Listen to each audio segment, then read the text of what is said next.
If granted the opportunity to make a fresh start, what choice would you make? Option 1. In a world devoid of magic, live as a blissful recluse, finding joy in each day, for paper figures are true love. Option 2. In the realm of cultivation, seek the path of immortality, becoming an unparalleled sword immortal. Option 3. In the world of Tao and martial arts, establish a sect, becoming an invincible sect leader. Option 4.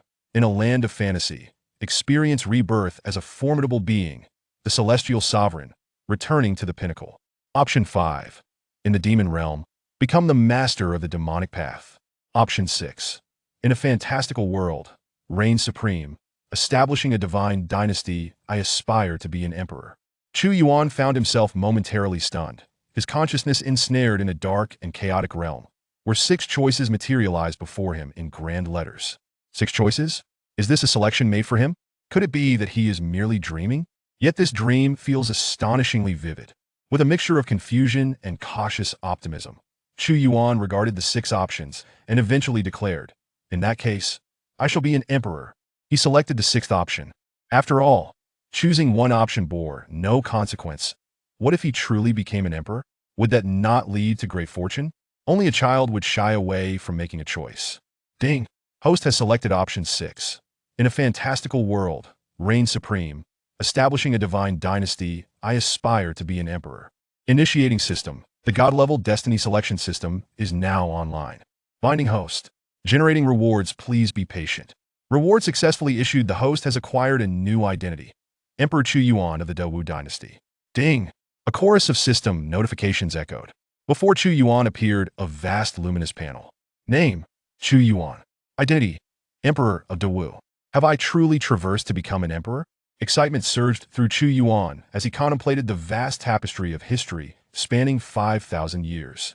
To be an emperor is the dream of every man, leading an invincible army, expanding territories, and waging wars to spread one's renown across the seas. Suddenly, the darkness enveloping him dissipated, and before he could fully comprehend the nature of his new world or the dynasty he ruled, he was met with a cacophony of battle cries. Kill, kill, kill. The war to annihilate the nation, obliterate Dawu, and establish a legacy. Storm the imperial city, capture the emperor of Dawu. Chu Yuan. Those who capture the emperor of Dawu shall be rewarded with titles and vast wealth. What on earth is happening? Chu Yuan's face contorted in confusion. He had only just become emperor, and already there were forces aiming to destroy his nation. He then beheld a crumbling imperial city, standing atop its walls as gates were breached and smoke billowed, countless troops pouring in like a swarm of locusts. At that moment, his consciousness began to fade. Damn! He discovered a pitch-black sword embedded in his chest, and to his shock, his own hand gripped the hilt. What a choice this is. I've barely been emperor for a minute, and I haven't even seen this world before it all ends. Chu Yuan's expression radiated despair. The God-level destiny selection is initiating. Time resetting to 3 years ago. Time rewind in progress, please wait. Chu Yuan's consciousness was once again engulfed in darkness. During this time, a torrent of memories surged into his mind, as if he had undergone a soul transfer. He learned that he was the Emperor Chu Yuan of the Dawu dynasty. 3 years prior, the former emperor had met an untimely demise in a mysterious incident at Soul-Crushing Mountain, taking with him 300,000 of the empire's most elite troops, the Divine Martial Legion. With the sudden death of the previous emperor and the loss of the most formidable legion, Chu Yuan, in the empire's direst hour, had ascended to the throne amidst chaos, with generals and chancellors plotting rebellion. The feudal lords, too, were in revolt. Outside, the nations of Deqian, Delu, Desheng, and Deji eyed Dawu with malice. These 4 nations launched a coordinated assault against Dawu, while the generals and chancellors betrayed their homeland. Despite Chu Yuan's tireless efforts to preserve the Dawu legacy, he was met with insurmountable odds. Facing nightmarish blows after 3 years of relentless struggle, the armies of 4 nations and domestic traitors breached the imperial city. Determined not to suffer humiliation, he chose to take his own life rather than fall into enemy hands, preserving the last vestiges of his dignity as an emperor. The Son of Heaven guards the nation. A king dies for his realm. There is no greater duty. If Chu Yuan of Dawu does not take his own life, I would not have traversed into this world. Chu Yuan sighed. Yet now, I am the Emperor of Dawu. A tidal wave of memories flooded his mind, from the moment of his birth to his coronation and the 3 years he reigned as emperor. These memories spanned a full 18 years. It felt as though he had lived through them all, each day vividly etched in his mind. A chill coursed through him as his gaze darkened, gradually enveloped by a thirst for blood and violence. System successfully activated. God-level destiny selection system initiated. Time rewound to 3 years ago. Host's identity confirmed. Emperor Chu Yuan of Dawu. With a series of system notifications, Chu Yuan found himself seated within an ancient and elegant palace. He was in the Divine Sun Palace, beneath a radiant orb above, akin to the sun itself. Option 1. Ascend to the throne. Become Emperor Chu Yuan of Dawu. Annihilate the Deqian dynasty and the coalition of nations. Eliminate General Shangguan Qingyun and Chancellor Li Yun reward. Option 2. Reject the throne. Abandon everything. Secretly escape the palace. Live as a commoner reward. A long life. Peace for a lifetime. Option 3. Remain steadfast in my ways. Make no choice reward. 3 God-level choices were presented. Before Chu Yuan could make a decision, the system prompted again. Attention! Should you choose option 1, failure to annihilate Deqian and the coalition within 3 years will result in immediate obliteration. Should you choose option 2, you shall live in peace for life. We urge the host to choose wisely. Note, the God-level destiny selection system, each choice profoundly impacts the host's future. The option to stealthily escape the palace is available. Chu Yuan scrutinized the 3 choices.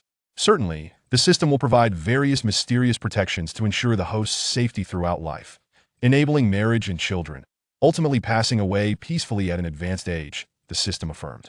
Of course, I shall become emperor. What other purpose would I have in this world? Am I to languish in idleness? This realm is mine. I shall not allow others to trample upon it. The previous owner's spirit was filled with resentment, unwilling to see Dawu perish under his rule. Having absorbed the memories of this world's ruler, Chu Yuan fully embraced this identity, and within him surged an intense unwillingness, having just ascended to the throne. How could he be a king of a fallen nation? Since the system brought him to this world, to become the new sovereign of Dawu, he would ensure its everlasting existence. He was now the emperor of Dawu, no longer tied to earth. This empire is now mine. I choose option 1. The host has made a choice. The rewards include the human emperor's sword, a great thunder technique, 3,000 destiny points, and 1 random draw opportunity. Human emperor's sword, an unparalleled weapon from ancient times, forged from the faith of countless beings, embodying the supreme authority and might of humanity.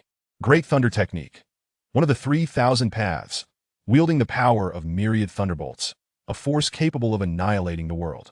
Great thunder technique. With a crackling sound, a warm current surged into Chu Yuan's body, accompanied by a tingling sensation that coursed through him. His fists clenched tightly, and fine threads of lightning radiated outward, reminiscent of a web spun by a spider, as if he were adorned with the gauntlets of the thunder god. This is the great thunder technique. Chu Yuan unleashed a punch, brimming with formidable power. The system was truly remarkable, while others required immense insight and prolonged cultivation to grasp the 3,000 paths. He had merely received a reward and instantaneously mastered it.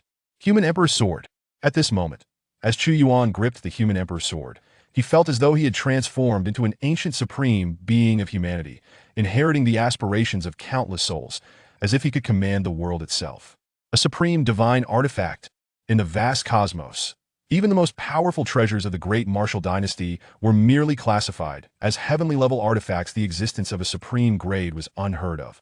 Nonetheless, Chu Yuan had absorbed all the memories and understood that this world was not solely defined by dynasties, but was inhabited by formidable cultivators capable of soaring through the skies, defying the laws of mortality, and wielding unimaginable powers.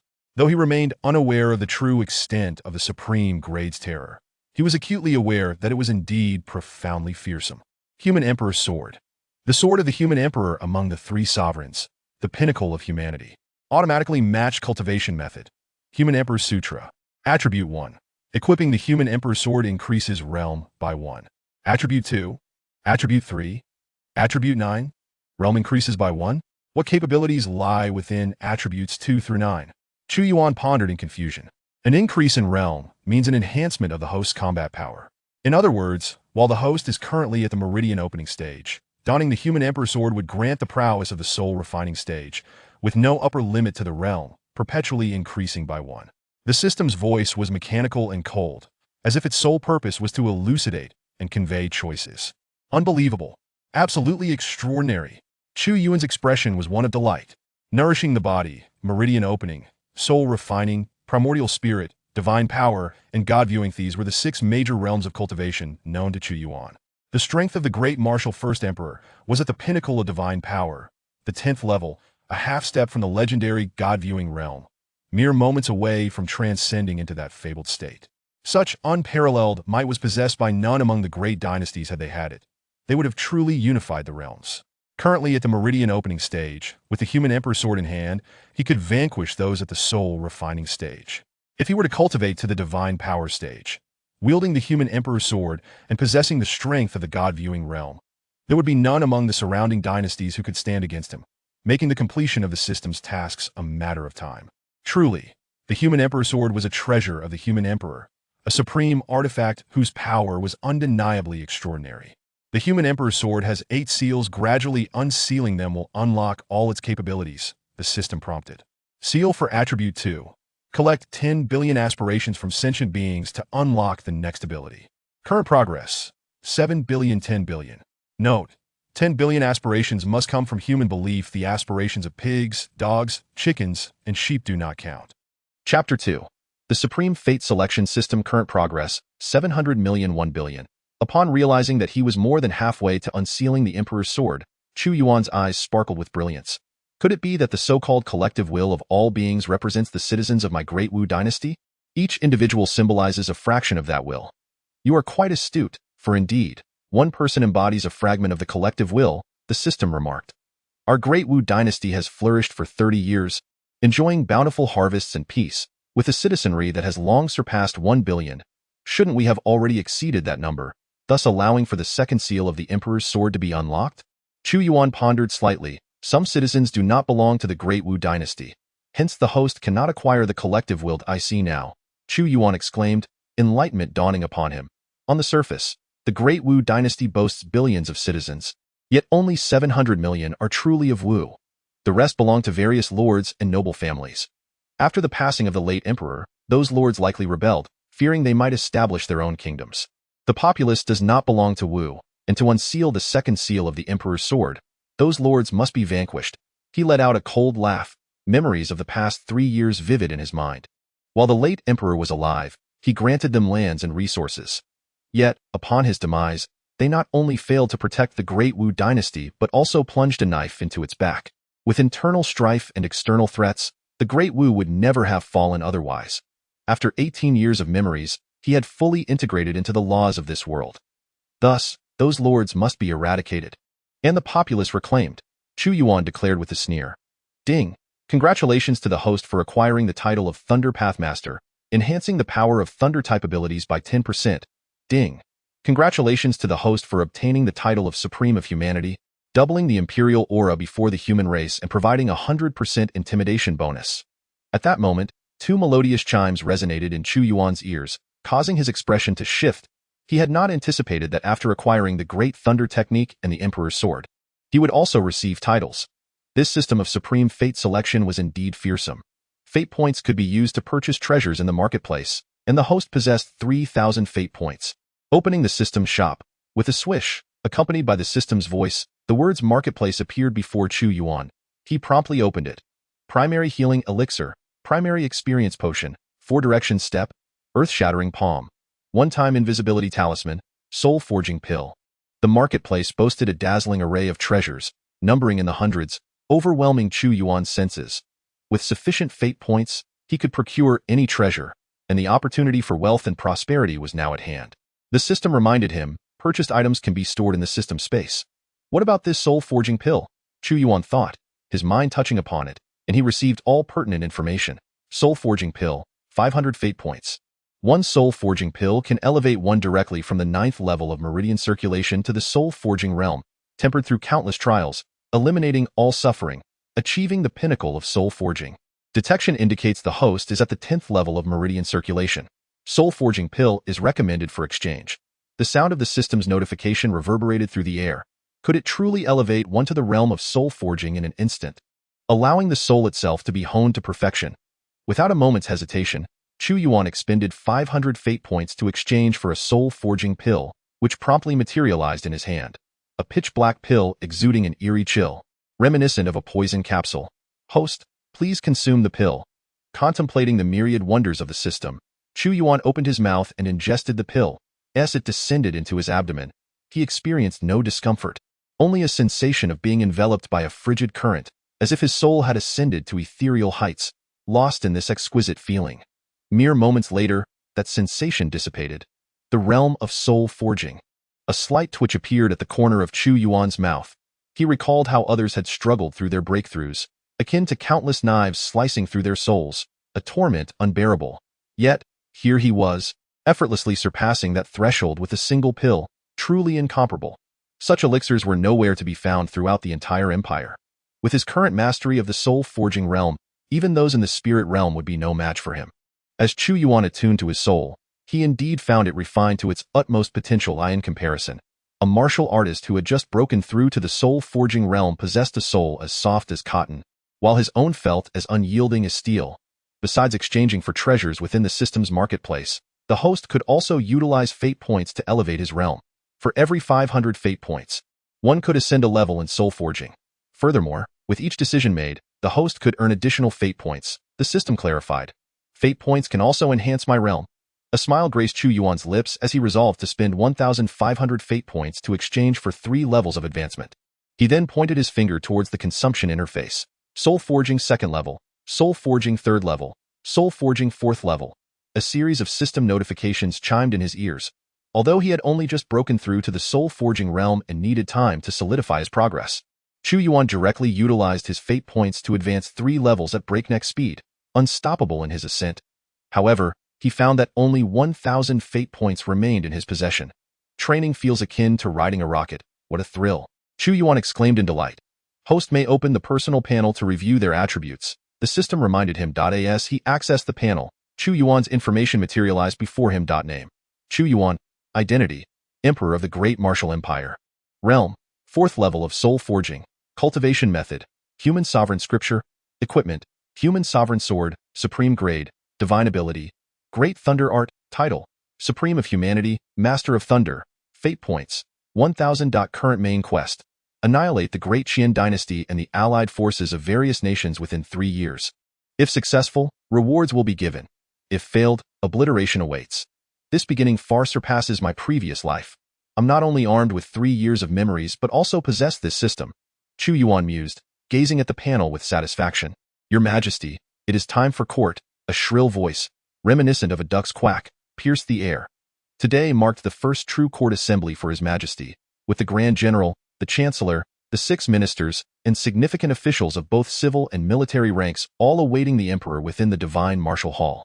The current timeline was precisely 3 months following the passing of the late Emperor. Although Chu Yuan ascended to the throne 3 months ago, the handling of the late Emperor's interment and the aftermath of compensations for the 300,000 Divine Martial Legion has left the Great Martial Dynasty's various departments in a state of disarray. Typically, he receives officials from various departments only in his imperial study, and has yet to hold a true court assembly. Option 1. Hold a court assembly to assert the majesty of the Martial Emperor and intimidate the high-ranking officials, gaining 100 fate points. Option 2. Refuse to hold a court assembly, leaving the officials to face a closed-door reception, while he retreats to study the system, gaining 100 fate points. Both options appear to offer the same reward in fate points. Holding a court assembly today marks my first such occasion, an opportunity to engage with those ministers. Chu Yuan made his decision. Although he had arrived in this fantastical world, he had yet to witness the court proceedings of such a realm. I understand, declared Chu Yuan in a voice of authority. Wei Gonggong, prepare my attire. I shall promptly proceed to the Divine Martial Hall to commence the first court assembly of the Great Martial Dynasty after 3 months. Chapter 3. The court assembly. The Great Martial Dynasty was established through martial prowess. The late emperor waged war for over a decade against neighboring states, vanquishing countless factions before ultimately founding the nation. Thus, the emblem of the Great Martial was never a dragon or phoenix, but the character for martial, representing the annihilation of all through force. Chu Yuan's imperial robes were black, as dark as blood, adorned with embroidery resembling swords and blades, embodying the essence of slaughter. Prominently displayed on the robe was a fiercely domineering character for martial. Your Majesty, behind Chu Yuan stood a eunuch with snow-white hair, yet skin as tender as that of an infant. This was Wei Gonggong, who had served the late emperor since the founding of the dynasty. remaining loyal through 2 imperial reigns. At this moment, Wei Gonggong suddenly perceived a transformation in Chu Yuan. He exuded an overwhelming authority, his eyes crackling with intensity, capable of discerning any schemes or deceptions, embodying a more imperial presence than the late emperor, instilling a sense of trepidation in those who dared to meet his gaze. "Let us depart," Chu Yuan nodded. "Set forth to the divine martial hall," Wei Gonggong announced in his sharp voice, and Chu Yuan ascended the grand carriage drawn by 9 dragon steeds. The divine martial hall, a creation of the late emperor, appeared from afar to resemble the character for martial, suppressing all beneath its might, akin to a sword soaring through the heavens, embodying the late emperor's martial will, serving as the venue for the great martial dynasty's court assemblies. Within the divine martial hall, the space was exceedingly vast, adorned with pearls that twinkled like stars in the night sky, where already over 100 ministers awaited. At the forefront on the left stood a man with slightly graying hair, yet a formidable aura, his eyes sharp as a hawk's. He was the Grand General of the great martial dynasty, Chu Yuan, who held the command of the military and had achieved the 10th level of divine power. On the right, leading was an elderly gentleman with white hair, clad in resplendent robes, yet exuding a somewhat somber presence. He was Li Yun, the head of the 6 ministries, representing the civil officials, also possessing the 10th level of divine power. Both Chu Yuan and Li Yun were pillars of the great martial dynasty. In truth, the great martial had long been the foremost among the 5 neighboring nations, flourishing and robust, with the late emperor on the verge of a breakthrough to divine insight. Unification of the 5 nations was but a matter of time. Yet, who could have foreseen the late emperor's sudden calamity, dying under mysterious circumstances? It would have sufficed had it ended there, but the empire's most elite 300,000 divine martial legion perished alongside the late emperor, causing a dramatic decline in national strength by more than half. Moreover, more terrifyingly, there are rumors that the demise of the late emperor was a consequence of divine retribution, a portent that heaven seeks to obliterate our great Wu, compelling its inevitable downfall. The whispers of the populace are fearsome, and the hearts of the people are in turmoil. We can now say that a storm is brewing. Currently, the 4 nations eye us covetously, and our great Wu finds itself at the crossroads of conflict, its territory bordering these 4 adversaries. The political landscape is tumultuous, with the Daqian dynasty posing the most significant threat.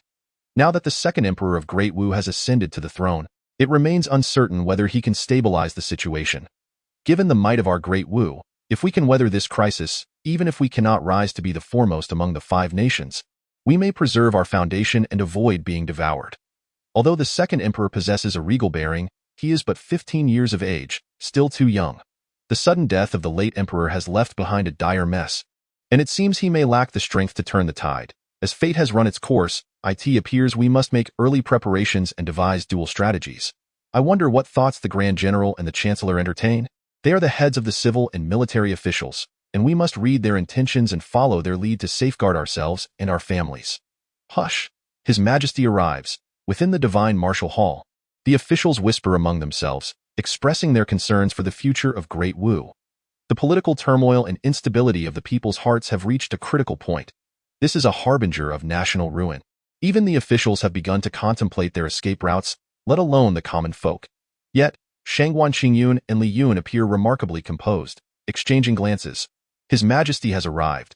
The sharp and piercing voice of Eunuch Wei reverberates through the divine martial hall.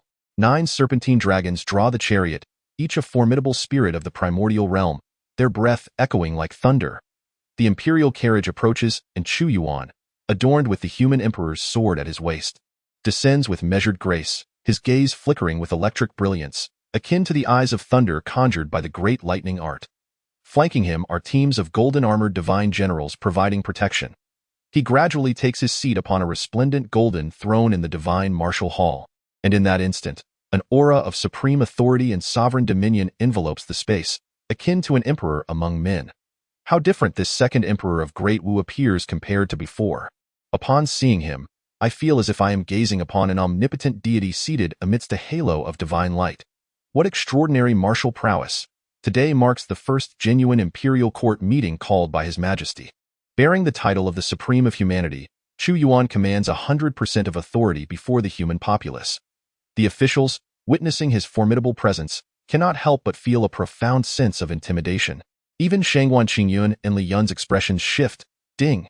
The host has made a choice, earning 100 fateful points. The system announces, "Esteemed ministers, you have labored diligently." As the officials are momentarily taken aback, Chu Yuan, brandishing the human emperor's sword, invokes the title of Supreme of Humanity, exuding an unimaginable majesty, his tone cold as he declares, "The late emperor passed 3 months ago, and this is a calamity for our great Wu. You ministers must have found yourselves overwhelmed with affairs. Today marks my first convening of the imperial court as the new sovereign of Great Wu." He gazes upon the officials, who, though they are ministers of Great Wu, are themselves highly accomplished cultivators. This is a world where cultivation and imperial dynasties coexist, soaring through the heavens and traversing the earth, seeking immortality and wisdom, possessing boundless capabilities. Your Majesty presides over the court. Long live our emperor, for countless ages. At this moment, the bewildered officials finally grasped the overwhelming aura of Chu Yuan and instantly erupted in cries of "Long live our emperor," as they knelt before him. "Rise," commanded Chu Yuan, "if there are matters to discuss. My lords may speak freely. The passing of the late emperor fills us with profound sorrow, akin to the heavens collapsing and the earth splitting apart. In his time, the late emperor swept across the 4 nations, establishing the grand foundation of Wu, displaying such remarkable wisdom and valor, single-handedly striking fear into the hearts of the 4 nations. Year after year they came to pay tribute, a testament to his glory and might, particularly with the 300,000 elite troops, unmatched by any adversary. A middle-aged man stepped forward, clasping his hands towards the heavens in tribute to the spirit of the late emperor. This was Lu Yong, the Minister of Works, who lamented, "Had the late emperor not passed, Wu today would..." Oh.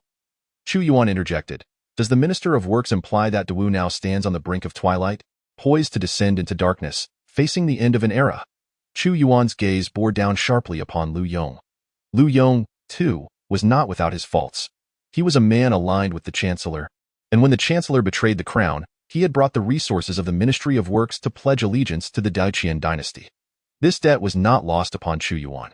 "I would never suggest such a thing. My meaning was that had the late emperor remained, the 4 nations led by Daqian would have never dared to harbor treachery. Your Majesty, though valiant, is still young, and in this critical moment, I feared this cold rebuke from Chu Yuan. Lu Yong felt the weight of the title supreme ruler press upon him, hastily seeking to clarify, but his explanations only deepened his predicament. "What you imply is that had the late emperor lived, there would be no disloyalty among you, sworn to serve the crown unto death. Yet now that I have ascended the throne, the court is in turmoil, and the hearts of men are swayed. The 300,000 elite troops have also departed with the late emperor, leaving me without absolute power. Thus, you believe Wu is destined for ruin, and you, as Minister of Works, are already contemplating an escape route." Chu Yuan's words were sharp and incisive. With 3 years of memories, he had discerned who among them were loyal and who were treacherous. I. Lu Yong stammered, overwhelmed, never expecting that Chu Yuan could articulate his innermost thoughts with such precision. Beads of sweat formed on his brow as he quickly knelt, exclaiming, "I assure you, Your Majesty, I harbor no such intentions. Your scrutiny is most just." Though he possessed the cultivation of the divine realm, Chu Yuan was the emperor, embodying the dignity of the Son of Heaven. His presence commanded respect without the need for anger, wielding an unwavering force loyal to the royal lineage. Wu had yet to fall. Even a dying camel is larger than a horse. Should he dare to reveal treasonous thoughts, not even the Chancellor could come to his aid. "Do you insinuate that I lack the discernment to govern, unworthy of the imperial throne?" Chu Yuan pressed on relentlessly. "Your Majesty, Lu Yong harbors no such thoughts. He is an unwavering loyal subject of Wu and of Your Majesty." Li Yun, witnessing Chu Yuan's formidable entrance to the court, spoke up, "The 6 ministries are under the Chancellor's jurisdiction. Minister Lu is indeed a loyal subject of the Chancellor." A semblance of an ambiguous expression appeared on Chu Yuan's face. The old minister had followed the late emperor in founding the nation, serving as Chancellor for 30 years, and thus was naturally loyal to the crown. Li Yun, being a person of considerable acumen, naturally discerned the underlying implications of the conversation. His expression darkened, as he too had not anticipated that today's Chu Yuan would prove to be such a formidable adversary. Initially, he had presumed that the young emperor, having inherited a vast and chaotic situation, would be flustered and easily intimidated. A slight intimidation would surely suffice to control this young emperor. However, to his astonishment, this young sovereign's words were sharp and incisive. Had it not been for his own cunning, he might have believed that he had inadvertently revealed something amiss. Moreover, Today's Chu Yuan was utterly unlike the one he had encountered previously. While the past Chu Yuan had displayed a degree of independence, he had also possessed a certain naivety. Today, however, Li Yun sensed an unsettling resolve. This second-generation emperor seemed to have undergone a profound transformation. Regrettably, the emperor before them was a time traveler, having reincarnated from 3 years hence. A time traveler and a reincarnate. What a performance! Let the charade continue. A chill coursed through Chu Yuan's heart. After 18 years of experience, he had long since shed any semblance of mercy. Option 1. The court shall proceed, and I shall hear what the ministers have to say. Reward: 100 destiny points. Option 2. Make a grand exit, immediately disperse the court, leaving behind a dashing silhouette. Reward: 100 destiny points. Chapter 4. Ceding territory and paying reparations. Deciding to remain in the court, Chu Yuan did not hesitate to stay seated upon his throne. He was eager to hear what this loyal assembly of ministers had to express, to witness their performance. Go depart without a word would surely disappoint them. He resolved to maintain this facade for a while longer. Ding! The host has chosen option 1, earning 100 destiny points. The Prime Minister, a veritable founding elder, alongside the Grand General, had fought valiantly for the late emperor, accumulating significant merit. Now, with the passing of the previous sovereign and the ensuing turmoil within the Great Wu, the court found itself in a precarious state. It was imperative that the sovereign and his ministers devise strategies to navigate this crisis. Today marked the first assembly of the new emperor of Great Wu with his court officials, and he yearned to hear the voices of his ministers. Seated high upon the throne, the depths of Chu Yuan's gaze shimmered with intrigue. Suddenly, a smile graced his lips. It was a scene that felt achingly familiar, aligning perfectly with his memories. Everywhere shrouded in deception, step by step selling off the Great Wu dynasty. Yet, how could his empire be sold? Your Majesty, a middle-aged man stepped forth, bowing deeply. It was the Deputy Minister of Revenue who spoke. The Great Wu has risen and fallen with the divine military corps. The sudden collapse of 300,000 elite troops felt like divine retribution. The aftermath alone has drained our national treasury of vast amounts of gold and silver. Currently, the Ministry of Revenue faces a significant shortfall, and the situation has become dire. Compounding this, natural disasters are rampant across the regions, and the expenses are mounting. To safeguard against potential invasions from the four nations, we have been compelled to allocate substantial sums. Chu Yuan nodded slightly. While the 300,000 elite troops had indeed swept all before them, the Great Wu boasted millions in its army, and each year, half of the fiscal budget was devoted to sustaining this formidable legion, a cost of staggering magnitude. Not only that, but the late emperor and his 30,000 elite troops met with an extraordinarily bizarre demise on the Soul Slope Mountain. Among the populace, various rumors have emerged, suggesting that our Grand Wu has offended the deities and has incurred the wrath of the heavens. Furthermore, numerous nursery rhymes have been disseminated through the innocent voices of children, proclaiming that the appearance of celestial anomalies is an ominous portent. The court is not only in turmoil, but the hearts of the people are also in disarray. It is widely believed that this minister, who dares to speak, is the Vice Minister of Rights. What is it that they believe? Since you lack the courage to voice it, allow me to do so. They believe that our Grand Wu's fate is exhausted, that the foundation is crumbling, and that soon we shall face national ruin and familial extinction. Chu Yuan coldly remarked, nursery rhymes? Rumors? These are merely fabrications spread by malicious individuals seeking to incite public unrest while plotting treasonous acts behind the scenes. I suspect that some among you ministers are more aware of this than I am, he continued. Those who propagate rumors should be dealt with as rebels. I, an old minister, am willing to lead troops to investigate. Shangguan Qingyun responded indifferently, you wish to investigate? Do you truly believe I am unaware that these rumors have been covertly disseminated by you and the Prime Minister? Sending you would be akin to sending a meat bun to a dog. Once dispatched, it would not return.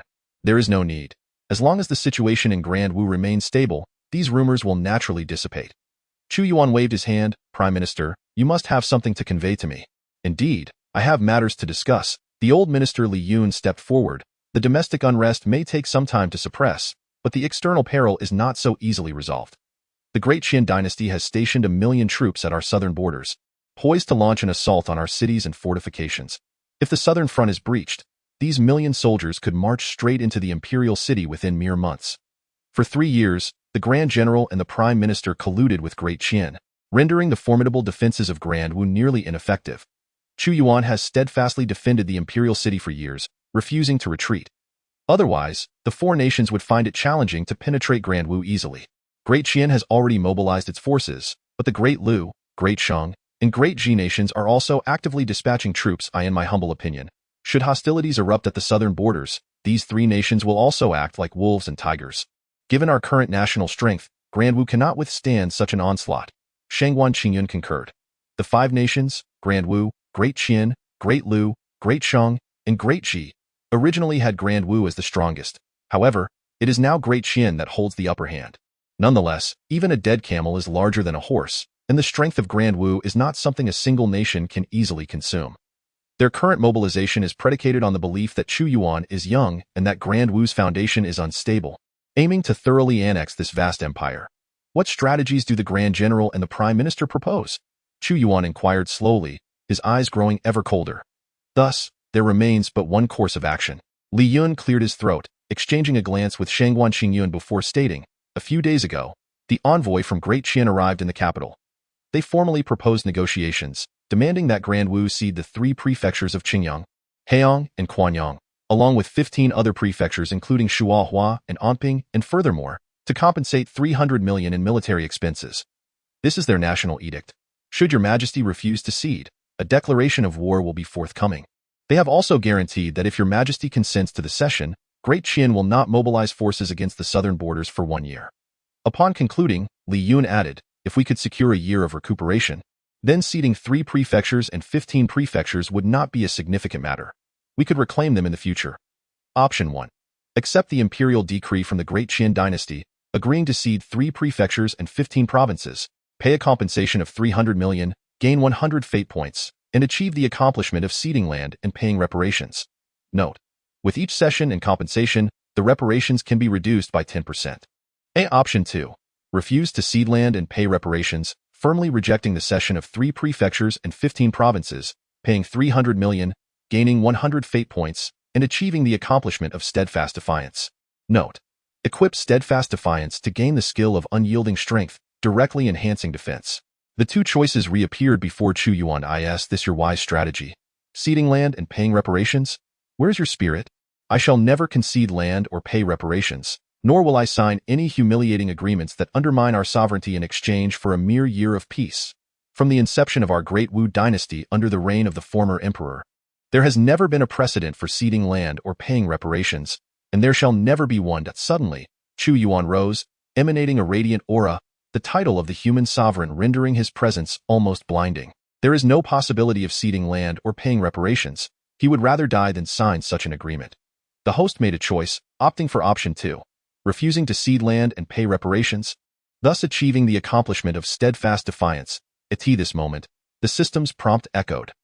Chu Yuan activated the skill of unyielding strength, constructing an invisible circular shield from his own magical power. He stood resolute as those at the third tier of soul forging struck at him. Yet their attacks could not breach his formidable defense, proving his resilience to be as unyielding as iron. Meanwhile, Chu Yuan's cold voice left Shangguan Qingyun and Li Yun momentarily stunned. They had not anticipated such a firm stance from Chu Yuan, who did not even contemplate the option of cession. Had he shown even the slightest hesitation, they would have relentlessly pressed him to sign the agreement for ceding land and reparations through various means. Li Yun immediately interjected. Your Majesty, if the Great Qian dynasty were to march south, we would face not just one nation, but Ford. Only by ceding 3 prefectures and 15 provinces to secure a temporary peace can we make the wisest choice. Then let us go to war, Chu Yuan replied. Without the divine martial legion, our Wu dynasty would likely find itself no match for the Great Qian dynasty, resulting in widespread devastation, Shangguan Qingyun remarked, furrowing his brow. General, are you afraid, lacking confidence? Or have you already allied with the Great Qian dynasty, seeking to betray our Wu dynasty for your own gain? Chu Yuan's imperial might surged forth, the emperor's sword ringing out like a clarion call. As if the sovereign himself had descended, fixing his gaze upon Shangguan Qingyun. Answer me, Shangguan Qingyun. At this moment, even Shangguan Qingyun felt the weight of the imperial authority, his spirit shaken, his expression darkening as he coldly retorted. This old minister does not dare. If your majesty seeks war, then I shall dare to fight. Very well, Chu Yuan responded. There is one more matter. The envoy from the Great Qian dynasty is already outside the divine martial hall, awaiting your majesty's audience. Li Yun, evidently unwilling to relent, declared. Such treacherous ministers are deserving of punishment. Option 1. Immediately receive the envoy group, gaining 100 fate points. Option 2. Meet the envoy group 3 days later to display the majesty of the emperor, gaining 100 fate points. Choose 3, and expel them directly from the Great Wu imperial capital, thereby acquiring 100 destiny points. Chapter 5. The majesty of the Son of Heaven. I have already made up my mind. 3 days hence, I shall receive the envoy delegation from the Great Qin dynasty within the Divine Martial Hall. Chu Yuan has made his choice. Ding! The host has selected option 2, earning 100 destiny points. The surplus of destiny points now stands at 1,400. To meet them 3 days later seems rather inappropriate, does it not? Li Yun furrowed his brow, feeling somewhat dissatisfied, and remarked, the envoy delegation from Great Qin has been waiting outside the hall for quite some time. Delaying them for 3 days may incite their displeasure, especially given the current turbulent circumstances. The southern borders are on the brink of conflict. I suggest we receive them immediately. The ministers shared his sentiment. The Grand General and the Chancellor, 2 powerful figures, quickly voiced their agreement. Were it any other emperor, the pressure would have compelled them to receive the envoys without hesitation.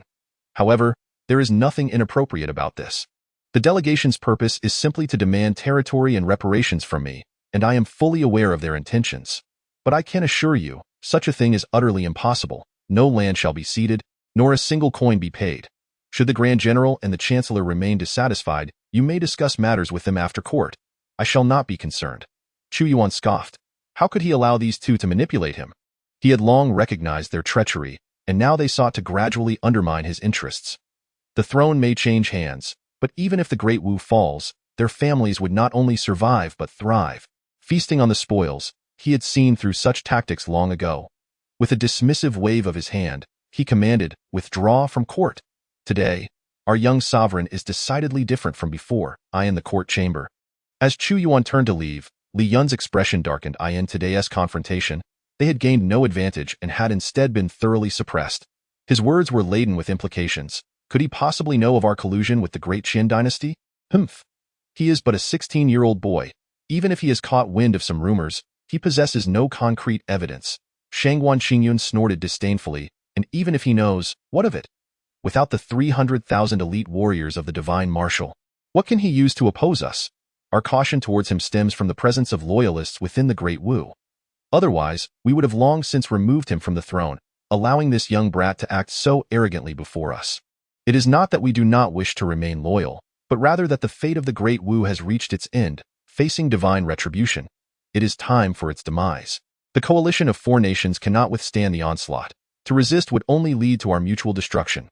Li Yun replied coolly, if he were to behave obediently and follow our design, he might remain emperor for a few more years, enjoying a modicum of prosperity. However, should he continue to act against us, he must not blame us for obliterating the Great Wu dynasty and supporting the rise of another. Countless dynasties have risen and fallen in this territory over the centuries, yet our 2 families have endured steadfastly. The blossoms, though enchanting, are but fleeting. Beautiful yet ephemeral, they shall wither in the face of war. After the court session, Chu Yuan did not choose to ride in the majestic carriage, but instead opted for a leisurely walk back. Arriving at the imperial garden, within the expanse of this 100-acre estate, a myriad of exotic flowers and rare plants flourished, their blooms releasing an intoxicating fragrance that captivated the senses. It was a sight of unparalleled beauty. However, 3 years later, Chu Yuan bore witness to the garden's transformation into a desolate wasteland. Your Majesty certainly possesses an exquisite taste. A voice reached Chu Yuan's ears, laced with a hint of mockery. Frowning slightly, he turned to find a young man clad in golden armor, his expression rife with derision and devoid of any respect for the sovereign. Shangguan Yun, Chu Yuan replied, his face betraying no emotion. Is this garden accessible to you without my decree? I am a captain of the Imperial Guard, entrusted by the Grand General to protect your Majesty from treachery, Shangguan Yun retorted, unfazed. Wherever your Majesty goes, I must follow, and I intend to return to the Shenyang Palace for some rest. Will you accompany me as well? Chu Yuan narrowed his eyes slightly. Protecting your Majesty is my duty, Shangguan Yun stated matter-of-factly. Option 1. Pretend not to notice and allow Shangguan Yun to continue following, earning 100 destiny points. Option 2. Issue a decree for Shangguan Yun to withdraw, earning 100 destiny points. Withdraw, Chu Yuan commanded sharply. Ding. The host has chosen option 2, gaining 100 destiny points, with a remaining total of 1,500 points. Your Majesty has spoken, General Shang Yuan. Why do you not hastily retreat to avoid incurring the wrath of your Majesty? Chief Eunuch Wei, having served 2 emperors, could discern the displeasure evident in Chu Yuan's demeanor. This is a military order from the Grand General. Military orders are as heavy as mountains and cannot be disregarded. Unless I am to perish, I ask for your Majesty's understanding, Shang Yuan protested. As the nephew of Shang Yuan, his recent orders were to monitor the every move of this second-generation emperor, whose authority was hardly intimidating.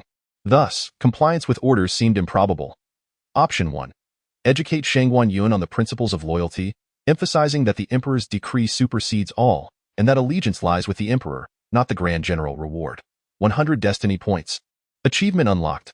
Eloquence. Note: equip eloquence to enhance oratory skills and subdue all with words. Option 2. If he seeks death, then let it be so. The majesty of the emperor must not be trifled with, and those who dare will face certain demise. Reward: 100 destiny points. Achievement unlocked.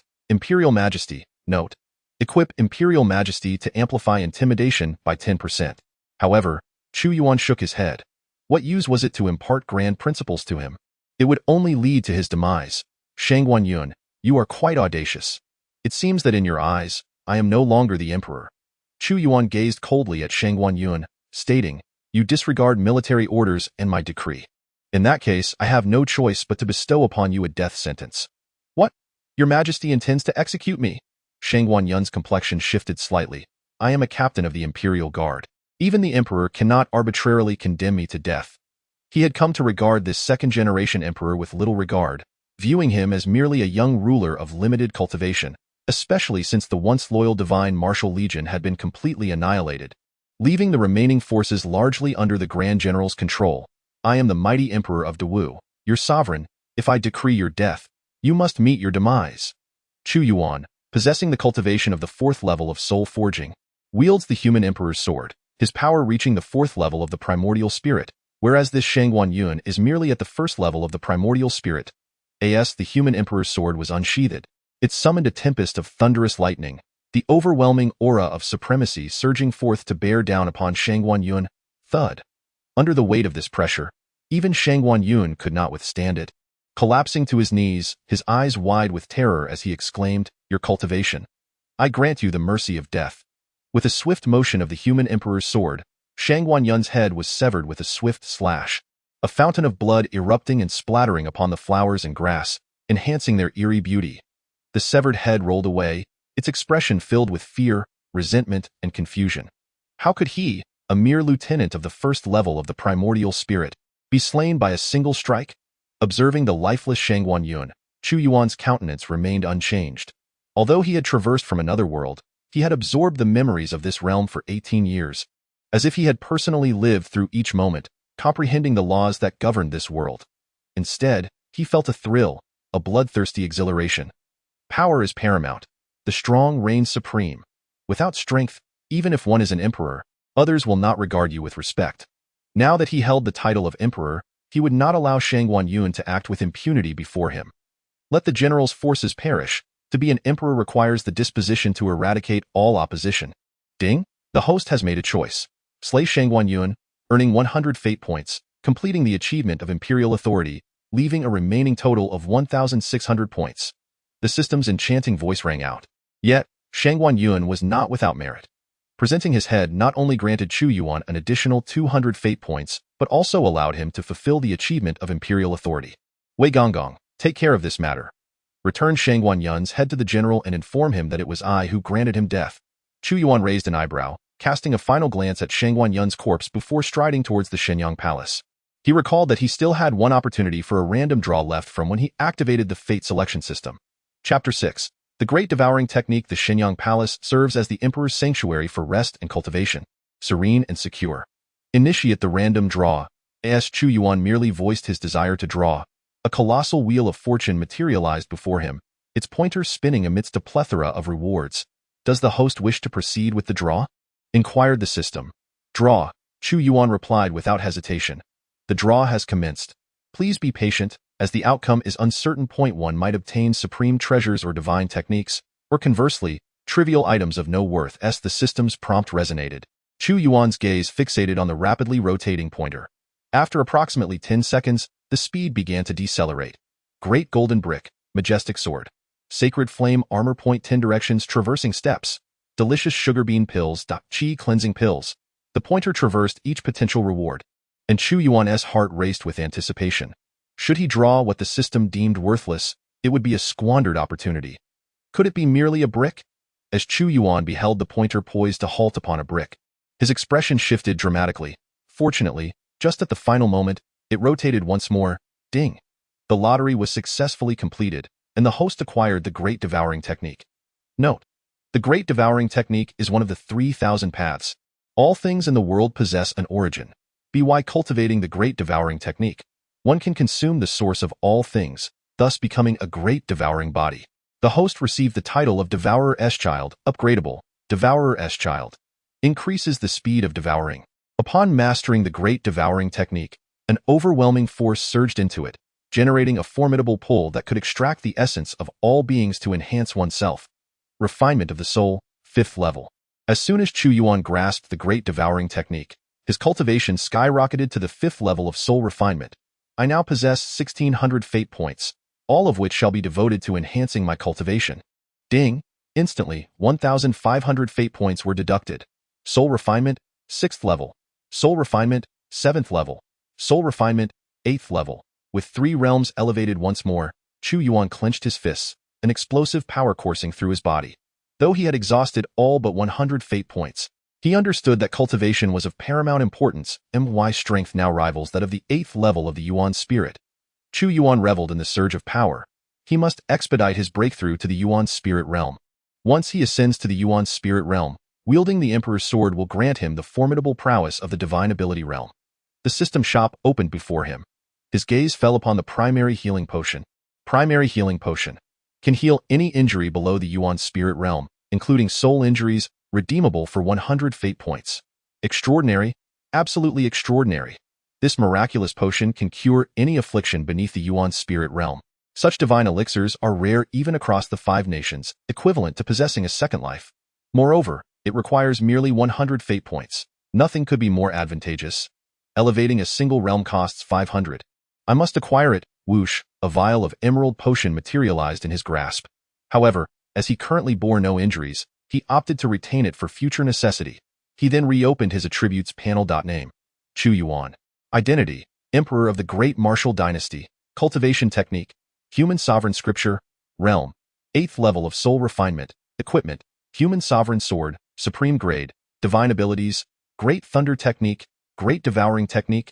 Titles: Supreme of Humanity, Master of Thunder, Devourer's Child. Upgradable: Fate points, 0. Current main quest: Annihilate the Great Qian Dynasty within 3 years. If successful, reward. If failed, utter obliteration. Though fate points are valuable, they deplete far too swiftly. Chu Yuan mused. Had he possessed tens of thousands of fate points, he would have long since ascended to the Yuan spirit realm.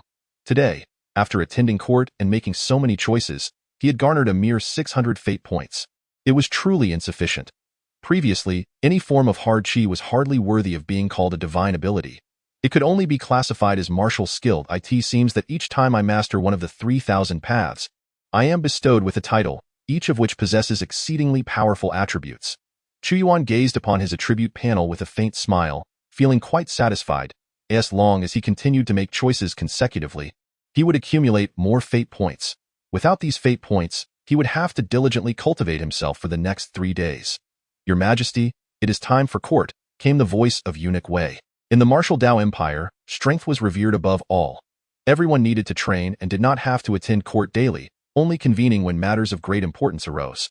Today marked the day when Chu Yuan would summon the envoy delegation from Deqian.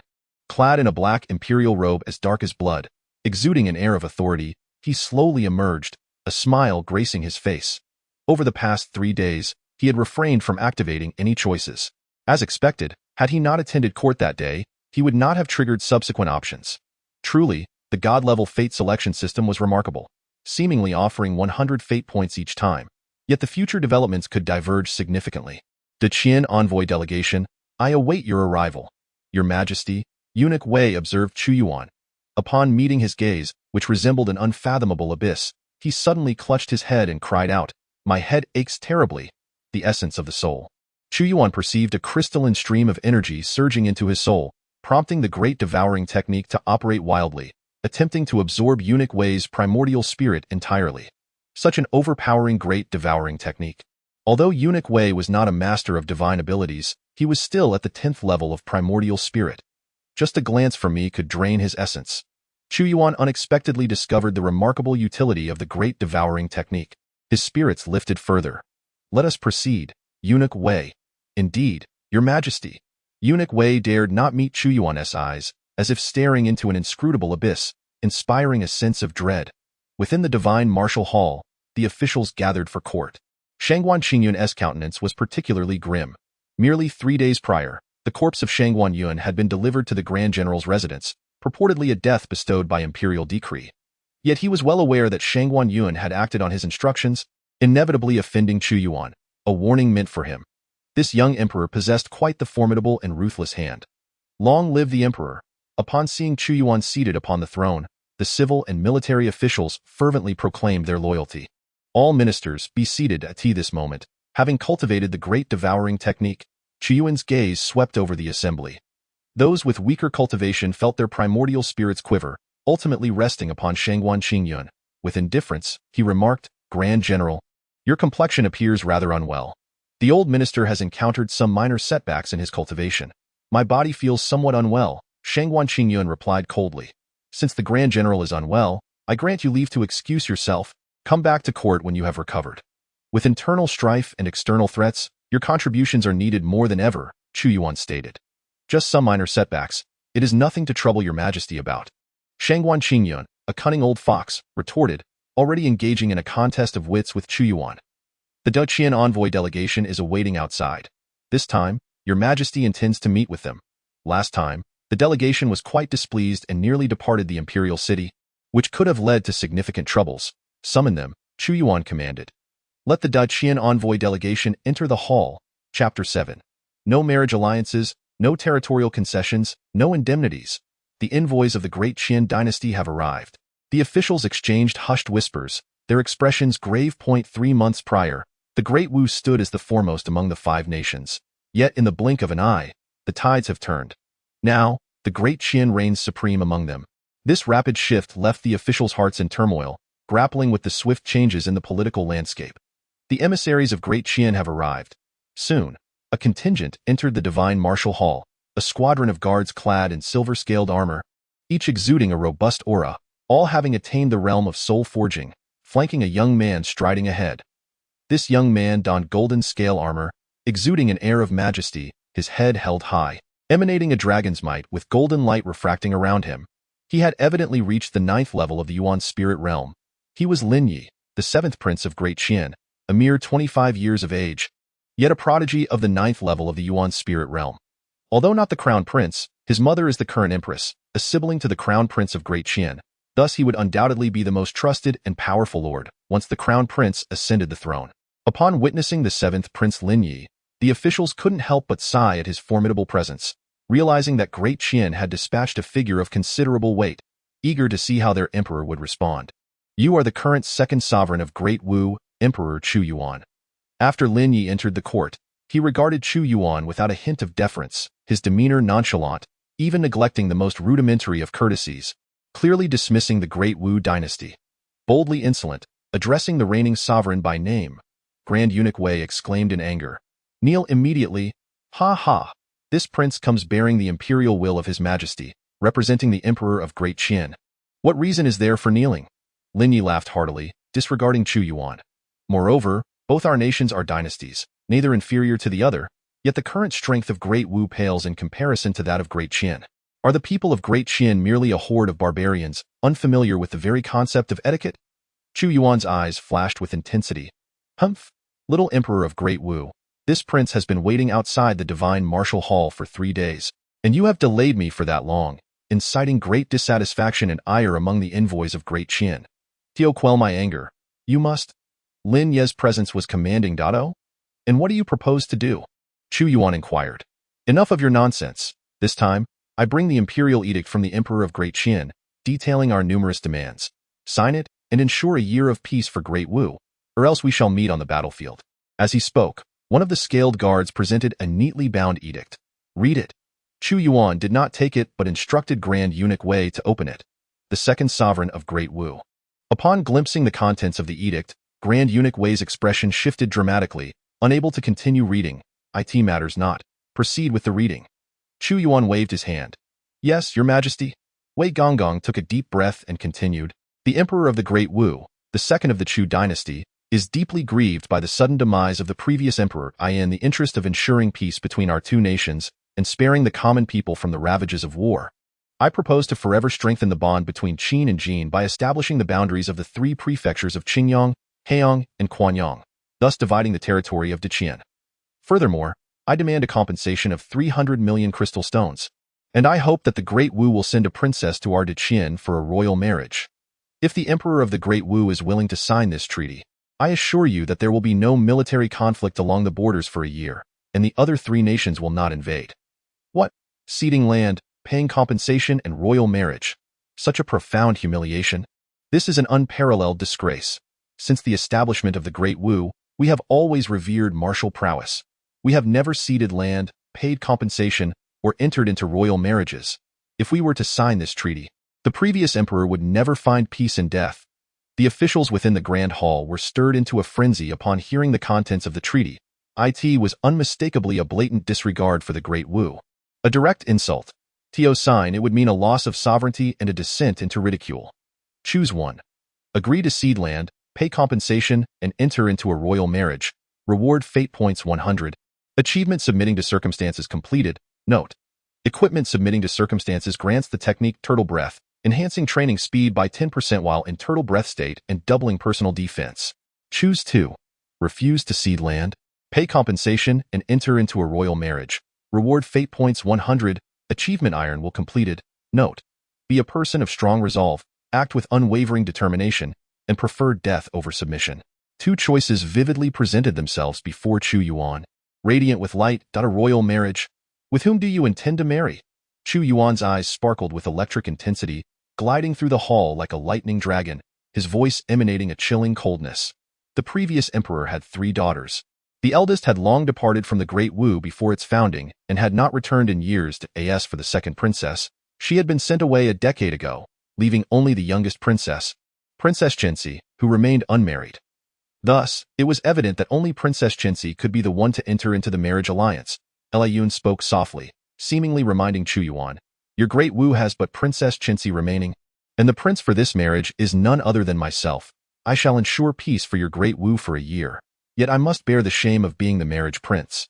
Upon my return, I will inevitably become the subject of ridicule among my brothers. Lin Yi wore a look of grievance. Only remaining. What does he take Princess Chenxi for? Leftovers from a marketplace. You are mistaken. As for ceding land, paying compensation, or marrying off my sister, Princess Chenxi, to your Deqian dynasty, I shall not concede an inch of land or a single coin. I will not entertain any of your demands. With a swift motion, Chu Yuan grasped the treaty and tore it in half. Ding! The host has chosen option 2, rewarded with 100 fate points. Achievement iron will completed. Tearing the treaty? You are declaring war? Lin Yi exclaimed.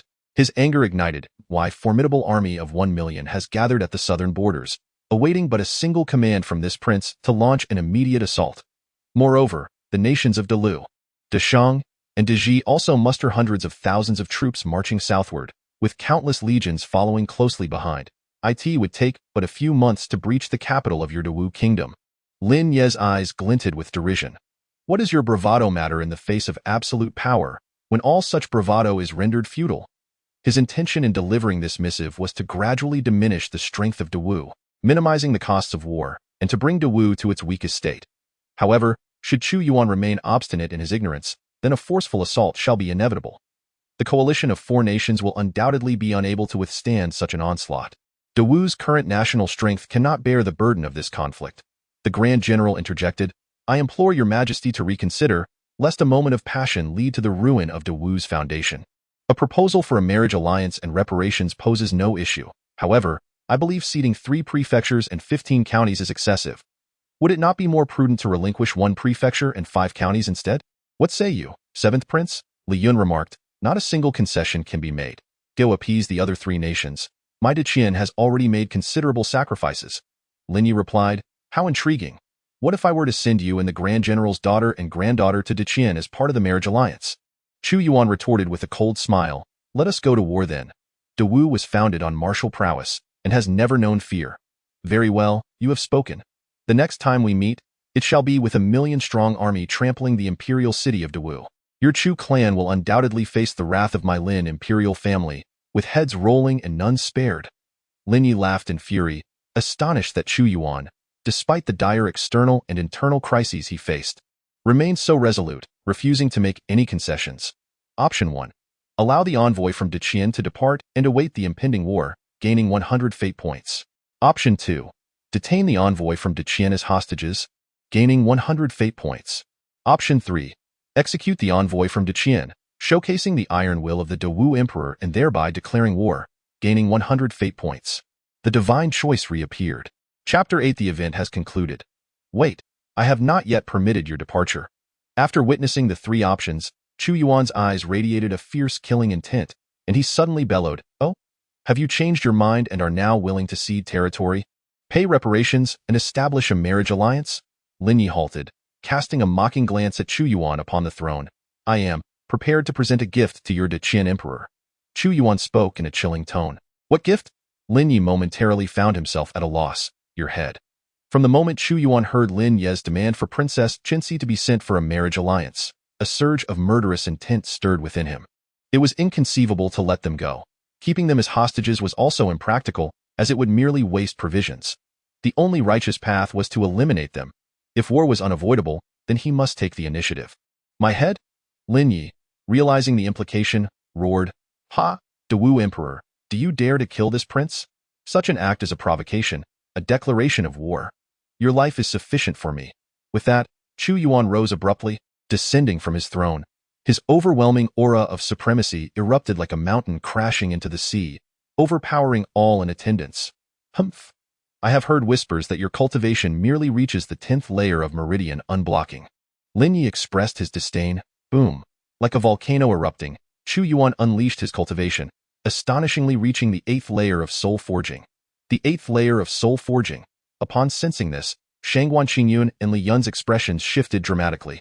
They distinctly recalled that merely days ago, Chu Yuan was but at the meridian unblocking stage, and within such a short span, he had ascended to the 8th layer of soul forging, a pace that was utterly unfathomable.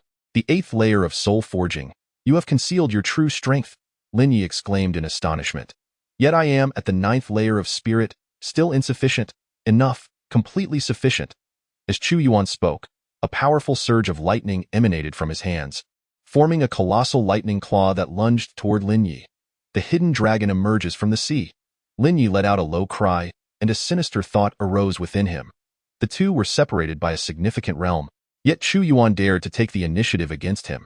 If he could seize this opportunity to annihilate this great martial emperor, would it not plunge the Great Wu into utter chaos?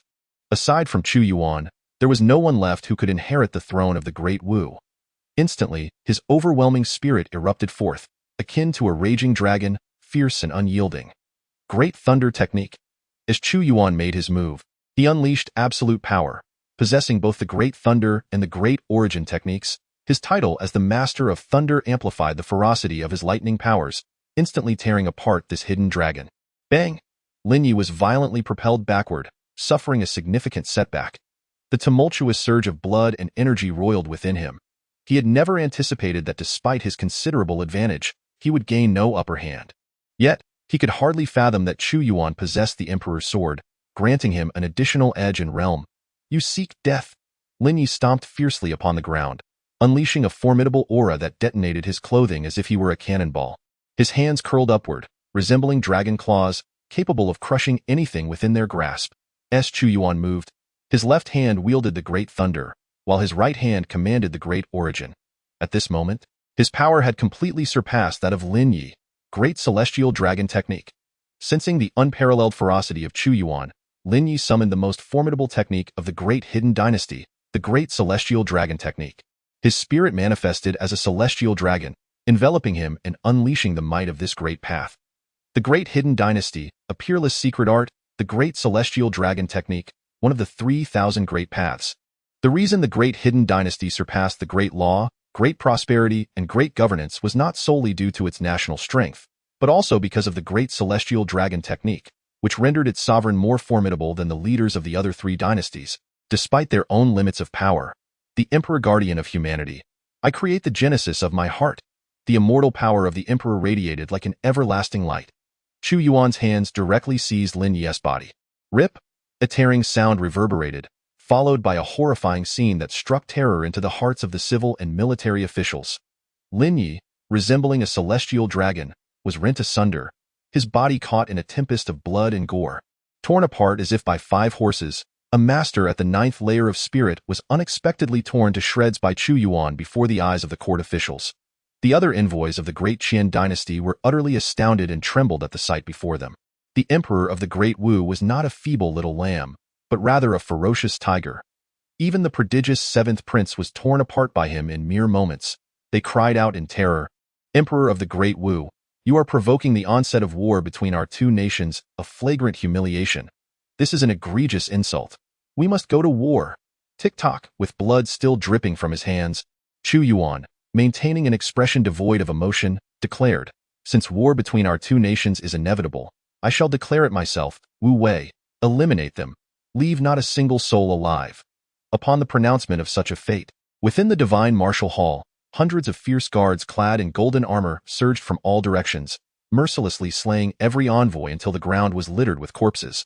The Great Wu dynasty possessed 2 formidable forces that answered directly to the emperor: the Divine Martial Legion and the Wu Wei. The Divine Martial Legion engaged in campaigns under the emperor's command, while the Wu Wei safeguarded the imperial palace. It was largely thanks to the Wu Wei that Chu Yuan was able to hold his ground for several years. Although the Grand General wielded military power, his wariness of Chu Yuan stemmed from the existence of the Wu Wei. Hearing Chu Yuan's voice, Eunuch Wei hastily brought a basin of water for him to wash his hands. Ding. Host has completed choice 3, earning 100 fate points. Ding. The event has concluded, with an additional reward of 1,000 fate points and a random lottery draw. The melodious sounds of the system resonated in Chu Yuan's ears. The conclusion of this event astonished him the most. It seemed that each choice was far from trivial. He could perceive the morning court session and the execution of the envoy group as a singular event. Had he not attended the court, had he not received the envoys, had he not chosen to execute them, it could not be deemed a complete event, nor would he have reaped the additional rewards. At this moment, Chu Yuan contemplated the fate choice system, and with his keen intellect, he began to grasp some of its intricacies.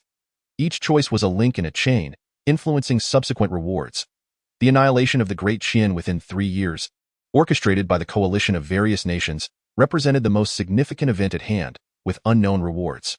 Yet, given the system's generosity, it was bound to yield valuable treasures. Within this grand event lay a series of interconnected smaller events, all of which could bestow considerable rewards upon him. While Chu Yuan was still preoccupied with how to acquire more fate points, he was pleasantly surprised by the prospect of additional rewards for completing an event. 1,000 fate points, surpassing the total he had gathered from all choices made in this particular incident. He checked his fate points, which totaled a hefty 1,200, ample enough to elevate his cultivation to the 9th layer of soul forging. However, what intrigued Chu Yuan the most at this moment was the opportunity for another random lottery draw.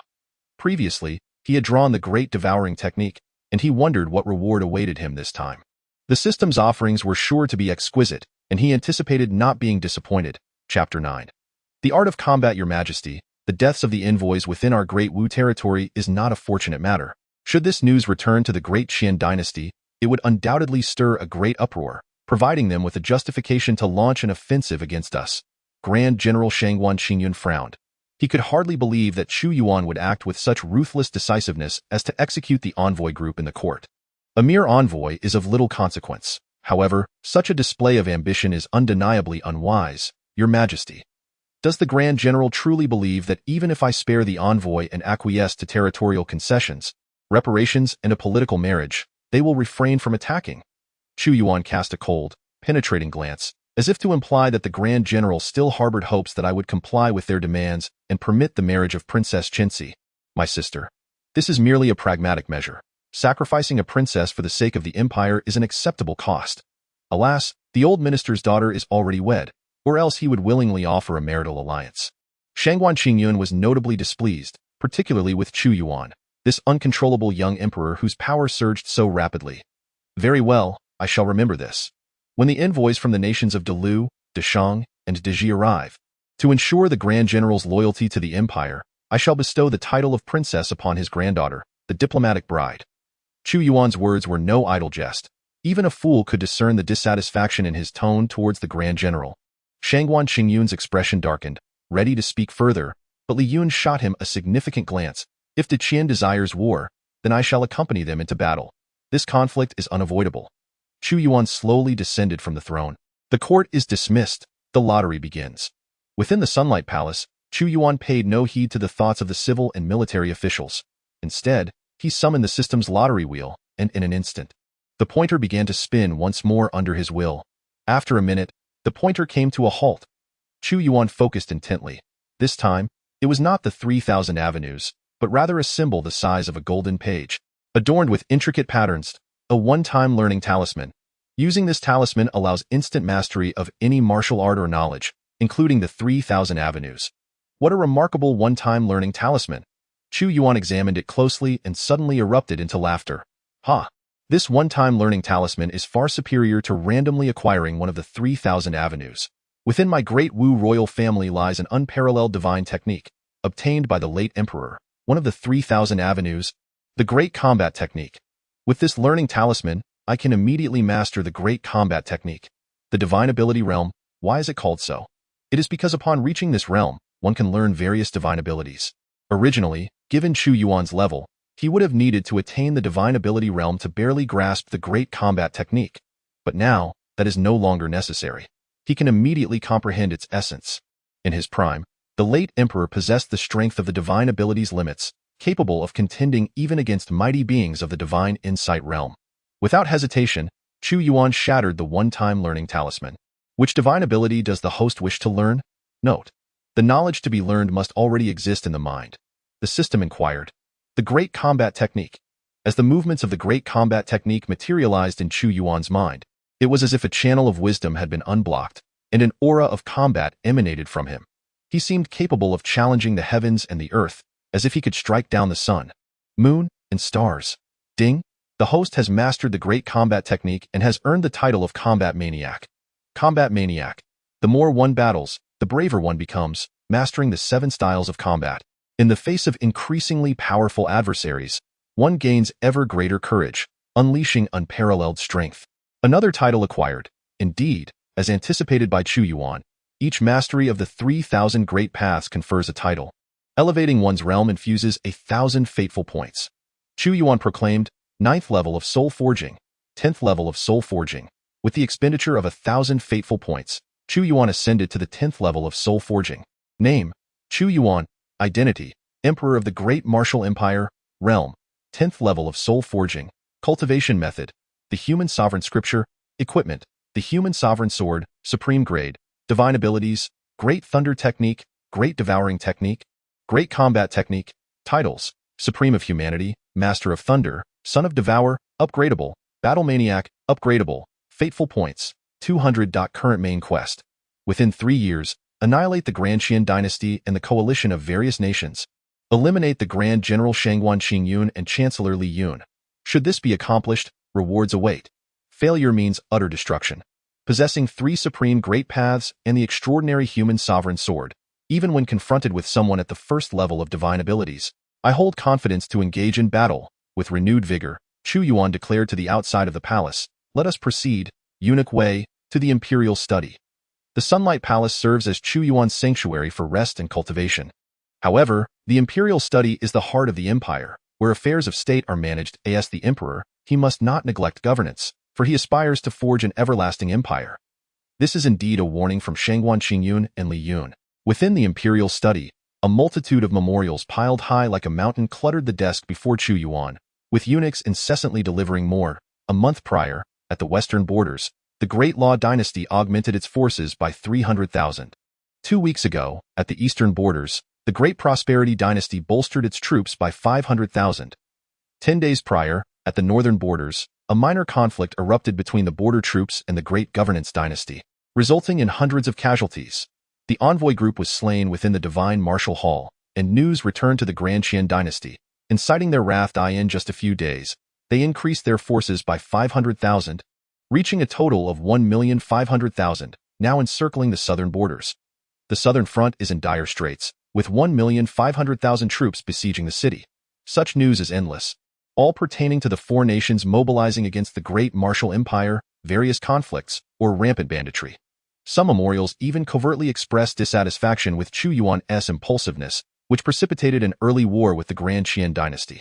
Your Majesty, the current situation is precarious, and it is quite troubling, Eunuch Wei expressed his concern. Aside from the southern borders, the other three fronts are merely minor skirmishes. This is pressure from the Grand General and Chancellor upon me, and I comprehend their intentions. I shall mobilize the regional troops to reinforce the south, presenting a show of force against the Grand Qian for a decisive battle. The more we reach this juncture, the less room there is for timidity. Cowardice will only embolden the enemy. Chu Yuan meticulously handled various memorials, maintaining an orderly approach. As long as the southern front holds, the great law, great prosperity, and great governance dynasties will not dare to truly mobilize. Chu Yuan remarked, their sovereigns are not fools. They understand that the Grand Qian possesses the greatest strength.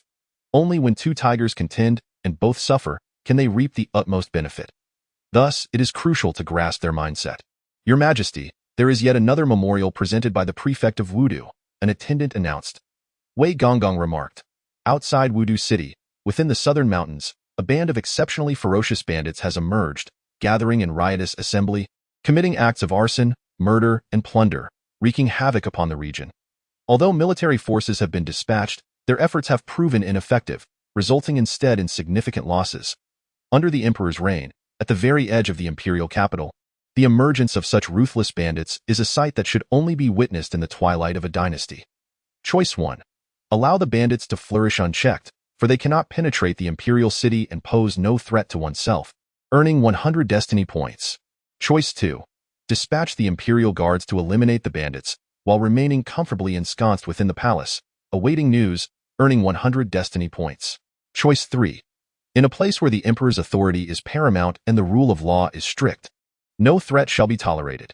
Take matters into one's own hands to eradicate the bandit menace, earning 100 destiny points. Chapter 10. The southern mountains before Chu Yuan lay three distinct choices. The first option of permitting the bandits to thrive was utterly implausible, for beneath the emperor's gaze, the existence of banditry would undermine his majesty, incite unrest among the populace, and potentially erode their reverence for imperial power. The second option of sending imperial guards to quell the bandits presented itself as a commendable choice, allowing one to remain seated in the palace while awaiting updates. However, the third choice prompted profound contemplation in Chu Yuan's mind. To personally confront the bandits would undoubtedly entail peril, yet it is often within danger that greater rewards are found. As he tapped his fingers upon the desk, Chu Yuan mused, shall I allow the imperial guards to act? Yet, I find myself placing greater trust in my own abilities. Ding! The host has chosen option 3, earning 100 destiny points. The southern mountains, situated 100 miles beyond the imperial city, are a sprawling range teeming with miasma and inhabited by serpents, insects, rodents, and ants. The steep cliffs are such that even those of transcendent abilities would find it challenging to soar above them. Long before the establishment of the Dawu dynasty, the southern mountains were rife with bandits. However, under the leadership of the former emperor, the divine martial legion had purged them, and peace had reigned for decades. As Chu Yuan arrived at the southern mountains, he gazed upon the peaks shrouded in mist. There were no well-trodden paths, only treacherous trails winding through the terrain. Upon entering, he was immediately met with a pungent scent of blood carried by the wind, occasionally catching sight of lifeless bodies strewn upon the ground. The garments adorning these corpses were unremarkable, and their cultivation levels were low. Most appeared to be common hunters, slain by the bandits and discarded here without care. The southern mountains harbored numerous wild beasts, and several small villages had taken root within their bounds. Yet, with the arrival of these savage bandits, many villages had been subjected to slaughter, leaving behind desolation and ruins, with 9 out of 10 homes abandoned. To instigate chaos at the feet of the Dawu imperial city is an affront that must be eradicated. Chu Yuan cast his gaze upon the second seal of his emperor's sword. 69,995,100 million. Previously, the emperor's sword required 300 million wills of the populace, yet now it was short by several tens of thousands. The collective will of the people fluctuated constantly. With each act of rebellion or death, the total would diminish accordingly. The system alerted him. Chu Yuan understood that becoming a bandit or declaring oneself a king would sever ties with the great Wu dynasty, and he could never expect the collective will of the people to support him. Ah, another person is ascending the mountain, and he is merely a young lad. Does he wish to exterminate the bandits as well? Just wait and see as I claim his head and hang it atop our stronghold. This southern mountain is our dominion now. Suddenly, at that moment, a dozen robust and formidable men surged forth from a mountain path, their fierce countenances revealing them to be desperate rogues, bloodied from a life on the edge, surrounding Chu Yuan in a menacing circle. With only a few paths leading to the southern mountain, the terrain is predominantly composed of sheer cliffs, making it a fortress that is easy to defend but difficult to assault. Ha ha, Scorpion, you should refrain from so eagerly seeking to behead others. You might frighten him to death, one of the burly men remarked ominously. If he is frightened to the point of collapse, that would be unfortunate. These past few days have been rather dull. Let us capture him and test out a new set of tortures I recently came across, he continued, a glint of malice in his eyes. Viper, you are indeed merciless. Wouldn't it be more merciful to grant him a swift end? The man known as Scorpion replied. But do as you wish, as long as you find joy in your game. Hee, boy, once you fall into my hands, you shall wish for death. I shall carve thousands of cuts upon your flesh, allowing your blood to flow freely, then douse you in honey, attracting every mosquito in the southern mountain to feast upon you. It will certainly be a sight to behold. Viper sneered, advancing step by step towards Chu Yuan. The realm of the primordial spirit? Chu Yuan disregarded the banter between Viper and Scorpion, his attention drawn instead to their cultivation levels, which left him astonished. These were no ordinary bandits. They had cultivated to the 6th realm, nourishing the body, opening the meridians, tempering the soul, primordial spirit, divine art, and divine vision. The primordial spirit realm, being the 4th level of cultivation, would allow one to serve as a lieutenant in the imperial guard of the Great Wu, and one could easily find themselves as a distinguished guest in any noble clan. How could they willingly degrade themselves to the status of mere bandits? Choice 1. Slay the band of bandits before him and earn 100 fate points. Choice 2. Spare them, ignore their presence, and directly seek the truth, earning 100 fate points. Choice 3. Conceal his strength, pretend to be captured, and then strike back, earning 100 fate points. Is this lad truly stunned into silence? Upon seeing Chu Yuan remain mute, Viper remarked, Viper, let us not waste time. The last time the Great Wu dispatched the military, had we not been prepared, they would have suffered greatly at any moment. That second emperor may send more troops to cleanse us from these mountains, Scorpion urged. Ha, whatever number the second emperor dares to send, we shall slay them all. We know their every move, Viper laughed heartily, his hand reaching out towards Chu Yuan with remarkable agility, akin to that of a venomous serpent, and I am the very second emperor you speak of. With a swift motion, Chu Yuan unsheathed the emperor's sword, and in an instant, the blade glimmered. It sliced across Viper's face, leaving a deep gash, and his body began to fracture from within. You have slain Viper, Scorpion exclaimed in rage and disbelief. Both he and Viper were masters of the primordial spirit realm, yet one sword strike had dispatched Viper in an instant. As the realization of Chu Yuan's identity dawned upon him, he gasped, You are the emperor of the Great Wu. Chu Yuan's gaze was sharp and piercing, as the emperor's sword cleaved through the air, unleashing a blade of light that stretched several dozen meters, simultaneously severing the waists of the scorpions and the bandits with a swift motion. Ding! The host has completed choice 1 and earned 100 fate points. After vanquishing this group of bandits, Chu Yuan swiftly found himself several dozen meters away, traversing the rugged mountain path as if it were a smooth surface, seemingly unaffected by the terrain. The emperor's sword at his waist resonated with a metallic clang, a unique attribute that allowed it to sense the essence of human beings. Following this sensation, Chu Yuan ventured deeper into the southern mountains and arrived at a dense area after half an hour. The stench of blood was overwhelming. Chu Yuan furrowed his brow, as the acrid scent had thickened to a tangible presence that clung to the air. He followed the trail of this sanguine aroma, and suddenly, he beheld a massive pit beneath a cliff, filled with over 1,000 discarded corpses, stripped of their armor and haphazardly piled together. From the remnants of these bodies, one could discern that they belonged to the provincial soldiers. Aside from the divine martial corps, the Great Wu dynasty maintained 1 million imperial troops stationed in the royal city, border guards, as well as local soldiers in every county and province. This was the provincial army of Wudu, the very capital of the Great Wu. Although the provincial soldiers lacked the combat prowess of the imperial troops, several thousand provincial soldiers constituted an entire battalion, yet they had all been annihilated by a band of thieves, an almost inconceivable feat. No wonder the Wudu prefect sought assistance from the imperial army, as the death of 1,000 provincial soldiers was indeed no trivial matter. Chu Yuan let out a cold chuckle. The realm of spirit could command a battalion, typically overseen by 4 or 5 adept spirit realm experts. How could such a multitude of skilled warriors suddenly emerge to decimate an entire battalion of provincial soldiers?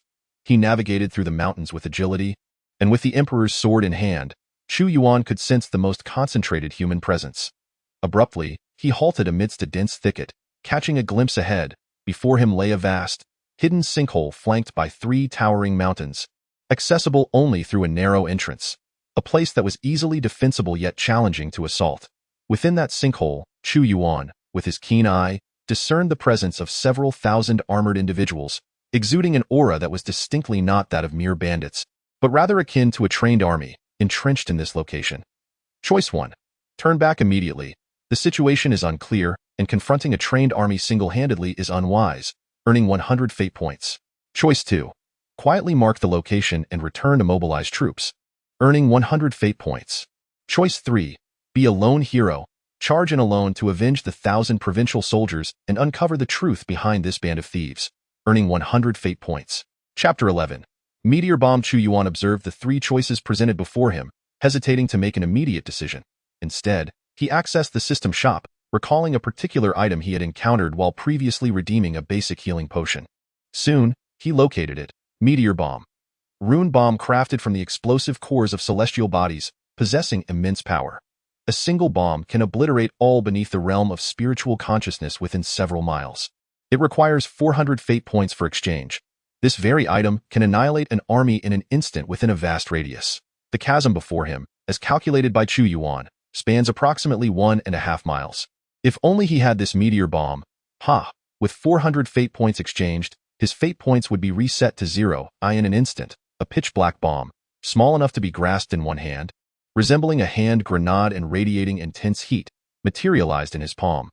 Though diminutive, it bore an astonishing weight of 100 pounds. A basic healing potion capable of treating those below the realm of spiritual insight merely costs 100 fate points. Yet this singular bomb demands a staggering 400 fate points. Truly exorbitant. He stepped forth, his movements swift and decisive, akin to a great rock descending into the chasm. As his vision cleared, he discerned that what lay before him was not a mere band of brigands, but rather a well-trained legion. Ding. The host has made choice 3, earning 100 fate points, with a current balance of 100 points. Someone has breached the camp. Who dares intrude upon our territory? Where are the sentinels outside? How could they have failed to notice? Could it be individuals from the Great Wu dynasty? Kill, kill, kill. Regardless of who they are, those who trespass shall be met with no mercy. The appearance of Chu Yuan was akin to a block of ice dropped into a boiling pot of oil, causing an immediate uproar. From within the tents, thousands of soldiers, exuding a menacing aura and brandishing weapons, surged forth, encircling the intruder. Who are you? A towering man clad in crimson armor, eyes sharp with vigilance, scrutinized the young man's visage, pondering his identity. Chu Yuan, he pronounced clearly, his voice resonating with formidable pressure. Chu Yuan. Upon the utterance of this name, an explosive voice reverberated through the air, as a figure soared above, swiftly confronting Chu Yuan, gazing at him with incredulity. The second emperor of Great Wu, you have actually left the palace. A master of the divine passage realm, this individual's strength had reached the first level of divine prowess. Even among the elite of the former divine martial legion, he could command thousands as a junior general. I am the emperor of Great Wu. As Chu Yuan spoke, he exuded an ancient majesty, akin to the emperor of humanity, standing atop the heavens, his voice cold and imposing. Jiang Ying, the valiant general by the side of King Wei Wu. It seems this so-called bandit disturbance is merely a ruse devised by you. 1,000 of my palace soldiers have perished at your hands. Are you mustering troops here to seize the opportunity amidst the chaos and stage a rebellion in the imperial city? Unexpectedly, your majesty is aware of me, Jiang Ying. He replied with a smile that it is rare for your majesty to be so audacious as to uncover our plans. King Wei Wu is the most formidable among the 18 lords of Great Wu, not only commanding a vast army but also having attained the 10th level of divine prowess. Chu Yuan recognized Jiang Ying from his memories. During the siege of the imperial city, Jiang Ying was the vanguard of King Wei Wu. Ha ha ha, your majesty dares to enter Nanshan alone, which truly impresses me. Jiang Ying's face was alight with exuberant delight. Originally, The plan of King Wei Wu was to seize the opportunity during the simultaneous assault of the four-nation coalition to storm the imperial city and capture the emperor. Unexpectedly, you have the audacity to stand before me. It seems this monumental achievement shall fall into my hands. With your strength, are you seeking death? Chu Yuan scoffed. General, I have yet to confront the great martial emperor. I must experience his prowess firsthand. A formidable man of great stature, possessing the strength of the Yuan Shan realm, stepped forth, his visage twisted in a ferocious expression. Option 1. Slay all, sparing none, or it shall be deemed a failure, earning 100 fate points. Option 2. Make a brief appearance and depart. With so many opponents against but one, it is futile to resist, earning 100 fate points and 1 greased feet talisman, noted to enhance movement speed by 100% for the duration of 1 hour. Chu Yuan regarded the towering man, beckoning with a finger. Approach. Humph. The great martial emperor is merely a 15-year-old child. As the man continued to speak, in the next instant, he lunged towards Chu Yuan, wielding 2 enormous watermelon hammers, heavy as mountains, crashing down with ferocity. Do not kill him, spare his life. I wish to take him to meet King Wei Wu.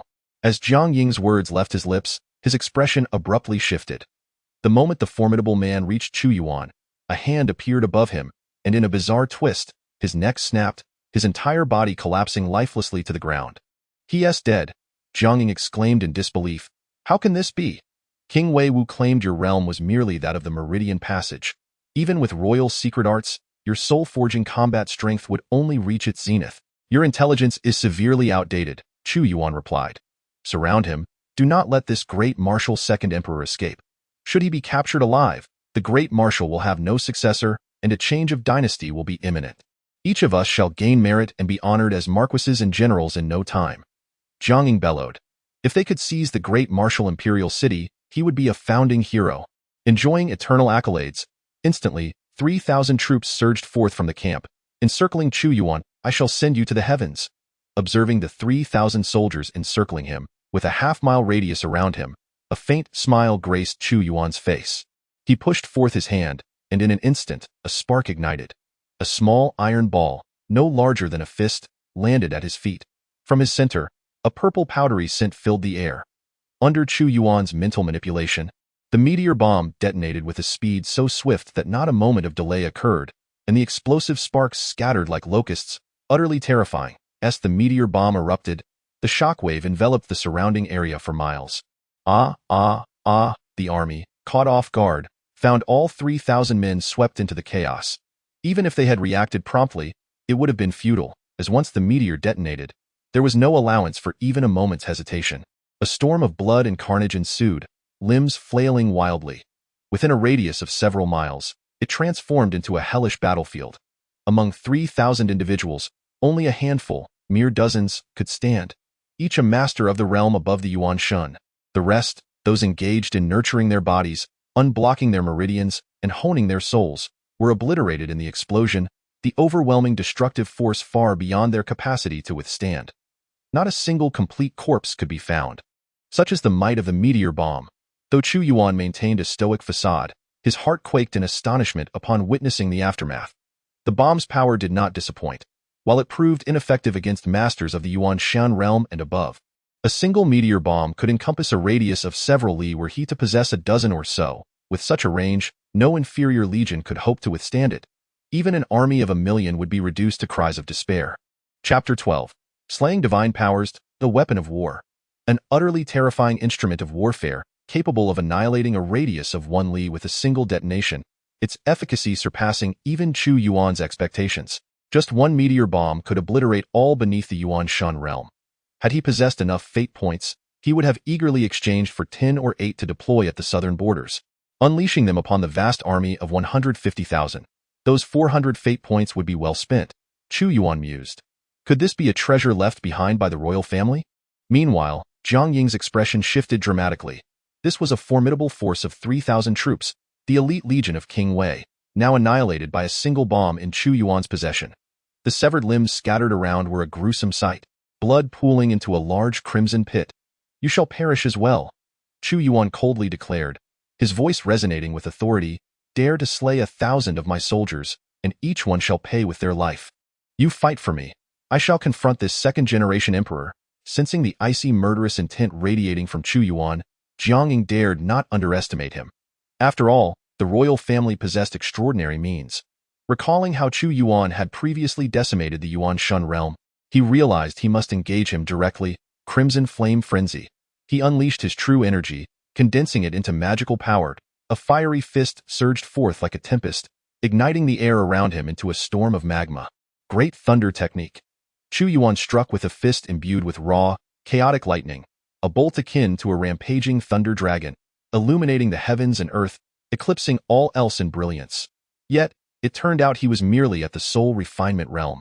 Upon Chu Yuan's strike, Jiang Ying discerned his cultivation level and a cold smile crept across his face. Boom, boom, boom. Their clash echoed like a hammer against an anvil.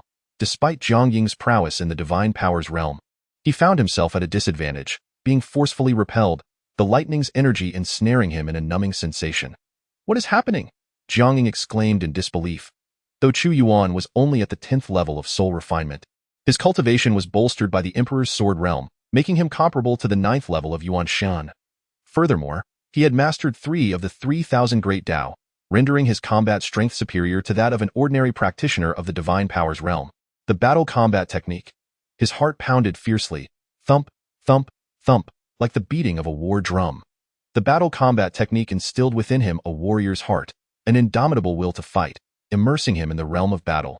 The 7 styles of combat, obliterating heaven and earth. A formidable and sweeping battle intent surged forth as Chu Yuan strode forward with determination. The emperor, resplendent in his authority, descended upon the crowd like rolling thunder, and in an instant, he unleashed a radiant wave that struck directly at Jiang Ying's visage. Despite his utmost efforts to resist, Jiang Ying found himself compelled to retreat, overwhelmed and at a loss for words. With a sudden flourish, Jiang Ying drew forth a grand blade, its gleaming edge slicing through the air like a tempest, unleashing hundreds of lethal arcs in mere moments. With his mastery at the 1st level of divine power, even a 2nd-level expert would be compelled to evade his blade's brilliance. Little Emperor of the 2nd generation, to seek my demise is to grossly underestimate the prowess of those at the divine realm. Even with your royal secrets, the chasm of our realms cannot be bridged. Jiang Ying proclaimed, his mouth agape, the roar of the celestial lion. Roar erupted from him, resonating with the might of a lion, sending tremors through the very souls of divine masters, ensnaring them in bewilderment. Coupled with his ferocious blade, the potency of his attack was magnified immensely. Though you think a mere roar can subdue me, Jiang Ying, today, I shall impart to you the meaning of the Emperor's unassailable majesty. In that moment, Chu Yuan moved, drawing forth the Emperor's sword. The blade's radiance swelled as it clashed against Jiang Ying's tempestuous blade, and with a cataclysmic force, the opposing weapon shattered into 2 blade. Jiang Ying gasped in astonishment. His weapon, a superior earthly grade, was unbreakable even by ordinary heavenly artifacts. What manner of sword does this 2nd-generation emperor wield? To possess such unparalleled sharpness? Let us retreat from Nanshan swiftly. Yet Jiang Ying realized he was no match for Chu Yuan. This young emperor's strength was too enigmatic, and with the revelation of their scheme, he needed to report the events transpiring in Nanshan to King Wei Wu and prepare accordingly. Otherwise, he would be caught unawares by the repercussions. Too late to escape, Chu Yuan, seizing the advantage, transformed his palm, demonstrating the great origin technique. An ethereal hand of origin twisted the very fabric of reality, reaching for Jiang Ying while enveloping the battlefield. This terrifying strike propelled Jiang Ying into the air, rendering his 1st-level divine powers ineffective. His combat experience was extensive, having witnessed countless battles in his dreams of the future, where he contended with lords, great generals, and 4 nations. 7 styles of battle. Chu Yuan unleashed a series of 7 punches, each landing with unerring precision upon Jiang Ying, and the most terrifying aspect of the 7 styles was the escalating ferocity of each blow, culminating in a final strike capable of annihilating all. Ah, ah, ah! Jiang Ying's anguished roars echoed as the last blow collided with him, his body erupting in a cataclysmic explosion, scattering flesh and blood through the air, even his head reduced to a pulp. The formidable master of the 1st level of divine power had been obliterated by Chu Yuan with unparalleled brutality. Alas, Jiang Ying has perished. Witnessing his demise, the 10 or so divine masters were struck with terror.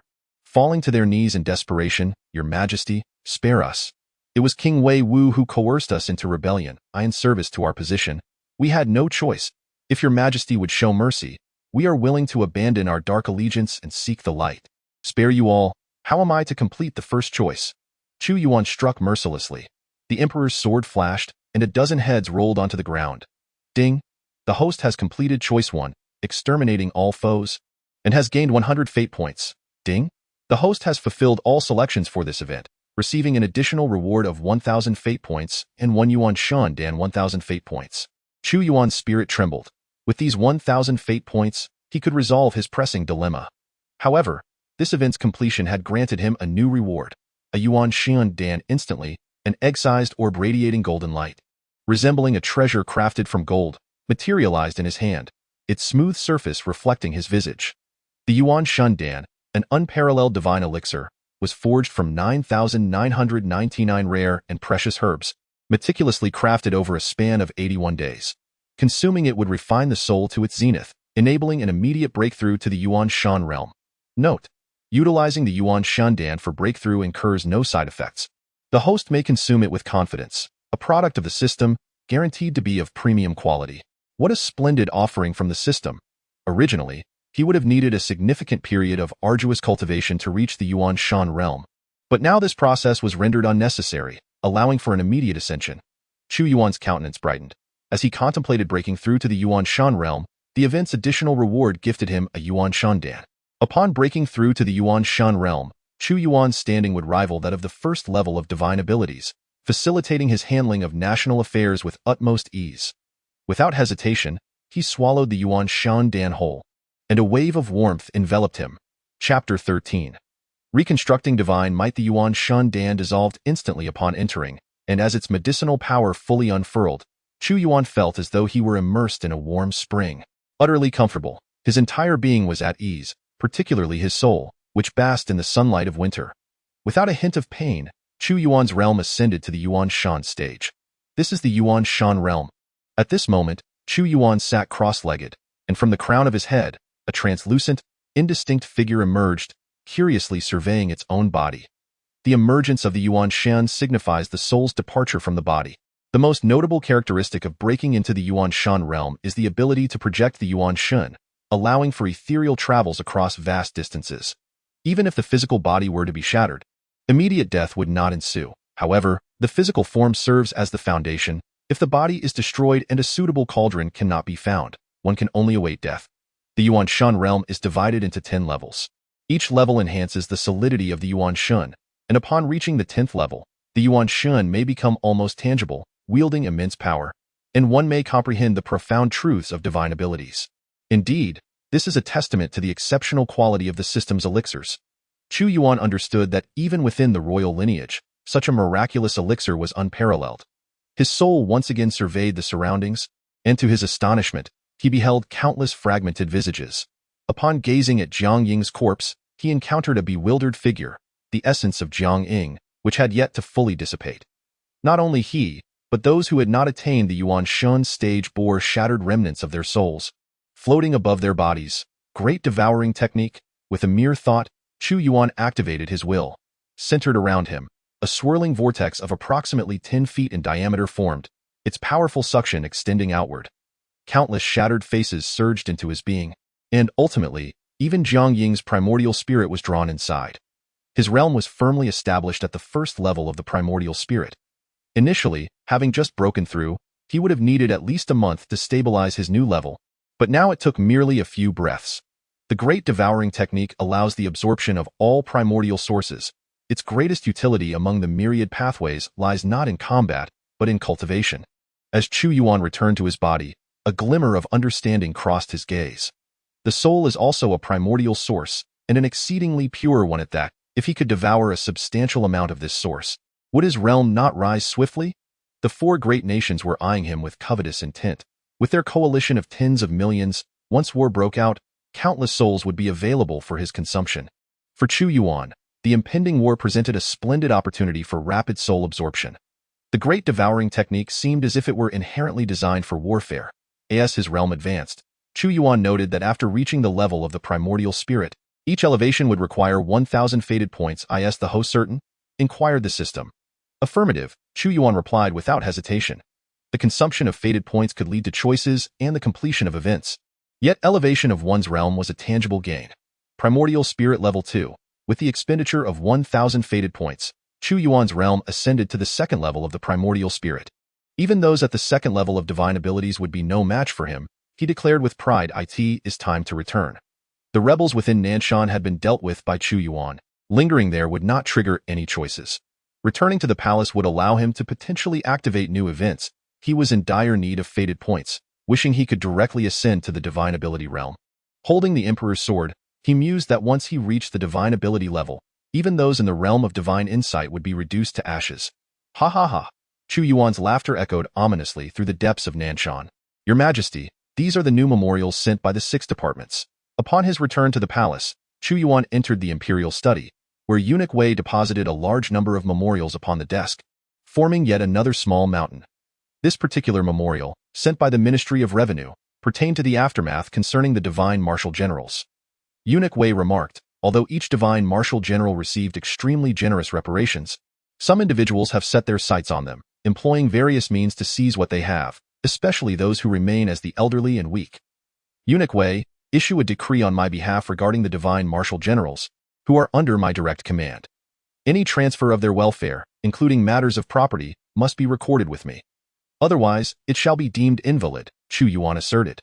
The divine martial legion is the foundation of the Great Wu, and we must not allow the living to feel disheartened. This old servant understands. Eunuch Wei nodded. Your Majesty, please take a look at these memorials. Chu Yuan frowned, casually opening a few of them. I have just resolved the situation in Nanshan, yet in Huayin, Weiyang, Ningguei, and several other prefectures, there have emerged so many bandits. What are those prefectural governors doing? Must I resolve every matter myself? Your Majesty, in the realm of Dawu, 7 counties and 25 prefectures are beset by roving bandits and thieves. Many troops have been dispatched to the borders, leaving our forces depleted and the rear vulnerable, inflicting suffering upon the common folk. Although these marauders may not pose a significant threat, their unchecked proliferation is indeed a matter of concern. Remarked Lord Wei. Dawu boasts a total of 27 counties and 100 prefectures. With 7 counties currently plagued by banditry, the severity of the situation is evident, and if it continues unabated, it will undoubtedly spread further. Pray, Lord Wei, do you have any insight into the identity of those who have appeared in the southern mountains? Inquired Chu Yuan. They are merely a band of thieves attempting to seize opportunities amidst the chaos, perhaps even aspiring to claim dominion over the hills, akin to the lords of the previous dynasty, replied Lord Wei. If that is the case, then I shall rest easy, retorted Chu Yuan coldly. Yet, those are the troops of King Wei Wu, stationed with a formidable force of 3,000, including masters of the transcendent realm. King Wei Wu. Lord Wei's complexion turned ashen. During the tumultuous times of the previous dynasty, when the late emperor waged war across the realm, King Wei Wu commanded an army of 1,000,000. Later, he pledged allegiance to the late emperor, who, despite his desire to diminish King Wei Wu's power, found himself thwarted by King Wei Wu's overwhelming strength. Waiting for a moment to transcend the divine realm, little did he anticipate that the late emperor would pass away before him. Those 3,000 troops, they have already been eradicated by me, including that transcendent master. Did you not perceive that I have attained the state of primordial spirit? With a thunderous roar, a formidable aura of primordial spirit erupted forth. Although Lord Wei also possessed the primordial spirit, he was far inferior to Chu Yuan, and his legs buckled, causing him to kneel. Your Majesty has indeed broken through to the primordial spirit. This is a moment of great joy for Dawu. Lord Wei understood well that the sudden turmoil in an otherwise peaceful realm stemmed from the late emperor's passing. Various lords believed the young emperor lacked the strength to uphold the situation, and each sought to seize a share of the spoils during this opportune moment. He dared not inquire how Chu Yuan's realm had progressed so swiftly. The banditry plaguing the counties and prefectures was but a ruse employed by the lords, each eager to mobilize their forces while fearing the court's scrutiny, thus resorting to subterfuge. For instance, King Wei Wu has audaciously stationed his troops at the very doorstep of my capital. Chu Yuan sneered repeatedly, for he had possessed 3 years of foresight, aware of the schemes employed by those lords. However, if your Majesty chooses to disregard the matter, it would undermine the court's authority, and the continued unrest would drive the hearts of the people away. Precisely what they wished to see. Lord Wei certainly perceived that many within the court were already plotting their escape routes, some even covertly aligning themselves with Deqian. Indeed, while I command an army of 1,000,000, Certain members of the Imperial Guard heed only the orders of the Grand General and may well act in defiance of my commands. Although the martial guards are exceptionally strong, their numbers are woefully insufficient, tasked with safeguarding the imperial city, while the forces from other counties and prefectures are even weaker and of little use. Such is the case with the Southern Mountain Incident, which serves as a prime example. Chu Yuan pondered deeply.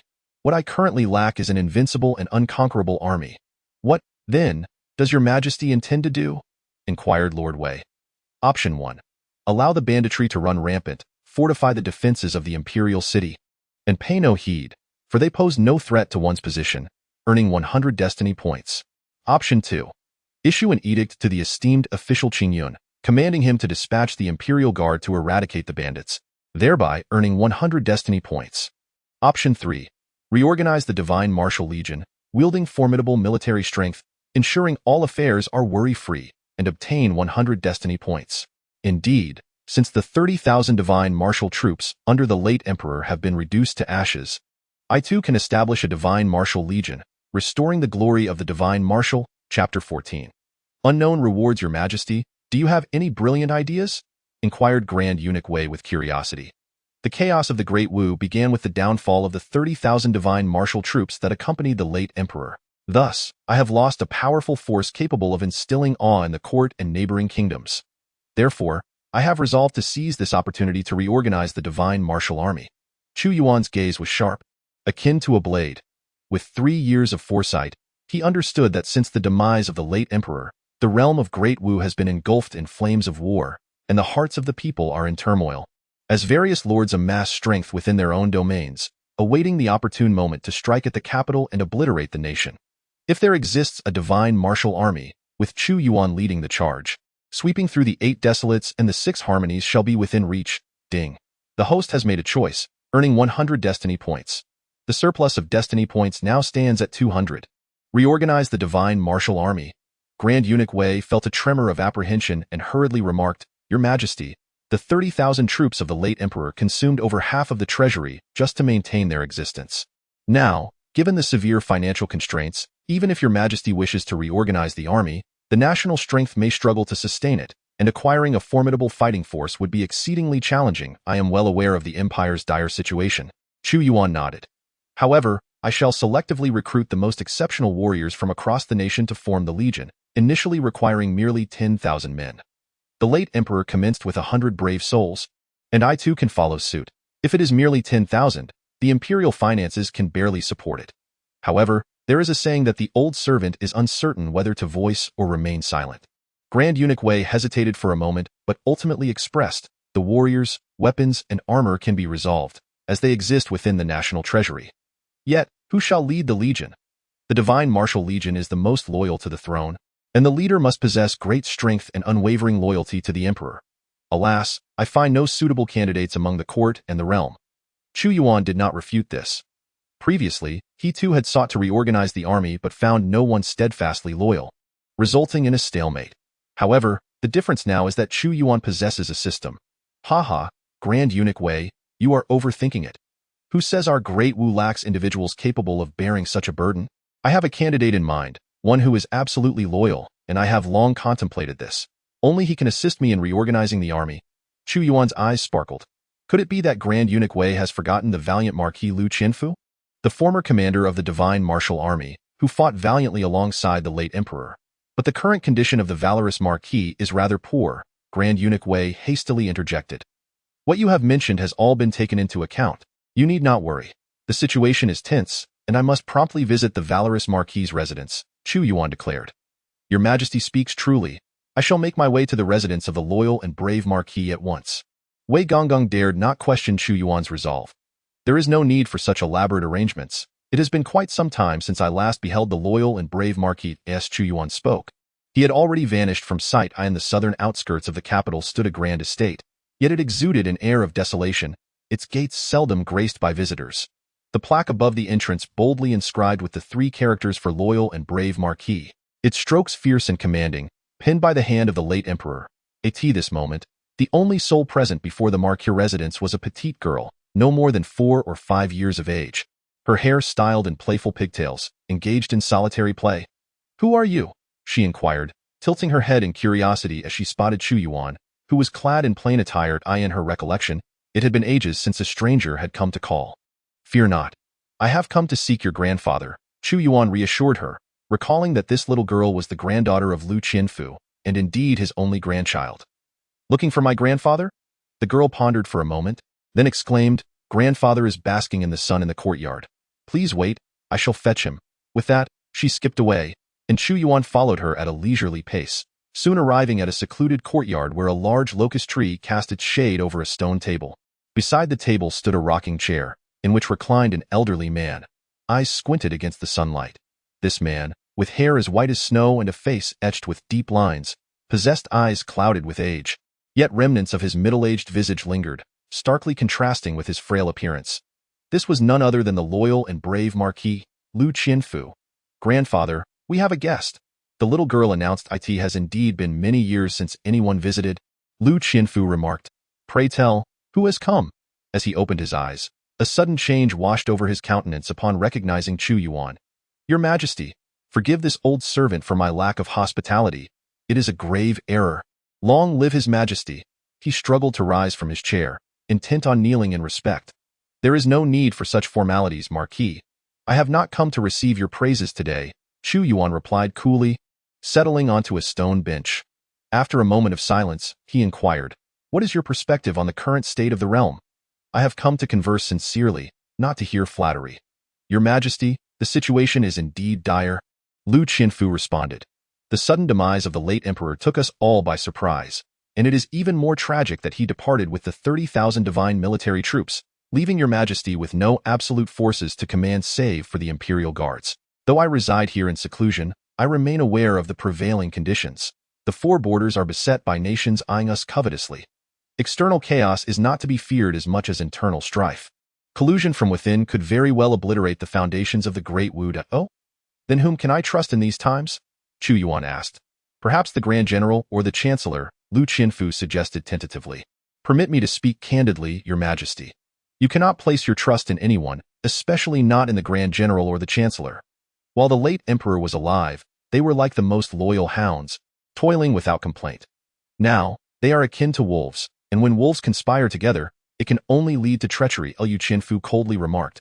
"Though I have not attended court for many years, I am well aware that they are currently scheming to secure the greatest benefits for themselves before the fall of the Great Wu." Upon hearing this, Chu Yuan was somewhat taken aback. He understood that the general and the chancellor had rebelled due to his 3 years of experience, yet Lu Qianfu, having been bedridden in the Marquis's residence for many years, possessed such clarity of insight. "Please, continue," urged Chu Yuan. "His Majesty's sudden visit to the old minister's residence today clearly indicates awareness of the turmoil within the court and the realm," Lu Qianfu sighed. "However, I am but an old man now, only capable of offering His Majesty a few strategies. The late emperor had 2 formidable forces, the Divine Martial Army and the Imperial Guard. The Imperial Guard, tasked with protecting the imperial city, cannot be mobilized.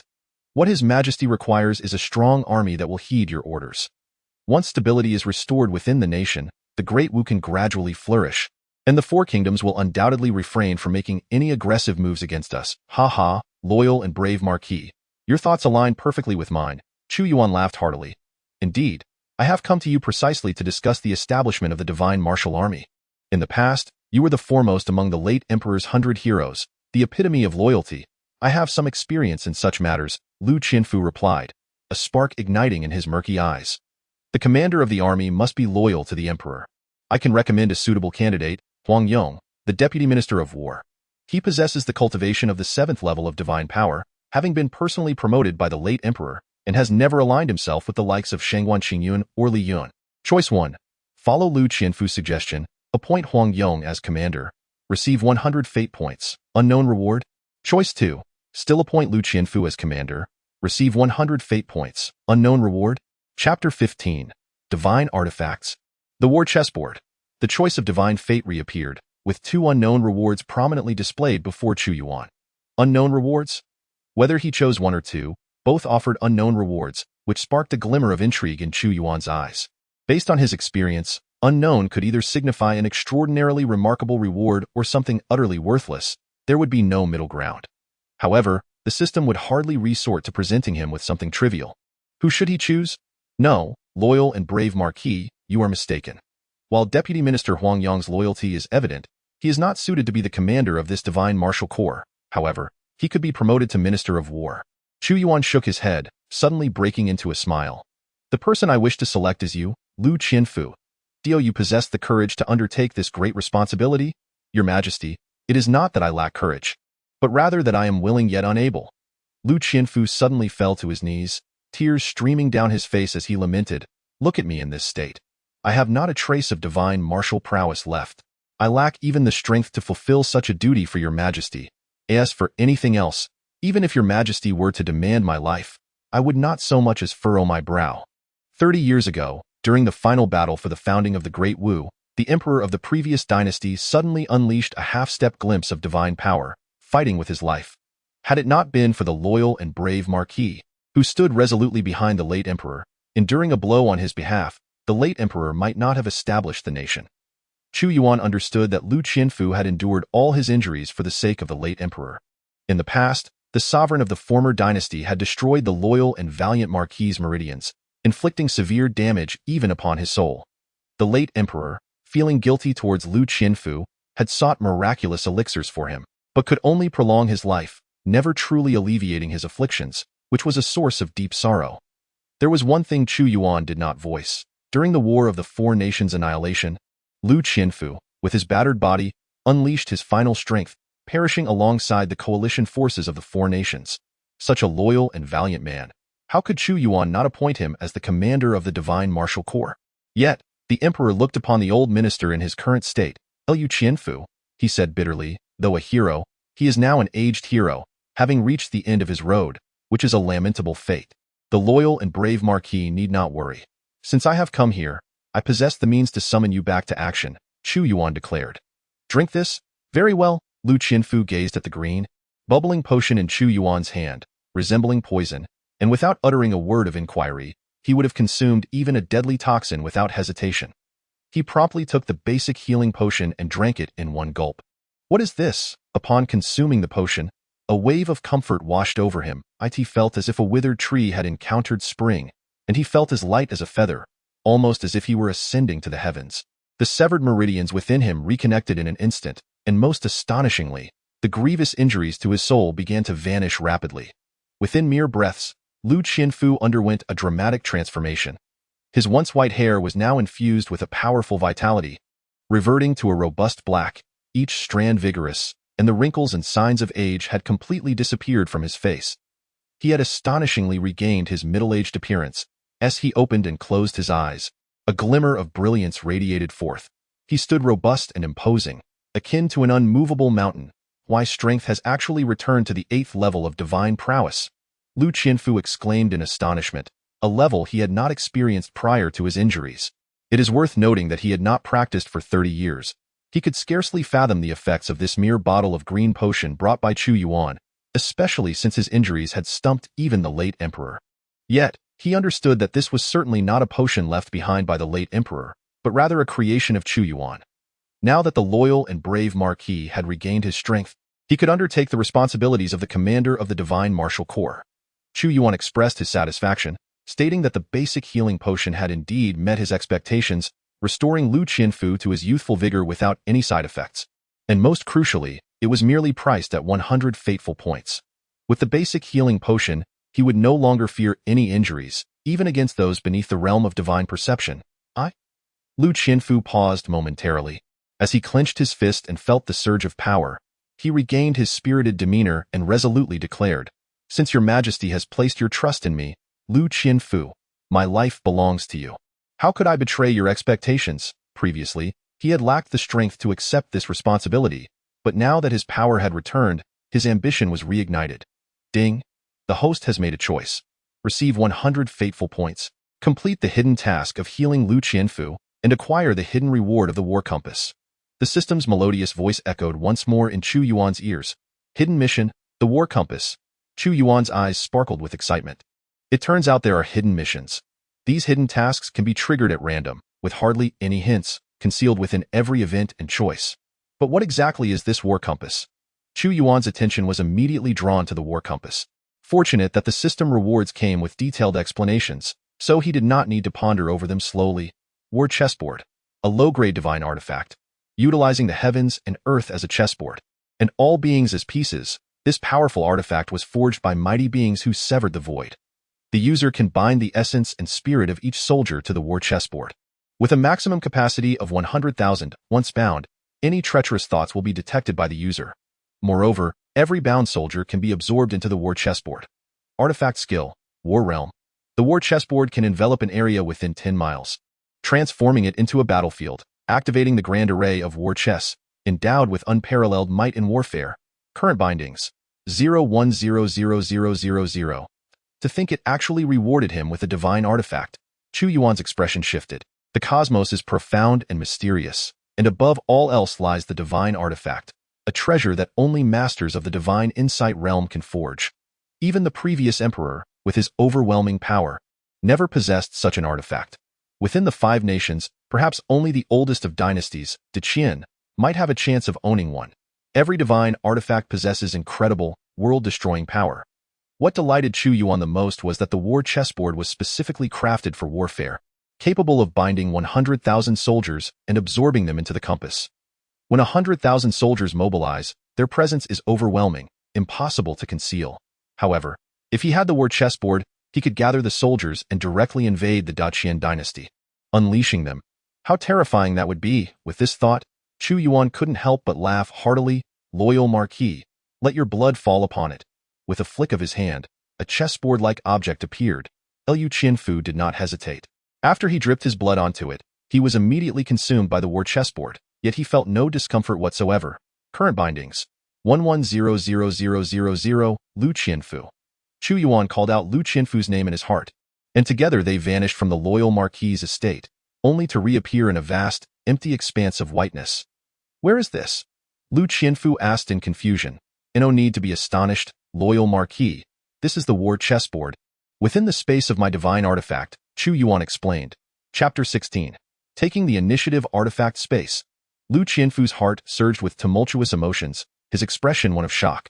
Has your majesty obtained some extraordinary, world-shattering inheritance? It is known that one cannot find a single divine artifact throughout the Great Wu. After all, the founding of Great Wu was merely 30 years ago, far too brief a time. And considering the injury that had plagued him for 30 years, now healed by a mere vial of potion, it was even more astonishing.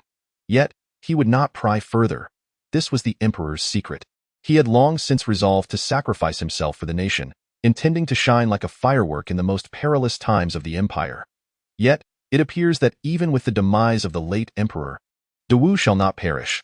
This is the divine artifact war chessboard.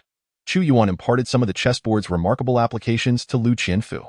The war chessboard, akin to the game of Go, allows for the strategic deployment of troops, designating each piece as a general, while he remains the unseen puppeteer, controlling the pieces. Indeed, the artifact defies the heavens. It took Liu Qianfu a considerable time to fully absorb this information, and with a long exhale, he remarked, "It can actually bind 100,000 troops, gathering them within the chessboard. Their thoughts unified as one eye in times of war. It is as if 100,000 celestial soldiers descend from the heavens. Moreover, it can accommodate the necessary supplies for such a vast army. Had the late emperor possessed this treasure, he would have unified the 5 nations long ago, ascending to the heights of an unparalleled sovereign. War is no trifling matter. Liu Qianfu, having fought for a lifetime, understands that while the acquisition of the war chessboard holds little personal significance, it is an invaluable asset for the empire. 100,000 men. The logistics of daily sustenance are immense, coupled with the need for various instruments of war. With the war chessboard, I could launch a series of lightning-fast campaigns." Chu Yuan scoffed, saying, "Loyal and brave Marquis, the current divine martial legion consists solely of you. I plan to first recruit 10,000 valiant warriors for my service." "Ha ha, your majesty, please do not jest." Liu Qianfu laughed heartily. "Decades ago, amidst chaos and devastation, I led 100 brave souls following the late emperor, conquering the realm without any foundation. Now, with the empire's backing, gathering 10,000 warriors will be a mere trifle. Each summoned warrior must possess the strength of a 10th-level pulse connection. I seek only the elite," Chu Yuan declared. "Come, loyal and brave Marquis, accompany me back to the palace, and your granddaughter Yuan shall return with us as well. The winds are rising, and the time for vying for supremacy has arrived." In the palace, within the imperial study, Eunuch Wei, issue these two imperial edicts, summoning General Da and the Chancellor to the palace to meet the sovereign. Chu Yuan stated, I intend to reclaim certain matters from their hands. Could it be that the loyal and brave Marquis has returned? Eunuch Wei felt a jolt in his heart but said no more. I shall faithfully obey your majesty's command. Afterward, Chu Yuan closed his eyes to rest. He knew that this particular event had not yet reached completion. Otherwise, the system would have issued a prompt. Thus, he waited quietly for half an hour until he heard Eunuch Wei's voice, sharp as a duck's quack. Summon General Da and the Chancellor into the hall. Long live our emperor. Upon entering the imperial study, Shangguan Qingyun and Li Yun observed Chu Yuan, who was reclining against the dragon throne with his eyes closed in meditation. They felt a sense of perplexity. Why had His Majesty summoned both of them today? Ever since the day he executed the envoy in the Grand Hall, their understanding of Chu Yuan's imperial intentions had grown increasingly inscrutable. My esteemed ministers, rise, Chu Yuan said. The purpose of summoning you both today is not for any trivial matter, but rather to announce a significant decision. Asr Dewu faces internal strife and external threats. I shall soon re-establish the Divine Martial Legion. The Divine Martial Legion. As Shangguan Qingyun and Li Yun's expression subtly shifted, they were not entirely taken aback. Indeed, the young emperor harbored intentions to reorganize the divine military, seeking to wield a force he could unconditionally command. However, both men couldn't suppress a cold smirk within. The young emperor still exhibited a degree of naivety, believing he could rely on their strength to reconstruct the divine military corps. Li Yun remained silent, but after exchanging a glance with Shangguan Qingyun, he spoke. Your Majesty, I oversee military affairs, and while the divine military corps must indeed be rebuilt, it is imperative that we proceed with caution. I propose that Minister of War Peng Yuan be appointed as the commander. His prowess has reached the 9th level of divine power, and he is unwaveringly loyal to the empire. No one is more fitting for this role. Li Yun nodded, acknowledging that Peng Yuan was indeed suitable, belonging to their faction. He added, although the empire's finances are currently strained, I fully support this initiative. Elite soldiers can be drawn from the Imperial Guard. 2 esteemed ministers support my plan to reorganize the divine military corps. It brings me great comfort, proclaimed Chu Yuan. The smile on his face caused a simultaneous jolt of unease in Shangguan Qingyun and Li Yun, as if they had unwittingly stepped into a trap. They then heard him continue, however, regarding the commander position, I have already selected a candidate. Who? Both inquired in unison. Could it be Deputy Minister of War Huang Yong? Loyal and brave Marquis. Chu Yuan's voice resonated just as a tall, imposing figure emerged from the inner chamber, his eyes sharp as blades. He greeted them with a hearty laugh. Ah, my esteemed colleagues, it has been quite some time. Loyal and brave Marquis, it is you. Both men's faces displayed incredulity and profound shock. Liu Qianfu was a name they were not unfamiliar with. He had fought alongside the late emperor in their conquests, only to suffer devastating injuries on the eve of the nation's founding, subsequently retreating to languish in obscurity. A tragic hero indeed. Yet, the man before them today bore no semblance to the one who had awaited death in seclusion. It seems you are both quite astonished by my return, Liu Qianfu remarked, his demeanor calm yet insightful. Thanks to His Majesty's benevolence, my injuries have fully healed.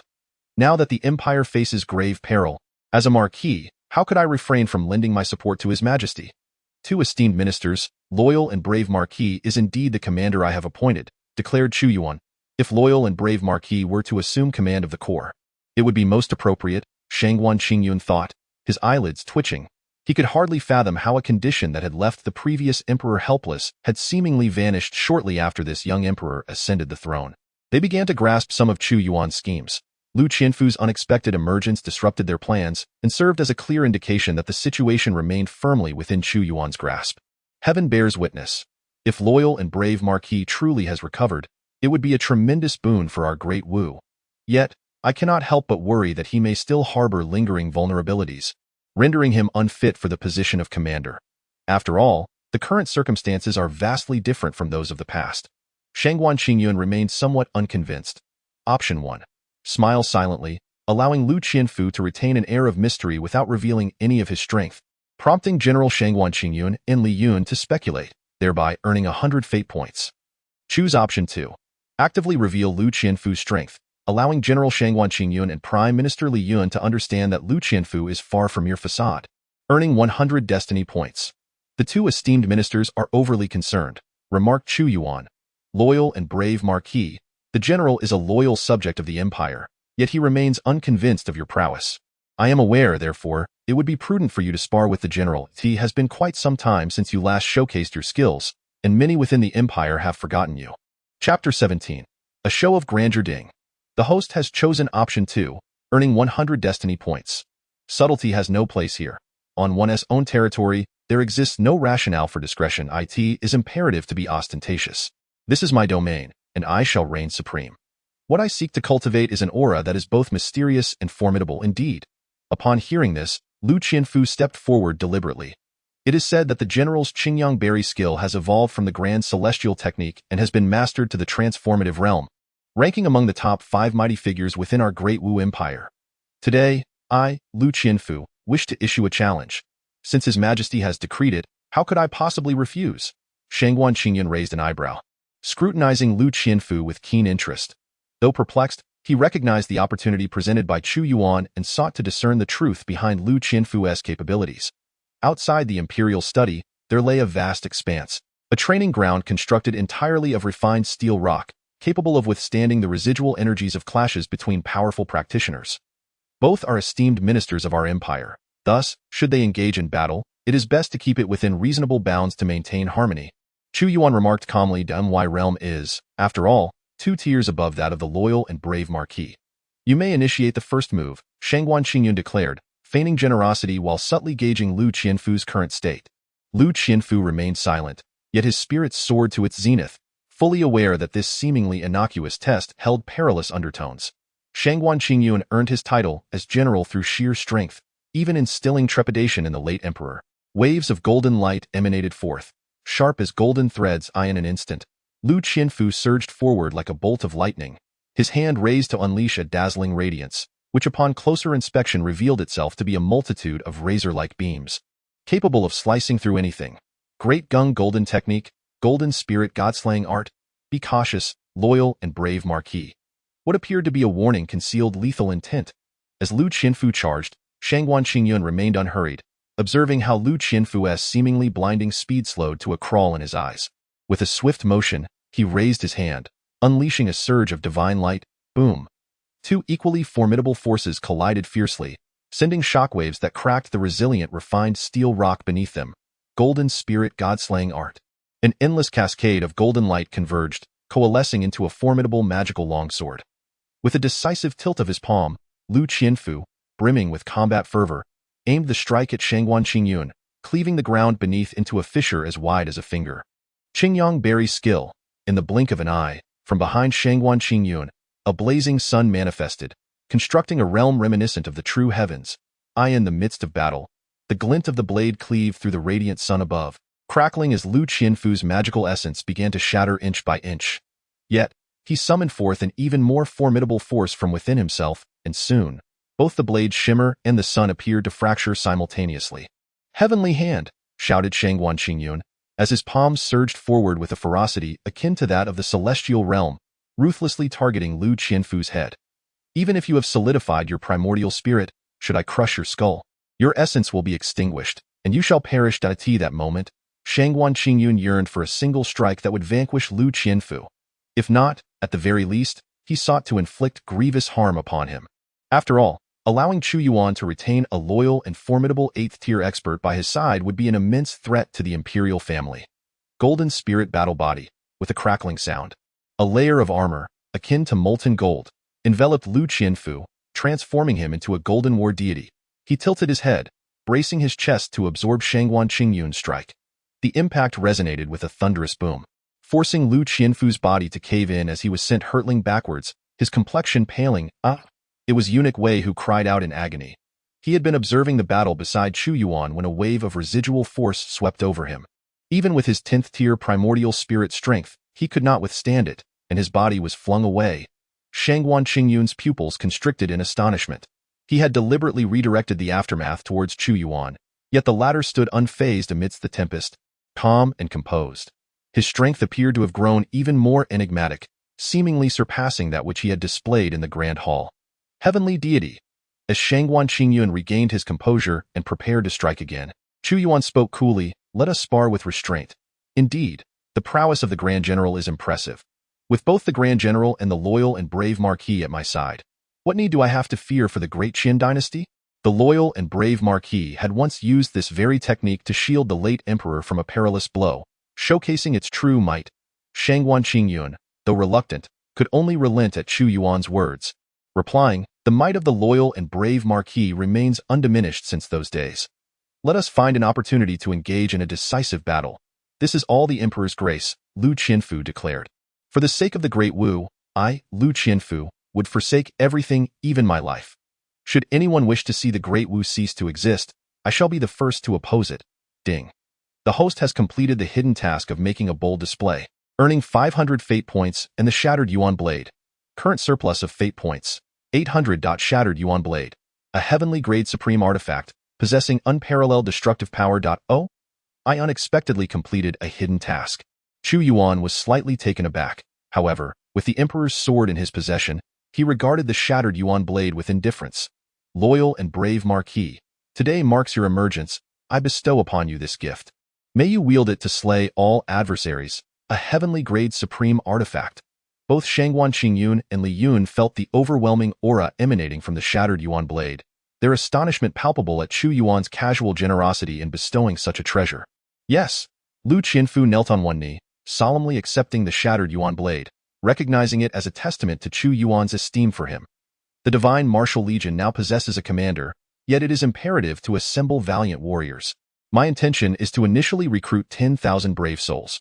With a shift in tone, Chu Yuan remarked, "Weapons and armor are readily available from the national treasury. However, the greatest consumption pertains to elixirs. The Balan Medicinal Mountain and the Nongguan Medicinal Garden have traditionally fallen under the purview of the Ministry of Works and the Ministry of War, yet they must now lend unwavering support to the Divine Martial Legion. The Grand General and the Chancellor must prepare, for in a few days, Lord Zhongyong will be dispatched to take possession of the two major medicinal gardens." Upon hearing this, Shangguan Qingyun and Li Yun simultaneously furrowed their brows.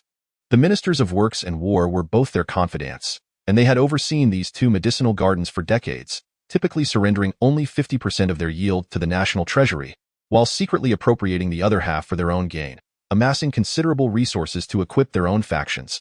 They finally comprehended the purpose of Chu Yuan's summons today. This was sheer audacity. To reclaim the two medicinal gardens, understand that they had cultivated the Balan Medicinal Mountain and the Nongguan Medicinal Garden for many years, amassing an unknown quantity of rare herbs. Should they be nationalized, their losses would be staggering. Noting their silence, Chu Yuan sternly inquired, "Do the Grand General and the Chancellor harbor doubts regarding my decree? You may voice your opinions, esteemed ministers. No, we have no objections. Both medicinal gardens rightfully belong to the Empire."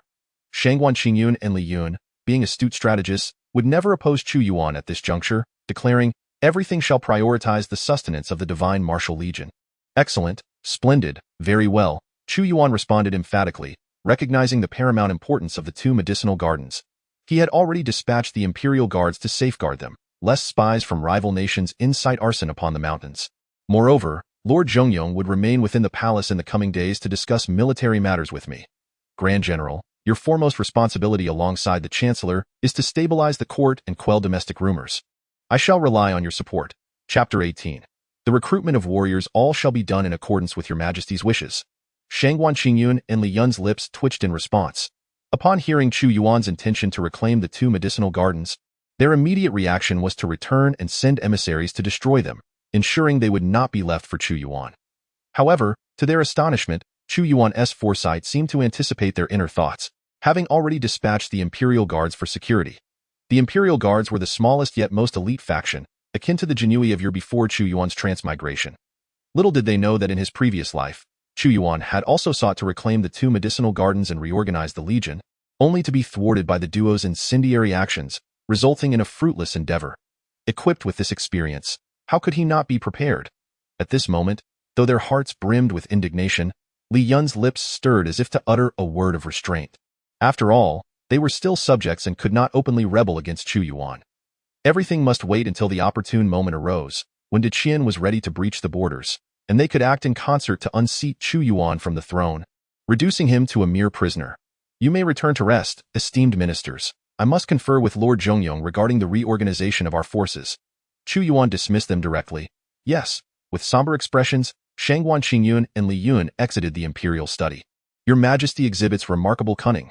Though the realm is rife with the machinations of powerful sovereigns, it has left Shangguan Qingyun and Li Yun feeling like mute souls, burdened with unspoken grievances.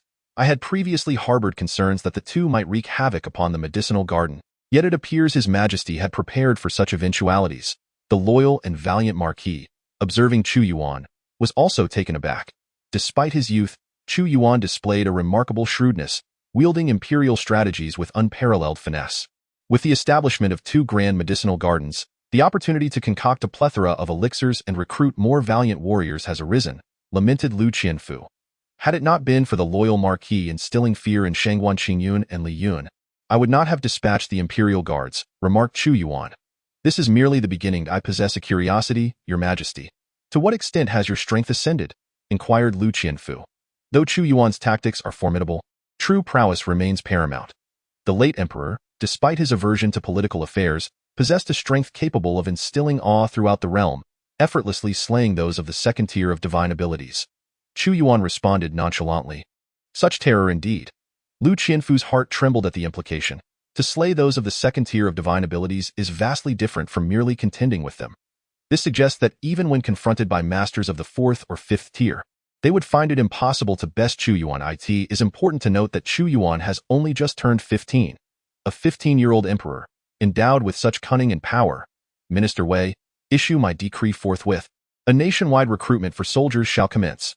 Those who have attained the 10th level of meridian opening may join the Divine Martial Corps. The recruitment site will be established in the Imperial City Square. Today, I shall reorganize the Divine Martial Corps, declared Chu Yuan, brimming with enthusiasm. The Imperial Edict, once promulgated, unleashed a tempest across the nation within a matter of days. Crowds gathered wherever notices were posted, drawn by the gravity of the announcement. This was a matter of profound significance. The Divine Martial Army, comprising 300,000 soldiers, had perished overnight under mysterious circumstances. Such upheaval could not be concealed, delivering a substantial blow to the Great Wu and stirring unrest among the populace. Yet today, with Chu Yuan's decree to recruit valiant warriors, the criteria had been elevated to the 10th level of meridian opening. Who could have imagined that our second sovereign would endeavor to resurrect the Divine Martial Corps? The Divine Martial Corps is the emblem of the Great Wu. As long as it endures, so shall the Great Wu thrive. Indeed, the second emperor ascended to the throne during the empire's gravest peril, and he must forge an invincible legion to uphold this banner. What? The commander of the Divine Martial Corps is none other than the loyal Marquis, Lu Qianfu. A multitude congregated before the imperial edict. Engaged in animated discourse, this was a momentous event. Particularly upon witnessing Lu Qianfu's reinstatement as commander, those who initially sought merely to spectate felt a stirring within, making their way toward the Imperial City Square. Are you unaware that the late emperor faced divine retribution, and that a deity sought to punish him, intending to annihilate the Great Wu? How dare you join the Divine Martial Corps? Do you not fear for your lives? Are you courting death? Simultaneously, discordant voices began to emerge. It was a curious coincidence that such sentiments echoed in front of every imperial edict. Humph! The late emperor's demise indeed bore mystery, yet we, as practitioners of martial arts, shall defy the heavens with our strength. Why should we fear divine retribution? Besides, the heavens of the Great Wu have yet to collapse. Step aside. Do not obstruct our path to join the Divine Martial Corps.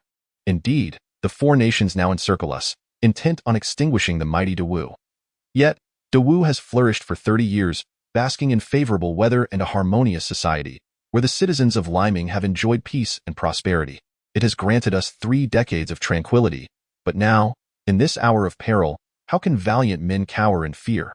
What a serene existence we have, yet there are those who seek to shatter it. Should the 4 nations breach our capital, they will surely unleash devastation and pillage, subjecting our kin to slaughter. With each downfall of a nation, it is we who suffer the most. We are not merely defending De Wu. We are safeguarding our very homes. Despite some discordant voices, the hearts of the people in De Wu have united over the past 30 years, having been afforded immense protection, bringing an end to centuries of bloodshed in this land. The vast majority do not wish to see De Wu perish. The collective is as vital as the individual. If the whole is not preserved, how can the individual endure? When the nest is overturned, how can the eggs remain intact? This truth is understood by many. Your Majesty, 5 days after the imperial edict was dispatched, 2,000 valiant warriors have volunteered, among them 1,600 at the 10th level of the Pulse Connection, 350 in the Soul Forging realm, 49 in the primordial spirit realm, and even one adept in divine arts. At this moment, Chu Yuan and Lu Qinfu stand atop the palace walls, gazing down upon the bustling crowd in the palace square. The announcement shall be made. Those who meet the criteria will be temporarily accommodated in the divine martial camp until we gather a multitude of 10,000 warriors for further arrangements. Chu Yuan smiled faintly, unperturbed by the turnout. Joining the divine martial corps not only brings glory but, more critically, every warrior is assured the support of the court, along with a wealth of cultivation resources. Previously, the 300,000 strong of the divine martial corps represented the court's utmost limit. Many with potential were unable to join in this realm of Dawu. No formidable sects exist as for the solitary practitioners. While they may appear free, the majority of resources are controlled by the court, rendering cultivation a formidable challenge. Recently, rumors have been deliberately spread to hinder others from joining, and I suspect the Chancellor and the Grand General may be covertly intervening. Lu Qinfu furrowed his brow and remarked, however, I harbor doubts. Among these 2,000 warriors, there may be their agents lurking in the shadows. Thus, I propose that we meticulously scrutinize their backgrounds. Traitors must be dealt with mercilessly. Have you forgotten, loyal and brave Marquis? All who join the divine martial corps must shed their blood and spirit, engaging with the battle chessboard. I am well aware of who is loyal and who betrays, Chu Yuan retorted, dismissing such concerns. Even if there were spies sent by Shangguan Qingyun and Li Yun, as long as they shed their blood into the battle chessboard, they would be compelled to serve faithfully. I shall intensify the investment in the military resources of the divine martial corps. I desire to cultivate our combat strength in the shortest time possible, sweeping across the 8 directions and 6 realms. The treasury need not be conserved. Once we have quelled the 4 nations of Deqian, we shall acquire whatever we desire. Chu Yuan issued another decree. Lu Qinfu nodded, acknowledging that this indeed was a strategy of no retreat. The treasury already held provisions for millions of troops for a year. Now, allocating it to sustain 10,000 would be more than sufficient, even if multiplied tenfold. Your Majesty, I have observed something rather unusual. Beside him, Grand Eunuch Wei suddenly remarked, the imperial edict was first disseminated to various prefectures and counties before being publicly posted. Considering the timeline, the valiant warriors from other regions should be nearing the capital as well. Yet, why is it that only those from the capital and a few surrounding counties have registered? I have not laid eyes upon a single warrior from the other prefectures. Chapter 19. Rooting out the source. Investigate thoroughly. Dispatch personnel to every county and prefecture. I wish to uncover who is behind this mischief, Chu Yuan declared coldly. The delay in his selection for the incident was largely due to his inability to assemble a formidable army. Despite the empire boasting a population of over 10 million, it was evidently insufficient for Chu Yuan to establish an elite force. Upon receiving the imperial edict, Grand Eunuch Wei promptly took his leave. Merely a day later, Grand Eunuch Wei returned with news, stating, Your Majesty, according to reports from our scouts, the issuance of the imperial decree indeed drew considerable attention nationwide. Many departed from their respective counties towards the capital on that very day. In accordance with your directives, the local officials facilitated their journey, yet none have managed to arrive in the capital. They have likely encountered unforeseen peril. Lu Qinfu's countenance darkened. There are those who do not wish for your Majesty to form a divine military force, fearing it may threaten their interests, and they possess the means to do so. General Shangguan Qingyun and Prime Minister Li Yun. A cold smile crept across Chu Yuan's face. They have ambushed the warriors from various prefectures. I have a good inkling of the identity of their forces. It is Shangguan Qingyun's own men, the Shadow Guards. It has long been rumored that before the late emperor's uprising, Shangguan Qingyun was a regional lord with a mysterious and powerful faction at his command. Could it be that they are the Shadow Guards? Lu Qinfu remarked gravely. Choice 1. Mobilize a large army to escort the warriors from various prefectures until they safely reach the imperial city. Fate points. Choice 2. Take the initiative to strike and eliminate the Shadow Guards, eradicating future threats. Fate points. Note: unknown rewards will be granted based on completion level. Oh? Chu Yuan observed the divine choices before him, noting that the rewards for fate points were shrouded in mystery, prompting him to ponder. Regardless of whether he chose one or two, the fate points he would acquire remained uncertain. Indeed, it was the Shadow Guards. Chu Yuan had made his decision, his gaze glinting with murderous intent. Would you care to join me in eliminating the Shadow Guards? To protect the warriors from various prefectures along the way would be an enormous undertaking. Hence, Chu Yuan opted to annihilate the martial guards and sever Shangguan Qingyun's wings. The Shadow Guards lurked in obscurity, and their hiding places would likely be difficult to uncover. Lu Qinfu had spent 30 years recuperating in the capital and remained unaware of the Shadow Guards' whereabouts. I know where the Shadow Guards hide. Follow me, Chu Yuan proclaimed with a sneer, and in an instant, he vanished from the city walls. Yang Manor, situated in a secluded corner several miles from the royal palace, boasted a vast estate encircled by long walls. Within, numerous houses were interspersed among towering trees that obscured the sky at first glance. The layout of Yang Manor resembled a miniature city. Although remote, it was in close proximity to the capital's walls. At this moment, within Yangzhuang, numerous individuals were bustling in and out, hastening various horse-drawn carriages, creating a lively atmosphere. This Yangzhuang was a property established by a merchant surnamed Yang in the capital, and his business extended throughout the nation. With many people arriving daily to transport goods, the loyal and valiant marquis, along with the secret guards, were concealed within this very place. Meanwhile, Chu Yuan and Lu Qianfu had already appeared on the outskirts of Yangzhuang. Yangzhuang? Lu Qianfu remarked. The proprietor of Yangzhuang conducts such extensive business that he has dealings reaching into nearby nations, specializing in rare and exquisite treasures. Could it be that he has colluded with Shangguan Qingyun? The comings and goings at Yangzhuang occurred day and night, seemingly bustling, and the sheer number of people entering and exiting made it appear impossible to hide an army. Yet, Shangguan Qingyun understood the profound truth that great concealment lies within the marketplace, while minor concealment resides in the wild. Unfortunately, he had previously exposed himself before the emperor. Chu Yuan was aware that the secret guards were hidden within Yangzhuang due to an event in his past life when the coalition of 4 nations attacked the imperial city. The secret guards had suddenly launched an offensive, seeking to align internally and externally. He refrained from immediate action, instead observing quietly from outside Yangzhuang, recognizing that the rewards for completing this fateful point would be greater the more flawlessly it was executed. Thus prompting Chu Yuan to treat the situation with utmost seriousness. As night fell, a serene calm enveloped the surroundings. The moon hung high in the sky, and the stars twinkled brilliantly. Although it was late and the world was quiet, Yangzhuang remained lively, with numerous goods continuously arriving and departing. As the night deepened and weariness set in, Chu Yuan's eyes flickered with dozens of dark silhouettes. Figures clad in black were on the move. Kill! Chu Yuan's expression turned cold as he uttered a low command. In an instant, he stepped forward, lightning fast, intercepting the group of black-clad individuals. A radiant source of light emanated from his palm as he struck at the group. Without a single cry of agony, those figures were instantaneously reduced to withered skins. Indeed, those desiccated skins were human. Their flesh, blood, and soul essence were devoured by Chu Yuan's grand devouring technique, enveloping him in a warm surge of power, subtly refining his primordial spirit. What a domineering divine ability! Lu Qianfu's gaze sharpened, recognizing this as a true manifestation of divine power. His eyes flickered again as Chu Yuan entered the depths of Yangzhuang. No matter who he encountered in the surroundings, each individual was transformed into mere human skin by his grand devouring technique, without a single warning cry to impede his progress. Deep within Yangzhuang, beneath the shade of towering trees, stood several houses, each harboring shadowy figures. If a profoundly skilled expert were to stand here, they would sense powerful auras soaring into the heavens, distorting the starry sky. However, formations were arranged within Yangzhuang, perfectly concealing the fluctuations. The secret guards numbered 3,000, the elite cultivated by Shangguan Qingyun, with 2,100 present here, indicating that the remaining forces had been dispatched to eliminate warriors from various prefectures. Chu Yuan's eyes transformed into devouring orbs.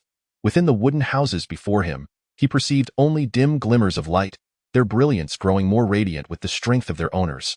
The 3,000 divine powers, particularly the grand devouring technique, ranks exceedingly high among mystical arts, even placing within the top 10 to some extent. The elite here possess no less than the strength of the soul-forging realm, with over 300 at the Yuan spirit realm.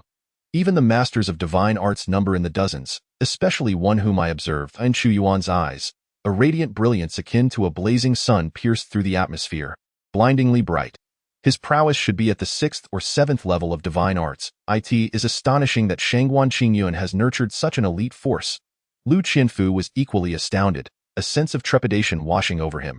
Should this elite force suddenly wreak havoc within the imperial city? Even 100,000 elite troops would struggle to subdue them, undoubtedly leading to catastrophe. His Majesty aims to eliminate any future threats by uprooting this power. This is the influence that Shangguan Qingyun has cultivated over decades, and he would never suspect that his hidden guards' whereabouts have already been discovered by me. With a fierce grip, Chu Yuan clenched his palm, and in an instant, the grand devouring technique was unleashed. Manifesting as a colossal handprint, easily 100 meters wide, crashing down upon the center of those structures. Chapter 20. My will is heaven's will. The violent might of the devouring giant palm enveloped the entirety of Yang village, drawing in boundless spiritual energy from the heavens and earth to augment its power, like a beacon illuminating the night, suddenly casting light upon the entire encampment. Who dares, within the camp, the hidden guards, engrossed in their cultivation, were caught off guard as they beheld the giant palm descending. They could only utter cries of alarm as dozens of buildings were obliterated in an instant, leading to the annihilation of over 100 hidden guards. Who is it? The sudden upheaval did not throw the hidden guards into disarray. These individuals, well-trained, swiftly witnessed over 2,000 figures emerging, among whom a middle-aged man clad in a brocade robe stood at the forefront, resembling a wealthy merchant, yet he was the highest in cultivation among them, the 7th level of divine arts. He was the commander of the hidden guards. It is I who have arrived. Chu Yuan, hands clasped behind his back, stood aloft in the air, radiant light cascading beneath his feet like a long rainbow. You are the great Wu Emperor, Chu Yuan. How did you find us? And Lu Qianfu. You too have come. How infuriating. My hidden guards are concealed so deeply that even the late emperor was unaware. Yet you have managed to uncover us. The commander of the hidden guards was caught off guard. And as he finally discerned Chu Yuan's visage, his heart trembled violently. He could never have imagined that their hidden sanctuary would be discovered by Chu Yuan, who audaciously dared to confront them. However, being at the 7th level of divine arts and a military commander, he quickly regained his composure, his eyes flashing with countless strategies. It is indeed Yang Xian.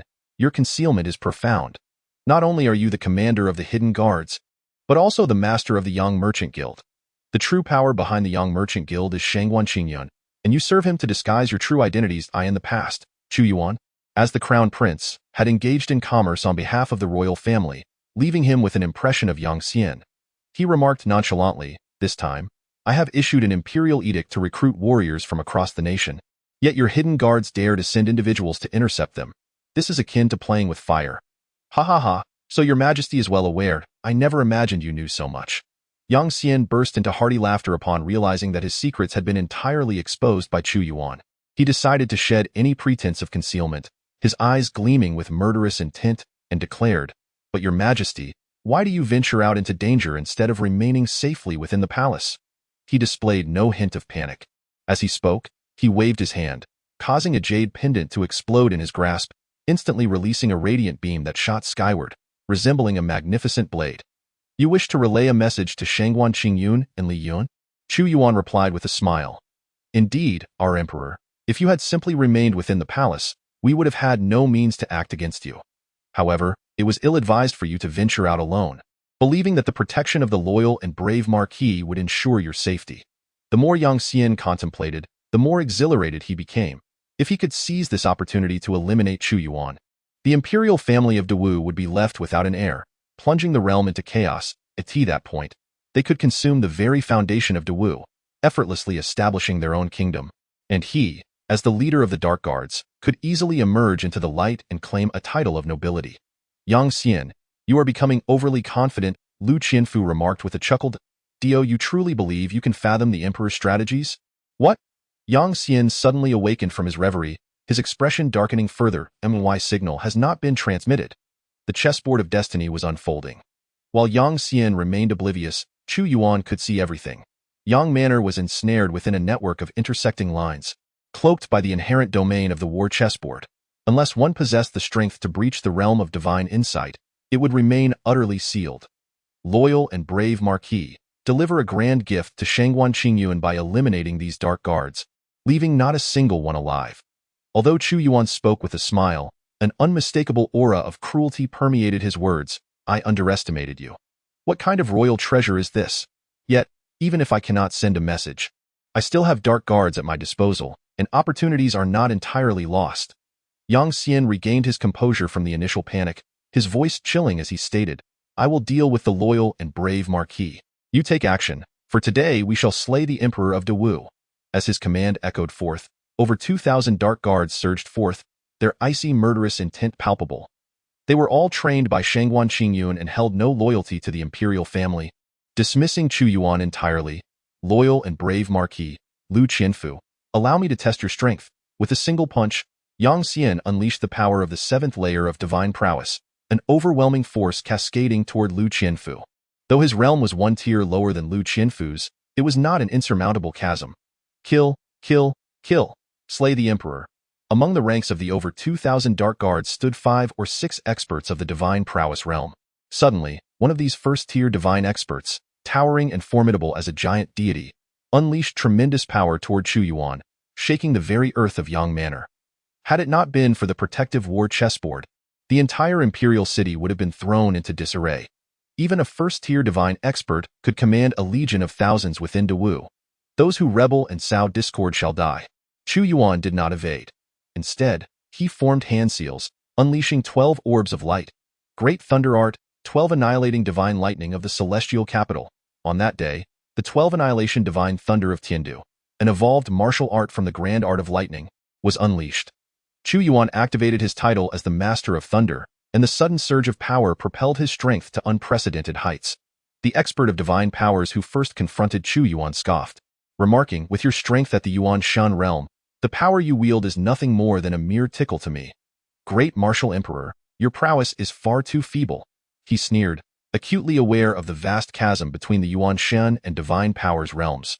Yet, in the next instant, the 12 annihilation divine thunder erupted upon him, and he emitted not a single cry of anguish as he was reduced to ashes, a primal force surging into Chu Yuan's being. "What? Feng Bai has actually been slain," Yang Xian observed in shock. It was not a drawn-out battle but rather a single decisive strike. "Yang Xian, how dare you be distracted while facing me?" Lu Qianfu bellowed, and a myriad of sharp rays suddenly erupted from Yang Xian. Boom! Chu Yuan, having effortlessly dispatched Feng Bai, did not linger. A vortex of absorption appeared around him, emanating a force that spread outward, causing screams to arise wherever it reached. Flimsy pieces of human skin danced in the air, pulverized by the overwhelming power. The elite dark guards of the Forged Soul realm, who attempted to approach Chu Yuan, found their entire essence consumed by the great source technique. Though those at the Yuan Shan realm managed to resist momentarily, it proved futile. Only those of the divine powers realm could withstand it in the span of just a few breaths. Over 400 to 500 of the 2,000 dark guards had perished. The demon lord, he is the most ruthless of fiends. The elite dark guards were paralyzed with terror. Those devoured by Chu Yuan had been reduced to mere human skin, their bones obliterated. Such a horrific method should not belong to a mere mortal, but rather to the most fearsome of demons. My will is the will of heaven. Those who defy it shall perish. Although Chu Yuan witnessed hundreds being consumed, his expression remained tranquil, as if he was perfectly suited for such carnage, filled with a sense of exhilaration. He immediately enveloped his hands. Great absorption technique, Eye of Absorption, Chapter 21. Perfectly executed, the Eye of Absorption was not a true eyeball. It was a colossal vortex, akin to the eye of a storm, radiating eerie spiral patterns that resembled tendrils. As the Eye of Absorption expanded, the dark guards within Yang Manor found no refuge, each one being drawn into its depths. Those at the Forged Soul realm could not muster even a semblance of resistance, their entire essence devoured. The great absorption technique was thus terrifying. Any cultivator beneath Chu Yuan's level was virtually slaughtered. Great absorption technique. Chu Yuan pointed a finger, and immediately, a digit infused with potent absorbing power struck a divine powers realm expert. In an instant, his waist erupted, and his entire being disintegrated into a mist of blood. The supreme of humanity, exuding an aura of authority. Normally, these experts at the first and second tiers of divine powers, despite being weaker than Chu Yuan, would not fall so easily. However, equipped with the imperial sword of humanity and bolstered by its divine authority, not only did he instill fear, but he also gained an enhancement against the beings of the human race. The Emperor of humanity, the sovereign among sovereigns. Those who dare to offend the Emperor shall face annihilation. Kill. As Chu Yuan unleashed his formidable powers, a radiant aura enveloped him, and his relentless slaughter was executed with an audacity that defied reason. Contrary to what one might expect, his countenance grew increasingly relaxed despite the exhausting nature of such fierce exertion. This was the terrifying essence of the great devouring technique. Not only could it consume all forms of power, but it also had the remarkable ability to replenish itself amidst battle, akin to an ever-flowing spring.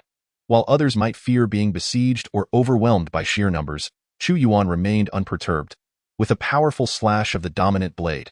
At that moment, a formidable expert at the second tier of divine powers gritted his teeth, wielding a silver-long knife that cleaved downwards, emanating an oppressive blade aura that enveloped the space within 100 meters, bearing down upon Chu Yuan. The storm of battle, a frenzy of combat. Chu Yuan clenched his fist tightly, and with a mighty strike, a thunderous fist, cloaked in lightning, manifested in the sky that it moved with the swiftness of a thunderbolt, yet appeared to crawl as slowly as a snail, distorting the very fabric of perception with its overwhelming force. This devastating punch collided with the second-tier expert, resulting in a violent eruption of blood, the man meeting his demise on the spot.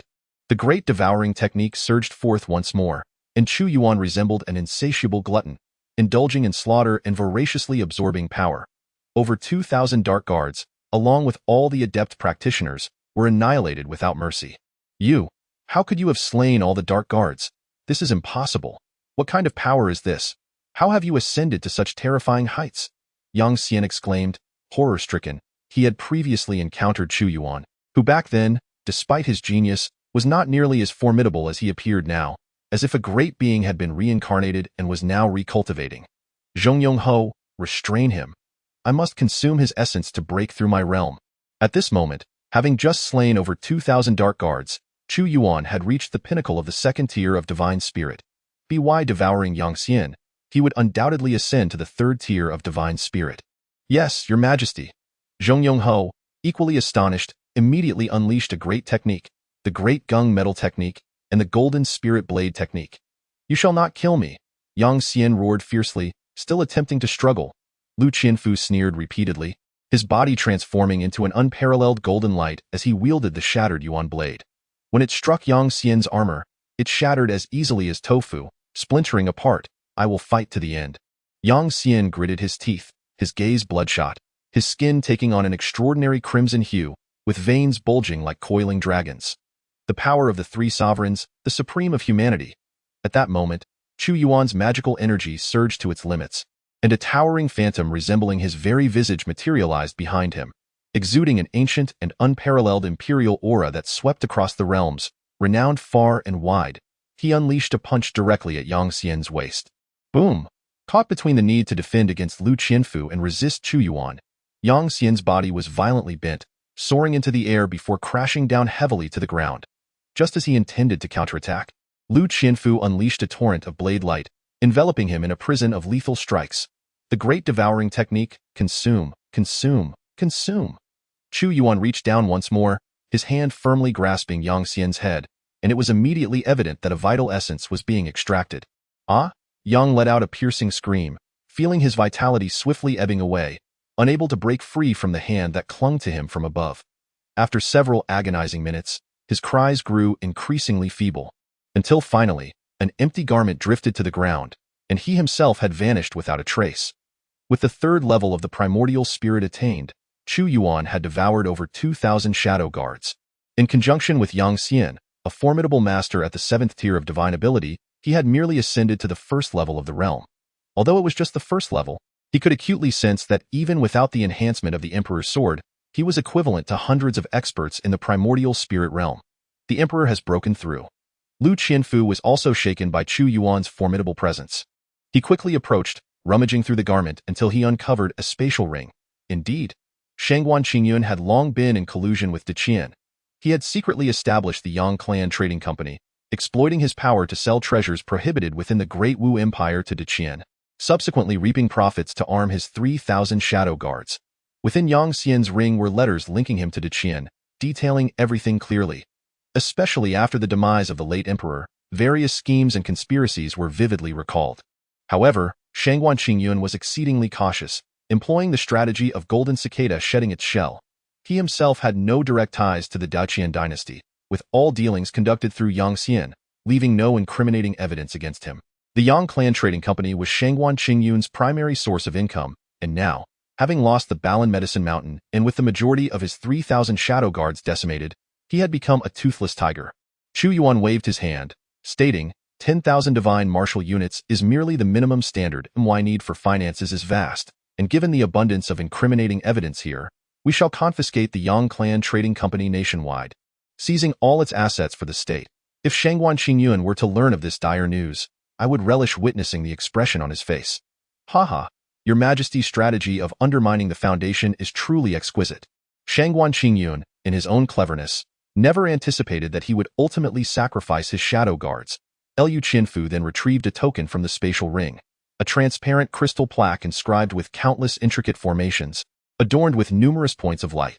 This is the mother-child token, capable of transmitting messages between one another and determining their respective locations. The higher the quality, the greater the distance it can cover. And this particular piece is of exceptionally high grade, allowing for the rapid relay of information through a series of subordinate tokens. Excellent, Duke Zhongyang, issue a summons in Yang Xian's name, commanding all shadow guards currently on missions to return to the imperial city. Ensuring a complete net capture, Chu Yuan ordered. He had slaughtered all the shadow guards within the Yang estate, but had yet to receive the reward of fate points, indicating that a considerable number remained outside the imperial city. This phenomenon also existed within the divine martial army. Liu Qinfu nodded and promptly set to work. With the mother-child token in hand, the shadow guards were unsuspecting and hurried back to the Yang estate in the imperial city. Furthermore, Chu Yuan issued a decree to restrain Shangguan Qingyun's movements, ensuring he would be too preoccupied with other matters in the coming days. Once all the shadow guards had been annihilated by Chu Yuan, the long-awaited reward finally arrived. Ding! The host has completed Choice 2, achieving a perfect level of completion. Reward: 1,500 fate points. Current surplus of fate points: 2,300 points. Chapter 22. Those who offend our great warriors shall be punished, no matter the distance this time. The fateful reward was astonishingly generous. Upon hearing the system's notification, Chu Yuan was somewhat taken aback. A full 1,500 points. It is worth noting that previously, he would only receive a meager 1,000 points upon completing an event. Unfortunately, there were no additional treasures bestowed, indicating that this was purely a reward of fateful points. Advancement in cultivation. Without hesitation, Chu Yuan allocated the fateful points to elevate his realm. Spiritual Essence 4th level. Spiritual Essence 5th level. In the span of a mere instant, Chu Yuan ascended to the Spiritual Essence 5th level. The Emperor's power has increased once more. Liu Qinfu felt a surge of trepidation. He suddenly perceived Chu Yuan's aura as a brilliant beam shooting towards the heavens, formidable and unimaginable. Previously, he had believed his strength could suppress Chu Yuan. Yet now that notion had completely vanished. Inform the prefect of Wudu. Instruct him to raid the homes of the Yang clan. The evidence is irrefutable and sufficient to annihilate the 3 branches of the Yang family. Chu Yuan coldly uttered, "I in this world.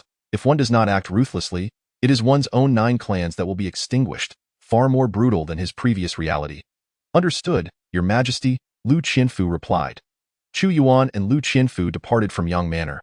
Before the dawn broke, Prefect Song Ying of Wudu hastily arrived at the imperial study, his expression grim as he received various missives.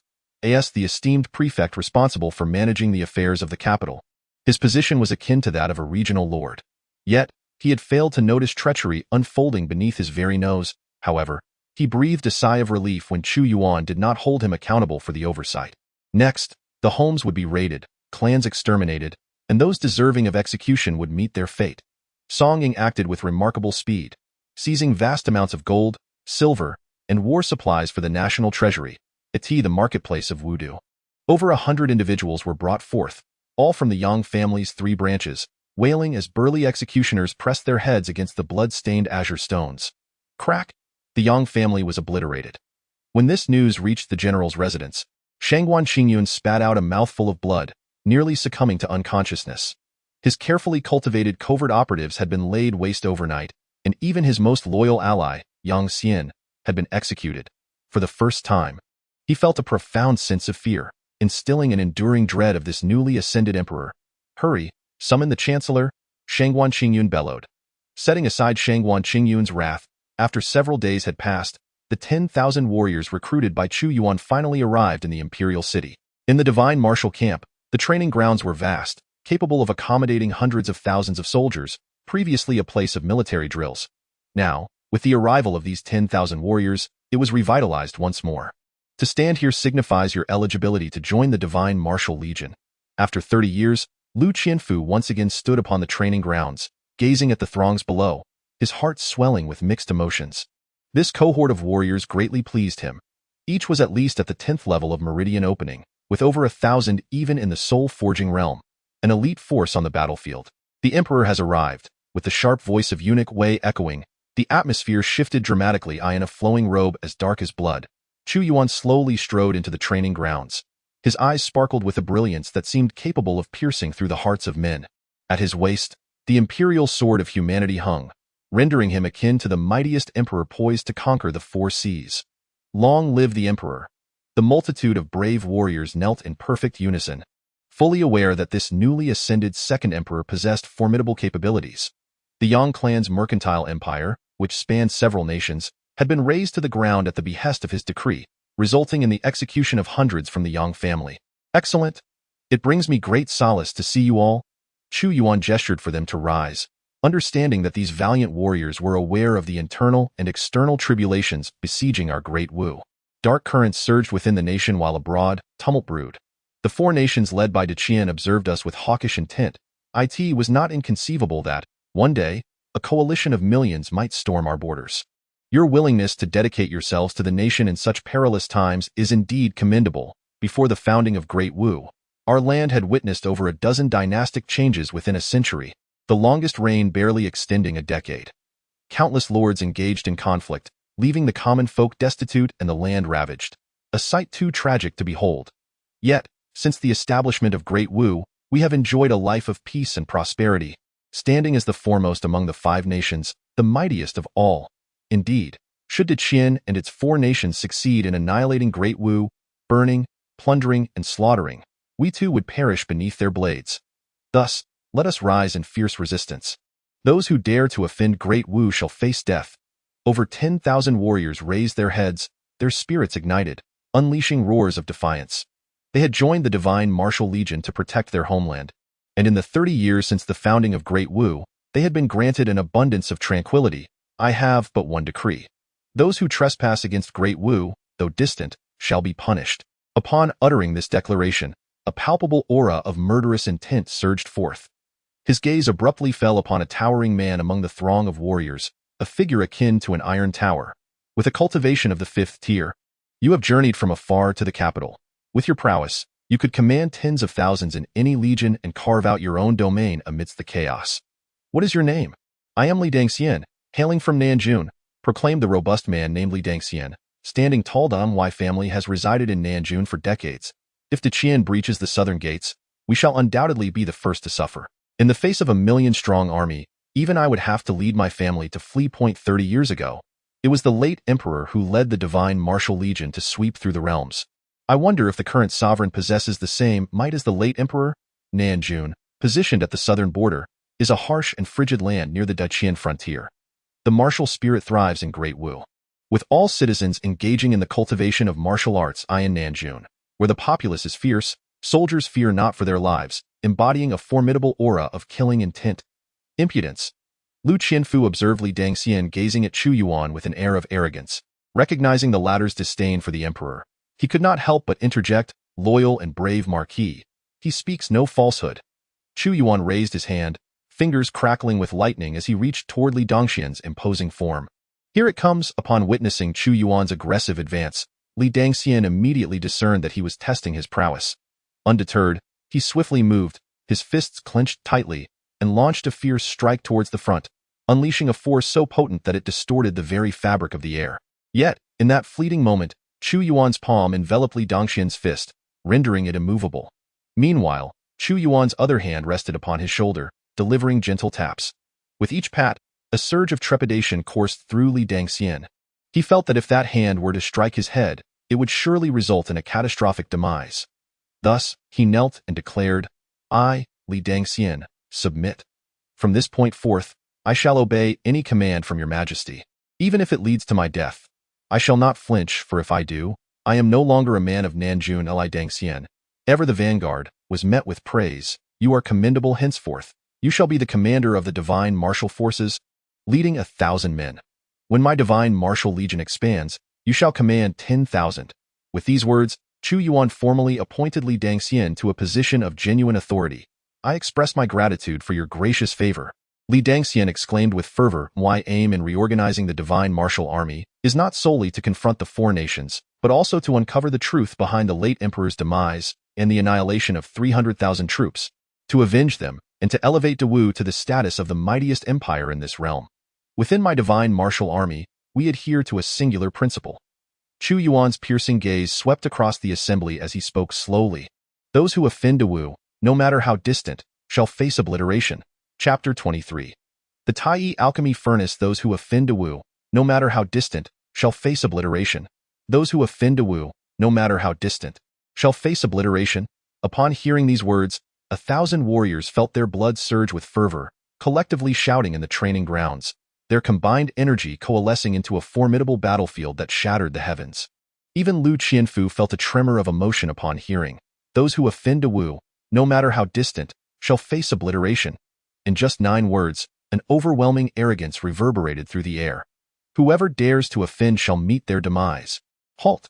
Chu Yuan raised his hand, commanding, let your blood be spilled upon this chessboard, for only then shall you be deemed true warriors of the divine martial. The war chessboard re-emerged, soaring and spinning in the sky. Under Lu Qianfu's command, thousands quickly began to shed their blood upon it. War chessboard, 10,000. At last, 10,000 warriors had been recruited. A hint of satisfaction graced Chu Yuan's visage. Ding! Host has successfully reconstructed the Divine Martial Legion, earning 100 fate points. The event concludes with an additional reward of 1,500 fate points and the Tai Alchemy Furnace. The Tai Alchemy Furnace. Chu Yuan's expression shifted as a colossal furnace materialized within the system space, its ancient and modeled surface towering 9 zhang in height and several zhang in width. The furnace bore intricate carvings of various symbols, depicting diagrams of the void, the 8 trigrams, and the profound pathways of existence. The furnace comprised 9 apertures, sculpted to resemble ethereal manifestations of the heavenly way, capable of emitting flames. The Tai Alchemy Furnace, shattered, originally a supreme-grade artifact belonging to the Tai Celestial Sovereign, had sustained damage during the celestial conflict and had since wandered through the realms. By placing various medicinal materials within, it could automatically concoct elixirs according to the prescribed formulas, ensuring a 100% success rate. Note: due to severe damage to the Tai Dan Furnace, its quality has diminished, and it can now only refine exceptional-grade divine pills, rendering it incapable of producing pills of a higher tier. What? Even in such a state of severe disrepair, it can still refine exceptional divine pills? Chu Yuan was astonished, inwardly exclaiming, if the Tai Dan Furnace were intact, how formidable it would be. Furthermore, as long as there are sufficient materials, the Tai Dan Furnace can automatically refine pills, an extraordinary feat. Indeed, he could never have anticipated that the conclusion of this event would bestow upon him such an astounding reward, which made his heart race with an insatiable desire to experiment immediately. Loyal and valiant Marquis, I entrust the divine martial army to you. I have other matters to attend to, Chu Yuan declared hastily before departing from the training grounds. Within the Divine Sun Palace, Chu Yuan's consciousness delved into the Tai Dan Furnace, and before his eyes appeared vibrant murals, some radiating brilliance while others were dim and lackluster. These were all pill formulas.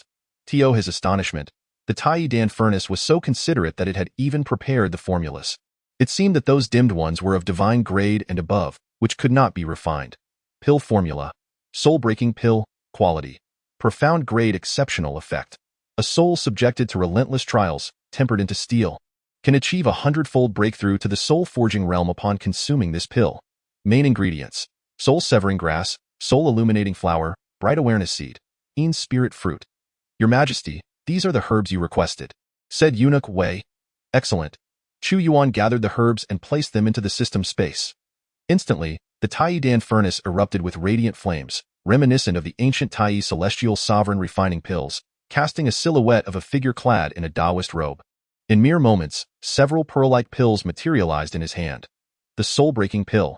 Chu Yuan's eyes sparkled with intensity as he suddenly commanded, "Come forth, Your Majesty."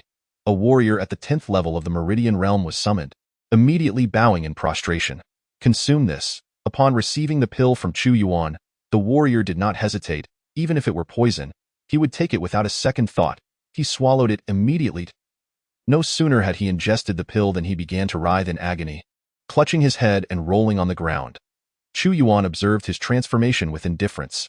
After about an hour, the warrior gradually regained consciousness, initially believing he was on the brink of death, but upon sensing his newfound realm, his expression turned vacant, followed by astonishment. "Thank you, Your Majesty, for bestowing this divine pill."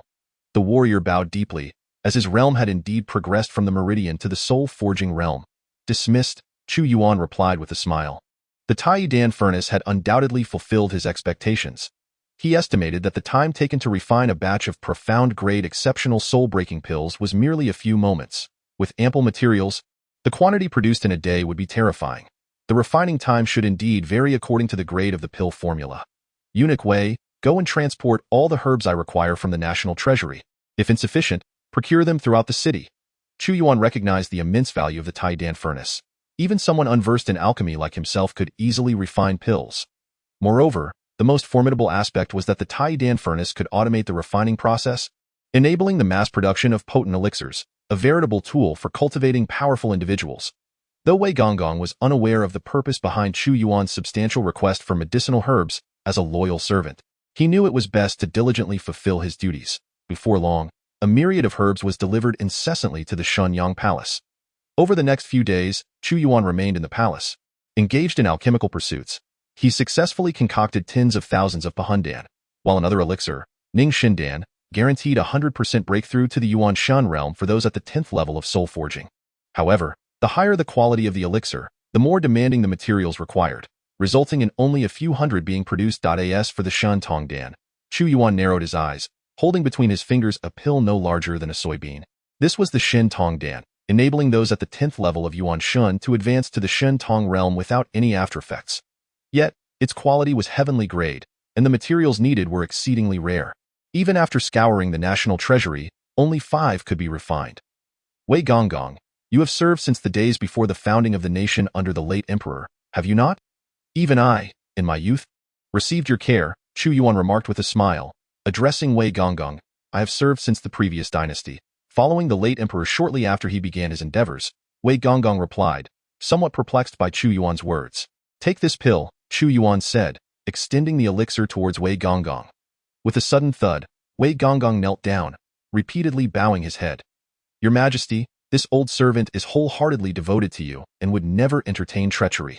Even if your Majesty ordered me to die, I would not dare utter a word of complaint.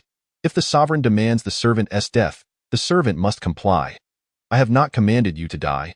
Chu Yuan chuckled at Wei Gonggong's reaction, who mistakenly believed he was to be granted death. In truth, he merely wished to reward Wei Gonggong for his years of hard work. Yet, Wei Gonggong, perceiving he knew too many secrets, was resolute in his belief that his end was near. To serve a sovereign is akin to walking with a tiger, he thought, steeling himself for death. Once he stood again, he stepped forward, taking the pill from Chu Yuan's hand. Closing his eyes as he proclaimed, Your Majesty, I fear I may no longer be able to serve you. Upon swallowing the elixir, it transformed into a warm current within him. Wei Gonggong felt as though he were ascending to immortality, reflecting that even if the emperor intended to end his life, he had been spared the agony of suffering. He still had merit, albeit for knowing too much, yet he lingered for quite some time. Still within the confines of the Shenyang Palace. Wei Gonggong, take a moment to assess your newfound realm, Chu Yuan's voice resonated. Shen Tong realm, Wei Gonggong exclaimed in astonishment. He had been trapped in the Yuan Shan realm for decades, unable to grasp the profound mysteries of the Shen Tong. Yet, through Chu Yuan's single pill, he had achieved a breakthrough. Although he had taken good care of himself, his vitality had begun to wane. After all, the Yuan Shan realm's lifespan was capped at 200 years, while only by advancing to the Shen Tong could one hope to live for 300 years.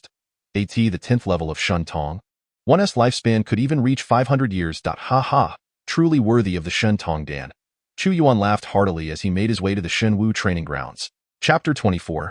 The Imperial Hunt at the Shenwu training grounds. The atmosphere was charged with vitality. Ever since the arrival of 10,000 valiant warriors, the place had transformed into a bustling hub of activity. Lu Qianfu was once the commander of the Divine Martial Army, adept at training large forces and instilling loyalty among his troops. Effortlessly managing these affairs, 5 men formed a squad, with those at the Soul Forging realm serving as squad leaders. 10 men constituted a section, where individuals above the 5th level of Soul Forging could assume the role of section leader. 100 men made 100 households, with those at the Primordial Spirit realm eligible to lead. 1,000 men formed 1,000 households, with those possessing divine abilities taking command of 1,000, leading their ranks. However, the position of deputy commander was held solely by Li Dangxian, directly appointed by Chu Yuan. After all, aside from Lu Qianfu, a formidable expert at the 8th level of divine abilities, Li Dangxian boasted the next highest cultivation level in the Divine Martial Army. Being conferred as deputy commander was tantamount to being a general. As the crimson sun set, its rays illuminated the training grounds, resembling an apocalyptic twilight. Your Majesty, the elixirs you have brought are truly miraculous. I am curious about their concoction.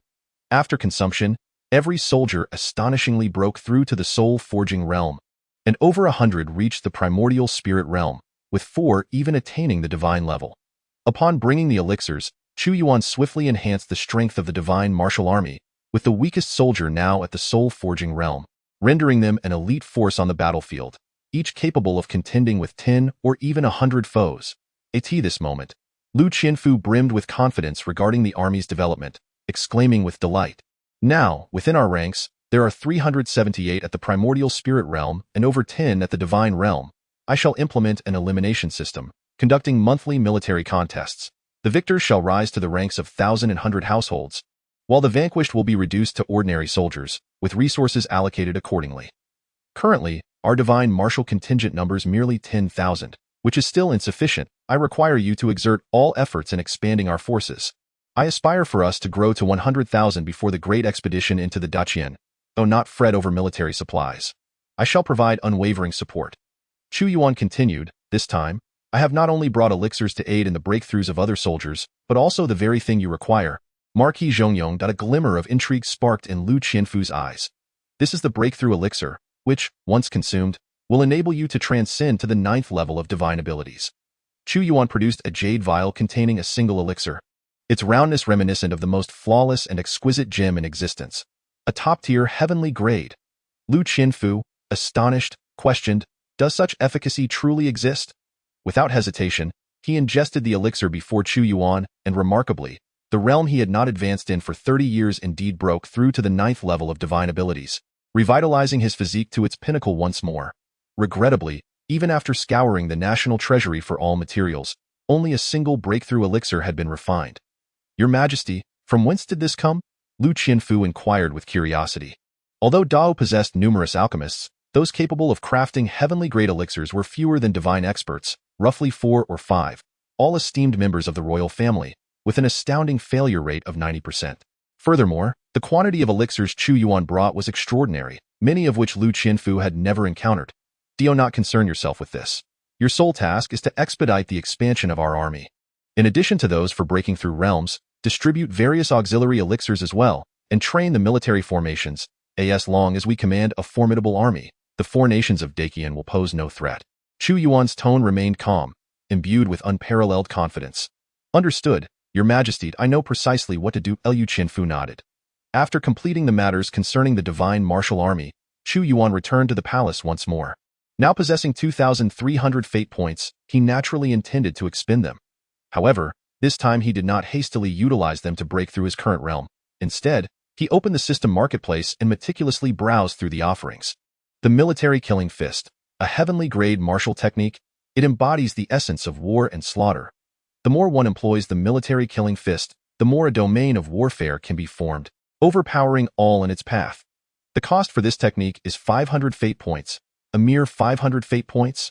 I shall exchange for it, with the military killing fist in his arsenal. Chu Yuan could foresee that the combat strength of his divine martial army would ascend to a new echelon. Current surplus of fate points, 1,800. He continued his exploration and soon discovered a technique called the Iron Chain Battle Array. Exceptionally suited for large-scale military engagements, it was akin to iron chains linking vessels together, allowing the army to form a cohesive chain, pushing forward as one da.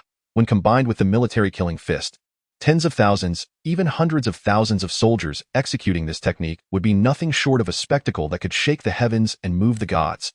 Chu Yuan's eyes sparkled as he exchanged for the Iron Chain Battle Array, leaving him with 1,500 fate points. Could he refresh the offerings? It was reminiscent of the online games he had played before. As he perused the system marketplace to its conclusion, a shiny refresh mark appeared. The host could use 100 fate points to refresh the marketplace, instantly altering the list, with the quality of treasures being uncertain and the items appearing unpredictable. Note: purchased items would not be refreshed.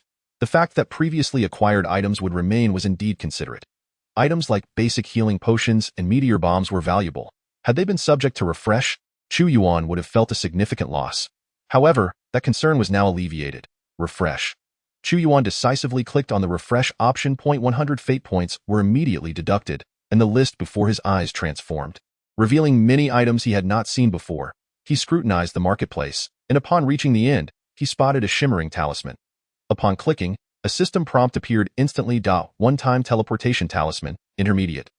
By using this talisman, one could instantly relocate to any position within a radius of 100,000 miles, centered around oneself. It is a consumable item. The ability to teleport 100,000 miles. Chu Yuan's heart raced.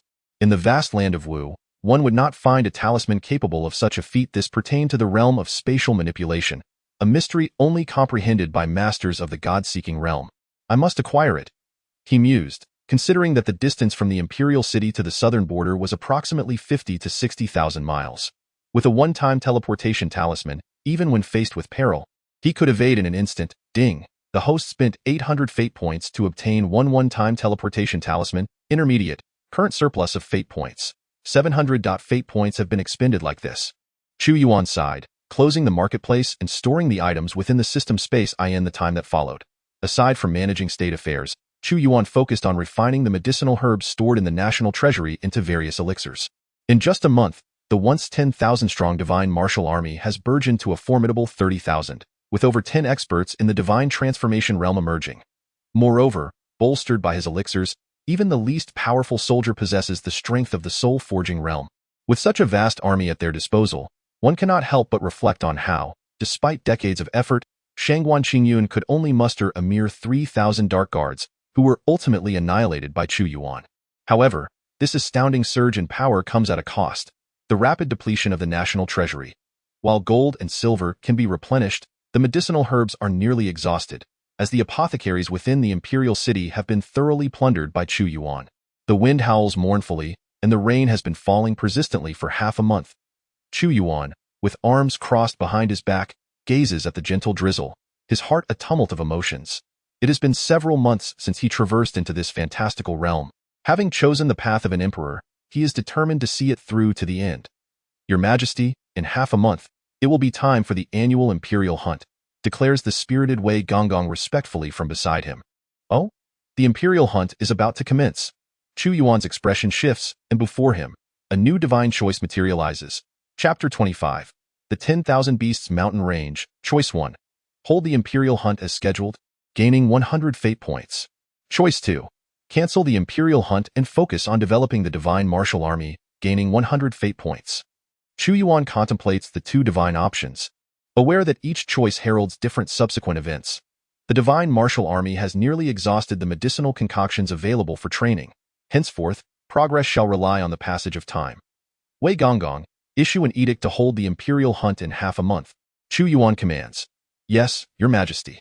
The imperial hunt is a long-standing tradition of the Great Wu, established by the late emperor, held annually in September. Its purpose is to foster a martial spirit among the officials. Reminding them that the Great Wu was built upon a foundation of ruins, Wei Gonggong responds with a nod. The sound of a notification rings out. Ding! The host has chosen option 1, gaining 100 fate points. With half a month remaining until the imperial hunt, Chu Yuan refrains from engaging in other matters, confident in the steady progress of the divine martial army under Lu Qianfu's management. The fortnight slips by in the blink of an eye, and soon the day of the imperial hunt arrives. The divine martial training grounds. The 30,000-strong army stands in perfect formation upon the expansive field. A sea of warriors whose combined might is palpable, their vitality soaring to the heavens, fierce enough to vanquish any malevolent creature. After months of rigorous training under Lu Qianfu, this army has transformed from a disorganized rabble into a true fighting force. With such an army, what fears could there be in conquering the realm? Long live the emperor. As Chu Yuan's thoughts swirl with ambition, the entire army kneels in unison, clad in armor. The sound of metal clashing resonates sharply, yet it is not a cacophony. Instead, it exudes an aura of solemnity, evoking a profound sense of satisfaction. This stands in stark contrast to the grand army that Chu Yuan commanded prior to his transcendence. Each member of the Divine Martial Legion is a master of martial arts, figures that, in times past, could soar through the skies and traverse the earth like celestial beings. Yet now, they are merely fragments of that illustrious whole. Your Majesty, the entire 30,000-strong Divine Martial Legion is assembled here, and we humbly request your inspection. At this moment, Lu Qianfu, clad in resplendent dark golden armor, strides forth to present his respects to Chu Yuan. Onward, to the 10,000 Beasts Mountain Range. With a mere wave of his hand, Chu Yuan signals the 30,000 troops to commence their march. The 10,000 Beasts mountain range, with its countless towering peaks, stretches for an unfathomable distance. Before them lies a scene reminiscent of a primordial forest, with ancient trees soaring to the heavens, embodying the wild, untamed essence of a bygone age, concealing innumerable dangers within its depths. This is the 10,000 Beasts mountain range. The expanse of the mountain range is boundless, home to countless ferocious beasts. It is said that at the far end of the 10,000 Beasts mountain range lies an entirely different realm, where the Beast Emperor of the Divine Insight realm resides in the deepest recesses of the forest, a being so formidable that even the former emperor could not traverse that domain. Even the present-day Great Wu can only glimpse a mere fraction of its mysteries. The capital of the Great Wu nation itself is established at the foothills of this very mountain range, a strategic location chosen to guard against the beast tides that erupt during times of chaos. As September dawns, heralding the onset of early autumn, a slight chill permeates the air in Great Wu. The weather is overcast, with thick clouds blanketing the sky, instilling a sense of oppression. However, within the 10,000 Beasts mountain range, a vibrant scene unfolds, as numerous civil and military officials, alongside the scions of noble families, have arrived well in advance. The imperial hunt is not merely an event for the royal family. It serves as a platform for officials and noble families to showcase their most exceptional youth, all aiming to demonstrate their prowess before the emperor, thereby augmenting their familial influence. Yet, this imperial hunt is markedly different from those of yore. For the first time in 30 years since the founding of Great Wu, the new emperor convenes this event, amidst a backdrop of internal strife and external threats, with the specter of large-scale warfare looming ever closer. The throng of people appears to be gathered within the 10,000 Beasts mountain range, yet they are actually divided into several factions. One faction congregates closely with the Grand General and the Chancellor, united in their allegiance. Others maintain a proximity to the Grand General and Chancellor, yet remain aloof, embodying a neutral stance. Among one such faction stands a tall, robust middle-aged man, possessing a formidable cultivation level of the 7th layer of divine insight. Although clad in official garb, he cannot disguise the martial aura that radiates from him. This is Huang Yong, Deputy Minister of War. The small group of officials standing with Huang Yong are unwaveringly loyal to the royal family and are targets of suppression by both the Grand General and the Chancellor. Esteemed colleagues, are you aware that our Great Wu has become infiltrated by an alarming number of traitors? Yet, our sovereign is astute, having uncovered the treachery of the Yang clan and their commercial association, executing the 3 clans in swift retribution. Long live our emperor! Huang Yong's voice booms forth, resonating like thunder, seemingly intent on conveying his message to the assembly of officials. Crack!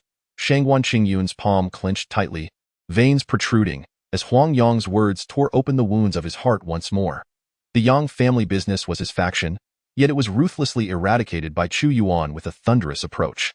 Furthermore, his 3,000 covert guards were all annihilated, rendering decades of his efforts utterly futile. Calm down, Li Yun shook his head, remarking that their current sovereign was no ordinary figure. I understand. Shangguan Qingyun, a man of great cunning, noted coldly that despite the investigation into the Yang family business yielding no incriminating evidence against him, he bided his time. When the Great Wu kingdom falls, I shall ensure that Huang Yong is left alive, to be subjected to 1,000 cuts, his soul preserved to witness the agony of his own mangled form, trapped in a state of yearning for life, yet unable to attain it. Ha ha, the general and the chancellor, at this juncture, a man appearing to be in his 20s stepped forward. Though youthful, he emanated an overwhelming aura, having reached the formidable 7th level of divine power, capable of commanding tens of thousands. Young Prince Wei Shun, Shangguan Qingyun, and Li Yun observed him. Indeed, this man was Wei Shun, the eldest son of King Wei Wu. However, since the founding of the Great Wu, he had lived within the capital, akin to a hostage, yet providing intelligence to King Wei Wu. Wei Shun smiled, stating, "You two are the pillars of our Great Wu. My father often speaks of you, and he has asked me to convey a message. If you have the time, why not visit Wei Wu County, reminisce with my father, and discuss the major affairs of the court? It has been quite some time since he last saw you both. How is King Wei Wu's health these days?" Li Yun inquired, deftly shifting the topic. "My father is in good health," Wei Shun replied. "I have heard that he has glimpsed a fragment of divine power, so one might say he has taken a half-step forward. He sent me a letter instructing me to remain well in the capital and to not worry about other matters." As Wei Shun spoke, both Shangguan Qingyun and Li Yun's expressions changed, a half-step glimpse into the divine. They understood that King Wei Wu was a figure from centuries past, having weathered the turmoil of numerous dynasties. Though he had never established a kingdom for himself, his ability to navigate the treacherous waters of survival until now, ultimately becoming a king in the Great Wu, attested to his formidable power. Now that he had reached a half-step glimpse into the divine, that was strength surpassing the 10th level of divine power.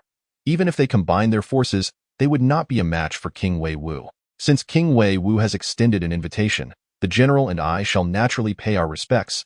Li Yun acquiesced in this tumultuous world, with the four nations seeking to extinguish the Great Wu and feast upon its remnants. They realized that without the late emperor's suppression, the newly ascended young emperor lacked the strength to reverse the tide. His efforts were but futile attempts. In the face of overwhelming power, resistance was meaningless, and one could only acquiesce to the will of fate. Just as Shangguan Qingyun and Li Yun were lost in their thoughts, a voice echoed from the distant horizon. The sovereign has arrived. Chapter 26. Princess of Dawn, Chu Xiaonyang the sovereign has graced us with his presence. Instantly, the myriad conversations ceased, and all eyes widened in anticipation as they gazed toward the approaching Chu Yuan. Soon, an endless sea of heads appeared upon the distant official road. The banners of the divine martial army soared high, their blood-red colors billowing in the wind, heralding the emergence of a formidable legion amidst the gaze of many. The divine martial legion had returned. Leading the charge was the divine martial army, instantly silencing the throngs. For the divine martial legion was a symbol of the Great Wu, a force that instilled fear across the four nations. Had it not been for the sudden downfall of their mighty host, even the demise of the late emperor would not have compelled the four nations to entertain thoughts of rebellion. 30,000 divine martial soldiers marched in perfect formation, not a sound escaping their lips, save for the resounding clash of armor, akin to thunder, reverberating with a potent masculine energy. The sovereign has arrived. The esteemed Wei Gonggong made his appearance. Following closely behind were numerous warriors wielding halberds and umbrellas, flanking him on either side. Most striking of all were the 9 serpentine dragons, drawing an immense dragon chariot, which bore an exalted presence. Upon the chariot sat a young man, his visage cold and expressionless, his eyes gleaming like the sun, moon, and stars. Lu Qianfu strode alongside the chariot, a fragmented blade resting at his waist, surveying the surroundings with an air of authority and dominance, ready to reduce any who dared approach to mere fragments. Long live our emperor! Long live our emperor! The arrival of Chu Yuan prompted the officials and dignitaries to kneel in unison, exclaiming their praises, while some cast furtive glances at him. They were taken aback.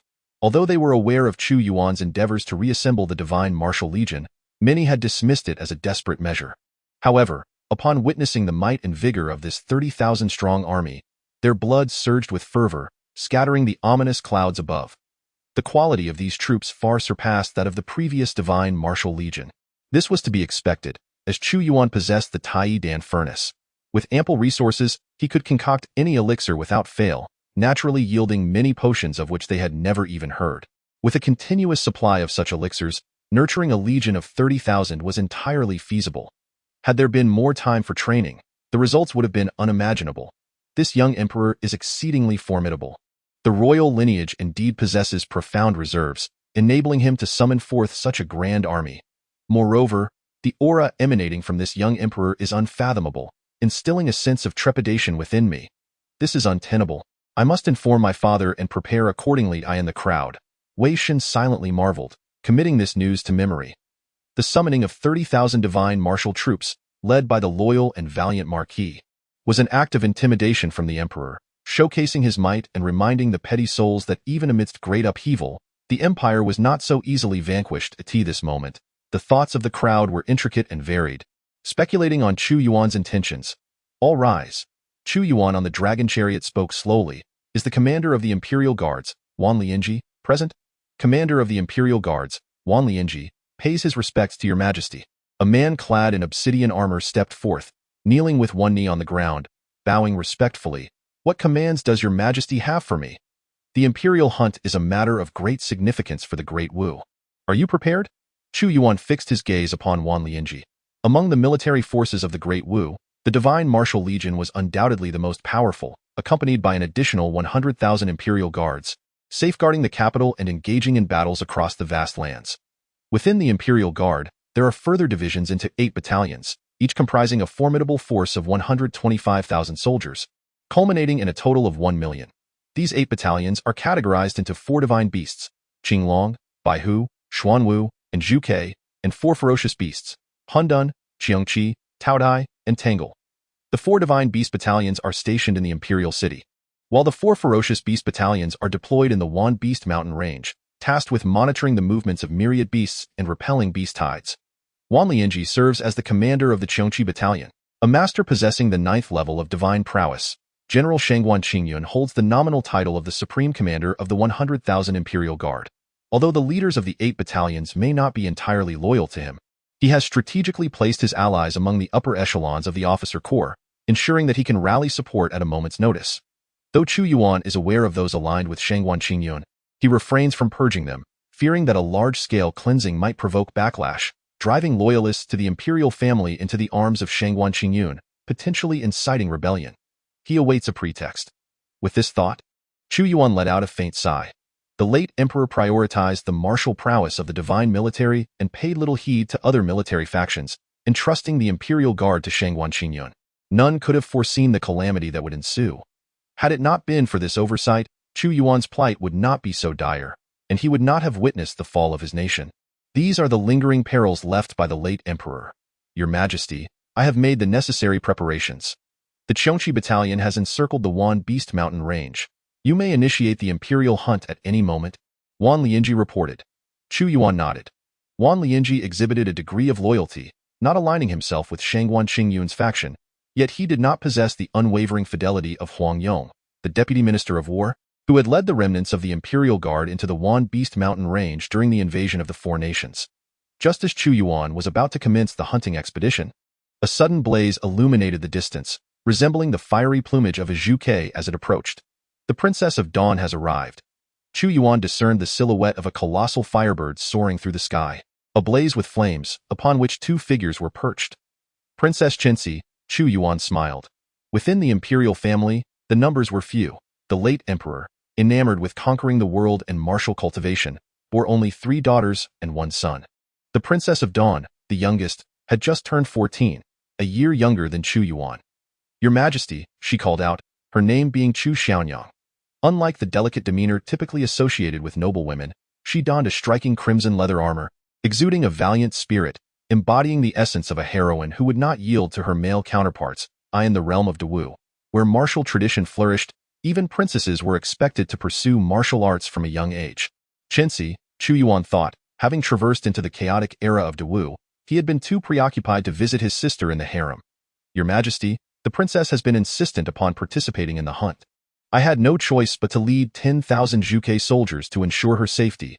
A woman clad in fiery red leather armor, in her 30s, with a Zhuke emblem upon her brow, appeared beside the princess. This was Zhu Fengfeng, commander of the Zhuke Battalion, a master of the 9th level of divine prowess, and the only female commander among the 8 battalions of the Imperial Guard. If the other 7 battalions had been infiltrated by Shangguan Qingyun's operatives, the Zhuke Battalion remained an exception, free from such influences. In the early days of the establishment of the Great Wu Dynasty, the late emperor ventured into the Wanshou mountain range and rescued a woman, known as Zhu Fengfeng. It is rumored that she possesses a trace of the Zhuke bloodline, which led to her appointment as the commander of the Zhuke camp. The late emperor granted Zhu Fengfeng considerable authority over the camp. She was not subject to the commands of Shangguan Qingyun, and any military officer assignments had to adhere to her directives. Zhu Fengfeng's loyalty is pledged solely to the current sovereign, Emperor Chu Yuan, to whom she remains utterly devoted. Furthermore, Zhu Fengfeng serves as the martial arts instructor to Princess Chu Xiaonyang, a member of the royal family. The emperor acknowledged his oversight in this matter, affirming that she had performed admirably, and announced that the princess would also partake in the forthcoming hunt. Chu Yuan did not reprimand Zhu Fengfeng. Instead, witnessing the princess's spirited demeanor lifted his spirits significantly. Chapter 27. The divine mechanism canon. The commander of the Zhuke camp is indeed a rare visitor to the Wanshou mountain range.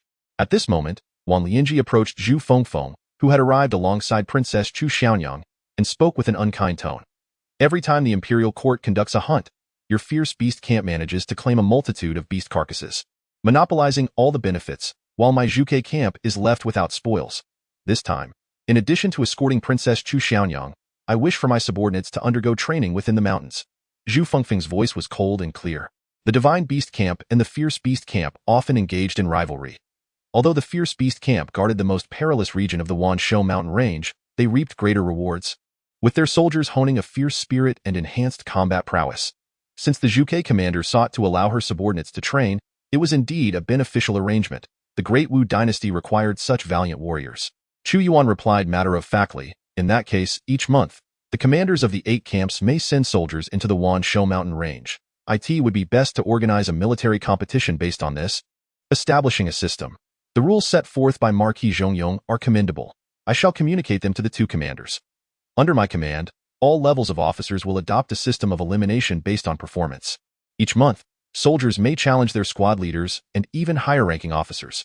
The victor ascends, while the defeated automatically face demotion, with resource allocation adjusted accordingly. Should anyone possess strength surpassing mine, they may also challenge me. Lu Qianfu immediately understood. The survival of the fittest and the supremacy of the strong dictate that positions cannot be monopolized indefinitely. This approach would inspire soldiers to aspire for advancement and maintain vitality within the ranks, while also facilitating the removal of the ineffectual. Chu Yuan stated, "A soldier who does not aspire to be a general is not a worthy soldier." Impressive. Upon hearing the emperor's words, the expressions of the 2 commanders remained largely unchanged. Yet Shangguan Qingyun's countenance shifted dramatically. This was clearly an attempt to forcibly dismantle his influence within the military. If Chu Yuan were to initiate a large-scale purge, he would welcome it, as it might incite a rebellion that could topple him from the throne. Yet, he found himself utterly powerless against such tactics. He had come to appreciate the cunning of this young emperor. His schemes were even more ruthless than those of the late emperor. "Your Majesty, the time has come," reminded eunuch Wei. Chu Yuan nodded in acknowledgement. Wan Lianji then raised his hand, and in an instant, over 10,000 troops surged forth in an orderly fashion. They formed groups of 10, revealing a staggering array of 1,000 cannon barrels, each several feet in diameter. The cannon mouths were dark and deep, as if capable of obliterating all in their path. The divine mechanism cannon. Chu Yuan gazed contemplatively at the myriad of cannons before him. This formidable artillery was a replica derived from ancient blueprints unearthed by De Wu, possessing immense power.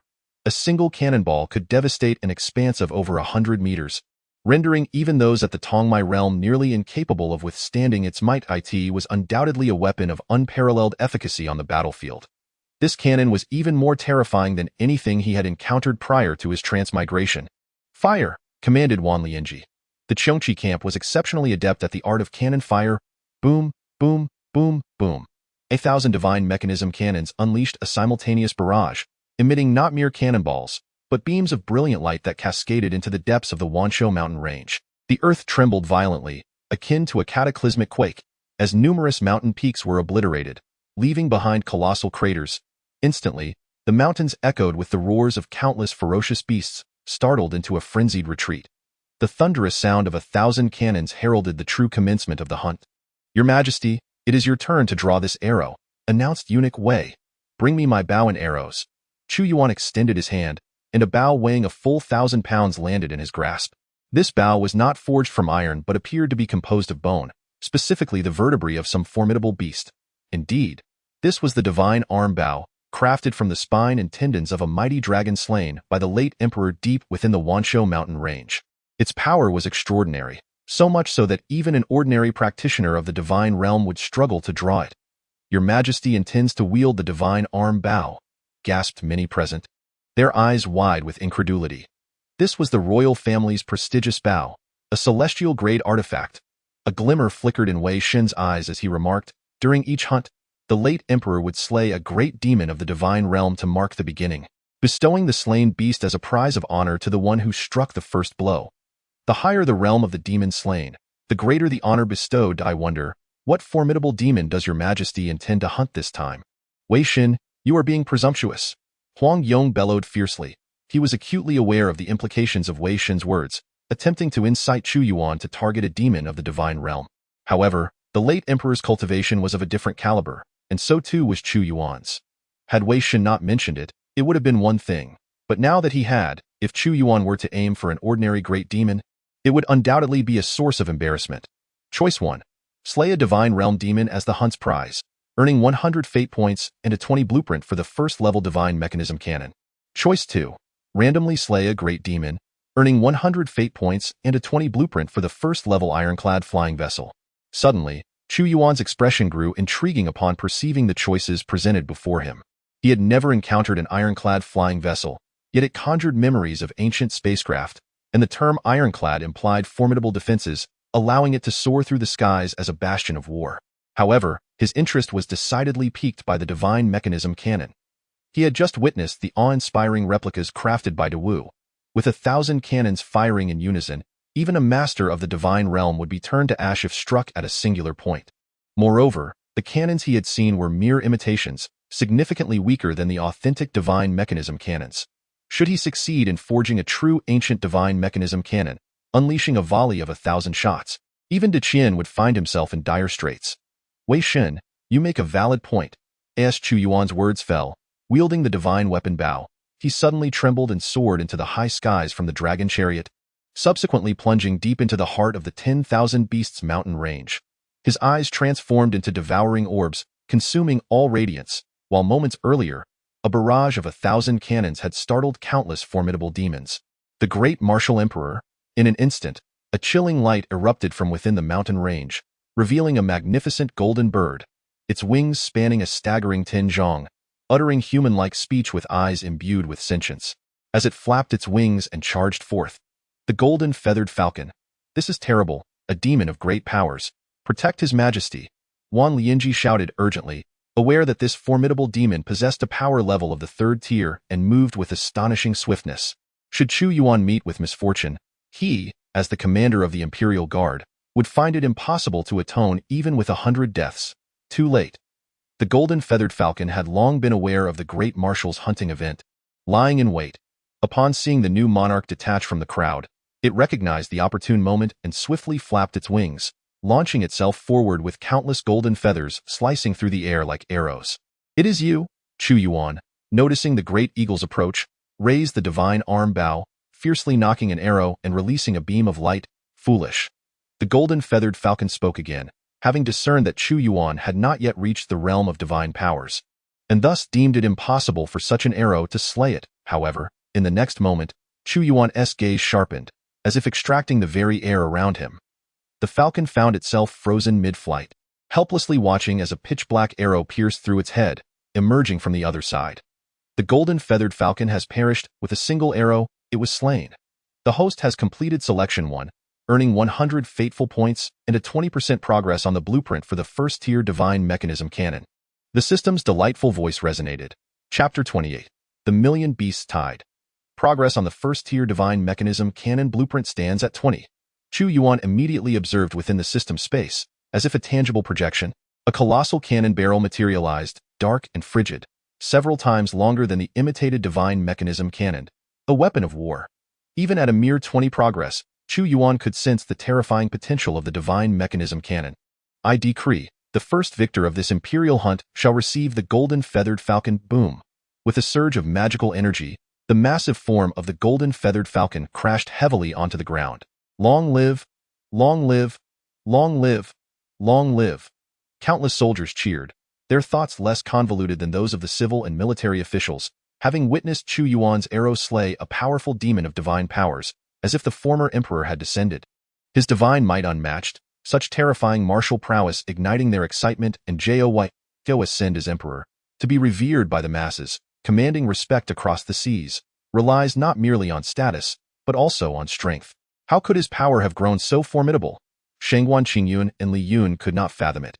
Each time Chu Yuan appeared before them, his strength surged dramatically, slaying the golden feathered falcon with a single arrow, a feat even the commander of the Imperial Guard would find difficult to achieve. Ha ha, I'm off, Emperor brother. Chu Xiaonyang mounted her horse and, in an instant, shot forth like an arrow released from its bow, wielding a fiery red bow that astonishingly drew 5 arrows, pulling them back to the full moon.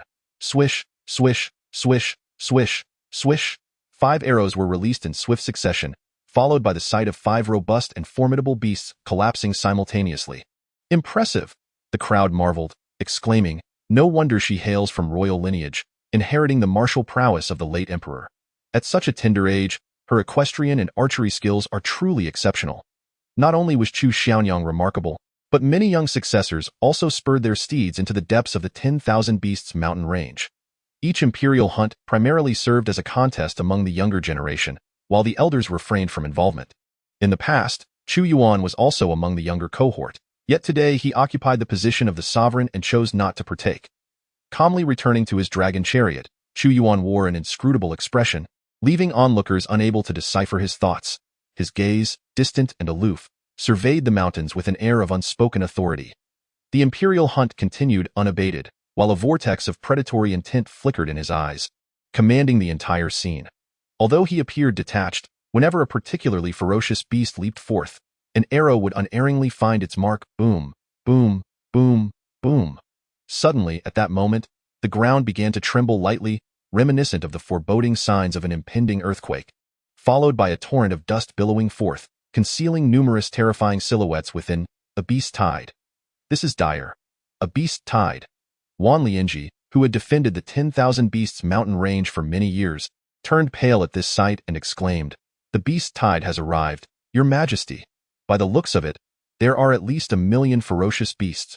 We must swiftly halt the imperial hunt and retreat to the palace." A beast tide of such magnitude had not been witnessed since the founding of the Great Wu, however. It was evident that some wise, powerful monsters within the mountain range were also aware that with the passing of the Great Wu's late emperor, the nation was vulnerable, and they sought to breach the capital, eliminating the thorn in their side that had persisted for 30 years. Option 1. End the hunt, retreat to the royal city, and mobilize the 4 camps of ferocious beasts to resist the beast tide, earning 100 fate points, with a 20% progress on the blueprint for the level 1 ironclad airship. Option 2. Continue the hunt, lead the army directly into the beast tide, earning 100 fate points, with a 20% progress on the blueprint for the level 1 divine mechanism cannon, current progress at 20%. Time was of the essence. The beast tide approached with ferocity, and retreating now would surely allow them to invade the royal city. "I have made my decision," proclaimed Chu Yuan. "The Chaos, Taotai, and Taoji camps shall swiftly reinforce the 10,000 Beasts mountain range. Duke Zhongyong, General Wan, you shall each lead your troops to directly intercept the beast tide." Chu Yuan issued his orders with unwavering composure. The newly formed 30,000 divine martial troops appeared immensely powerful, yet they had not yet undergone the trials of bloodshed. This would serve as their opportunity. Ding. The host made the choice of option 2, earning 100 fate points, with a 20% progress on the blueprint for the level 1 divine mechanism cannon. Current surplus of fate points, 1,000. Furthermore, Great General, Chancellor, and officials of the 6 departments, you are all masters of the divine passage realm and shall be responsible for intercepting the formidable monsters. Chu Yuan issued his commands methodically. "Yes, Your Majesty." Wan Lianji understood the gravity of the situation. Should this 1,000,000-strong beast tide truly breach the 10,000 Beasts mountain range and ravage the capital of the Great Wu, it would undoubtedly lead to catastrophic consequences, potentially prompting an immediate attack from the 4 great nations. The previous fall of the royal city was not solely due to the fierce advance of the allied forces. The chaos wrought by the beast tide had played a significant role as well. Boom, boom, boom.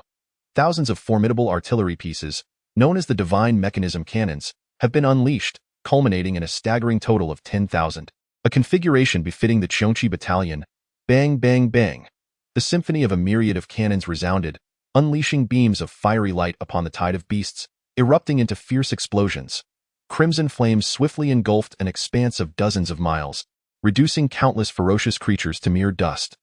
However, Chu Yuan discerned that while the cacophony of cannon fire appeared ferocious, it primarily claimed the lives of lesser beasts, with only a scant few high-tier creatures felled, as the destructive capacity of the shells was inherently limited.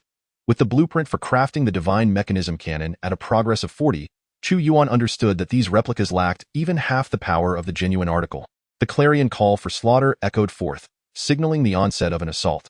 Wan Lianji, clad in menacing armor, stood resolutely at the forefront, flanked by the elite forces of the Cheongqi battalion, numbering an impressive 12,500.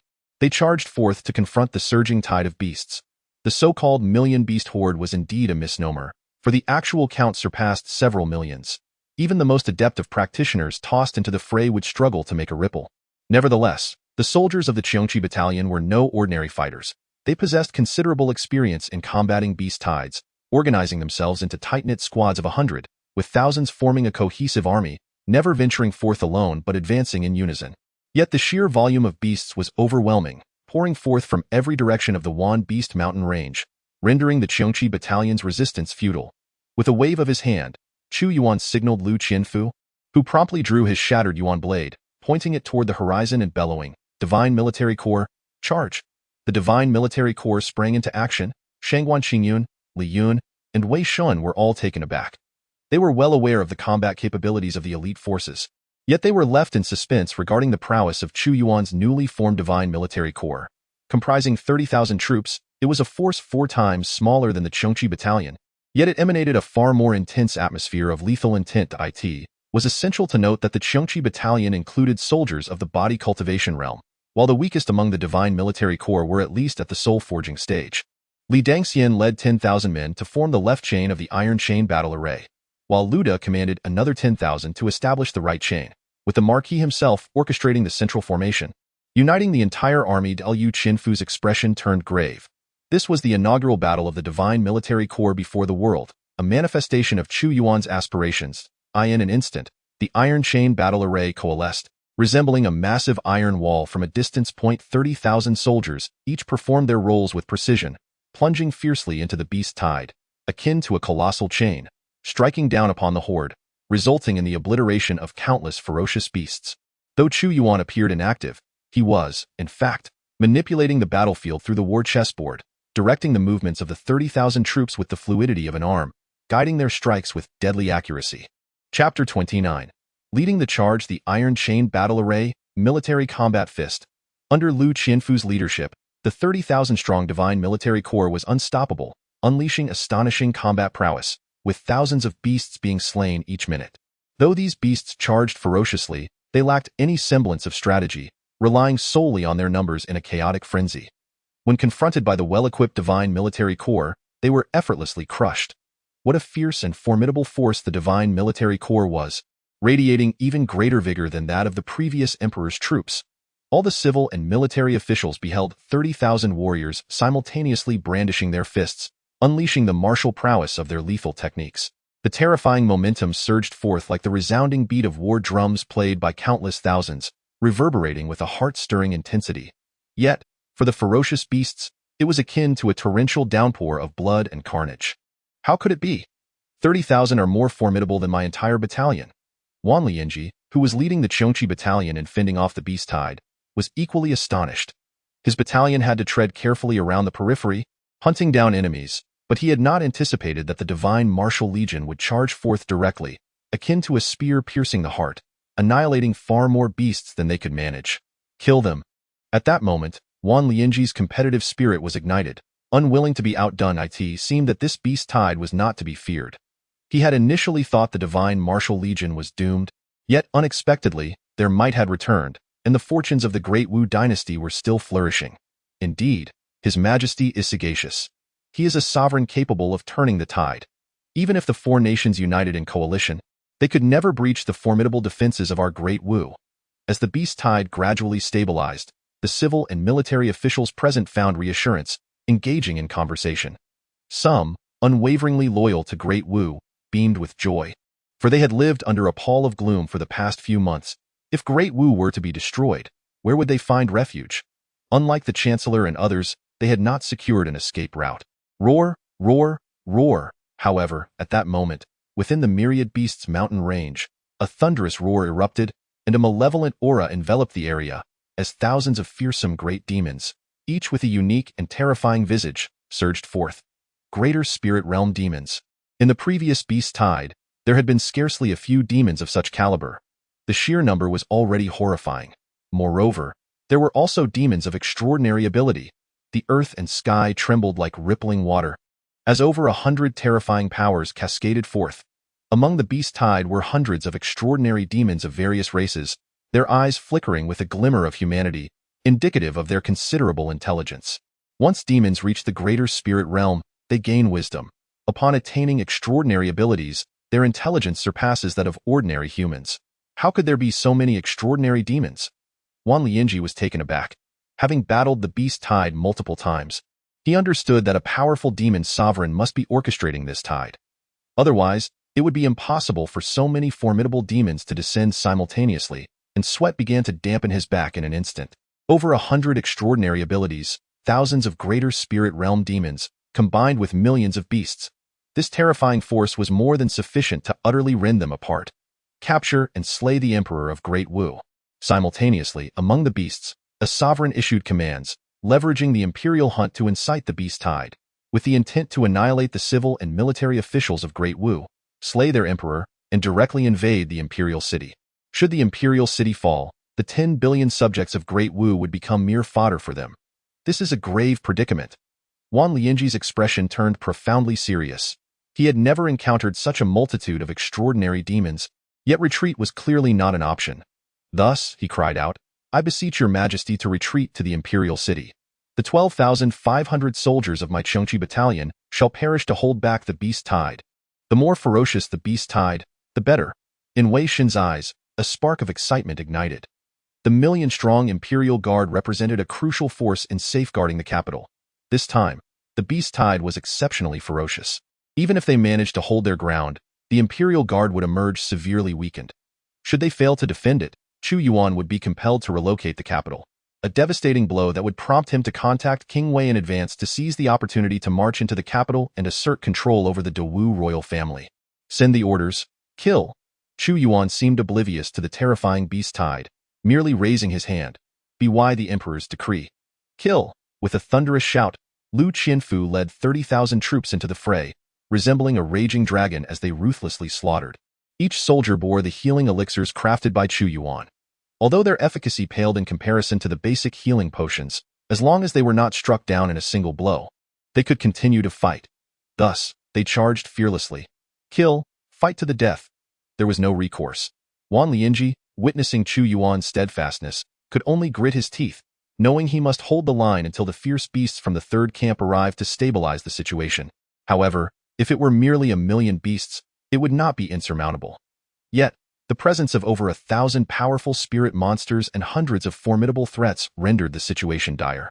Should they break through, even the elite soldiers would be unable to withstand the onslaught. My lords, Chu Yuan declared, the late emperor established the capital in the 10,000 beasts mountain range to shield it with his very flesh and blood. For the sake of the dawn of our people within the capital, we must not allow the beast tide to breach our defenses and wreak havoc within the city. With a steely gaze, Chu Yuan proclaimed, I shall lead the charge. He understood that, as emperor, he needed to set an example. Retreating now would undoubtedly dampen morale among the gathered civil and military officials, even with several thousand present, including the Grand General and Li Yun, two titans of the 10th level of divine prowess. He harbored no hope that they would provide any substantial aid. Shangguan Qingyun and Li Yun would undoubtedly wish for the beast tide to engulf the divine martial legion. Great devouring technique. Chu Yuan surged forth like a wisp of smoke into the battlefield, his hand radiating a dark, consuming power. He swiftly approached a gigantic barbaric elephant, and as his palm descended upon its head, the creature's vitality dissipated at a visible pace. The second emperor of Dewu, Chu Yuan, they exclaimed in disbelief. He dares to plunge alone into the beast tide, thinking he is Chu Yi? Kill him. Slay the new emperor of Dewu, better yet, capture him. As the hundreds of formidable spirit monsters beheld Chu Yuan's approach, they uttered human words. Their aim was not merely to breach the million-strong imperial guard, but to capture the emperor himself. Human, your audacity knows no bounds. A piercing roar echoed as a silver wolf, towering and majestic, descended from the skies. Its cultivation stood at the 4th level of divine prowess, surpassing even the golden-feathered hunting eagle that Chu Yuan had previously slain. Its eyes glowing with a sinister green light. It is not my audacity, but your inability to instill fear in me. Chu Yuan stood poised in the sky, embodying the true essence of a supreme human ruler. How brazen! If you remained among the million-strong army, we might have no means to deal with you. But now, let me seize you, human emperor. I have yet to taste your flesh. Allow me to savor what makes you different from the rest. The massive silver wolf exuded an aura of ferocity, its jaws agape, and suddenly, a beam of silvery light surged forth. With the formidable battle technique, the 7 styles of combat, he proclaimed, kill. Chu Yuan's expression remained unchanged. His fighting spirit soared, akin to a war deity. The 7 styles coalesced into a single strike, rising with cataclysmic force, and in an instant, he lunged before the silver wolf. With a single punch, he obliterated the beam of light. Then his fist plunged into the wolf's maw, bursting forth with a resounding impact. Boom! The silver wolf, its eyes wide open in disbelief, collapsed, its colossal form crashing to the ground. Chapter 30. The eastward misfortune upon the vast beast's body. A hazy silver shadow emerged, the silver wolf's primordial spirit. Chu Yuan, with a deep inhalation, drew it into his being. Immediately, he sensed a fortification of his own spirit, drawing him closer to the 6th level of primordial essence. Ha ha, splendid.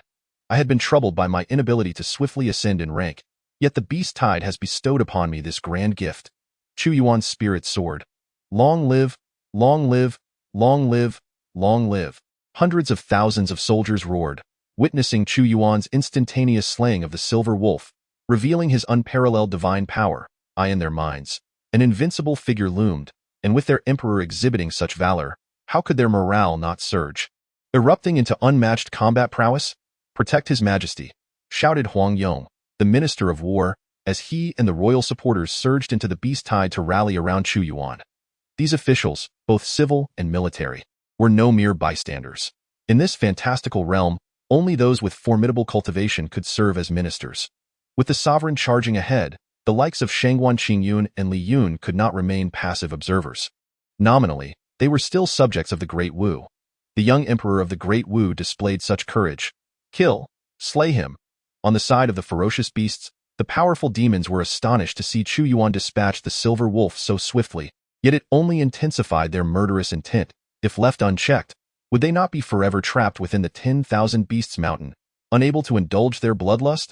The beasts then erupted in chaos. Thunderous kill. A diminutive thunderbird, no more than half a zhang in size, flickered into view with astonishing speed, piercing through the void like a steel needle, seeking to leverage its velocity to impose a formidable counterbalance against Chu Yuan.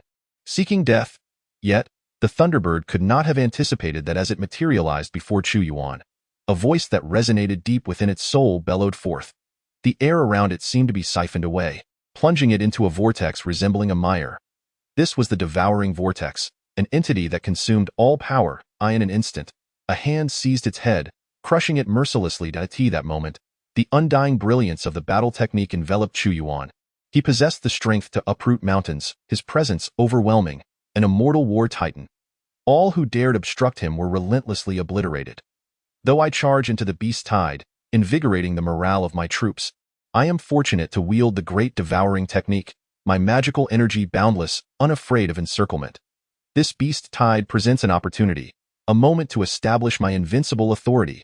The consciousness of Chu Yuan enveloped the entire scene, as vivid images played out within his mind. His actions appeared perilous, yet he possessed a disposable teleportation talisman, allowing him to escape instantaneously in the face of an overwhelming threat. Protect the emperor. However, at that moment, a voice suddenly resonated, revealing a fierce battle formation rapidly advancing towards him, led by none other than Wei Shun, pursued by 7 or 8 formidable demon beasts of the divine passage realm. Wei Shen, Chu Yuan's brow furrowed. Ha ha. You great demons wish to harm the emperor? You must first eliminate me, Wei Shun, and tread over my corpse. Wei Shen's voice reverberated throughout the arena. Kill the great martial emperor first. These 7 or 8 monstrous beings, each brimming with ferocity, had initially been intent on pursuing Wei Shun, but upon spotting Chu Yuan, they shifted their focus, hastening towards him instead. Get away, Your Majesty, I have come to rescue you. Wei Shun bellowed, seemingly preparing to strike. Yet he intentionally drew the attention of the surrounding divine passage demons and primordial ferocious beasts to Chu Yuan. In mere moments, Chu Yuan found himself engulfed by dozens of demon beasts and hundreds of primordial ferocious creatures. A diversion of calamity, a ploy to murder. Wei Shen aimed to achieve Chu Yuan's demise by the hands of these beasts. With Chu Yuan's death, chaos would inevitably ensue in the great martial empire. Yet, remarkably, his current actions seemed to be a desperate attempt to save Chu Yuan, and although some astute observers began to discern this, there was no evidence to implicate Wei Shun in his treachery at such a critical juncture. The emperor is in peril, hasten to his aid. Seeing Chu Yuan consumed by the ferocious beasts, Shangguan Qingyun and Li Yun exchanged glances, their expressions shifting as they called out for his rescue.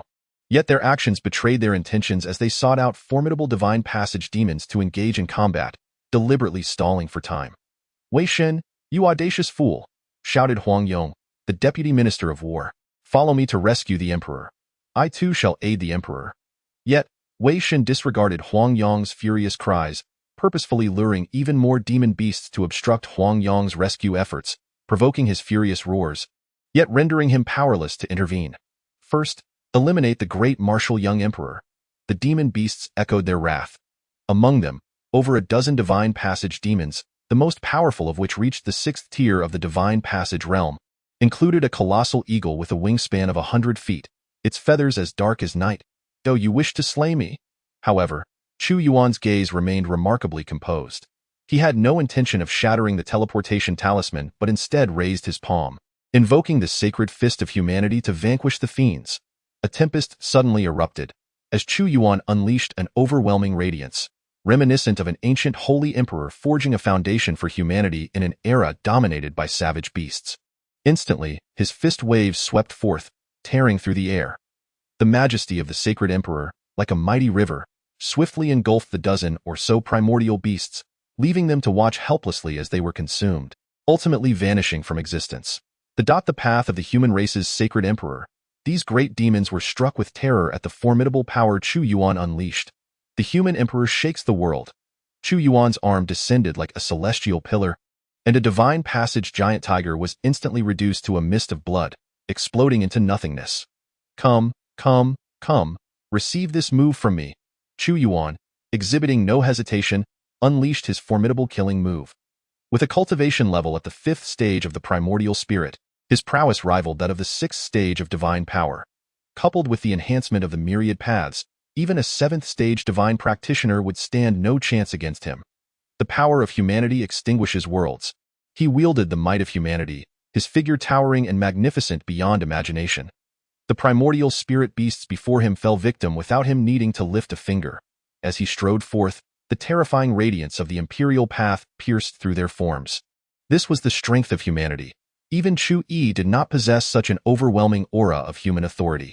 The eagle, witnessing the terrifying combat power exuded by Chu Yuan, found itself momentarily blank. Its once mighty form of 100 feet began to rapidly shrink to a mere 10 feet, yet its aura surged with increasing ferocity.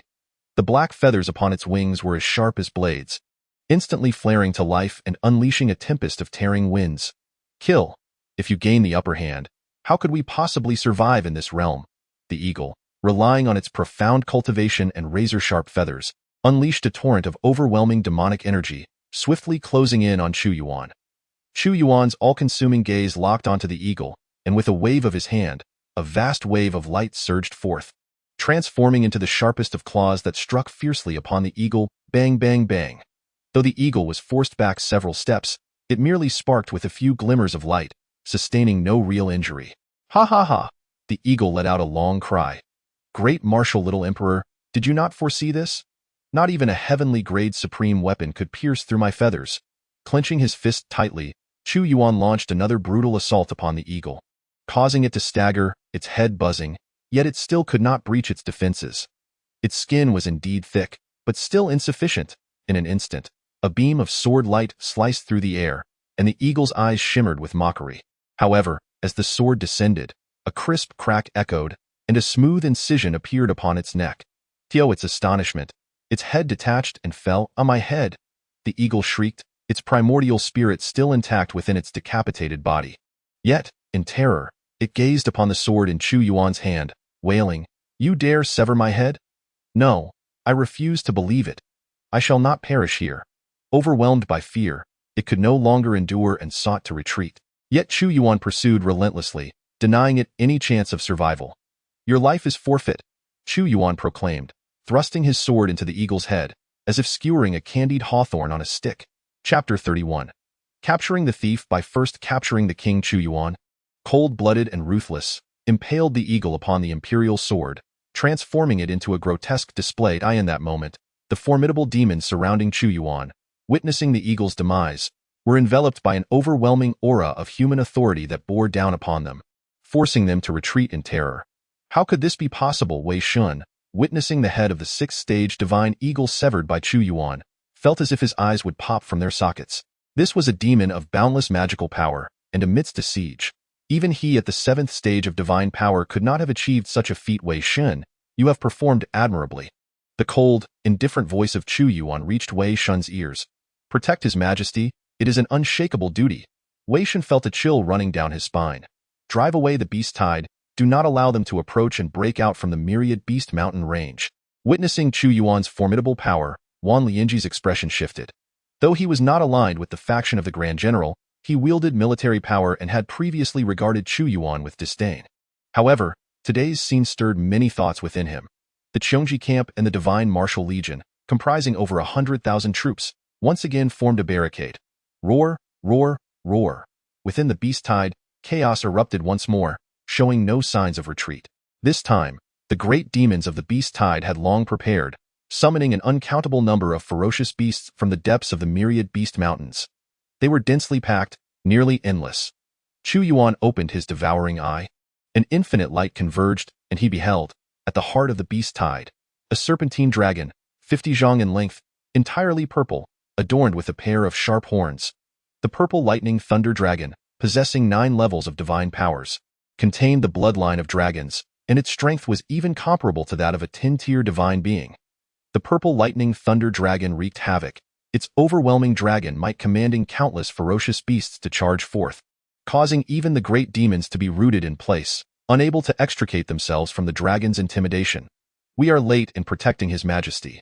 May His Majesty forgive us, however, as the Cheongji camp's elite troops struggled against the surging beast tide.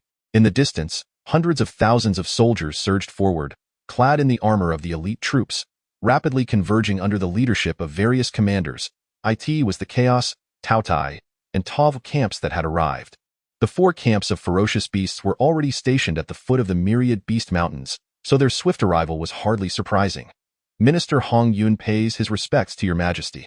A remarkably tall and imposing middle-aged man approached Chu Yuan. Though his words were respectful, he did not perform a grand bow, merely inclining slightly. This man was none other than Hong Yun, the leader of the Chaos camp. Among the 4 camps of ferocious beasts, the Chaos camp was the most powerful. Hong Yun, possessing 10 tiers of divine powers, was the foremost among the Chaos camp, known for his fierce and unruly nature. Only yielding to the late emperor, and in the past, even Chu Yuan had found it difficult to command him. Leader Hong has arrived, Chu Yuan nodded. With millions of beasts in the tide, I wonder what strategy Leader Hong has. Such a ferocious beast tide is indeed rare. Our 4 camps of ferocious beasts have a total of 500,000 elite troops. Even with a 1-to-5 ratio, it would be challenging to fend off such a multitude of ferocious beasts. I suggest we construct a defensive line, fighting while retreating, luring them to the capital and holding firm with the capital's fortifications. Hong Yun proposed. I am willing to act as the rear guard. Choice 1. Accept Hong Yun's suggestion, luring the beast tide to the foot of the imperial city, gaining 100 fate points, and progressing 20 on the level 1 ironclad airship blueprint. Choice 2. Capture the leader first. Slay the purple lightning thunder dragon, the leader of the beast tide, rendering the ferocious beasts leaderless, gaining 100 fate points, and progressing 20 on the level 1 divine machine cannon blueprint, current progress at 40. Although Leader Hong's suggestion was sound, it was overly cautious. What if the ferocious beasts surrounded the city? What then? If we cannot break out, what shall we do? The 4 nations of Deqian would undoubtedly seize this opportunity to launch a fierce attack on the borders. And at that point, we would face more than just the beast tide. Chu Yuan surveyed the surroundings, locking his gaze upon the purple lightning thunder serpent. Dispatch the order. The beast camp 4, along with Commander Zhu Fengfeng leading the Imperial Guards, shall hold the tide of beasts at the Wan Beast Mountain range. The officials above the Divine Passage realm shall engage the formidable demon, while the valiant Marquis shall lead 30,000 divine martial troops to capture the king and slay the purple lightning thunder serpent, thereby dispelling the beast tide. I acknowledge the decree. Hong Yun responded promptly, rallying the beast camp 4 to confront the encroaching beasts. Your Majesty, this is far too perilous, Chu Xiaonyang exclaimed, her face etched with concern. Fear not. With the valiant Marquis present, even if we cannot vanquish the purple lightning thunder serpent, I shall ensure my safe return. Chu Yuan's imperial edict bore profound implications. While he entrusted Hong Yun with the task of resisting the beast tide, his utmost faith lay solely with his 30,000 divine martial troops, manipulating the military chessboard with deft precision. Rest assured, Your Majesty, I shall risk my life to safeguard you. Lu Qianfu declared with unwavering resolve. In an instant, Chu Yuan surged ahead, followed closely by the 30,000 divine martial troops. With the emperor at the forefront, their morale soared, and any beasts encountered along the way were mercilessly slaughtered, as if a path was being plowed through their ranks. The purple lightning thunder serpent's expression shifted, a glint of mockery gleaming in its eyes. The audacity of the little emperor is commendable. daring to capture the thief by first seizing the king. Very well, I shall entertain you by devouring your 30,000 elite troops. As apocalyptic calamities unfolded, with thunder and lightning raining down, the dragon and serpent reared up. The purple lightning thunder serpent, empowered by its formidable 9th level of divine passage, charged forth, unleashing a barrage of interwoven lightning that descended like a net. Crackling ominously, ordinary soldiers would be incinerated by its fury. Excellent. Marvelous. Wei Shan in the rear felt a rush of exhilaration. Form the formation. The realm of war. Utilizing the military chessboard, Chu Yuan orchestrated an intricate warfare domain, assuming the role of its master as he encircled the purple lightning thunder serpent, launching a relentless assault. Great thunder technique. From afar, Chu Yuan's 30,000 divine martial troops coalesced into the semblance of a thunderous dragon. A fierce contest of dragons and serpents, their might clashing with unyielding ferocity. In that fleeting moment, a cataclysmic collision ensued, claiming innumerable beasts. Yet the exceptional prowess of Chu Yuan's divine martial army, coupled with the protective aura of the warfare domain, compelled the purple lightning thunder serpent to stagger back violently. What? The purple lightning thunder serpent was astounded. It had never anticipated that this 30,000-strong army could unleash such terrifying power, surpassing even its own. Especially the Emperor, whose emanating lightning radiance eclipsed its own purple lightning. Annihilation thunder. The purple lightning thunder serpent expelled a massive sphere of lightning. Boom! Chu Yuan, as the vanguard of the army, boldly stepped into the heart of the lightning sphere. Using his very body to withstand the onslaught as the lightning dissipated, he emerged unscathed, leaving the purple lightning thunder serpent in disbelief. It must be noted that Chu Yuan bore the title of lightning controller, not only amplifying lightning-based powers but also possessing immunity to a portion of lightning damage. His audacity to confront the purple lightning thunder serpent stemmed from this very title.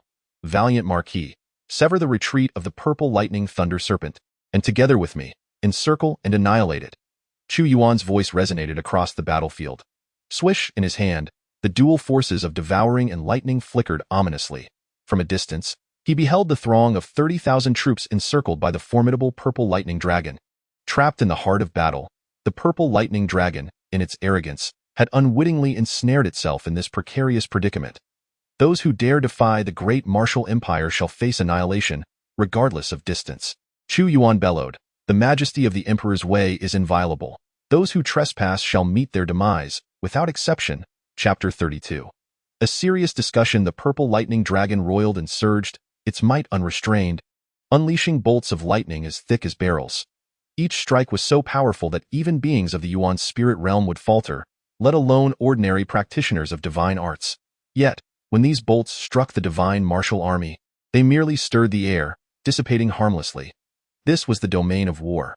As the master of the battlefield, Chu Yuan could flawlessly redistribute every ounce of power, concentrating it effectively, unless confronted by those at the insightful spirit realm or overwhelmed by a deluge of divine attacks. His war domain remained unbroken. The might of divine artifacts was beyond imagination. Fragmented Yuan slash. With a resounding crack, Lu Qianfu, though not as formidable as the purple lightning dragon, wielded the fragmented Yuan blade with the prowess of the 9th layer of divine arts, delivering a devastating blow that shattered scales and carved a long, gaping wound, blood spilling profusely. You have provoked my wrath, the purple lightning dragon roared in fury. But what good was rage? Chu Yuan retorted coldly. Confident in his mastery over lightning, he paid little heed to the lightning-based divine arts, well aware that mere divine techniques could not breach his defenses. Thus, he brandished the Emperor's sword, executing supreme swordsmanship. Standing tall amidst the thunder, his strikes with the Emperor's sword inflicted even greater damage than Lu Qianfu's blade, leaving a series of horrifying gashes across the dragon's massive form. From afar, the purple lightning dragon rampaged, yet could not shatter the divine martial army's blockade. Retreat swiftly. For the first time, fear flickered in the dragon's eyes. With its immense power, it should not have been intimidated by an encirclement of 100,000 soldiers. However, the presence of Chu Yuan and Lu Qianfu, both wielding weapons capable of inflicting harm, instilled a sense of dread. It sensed that if it did not withdraw, it might very well perish here today. But Chu Yuan would not permit the purple lightning dragon to escape. It had underestimated its opponents, and should it be allowed to flee now, such an advantageous opportunity would not arise again. Rescue the Dragon King. Other formidable divine beasts cried out in alarm. Zhuge army, follow me in the slaughter. Zhu Fengfeng's eyes gleamed with cold light as she soared through the air, akin to a phoenix. Her formidable power at the 9th layer of divine arts erupting to intercept those great demons attempting to rescue the purple lightning dragon. Prevent the divine beasts from intervening.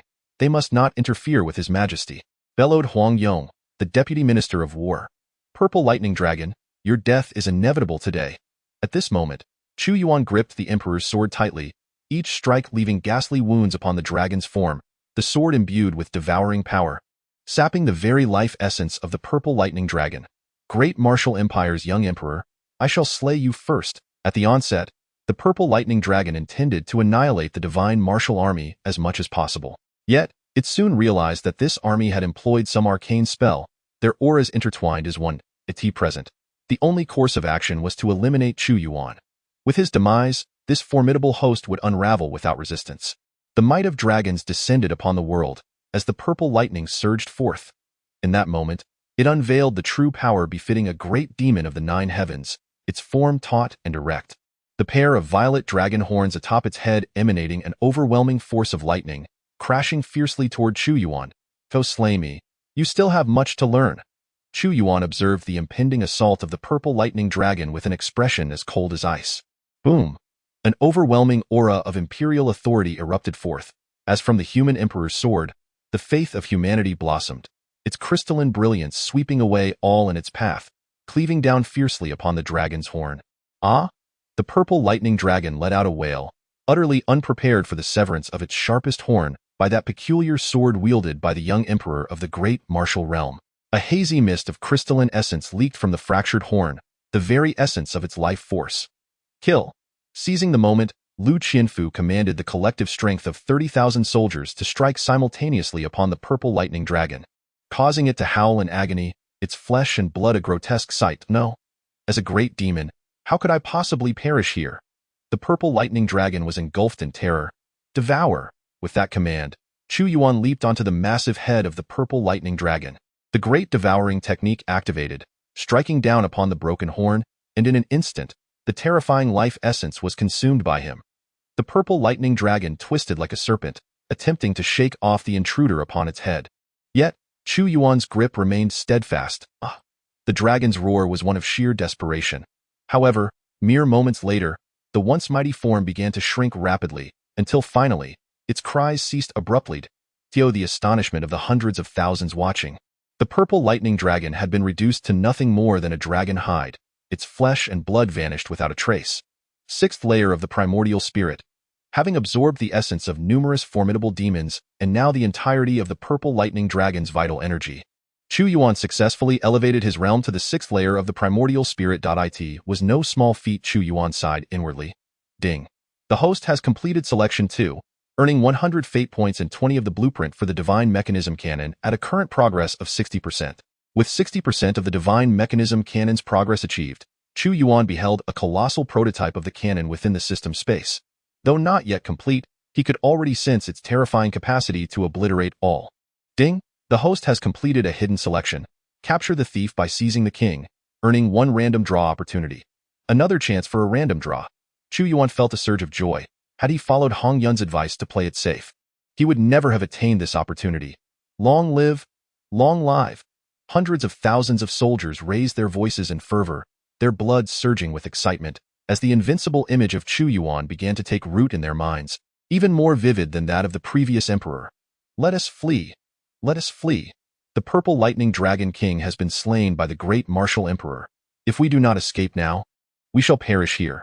He is far too terrifying, even surpassing Chu Yi, as the formidable demon, the purple lightning thunder flood dragon, met its tragic demise. The other powerful demons were utterly paralyzed with fear, causing the beast tide to scatter chaotically in every direction, no longer heeding their commands. The fierce beasts are breaching the 4 camps. Hunt down the ferocious creatures. A deep-seated terror flickered in Hong Yun's eyes, for he could scarcely fathom that Chu Yuan, leading the divine martial army, could actually slay the purple lightning thunder flood dragon, an achievement that even he, commanding the Chaos Camp's elite troops, would find exceedingly difficult to accomplish. At this juncture, the beast tide could no longer mount an assault, and the soldiers of the 4 camps surged forth to engage in the slaughter of the beasts, marking the concluding phase of this perilous beast tide. Chu Yuan contemplated crafting a sword from the dragon's horn for Princess Chenxi, while utilizing its hide to create a suit of armor. The formidable demons of the 9th tier are composed of prime materials, suitable for forging heavenly-grade treasures. I have no need for them myself, so I shall bestow them upon Princess Chenxi. Returning to the court of civil and military officials, Chu Yuan spotted Wei Shen attempting to discreetly withdraw. Coldly, he remarked, "Do not be in such haste to depart. I have a few matters I wish to discuss with you." Chapter 33. High defense and thick blood. I am unaware of what your majesty wishes to convey to me, Wei Shen replied, his expression tense. The Chu Yuan before him was no longer the weak and inept emperor he had imagined. Instead, he was a terrifying figure capable of leading the divine martial legion to vanquish the purple lightning thunder flood dragon. Choice 1. Execute Wei Shen. The majesty of the imperial authority cannot be infringed upon, and no grain of sand shall be tolerated in his eyes. Anyone harboring ulterior motives deserves death, granting 100 fateful points and a 20% progress on the blueprint for the divine mechanism cannon at level 1. Current progress at 60%. Choice 2. Spare Wei Shen to avoid offending Wei Wuwang, thus preventing a breach in relations, granting 100 fateful points and a 20% progress on the blueprint for the ironclad flying vessel at level 1. You need not require me to elucidate what you have just done, little prince, Chu Yuan stated coldly as he regarded Wei Shen.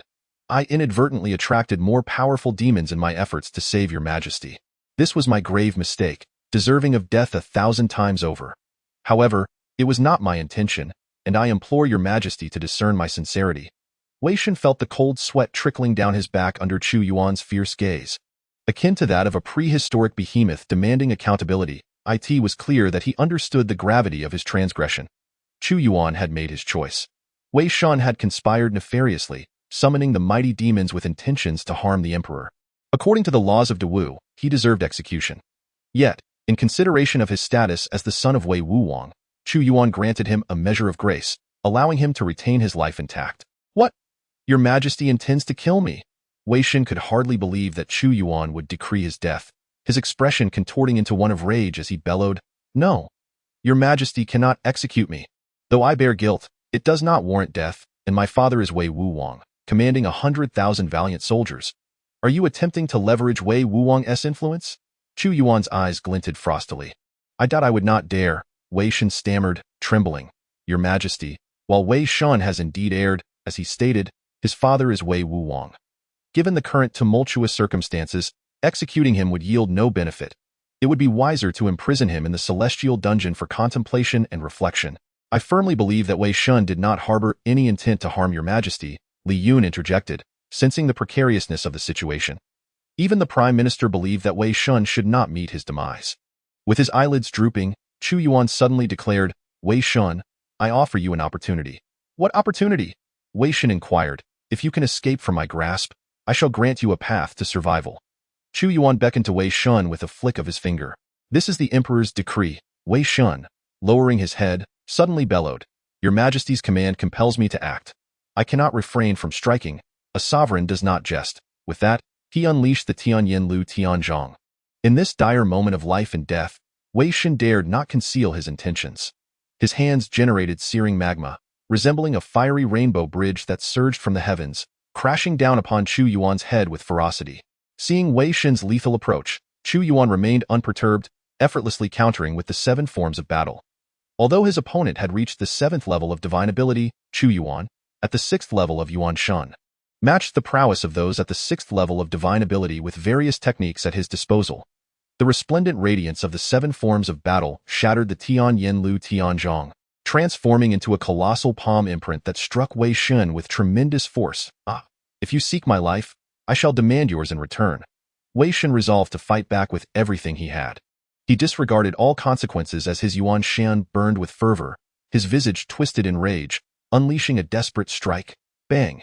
As he charged forth wildly, Chu Yuan extended his hand, revealing an insatiable power of devouring that nullified this fierce assault. I shall personally guide you on your journey. Turning, Chu Yuan swiftly seized Wei Shen by the neck, drawing upon his body as the great devouring technique siphoned away his desperate strength, lifting him effortlessly while his limbs flailed in frantic struggle. Save me, Wei Shen pleaded. Prime Minister, General, save me. My father has granted you. Wei Shen conspired against the sovereign. He is deserving of death 1,000 times over, Li Yun shouted in anger. Crack! Wei Shen's neck was snapped, and his Yuan Shun was extracted by Chu Yuan, carelessly discarded to the side. Loyal and valiant Marquis, return his body to King Wei Wu. I shall spare him the indignity of dismemberment out of respect for King Wei Wu. Upon hearing Chu Yuan's words, the officials present felt a twitch at the corners of their mouths. Having slain the son of another, the emperor still claimed it was for the sake of the latter's honor. A chilling realization swept over them. This emperor was even more ruthless than the late sovereign. Ding! The host has made a choice. Gain 100 fateful points, progress of the divine machine cannon level 1 blueprint at 20, current progress at 80, the leaders of the 4 camps, Hun Dun, Qiong Qi, Tao Wu, and Tao Tai. Observed that ferocious beasts still lingered within the Wan Beast Mountain range, poised to unleash another wave of beastly turmoil at any moment. The 4 of you must remain vigilant. Chu Yuan remarked. It appears that the foremost hunter in this imperial beast hunt is Zhu Fengfeng, the vermilion bird leader. Aside from the rewards, I shall have the Ministry of Works deliver a set of armaments crafted from the purple lightning flood dragon to leader Zhu in due course.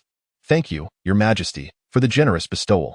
Zhu Fengfeng maintained her icy demeanor, showing no discernible change upon receiving the reward. Chu Yuan paid it no mind. He had noted that while the other 4 camp leaders had held back when confronting the formidable divine beast, Zhu Fengfeng had consistently charged to the forefront, a quality he had duly observed. As the imperial hunt has concluded, the officials may return to their respective abodes. Chu Yuandao remarked, Wei Gong, let us proceed to the Shenyang Palace. Ding! The host has completed the event, the imperial hunt, and has acquired 1,500 fate points, along with the giant spirit guardian. The current surplus of fate points amounts to 2,700. The giant spirit guardian, possessing immense strength, it is a replica of the giant spirit general. Crafted from celestial iron and inscribed with countless runes, this guardian can withstand all assaults, including those from the Eye of God realm. Yet its own offensive capability is limited to the first level of the Divine Passage realm. Upon witnessing the emergence of a towering puppet, standing 3 zhang high and resembling an iron tower within the system's space, Chu Yuan's expression turned to one of astonishment. Particularly after reading its description, he couldn't help but twitch the corners of his mouth.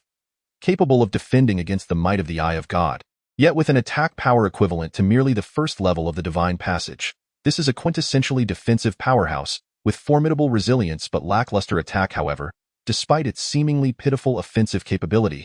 If employed wisely, it could prove even more formidable than possessing a greater attack power. Returning to the Shenyang Palace, at this moment, accompanied by Wei Gong's piercing voice, the ceremonial retinue returned to the royal palace, with 30,000 divine martial soldiers also making their way back, leaving a scene of chaos in their wake. Our sovereign is indeed fearsome. Li Yun inhaled deeply, feeling a sense of trepidation.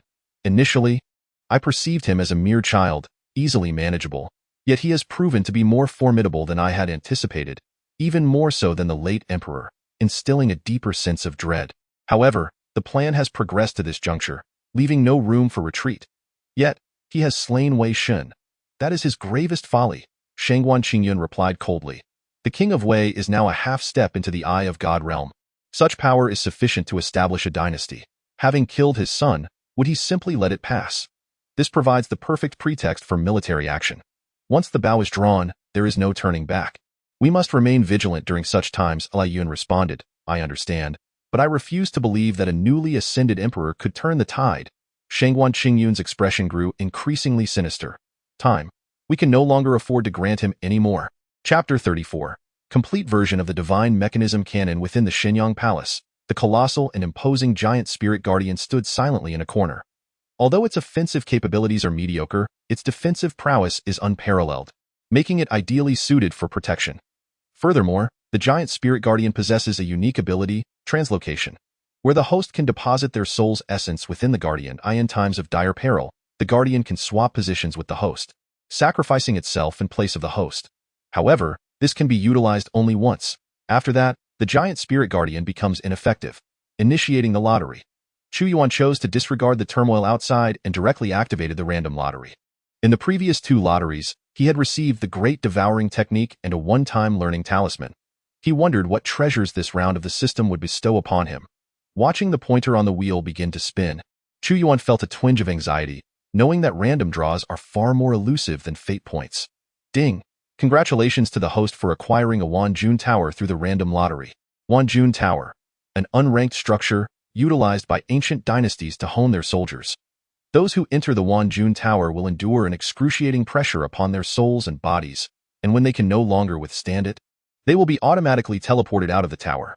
The Wanjun Tower is divided into 9 levels, with the intensity of the trials increasing at each stage, in this instance, through a random draw. Chu Yuan acquired a Wanjun Tower. Although he realized from the introduction that it would not directly enhance his own strength, it could serve as a means to temper his vast army. Previously, when he led the divine martial forces, they had surprisingly managed to encircle and slay the formidable Dianlei Jiao, who possessed the strength of the 9th level of divine power. This revelation allowed Chu Yuan to appreciate the might of his troops, leaving him devoid of disappointment. Within the confines of the system's space, he beheld a colossal ancient stone tower, beside which stood a magnificent artillery piece that appeared to exist as a tangible projection, albeit still lacking the final 20 of its progress. If he could gather the remaining 20 of the blueprints, he would be able to forge the divine machine cannon. Chu Yuan felt a twinge of frustration. It was just this last bit that eluded him. The divine selection had been interrupted, and he pondered whether there would be further opportunities to acquire the blueprints when new tasks arose. This thought weighed heavily upon him, stirring a sense of unease. The host can refresh the necessary blueprints through the system marketplace. The blueprint for the level 1 divine machine cannon is categorized as a primary item. With a refresh difficulty rated as simple, the system announced it possible to purchase from the marketplace. Chu Yuan mused, astonished that the system could indeed refresh the items he required. Despite the system's cold, unfeeling tone, his heart warmed at this timely revelation. Refresh. I must achieve this. Even though it was merely 80 of the blueprint, Chu Yuan could already sense the ironclad might of the divine machine cannon. Equipping it to his army would be tantamount to wielding a weapon of war, rendering any fortress defenseless. He expended 100 fateful points, but failed to refresh the item. After 5 consecutive attempts, still without success, he acknowledged that although the level 1 divine machine cannon blueprint was classified as a primary item, the marketplace was replete with numerous such items. The system provided an explanation. Continue refreshing, as the attempts yielded no results. Chu Yuan's temper flared. With the final progress tantalizingly close, his obsessive tendencies stirred discomfort within him. Ding! The host has spent 100 fateful points to refresh the marketplace. This notification echoed in his ears 10 times before. On the 10th attempt, he finally spotted a small blueprint at the bottom of the marketplace. Exactly what he needed to complete the last 20 of progress. His hand trembled, nearly clicking on refresh once more. Level 1 divine machine cannon blueprint progress 20. The weapon of war crafted by the ancient dynasty. Exchange requires 1,000 fateful points. How exorbitant! Chu Yuan's brow furrowed slightly. Yet after 10 refresh attempts that consumed 1,000 fateful points, he still possessed 1,700 points. I shall exchange. Ding. The host has spent 1,000 fateful points to obtain the 20 blueprint for the divine machine cannon. Blueprint progress 100. Shall it be synthesized immediately? The system prompted repeatedly. Immediately synthesize, Chu Yuan commanded. The synthesis of the blueprint for the first level of the divine machine cannon has been successfully completed, and the host may view it within the system space. The system states that it is unclear how to forge the divine machine cannon.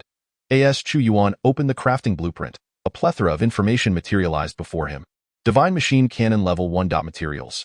100,000 pounds of refined steel, 10,000 pounds of tempered steel, 1,000 pounds of forged steel, and 1 pound of meteorite gold. To note, as long as sufficient materials are collected and placed within the blueprint, the divine machine cannon can be automatically forged. Such a vast quantity of refined steel is required. Chu Yuan knew that refined steel is derived from the purification of ordinary iron, while tempered steel necessitates 100 purifications, and forged steel requires 1,000 as for the final ingredient, meteorite gold. Although only 1 pound is needed, it is the core of a star that has fallen from beyond the realm, rendering it exceedingly precious. While the other materials may not be deemed rare, the sheer volume required is staggering. Fortunately, despite the immense quantity of steel needed, the blacksmith does not need to forge it manually. Upon reading the note, Chu Yuan's previously grim expression softened considerably. Just as Chu Yuan was about to close the system shop, he noticed a magnificent ironclad warship beside the crafting blueprint for the divine machine cannon, exuding an imposing presence. Ironclad airship level 1 crafting blueprint. Used by ancient dynasties to transport soldiers, capable of soaring through the skies and crossing oceans, its hull can withstand the bombardment of the divine machine cannon. Requiring 5,000 fate points for exchange. 5,000 fate points. Chu Yuan shook his head. I do not possess such a wealth of fate points at present. Thus, this page of the system shop need not be pursued further. Eunuch Wei, convey the imperial decree to the Ministry of Works Ironware Institute. instructing them to deliver the required items to the palace. Chu Yuan commanded. "Yes, Your Majesty," eunuch Wei replied, his demeanor unwaveringly diligent. Glancing at the items listed on the decree, a faint twitch appeared at the corner of his mouth. "What, pray tell, has the emperor been engaged in recently? Just a while ago, he requested an abundance of medicinal herbs, and now there is a demand for such vast quantities of refined steel. Aside from alchemy, could he also be pursuing the art of forging?" Though perplexed, his actions remained swift. After approximately an hour, a substantial quantity of steel was delivered to the palace. Observing the steel, Chu Yuan waved his hand, and it all entered the system's space. The forging of the divine machine cannon progressed swiftly. In less than half an hour, a colossal steel beast, measuring several dozen feet in width and boasting a barrel over 10 feet long, materialized before Chu Yuan. The divine machine cannon, cloaked in an ominous black, shimmered with a chilling aura of lethality under the sun's refracted light. This cannon possesses but a singular method of loading. It can only be activated with the purest crystalline stones mined from the crystal veins. Divine Machine Cannon, Level 1, with a range of 100 miles and a maximum effective range of 50 miles. It cannot be tested within the palace. Fortuitously, the Wanjun Tower also needs to be sent to the Divine Martial Camp for the soldiers to hone their skills. Chu Yuan felt an insatiable urge, wishing to fire a shot immediately, and upon departing declared, "Eunuch Wei, convey an edict to the Ministry of Works. Spare no effort. The more refined steel I require, the better. There must be no procrastination. If there are insufficient blacksmiths, then rally the entire nation. Go forth." Chapter 35. Firmly in control. Divine Martial Camp. Loyal and brave Marquis, I have brought forth a remarkable treasure for you to witness its formidable power. Chu Yuan departed from the imperial palace and made his way directly to the Divine Martial Camp to summon Lu Qianfu. "Oh, what splendid treasure has His Majesty brought?" inquired the loyal and brave Marquis with curiosity. "It is precisely this," Chu Yuan declared, waving his hand to reveal a chillingly lethal divine machine cannon. "Is this the divine machine cannon?" Lu Qianfu scrutinized it closely, yet he remarked, however, "It differs from the divine machine cannons equipped by the imperial guards. Its barrel is several times longer, resembling a ferocious beast. I can sense an icy aura of death emanating from it. Let us see its might." Chu Yuan adjusted the cannon's barrel and loaded a crystal the size of a fist. This crystal contained energy extracted from the mystic crystal mines, also referred to as mystic crystals. In an instant, under Chu Yuan's command, the divine machine cannon was aimed at a small hill approximately several dozen zhang away. Boom! The cannon amassed a tremendous amount of energy, and as Chu Yuan activated the mechanism, a beam of light as thick as a water vat shot forth, causing the very earth to tremble and fissures to erupt like a thumb's breadth. The distant hill crumbled entirely, boulders cascading down. "What terrifying power!" Lu Qianfu exclaimed in astonishment. Preliminary estimations suggest that this exceeds the power of the Imperial Guard's divine machine cannons by a factor of 10. Indeed, this is the true divine machine cannon, crafted from ancient blueprints. Although its power is immense, the consumption of mystic crystals is also tenfold, Chu Yuan stated as he deactivated the mechanism, reducing the mystic crystal within to mere powder. "Loyal and brave Marquis, what are your thoughts? Such horror. This is undoubtedly a weapon of choice for the battlefield. Unleashed, even the formidable defenses of Deqian would struggle to withstand it." Lu Qianfu refrained from inquiring how Chu Yuan acquired it, instead asking, "Might I know how many of these divine machine cannons Your Majesty possesses?" "Currently, there is but one," Chu Yuan lamented. "Although I have the capability to mass-produce the divine machine cannons, the materials required are excessively vast. And with Dawu's current national strength, large-scale casting is a formidable challenge. What materials does Your Majesty require?" Lu Qianfu's interest was piqued. After Chu Yuan detailed the necessary materials, Lu Qianfu's jaw dropped. "Steel is manageable, as the Ministry of Works can exert themselves to forge a considerable amount, but to incorporate meteorite gold, that is scarce even in DWU.it is known that weapons infused with meteorite gold are extraordinary. Indeed, without meteorite gold, the cannon's structure cannot endure such power." Furrowing his brow, he suddenly exclaimed, "Your Majesty, I know where meteorite gold can be procured. The Infinite Commerce Guild has it?" "The Infinite Commerce Guild?" Chu Yuan pondered. "I have heard of this guild, renowned for its trade across nations. The national treasury likely holds only 100 pounds of meteorite gold, sufficient to forge but 100 divine machine cannons. My minimum requirement is 1,000. Thus, I shall instruct Eunuch Wei to engage with the Infinite Commerce Guild for the procurement of materials. Aside from this matter, I have yet another item to present today." With a grand flourish of his sleeve, a towering stone pagoda, 100 zhang high, materialized within the camp. What is this? Lu Qianfu inquired with intrigue. The Wanjun Tower, an ancient relic of the imperial dynasty, was utilized to temper both the souls and bodies of soldiers. Chu Yuan Dao, a treasure of the long-lost dynasty. Lu Qianfu's countenance shifted with trepidation, as he speculated that Chu Yuan must have acquired the imperial treasury, which enabled him to present such a plethora of extraordinary artifacts for the soldiers' training. Chu Yuan summoned the entire army. Ha ha ha, Your Majesty, is this indeed the Wanjun Tower? Allow me, Li Dangxian, to be the first to test it. The commander of the divine martial army, Li Dangxian, boldly stepped forth and plunged into the depths of the Wanjun Tower. Inside, the light was dim, reminiscent of a primordial realm, and the interior concealed a vast independent space, significantly larger than it appeared from the outside. Each level could accommodate tens of thousands of soldiers for their refinement. He immediately ascended to the second level. A wave of terrifying pressure surged forth, akin to a raging tempest, as if he bore the weight of an immense mountain upon his shoulders. It was not merely a physical assault, but also a torment upon his very soul. How ferocious! Barely a few breaths had passed before Li Dangxian was expelled from the tower, his body marred with numerous gaping wounds. Trembling with residual fear, he exclaimed, "How dreadful!" In that fleeting moment, I felt as though my very soul was on the brink of collapse, as if countless fists were raining down upon my head, with no means of evasion. Oh, merely the second level, and it renders you nearly incapacitated. Lu Qianfu, eager to test his own mettle, declared, "Let me have a go." Unlike Li Dangxian's reckless charge, Lu Qianfu prudently entered the first level, acclimating himself to its formidable forces before venturing into the second. Although the pressure of the second level was indeed formidable, Lu Qianfu persevered, eventually stepping into the third level after several minutes. Approximately 10 minutes later, it was not the tower that cast him out, but rather his own decision to exit. He inhaled deeply and remarked, "Indeed, it is terrifying. Even I could only endure the third level for 10 minutes. Continuing further would surely result in expulsion. I estimate that only those at the 10th level of divine prowess could remain steadily in the third level. And as for the fourth, only a formidable being on the cusp of godhood could dare enter."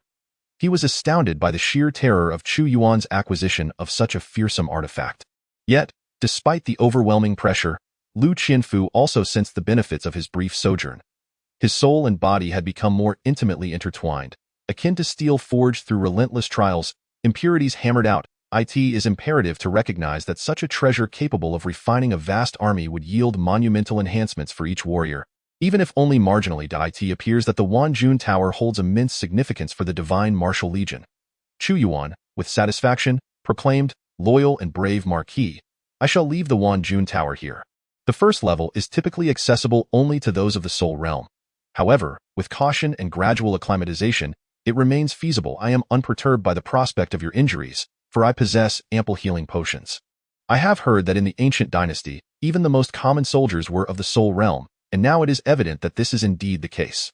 The second level demands one to be of the divine prowess realm to set foot upon it, and by the third level, only the most formidable of divine practitioners could remain. As for the fifth level, it is likely that only those of the god-seeing realm could gain entry.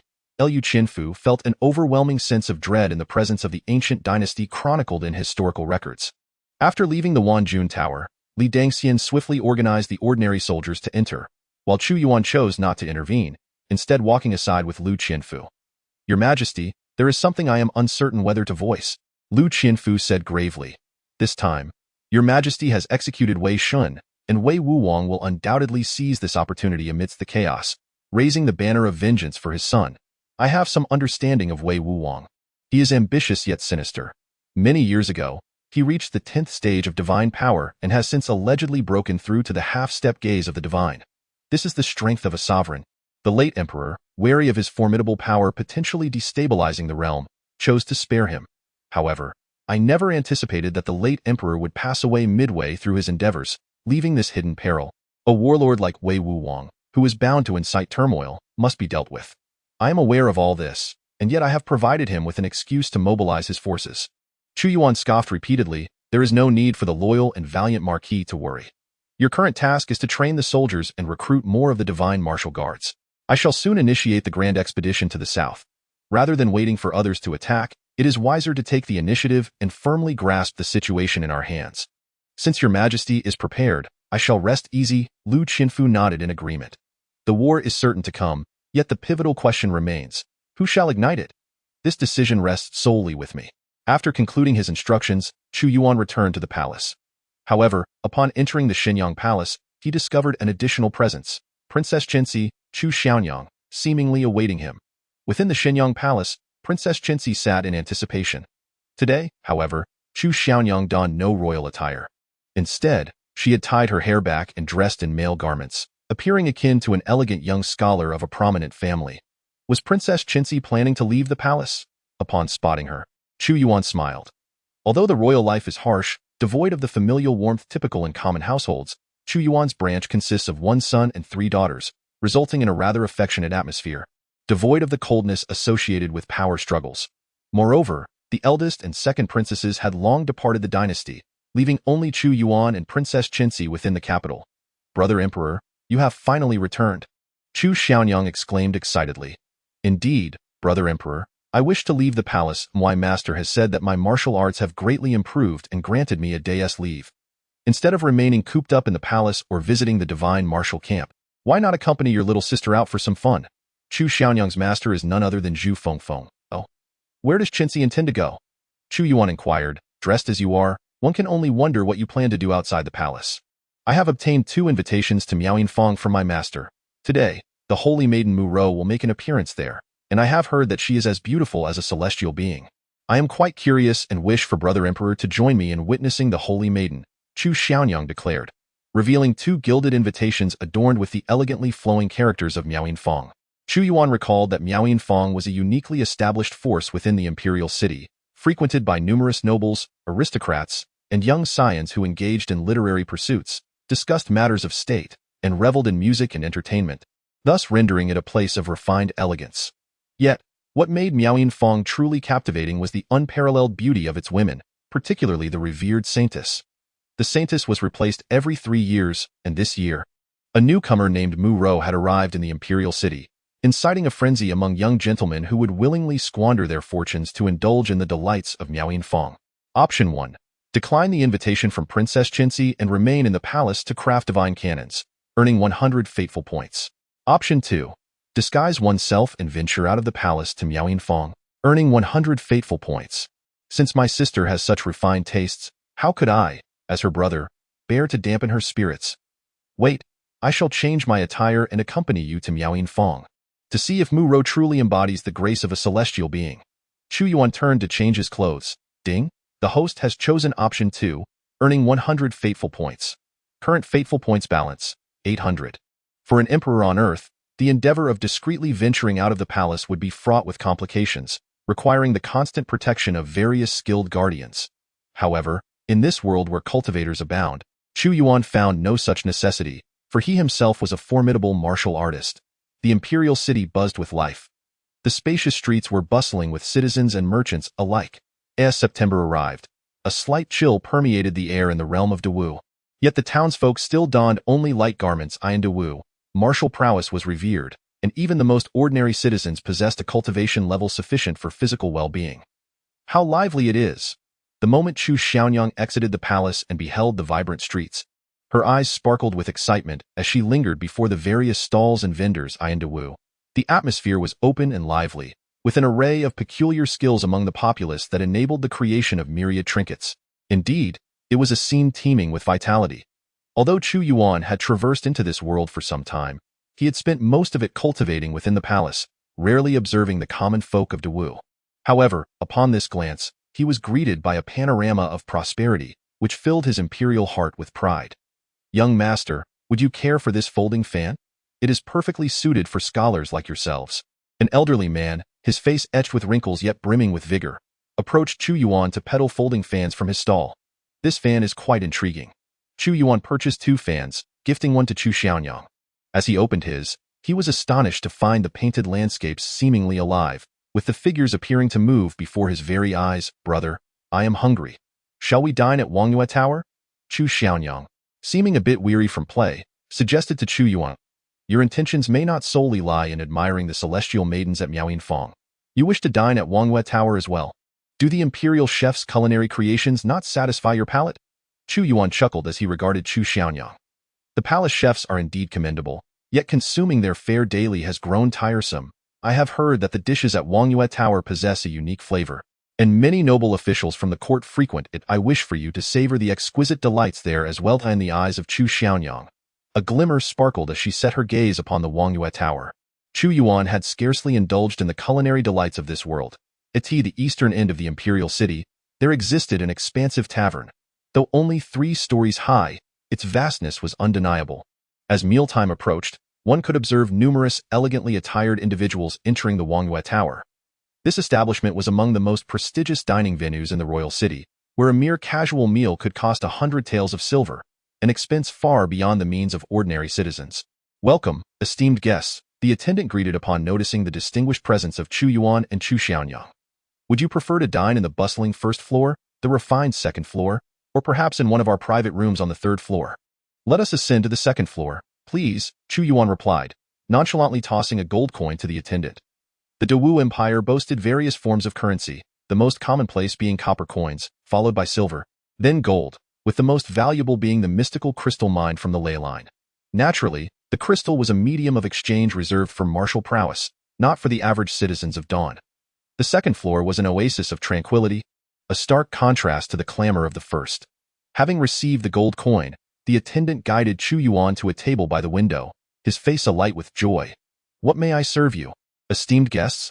The cuisine of Wangyue Tower is unparalleled within the imperial city, even surpassing that of the royal chefs. The emperor himself has been known to sing its praises. Oh, even the emperor speaks highly of it? Chu Yuan chuckled. Bring me your finest offerings. Certainly, please wait a moment, the attendant replied before retreating. In a short while, several attendants returned, bearing a multitude of trays laden with over 20 exquisite dishes. Even before the chopsticks were lifted, an intoxicating aroma wafted through the air. Is this meat from the Jiaolong? Chu Yuan exclaimed in astonishment, selecting a glistening piece of meat that resembled jade and savoring it slowly. And it is from a primordial Jiaolong no less. How does your Wangyue Tower acquire such delicacies? Esteemed guest, our Wangyue Tower is guarded by formidable experts. Recently, during the beast tide in the Wanshou mountain range, our skilled fighters joined the imperial guards in hunting the beasts, bringing back a bounty of exquisite fare. The attendant explained. On the 3rd floor, we even have the flesh of transcendent great demons, but that is reserved for distinguished guests, such as the high-ranking officials of the 6 ministries. I assure you, many prominent figures favor dining at our Wangyue Tower. Very well, you may leave now. Chu Yuan waved his hand dismissively. Brother, was I not correct? The delicacies here are of an entirely different caliber compared to those prepared by the royal chefs. Chu Xiaonyang remarked, her eyes sparkling as she sampled each dish, her delight evident. It is indeed true, Chu Yuan conceded. If you find it to your liking, I shall arrange for the chefs of Wangyue Tower to come to the palace and prepare meals for you regularly. Chapter 37. The Law of the King. Esteemed guests, do you not know?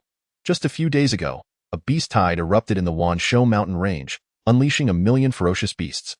That day coincided with the imperial hunt, and many civil and military officials were present, including our newly enthroned Dawu Emperor, the 2nd emperor of the Chu dynasty.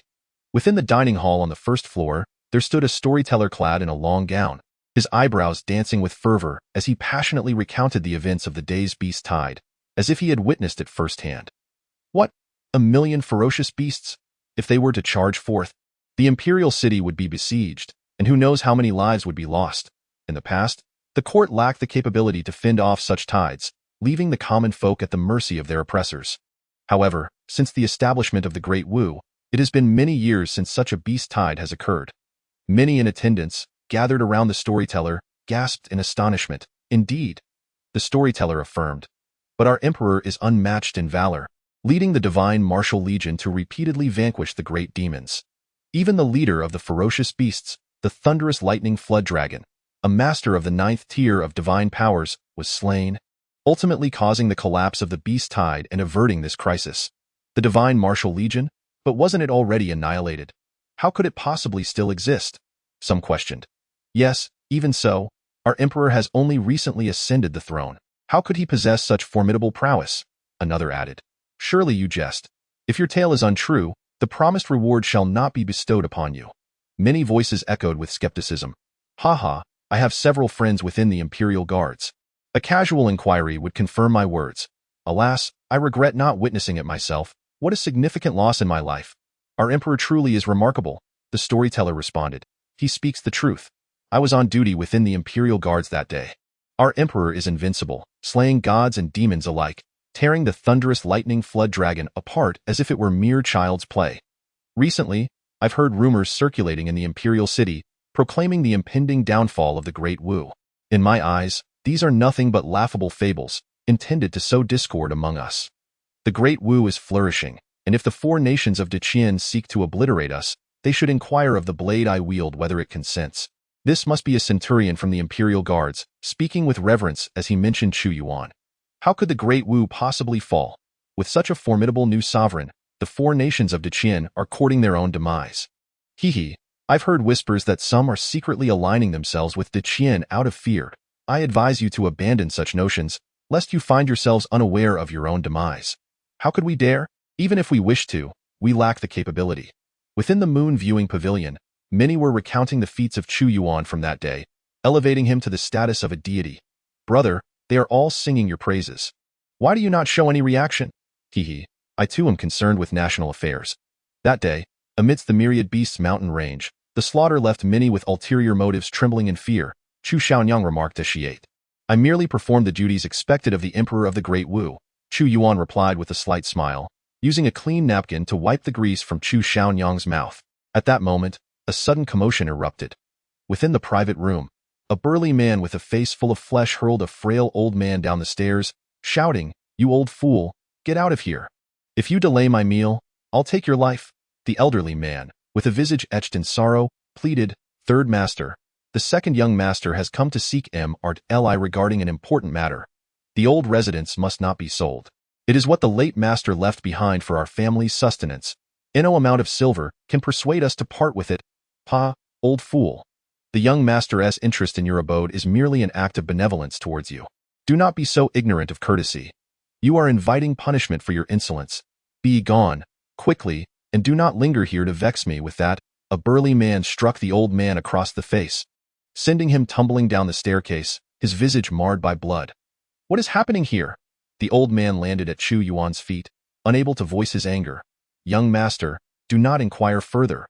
We cannot contend with such individuals," whispered a servant. "Those are members of the Li family, the very family of the current prime minister. This third master is a fierce servant of the sixth young master of the Li family. As for the old man, he is the steward of the Lu residence, once belonging to General Lu Tian, who was among the fallen of the 300,000 Divine Martial Legion, leaving behind a widow and orphans. The sixth young master of the Li family wishes to purchase the Lu residence, but the Lu family will never consent. Yet, how can they stand against the Li family? Outrageous. This is utterly absurd." Chu Xiaonyang exclaimed, slamming her hand on the table. "Ah, young master, please lower your voice. We cannot afford to provoke them," the servant gasped in shock. "Enough, Li San." At that moment, a young gentleman descended from the third floor, his demeanor indicating a rather pleasant mood. He spoke nonchalantly. "I, Li Yu, believe in maintaining decorum in my dealings. It would be ill-advised to cause a scene before so many witnesses. Speak, how much silver do you desire? I can compensate you, but do refrain from causing a ruckus that will only serve to amuse the onlookers. The Lu residence cannot be sold. It is a legacy from our late master. No sum you offer will persuade us to part with it," the old man replied, his head bowed in submission. "Do not test my patience," Li San retorted fiercely. "Is there no justice left in the imperial city? If our master were still alive, who would dare to forcibly acquire his home? It has only been a few months since his passing, and you would bully this family of widows and orphans? Is there truly no law or reason remaining in the capital?" The old servant cried out in anguish. "Who will advocate for the Lu family? Get out of the moonlit pavilion." In a fit of rage, Li San raised his hand to expel the old man from the premises. "Rise, old sir. There is still justice to be found in the imperial city. I shall stand for you," Chu Yuan said, his expression turning icy as he helped the old man to his feet. "Why does the sixth young master of the Li family covet the Lu residence amidst so many unclaimed properties? What is so special about it? The late master's residence is merely half a street away from Yaoyin Square. From its lofty heights, one can behold the square, and the melodies from within can be heard even from within the estate. That is why they are so intent on acquiring it," the old man replied bitterly. "Young master, this matter does not concern you. They are of the prime minister's kin. It would be best for you not to involve yourself, lest you bring misfortune upon yourself. An old man like me has lived long enough. Death holds no fear for me." "Oh, you claim to fear them not?" Yet why do you dare to engage in dispute? Chu Yuan queried. The elder remarked, the master has saved my life. Even if I were to perish, I shall not allow anyone to bully the widow of my lord. I believe you are mistaken, for it is clearly written that the Lu residence now belongs to the Li family, and the silver has indeed been given to you. Do you intend to go back on your word? Humph. Even if this matter were to be brought before the magistrate, your defeat would be inevitable. Upon seeing the increasing number of people gathering, Li Yu's expression soured. While it may seem trivial, such news could tarnish the reputation of the Prime Minister's residence. It was you who severed the young master's finger and forcibly pressed the matter, the elder bellowed. You dare to mutilate another and coerce a contract. Chu Yuan's countenance grew increasingly frosty. Who has given you such audacity? Who are you to meddle in this affair? Li San, noticing Chu Yuan stepping forward, approached with a displeased expression, placing his hand upon Chu Yuan's table, preparing to overturn it. No one has ever dared to upend my table, Chu Yuan stated, his face devoid of emotion. Ha! If I choose to overturn your table, what can you do about it?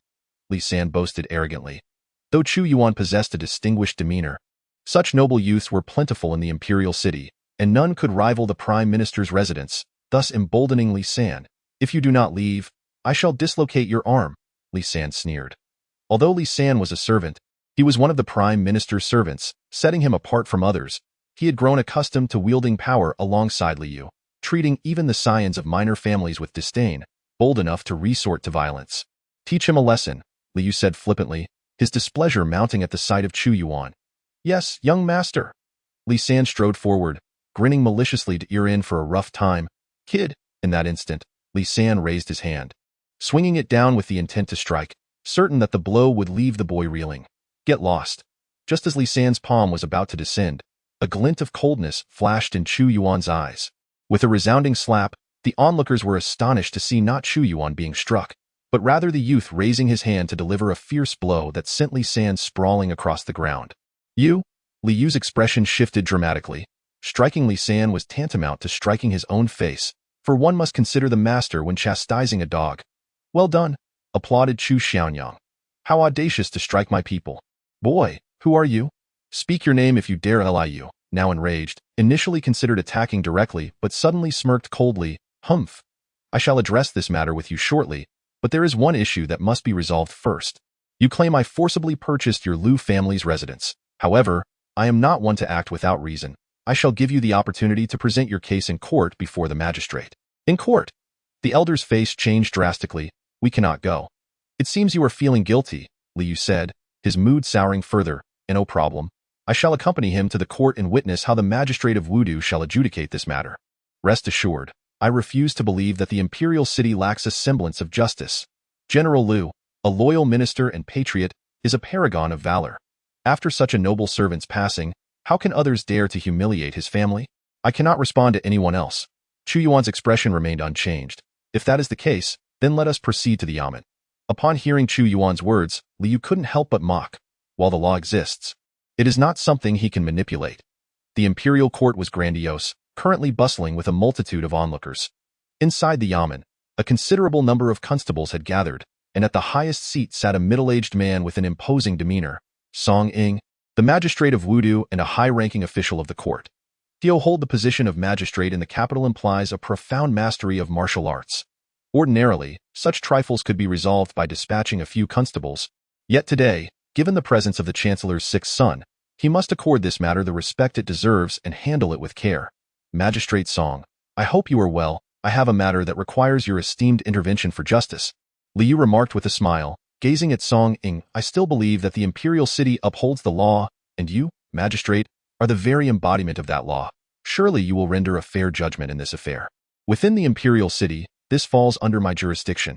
Even if you did not voice it, I would act impartially, Song Ying replied. I in the grand hall. Song Ying felt a wave of vexation. He had already surmised some details. The sixth son of the Li family was notorious for his debauchery, leveraging his father's position as chancellor to commit all manner of mischief within the imperial city. It was evident he had stirred trouble once more. Requiring Song to rectify it, he sighed lightly. Although the position of magistrate in the imperial city is more elevated than that of other prefectures, beneath the emperor's gaze, there are far too many officials of greater standing and power, and many matters require careful consideration, unlike other magistrates who enjoy greater freedom. Who stands before us? State your name, Song Ying commanded. This old man is the steward of General Lu Tian's household, the elderly man quavered. General Lu Tian? Song Ying pondered, his expression shifting slightly. He recognized this individual as a general of the former divine martial army, an entity now regarded as taboo across the realm of Dawu.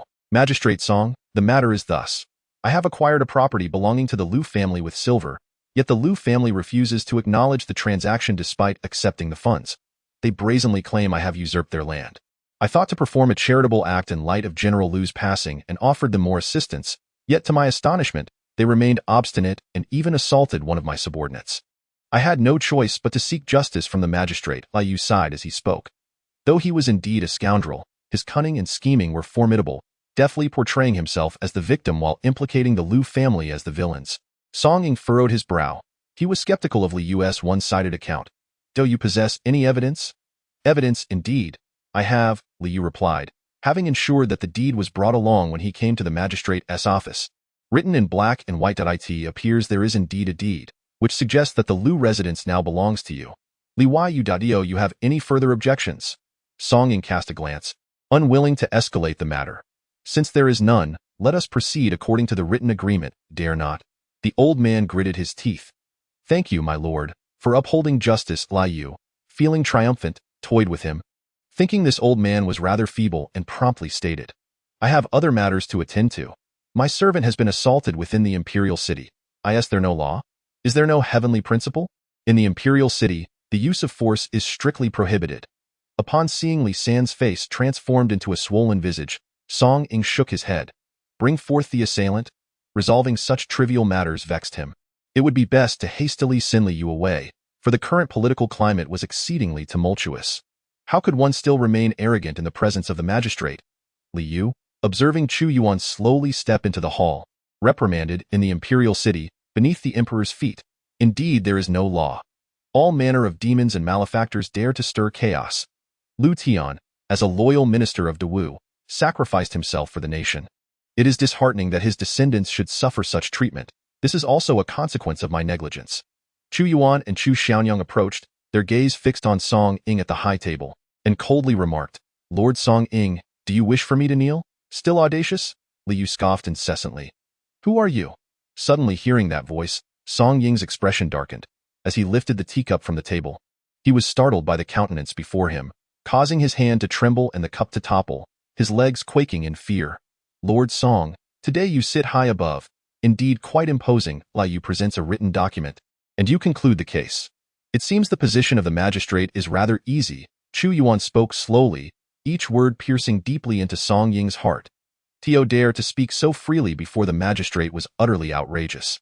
Liu shouted, Magistrate, this scoundrel does not kneel before you. I suggest we have the constables beat his legs with clubs to force him to kneel. Only then can we demonstrate the law of Dawu. Silence. You shall be silent, Song Ying nearly roared. Observing Song Ying's demeanor, Liu was momentarily taken aback. He was speaking in support of Song Ying, questioning where he had erred to provoke such a strong reaction. Today, I hear someone shouting. Has Dawu truly lost its law? Chu Yuan continued. Your Majesty, I deserve death. Song Ying could no longer contain himself. He hurriedly descended from the high platform, kneeling before Chu Yuan, and cried out, Long live the Emperor.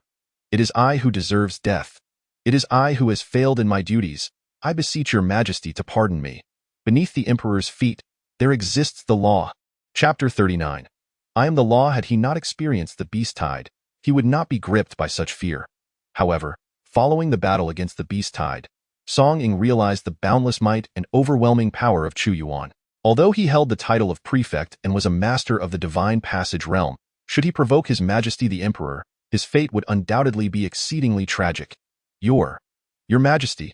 Liu was also taken aback. Long live the Emperor, long live, long live. As the Emperor made his entrance, the faces of those surrounding the government office shifted dramatically, and they hastily knelt down. Rise, Chu Yuan said expressionlessly, his voice steady. Prefect Song, is this the judgment you have rendered? Your Majesty. Song Ying quaked in fear, swiftly ushering Chu Yuan to the high seat of the hall. While he stood bent over beside him, I have failed to observe properly. Although it is documented in black and white, contracts can indeed be forged. I shall re-examine this case and ensure justice for the Lu family. there's no need. I shall personally adjudicate this matter. Chu Yuan waved his hand, his gaze shifting to Li Yu and the old man. Steward of the Lu estate, I will speak on your behalf. If there are any grievances, feel free to express them.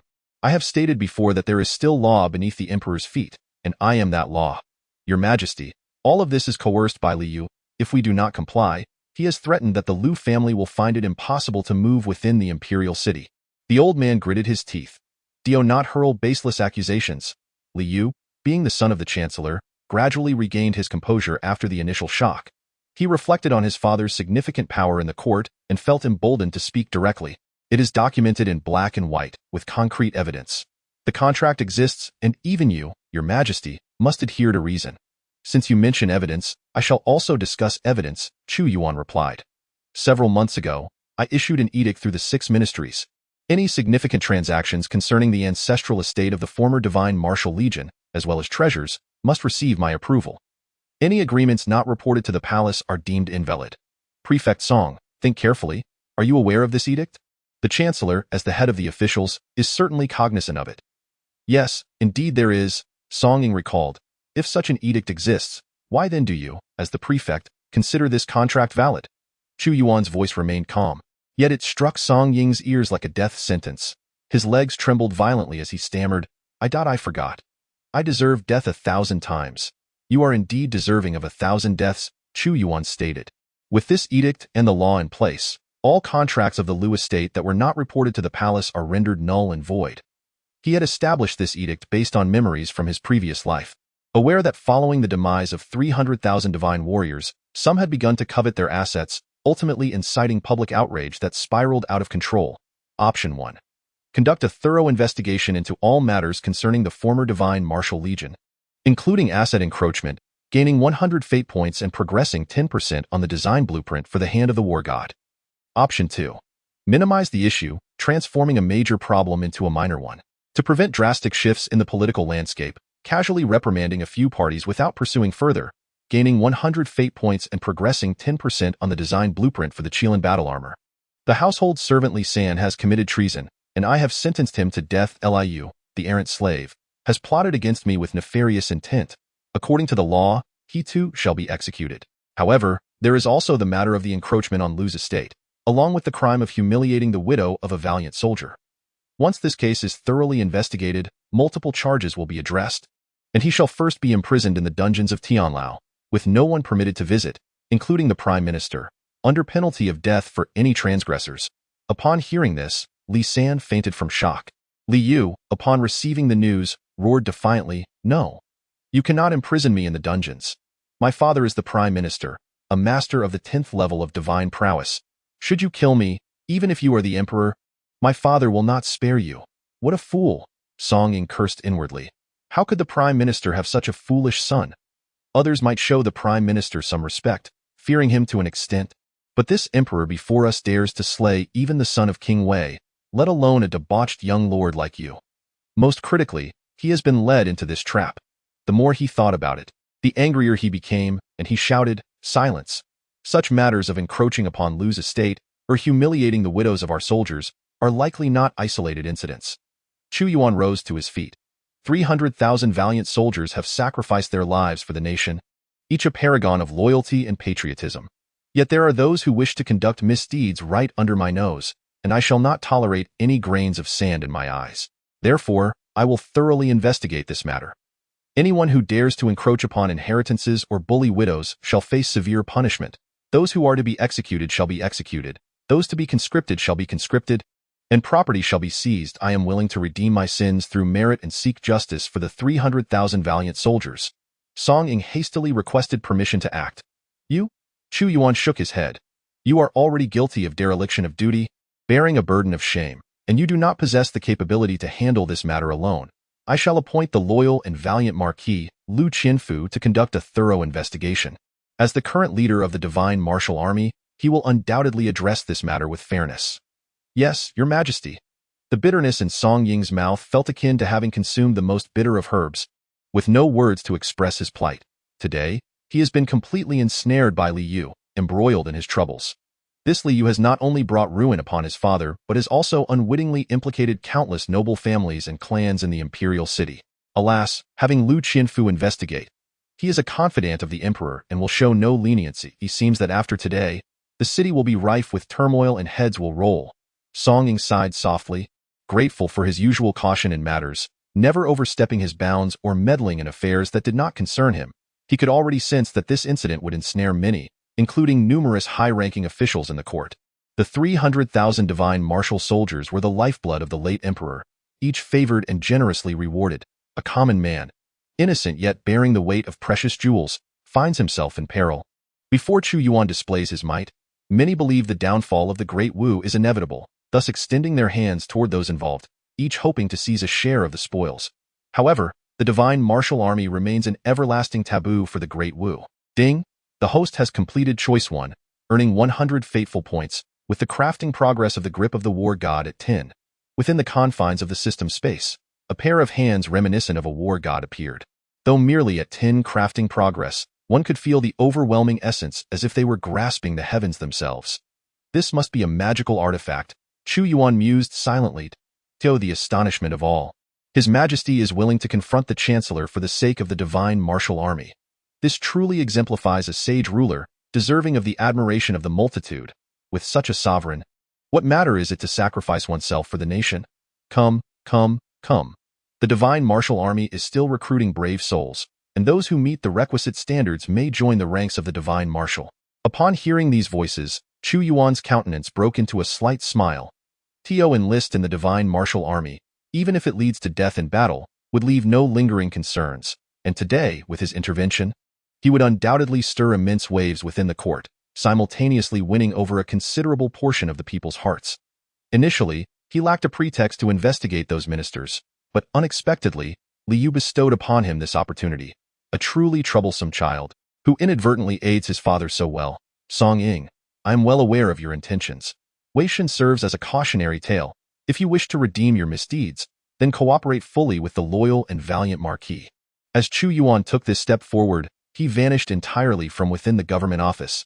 Chapter 40. The Saintess Mu a tempest approaches, heralding a storm. The heavens are on the verge of change. Song Ying felt a solemnity within, recognizing this as his singular opportunity for redemption. Yet, Chu Yuan paid no heed to such matters, instead strolling alongside Chu Xiaonyang along a street far from the government office. Although throngs of people surrounded them, none recognized him. Brother, shall we still visit Miaoyinfang? Chu Xiaonyang inquired. Of course, why ever not? Chu Yuan discerned that Chu Xiaonyang was concerned that today's events might affect his mood. However, he remained unperturbed, merely seeking a suitable opportunity to cleanse the political atmosphere. They ambled along, stopping intermittently, until they finally arrived at Miaoyinfang.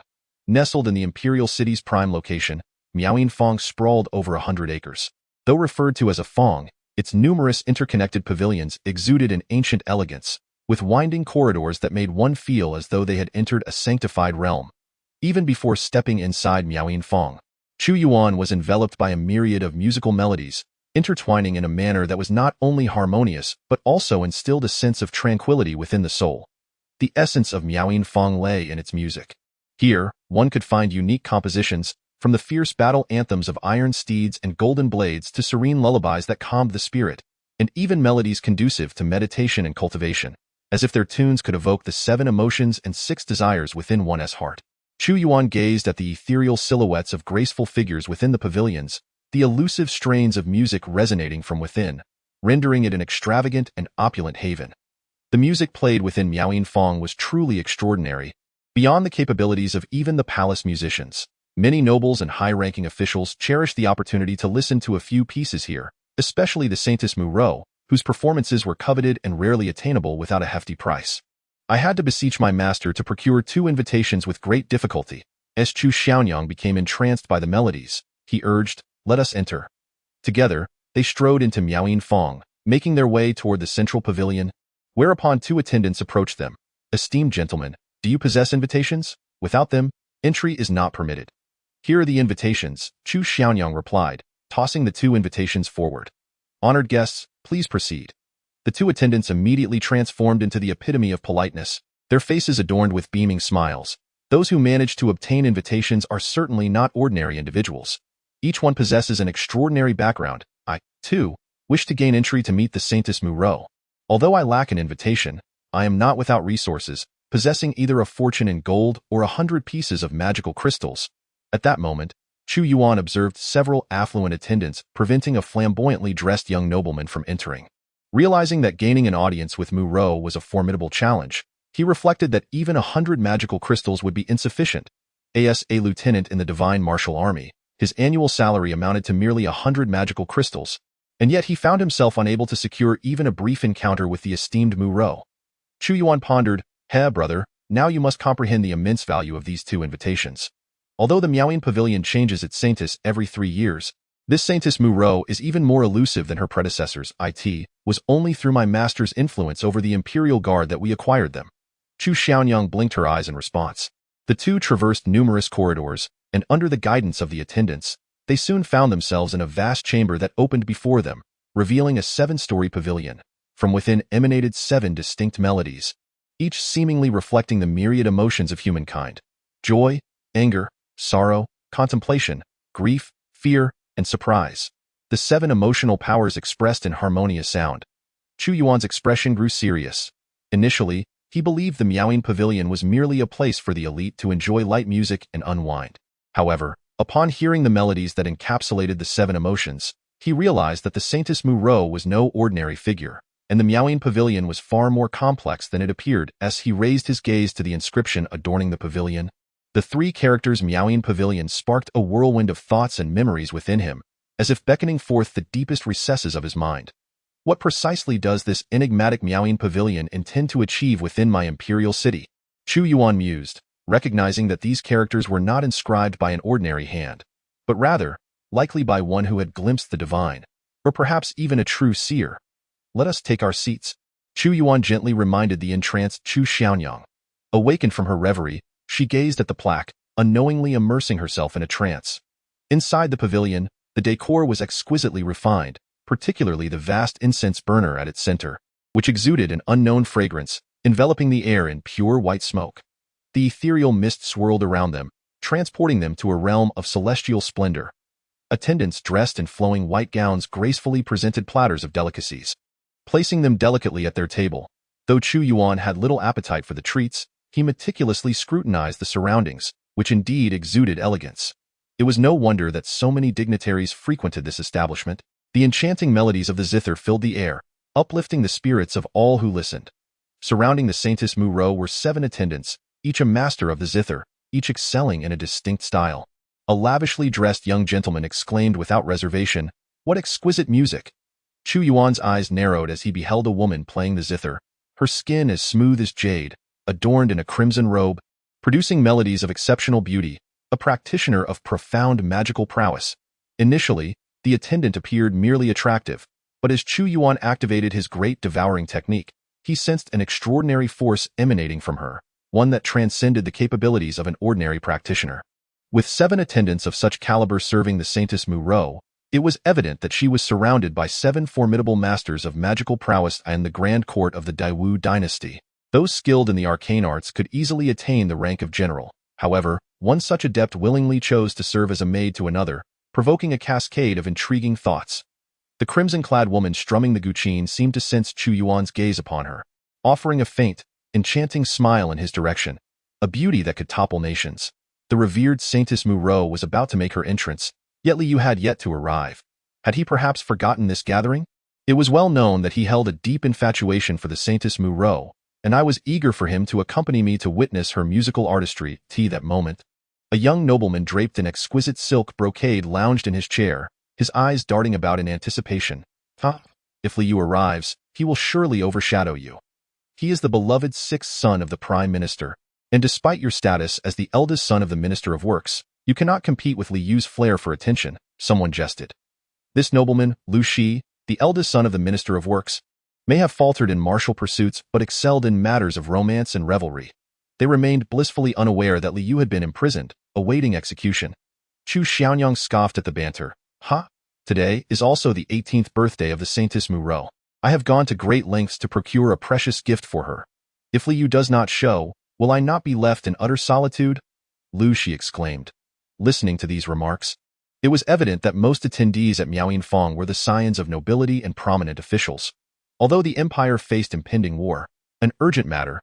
Their expressions betrayed only indulgence in frivolous pleasures. Observing this, Chu Yuan could only shake his head. The saintess has arrived, a voice suddenly proclaimed, as a figure descended gracefully from the distant staircase. This woman descended slowly from the pavilion, accompanied by 6 maidservants adorned in vibrant hues of orange, yellow, green, azure, blue, and purple. Her footsteps echoed like the melodious sound of trickling spring water, harmonious and enchanting, imbued with an ethereal rhythm.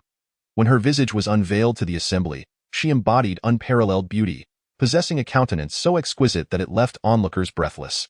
Was this indeed the Saintess Mu-Ro of Miaoyinfang? Such a being, rare as a celestial presence, seemed to have descended from the heavens, a testament to the extraordinary rarity of her perfection among mortals. Chu Yuan gazed at Mu-Ro, unable to suppress his admiration. She was the most flawless woman he had encountered since his arrival in the Dewu dynasty, seemingly devoid of any imperfections. To his eyes, as his great devouring technique surged forth, Mu-Ro appeared enveloped in an ethereal mist, her essence elusive and enigmatic, rendering her true cultivation level inscrutable, which only deepened his astonishment. Truly, she resembled a celestial fairy. Chu Xiaonyang murmured, as Mu-Ro approached. An uncanny sensation of being scrutinized enveloped her, akin to the depths of an abyss. Her gaze fell deeply upon Chu Yuan, their eyes locking in a sudden, electrifying moment. She felt a jolt, as if her very soul were being drawn in by the intensity of his gaze, threatening to reduce her corporeal form to a mere shell. I express my heartfelt gratitude to all for graciously honoring my daughter with your presence in this enchanting melody pavilion. Mu-Ro stifled her reaction, her voice flowing like droplets of water cascading onto a silver platter, producing a crisp, melodious sound akin to the delicate plucking of strings. The noble lords and ladies stood transfixed, irresistibly drawn to Mu-Ro's exquisite demeanor. While others were lost in reverie, Mu-Ro's gaze fell upon Chu Yuan, who bore a subtle smile, seemingly unaffected by her charmed "It is indeed our privilege to behold a celestial being." "Lu," she exclaimed, utterly captivated by Mu-Ro. He felt as if his very soul had been ensnared. Even if Mu-Ro were to utter a command for his demise, he would comply willingly, embracing fate without a shred of resistance. Indeed, indeed. The beauty of the celestial maiden surpasses all in the realm of DW. It's her behest. We would gladly undertake any task, proclaimed several young gentlemen, their eyes brimming with infatuation as they gazed upon Mu-Ro. With a gentle smile, Mu-Ro replied, "Esteemed lords and ladies of Dewu, how could I dare to issue commands to you? Would you truly heed my words if I declared my ambition to be the empress of the world? If the celestial maiden desires it, I would be the first to pledge my allegiance to her cause, even to dethrone the young emperor of the palace." Lu Shi suddenly shouted, his neck veins bulging with fervor. In his eyes, there was naught but Mu-Ro. His spirit had been utterly captivated, and his words flowed without thought. "Even if you dared, I would not," Mu-Ro replied softly. "I was merely jesting, and I spoke of the world, not of this place, this woman." Chu Xiaoan ground her teeth in frustration, truly a bewitching enchantress. "If the celestial maiden wishes to make her dreams a reality, I would risk my life to assist her," Lu Shi declared through clenched teeth. "Very well, let us refrain from such discussions today," Mu-Ro said with a smile, deftly steering the conversation away. "I have heard that today marks your 18th birthday, celestial maiden, and after much contemplation, I have procured a treasure for you, which I wish to present here." Lu Shi's eyes, now flushed with excitement, were fixed intently on Mu-Ro. Under such scrutiny, she maintained her calm demeanor, responding, "This humble 18th birthday of mine is hardly worthy of your concern." "Your concern is most welcome," Lu Shi insisted, stepping forward, eager to approach Mu-Ro. However, several maidens at her side barred his path, rendering Lu Shi's expression awkward. He then produced an ancient zither adorned with dark golden stripes, declaring, "Celestial maiden, please behold. This is a Qianlong wood zither, painstakingly sought from the Daqian dynasty, crafted by the most skilled artisans. Though its strings may not be genuine dragon strings, they are forged from precious blood dragon steel. Blended with meteorite gold." The maidens presented the zither. Its weight was palpable, the dark golden patterns resembling a dragon, almost alive. Truly a remarkable instrument. "What? To think it is the elusive Qianlong wood. Legends say that Qianlong wood can only be found within the great realm of Qian, imbued with the majesty of dragons, surpassing even the hardness of 1,000 forges and 10,000 refineries.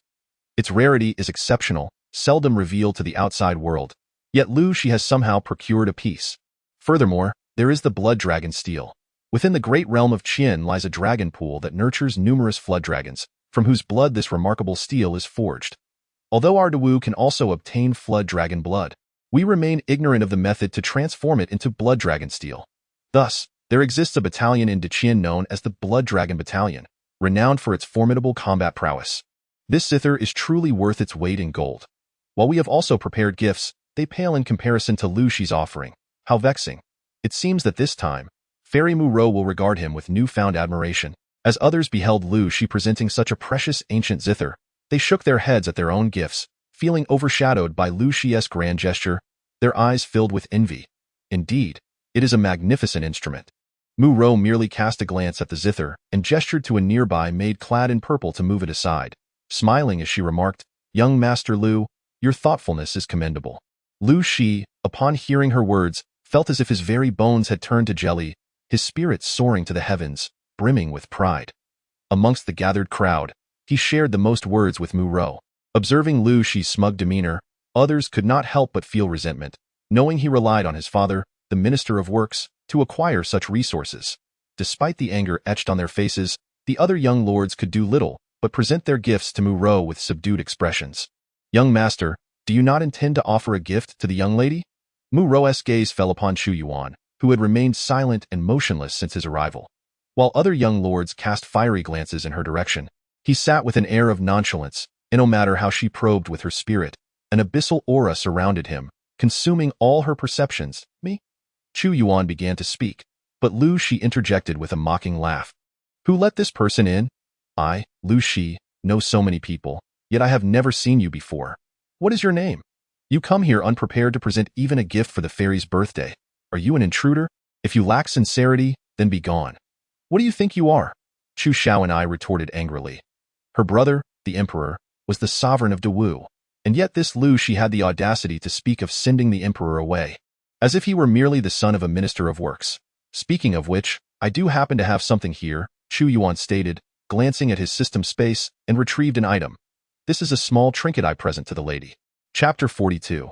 The Rise and Fall of a Nation. A small trinket. "Ha! It seems that with your status, all you can muster are trifles to appease the fairy. You must be out of your mind." Lu Shi's voice dripped with derision, his expression mocking. Regardless of what Chu Yuan presents, it can never compare to his Qinlong Qin. Today, he is assured of victory. One can surmise that in the future, when the fairy plays the first person she thinks of will undoubtedly be Lu Shi. Indeed, it is merely a trinket, hardly worth mentioning. Chu Yuan retrieved a bead the size of a goose egg from his bosom. This bead sparkled with starlight.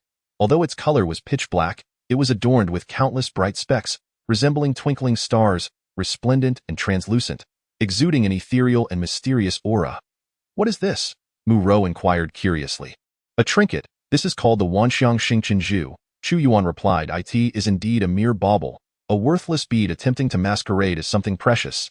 I have countless such items in my estate, and I could provide you with as many as you desire, but do not embarrass yourself at the fairy's birthday celebration." Lu Shi looked down upon this so-called Wanxiang Xingqinzhu. "There is a small mechanism within this bead," Chu Yuan stated. "Oh? What sort of mechanism?" Instead of allowing her maid to take it, Mu Rou approached the Wanxiang Xingqinzhu herself, a fragrant breeze wafting around her, not the scent of rouge or powder, but a natural, refreshing aroma, as she accepted it. The bead felt somewhat heavy in her hand, emanating a gentle warmth. "Touch the stars upon it," Chu Yuan suggested. Mu Rou lightly tapped the stars, and suddenly, a wave of color surged forth, expanding from a vacuum of black into brilliant light in an instant. It seemed as though they had been transported to the cosmos, where the original specks had magnified into countless stars, and distant star rivers sparkled in the background. The phenomenon expanded as Mu Rou moved. "Stars? The universe!" Mu Rou exclaimed in astonishment. It felt as if she had truly entered the cosmos, akin to a giant within it, able to touch each star and traverse through various galaxies, effortlessly rearranging the stars.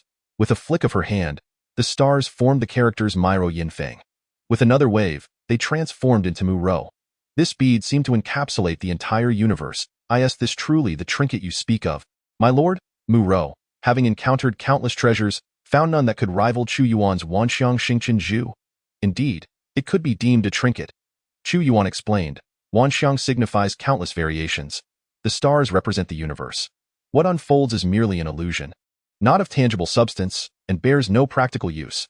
This Wanxiang Xingqianju was something Chu Yuan had discovered in the system's marketplace, requiring 50 fate points for exchange. One must admit, the system's marketplace is filled with peculiarities. Yet, I feel that this Wanxiang Xingqianju encapsulates the transformations of the universe. It is not a mere illusion, but one that embodies profound truths. If Mu Ro's earlier smile was one of mere politeness, now it radiated genuine joy. I truly adore your Wanxiang Xingqianju, my lord. She carefully tucked away the gift, not allowing her maid to carelessly set it aside. This person, Lu Shi burned with jealousy, wishing he could eliminate Chu Yuan. Once the gifts were presented, Mu Ruo smiled and remarked, "Since all of you gentlemen have bestowed gifts upon me, I cannot disappoint you. Observing the changes of the world, the rise and fall of fortunes, I am inspired to perform a piece on the guqin for you. The celestial melodies of the fairy are something we have long anticipated." The eyes of the young gentleman instantly sparkled. Mu Ruo's music was renowned as a masterpiece of Miaoying Pavilion, and many had come today solely to hear her play. This piece is titled The Rise and Fall of Nations. Instead of using Lu Shi's Qinlong guqin, Mu Ruo unveiled her own instrument, a pure white creation that appeared to be sculpted from celestial stone. As her fingers graced its surface, a melodious sound resonated, echoing like a gentle chime. As the music flowed forth, the rise and fall of nations began by narrating the tale of a leader who, amidst chaos, rallied his forces to vanquish rival warlords, passionately enduring numerous battles, ultimately establishing a powerful dynasty that stood at the pinnacle of the realm. This undoubtedly alluded to the illustrious first emperor of Dawu. However, in the middle of the piece, the empire suddenly crumbled. Beset by internal strife and external threats, a young emperor ascended to the throne, confronting a dire predicament of national ruin and familial annihilation. What choices would he make? As the latter half of the piece unfolded, the meaning transformed. Each listener's heart resonated differently with the conclusion of the rise and fall of nations. While Mu Ruo played, her bright eyes scanned the crowd, using her music to draw forth the thoughts hidden within their hearts.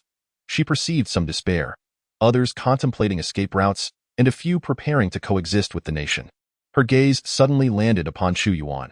Above him seemed to rise an ethereal haze of indomitable warfare, as if he were a divine pillar, supporting the heavens, eternally steadfast. Through her music, she questioned the essence of existence, intertwining sound with the path of enlightenment. Chu Yuan, perceiving Mu Ruo's scrutiny, met her gaze, and a surge of will intermingled with her melody, as if another voice had joined the harmony. Instantly, Mu Ruo's tune shifted, clanging armor, fluttering battle banners. It was as though an invincible supreme being led an army, sweeping away all obstacles, leaving tales of emperors across the seas. As the piece reached its conclusion, the audience was left in awe. Truly, the maiden's performance is profound, encapsulating the rise and fall of nations, remarked Chu Yuan. Yet, it merely expresses sentiments. It pales in comparison to your noble character. My lord Mu Ruo gazed deeply at Chu Yuan and said, Dawu establishes its nation through martial prowess, with a fierce spirit among its people, each a formidable warrior. Those of you who have come to Miaoying Pavilion are surely exceptional in your own right. I propose a little game to enliven the atmosphere. What sort of game? Lu Shi, emerging from the reverie of the music, immediately inquired, Fairy, please enlighten us. Rather than risking injuries with physical contests, why not partake in archery? Mu Ruo extended her palm, revealing 9 copper coins, each with a small hole in the center. I possess 9 copper coins. From a distance of 100 paces, if one can shoot an arrow through as many consecutive coins as possible, that individual shall be declared the victor. What say you? Chu Yuan assessed the challenge. The holes in her 9 copper coins were quite small. An arrow could barely pass through, and any excess force would render it impossible, let alone the feat of piercing through all 9 consecutively. Subsequently, a maid approached and suspended a copper coin from a beam with a thread. A mere breeze would set it swaying, and an arrow piercing through it would undoubtedly carry with it formidable force, thus greatly testing the archer's skill. Haha, this game is quite intriguing. Allow me to take the first shot.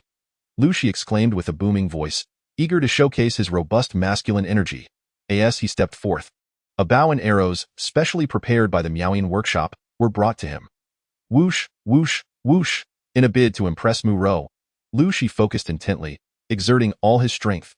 With a resounding twang, the bowstring released, and the arrow swiftly flew, astonishingly piercing through 7 copper coins in succession, only to slightly deviate at the 8th, failing to penetrate it. What remarkable archery! The onlookers widened their eyes. Although Lu Shi was a dandy, his shooting skills were undeniably exceptional. Upon introspection, they realized that they could never achieve such a feat themselves. Not to disappoint the fairy's expectations, Lu Shi wiped the sweat from his brow. Though he did not achieve a 9-star alignment, it was still quite commendable. He raised his head with pride, challenging anyone else to give it a try. A young master, feeling indignant, stepped up to the platform to shoot. Yet the best result he could muster was merely piercing through 4 coins. A far cry from Lu Shi's performance. In the end, many refrained from attempting to avoid the embarrassment of failure.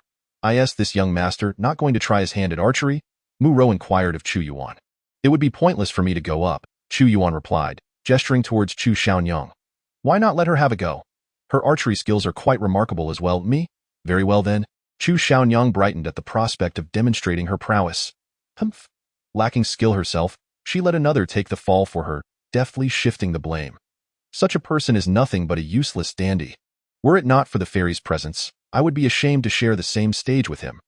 Lu Shi harbored deep disdain for Chu Yuan's actions, scoffing dismissively. My brother's abilities far surpass my own. He does not deign to compete with you. What right do you have to witness my brother's archery skills? You haven't even achieved a 9-star alignment, so what gives you the audacity to speak here?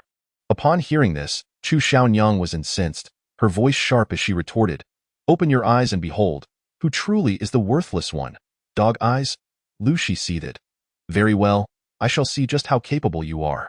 Hand the bow to this young master, Mu Rou instructed. At that moment, Chu Xiaonyang grasped the bow, her focus entirely on the 9 copper coins. The 9 holes formed a seamless line for her arrow. Drawing the bowstring back with great force, she was compelled to rely solely on her true archery skills, devoid of any martial prowess. Whoosh! Her spirit fused with the arrow, as if transcending to a realm of celestial unity, and in an instant, a straight beam of light shot forth. With a swift sound, a faint phoenix cry resonated, and the crowd gasped as they witnessed the arrow glide through the holes, ultimately striking the target behind the copper coins. The 9 coins seemed to freeze for several seconds before being violently swept away by a gust of wind. Splendid! As the crowd beheld Chu Xiaonyang's remarkable archery skills, they were taken aback. This young gentleman, with his rosy lips and pearly teeth, appeared so youthful, yet his prowess with the bow was astonishingly unparalleled, like 9 stars aligning in the sky, a feat none of them had accomplished. Who is truly the incompetent one? With her resounding achievements, Chu Xiaonyang dealt a stinging blow to Lu Shi's pride. Although merely 14 years of age, she had been trained in martial arts from a tender age, having begun her tutelage under the esteemed Zhu Fengfeng, a master of the 9th level of divine prowess, since she was 4. Among the 8 commanders of the Imperial Guard, Zhu Fengfeng's archery was the most profound. You? Lu Shi glared at Chu Xiaonyang, disbelief etched across his features, yet the undeniable reality lay before his eyes, compelling him to accept it. This young gentleman has showcased extraordinary archery skills. Mu Rou smiled and remarked, It appears that despite the unprecedented crisis facing Dawu, the spirit and vitality of you gentlemen reveal a rich heritage. Although I am but a mere woman, I possess a keen interest in the affairs of the court. May I inquire about your thoughts on the future? Oh, does Fairy Mu Rou also take an interest in national matters? Someone chuckled. Naturally, my Miaoying Pavilion is situated within the imperial city. Should turmoil arise and armies invade, there would be no safe haven for anyone, and my establishment would face closure. How could I not be concerned? Mu Rou's reasoning was sound. After all, when war strikes, all trades wither. In light of this, allow me to share my humble opinion. Lu Shi, still reeling from his earlier humiliation, interjected, The late emperor has passed, and Dawu's 300,000 divine troops have perished. While I have heard that the new sovereign has restructured the divine forces, they number but a mere 30,000, which is woefully inadequate. They have not yet been tempered by the flames of battle, and their combat prowess is likely to be weak. The 4 nations, led by Deqian, will undoubtedly seize the opportunity to crush Dawu without respite. In my estimation, conflict may erupt within a month or 2, as the 4 nations will descend with overwhelming might. That makes sense, Mu Rou nodded. Originally, Dawu had a chance to catch its breath. Not long ago, Deqian had sent a diplomatic envoy, represented by Prince Linyi, demanding that Dawu cede 3 prefectures and 15 counties, pay reparations, and marry off Princess Qinxi in a peace pact, which would have granted us a year of respite. Lu Shi sighed, yet our emperor, driven by a fragile sense of pride, disregarded the welfare of the common people. Not only did he refuse, but he also executed the envoy from Deqian, providing them with a pretext to rally their forces in vengeance for their prince. If we had signed, would that not be tantamount to national humiliation? Muro inquired. Ha. Is it more critical to suffer national humiliation or face annihilation? Qian has already promised that if their demands are met, there will be no warfare for a year. This opportunity to stabilize the situation is invaluable. If I were the emperor. She paused abruptly. That man is courting death. The mirth in Chu Xiaonyang's eyes vanished, replaced by a formidable killing intent. If you were the emperor, what then? Mu Ro's voice rang clear, as if stirring the desires and greed within him. If I were the emperor, I would endorse this national decree, utilizing the span of a year to stabilize the domestic affairs. Yet, I speak merely in metaphor, for our sovereign has already taken action, and there is no possibility of redemption. Lu Shi resolutely declared. You are mistaken, Lu Shi. Our great Wu dynasty was founded upon strength, and the late emperor suppressed all dissent, allowing the nation's power to flourish, instilling pride among the populace. We understand His Majesty's intentions, but what if, after a year, Qian's appetite grows even larger? Shall we continue to cede territory and pay reparations? Aside from Princess Qinxi, there are no other princesses left to forge alliances. A dissenting voice emerged. If we are to engage in battle, let us do so with dignity. Even in death, it is preferable to extend our necks for slaughter. A momentary humiliation pales in comparison to national annihilation. Circumstances are stronger than individuals, and we can only bow our heads. Lu Shi scoffed. This young master, what do you believe our current emperor of Dewu should do next? Mu Ro deliberately inquired of Chu Yuan. The emperor's thoughts are as unfathomable as an abyss, yet I believe there are only 9 words to consider, Chu Yuan replied. What 9 words? Mu Ro asked, then suddenly commanded her maid. Hong Lian, go and prepare pen and paper for the young master. I wish to see these 9 words of wisdom for saving the nation. Once the materials were ready, Chu Yuan lifted the brush and inscribed the 9 characters. Those who offend Dewu shall be punished, no matter how distant. Mu Ro beheld these words, sharp as blades, brimming with murderous intent, and for a fleeting moment, she felt her spirit transported to an ancient battlefield, where countless soldiers clashed in a voice only Chu Yuan could hear. She said, what a formidable declaration, no matter how distant. They shall be punished, filled with fierce resolve. Should you be a general, young master, you would undoubtedly be the pillar of the empire. However, I perceive that you are not a general. Hong Lian, bring forth my painting of spring breeze and drizzling rain.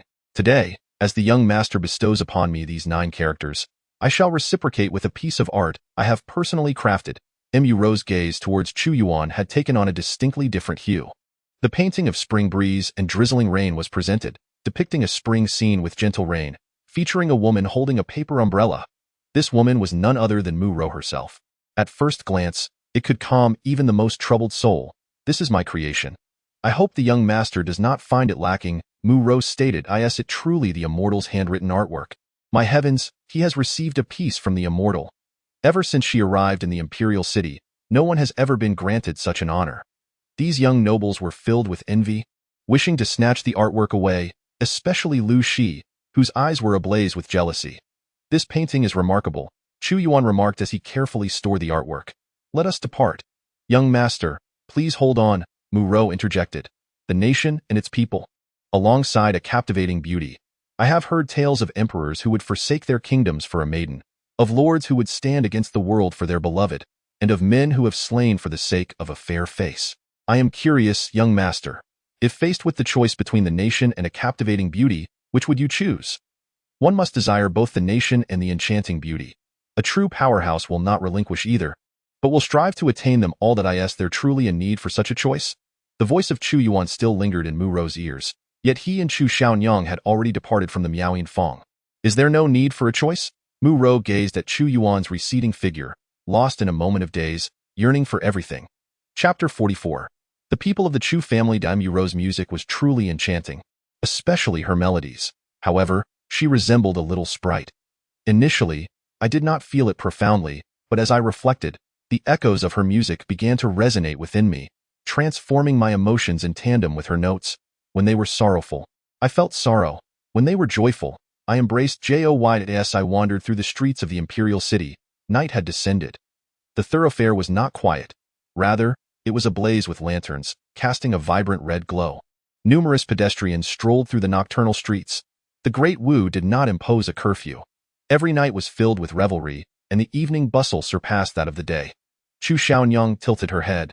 Deep in contemplation, a single thought can elevate one to divinity, while another can plunge one into darkness.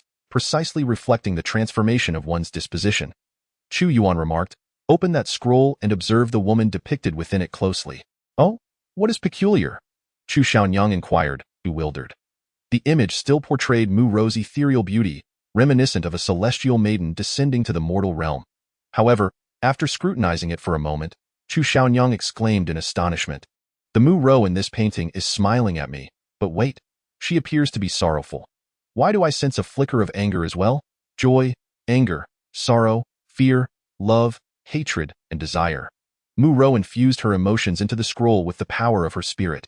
Such a feat was beyond the capabilities of an ordinary individual. Her cultivation, I surmised, was likely far beyond my expectations. Chu Yuan pondered the peculiarities of Mu Ro within the Miaoyin Feng. Indeed, there was something strange about it. My father had once sought to abolish it, yet it ultimately fell through. But was Mu Ro truly so formidable? She appeared to be merely 17 or 18. Morning light approaches. "We should return to the palace," Chu Yuan declared. And no sooner had he spoken than the thunderous sound of galloping hooves reached his ears. Clear the way, from a distance. Several magnificent steeds charged forth, creating chaos among the evening market-goers. Particularly alarming was the lead horse, a magnificent crimson beast, exuding an extraordinary grace, its nostrils flaring with flames. As they barreled through, many pedestrians cried out, with some being knocked down amidst the turmoil. Dragon blood horse? Upon a glance, Chu Yuan recognized it immediately. The dragon blood horse could only be nurtured by those of exceptional talent, possessing a faint lineage of the dragon clan. The Great Wu could only seize a few from the battlefield, unable to breed them, making them a rare treasure, not meant for ordinary riders. "I have searched for you too for a long time. Finally, I have found you." The man atop the dragon blood horse was none other than Lu Shi, who blocked Chu Yuan's path, gazing down with disdain. "Humph! I know not what enchantment you have cast upon the holy maiden Mu Ro, but I demand that spring river, rainy morn painting. Speak, how much do you desire? I can procure it for you." "The price you offer is beyond your means," Chu Yuan retorted. "Ha, beyond my means? Do you know who my young master is? In this present day, the son of the Minister of Works, one of the 6 ministers, commands an abundance of resources at his disposal. What price could he possibly be unable to meet? Young man, you ought to keep your eyes wide open." A lavishly dressed attendant, mounted on his steed, cracked his whip with a resounding snap, exuding an imposing presence. Within the imperial city, one must adhere to certain decorum. Lu Shi raised his hand. "I exchange this painting for 10,000 taels of gold, and I shall offer you an additional piece of law crystal." "You are overreaching," retorted Chu Yuan. "Young man, do not refuse a toast only to drink punishment instead. Our young master has already shown you considerable courtesy," bellowed an attendant. Suddenly, he tightened the reins, and his magnificent steed reared up, preparing to trample Chu Yuan, the whip slicing through the air with vigor. Should it strike, it would surely leave a grievous marked eye in the streets of the imperial city. Many had already shielded their eyes. Yet, a glint of icy resolve pierced through Chu Yuan's gaze. He grasped the whip with such fierce strength that he yanked the attendant down, sending him crashing to the ground, blood frothing from his mouth, unable to rise again. "You? How dare you lay hands on my man?" Lu Shi furrowed his brow and inquired, "What is your name, and to which family do you belong?" "I am of the Chu family," Chu Yuan replied nonchalantly. "The Chu family?" Lu Shi pondered, then sneered. "I am acquainted with a great many young masters within the imperial city. Even if I do not know them well, I have heard of them. I have never heard of a young master with the surname Chu, except for the current emperor himself. You must be a refugee from distant lands seeking to escape the ravages of war. But mark my words, if you harm my man, you shall pay the price." "You are doomed," Chu Xiaonyang scoffed at this juncture. "Young master, these 2 individuals are far too arrogant. Let us take action and teach them a severe lesson, so they comprehend the might of the Minister of Works' estate." A few attendants around him spoke ominously, for they had engaged in such affairs many times before. "Fools! So many are present, and you wish to act on your own?" Lu Shi cursed the incompetence of these servants under his breath. "I have heard that the duty today falls to Captain Sun of the Xuanwu camp. Go and summon him. Let him serve justice on my behalf. This rascal openly struck my subordinate within the imperial city, leaving him near death. The law must impose a stern punishment. The young master is indeed thoughtful." An attendant praised, swiftly turning to run, shouting, "If you have the ability, do not flee." "I shall not flee," replied Chu Yuan indifferently. Shortly thereafter, the clatter of armor echoed through the air, followed by the sight of a squad of armored guards advancing rapidly, Captain's son. This individual is exceedingly arrogant. Having nearly beaten our young master's men to death. One must remember, this is beneath the emperor's feet, where the law is stringent. His audacity to act so brazenly in the streets shows a blatant disregard for you. Thus, our young master requests your intervention. The attendant leading the way was followed by a robust man whose strength had already reached the realm of divine prowess. The Xuanwu camp, tasked with safeguarding the imperial city, especially during such times, saw even divine captains personally patrolling the streets.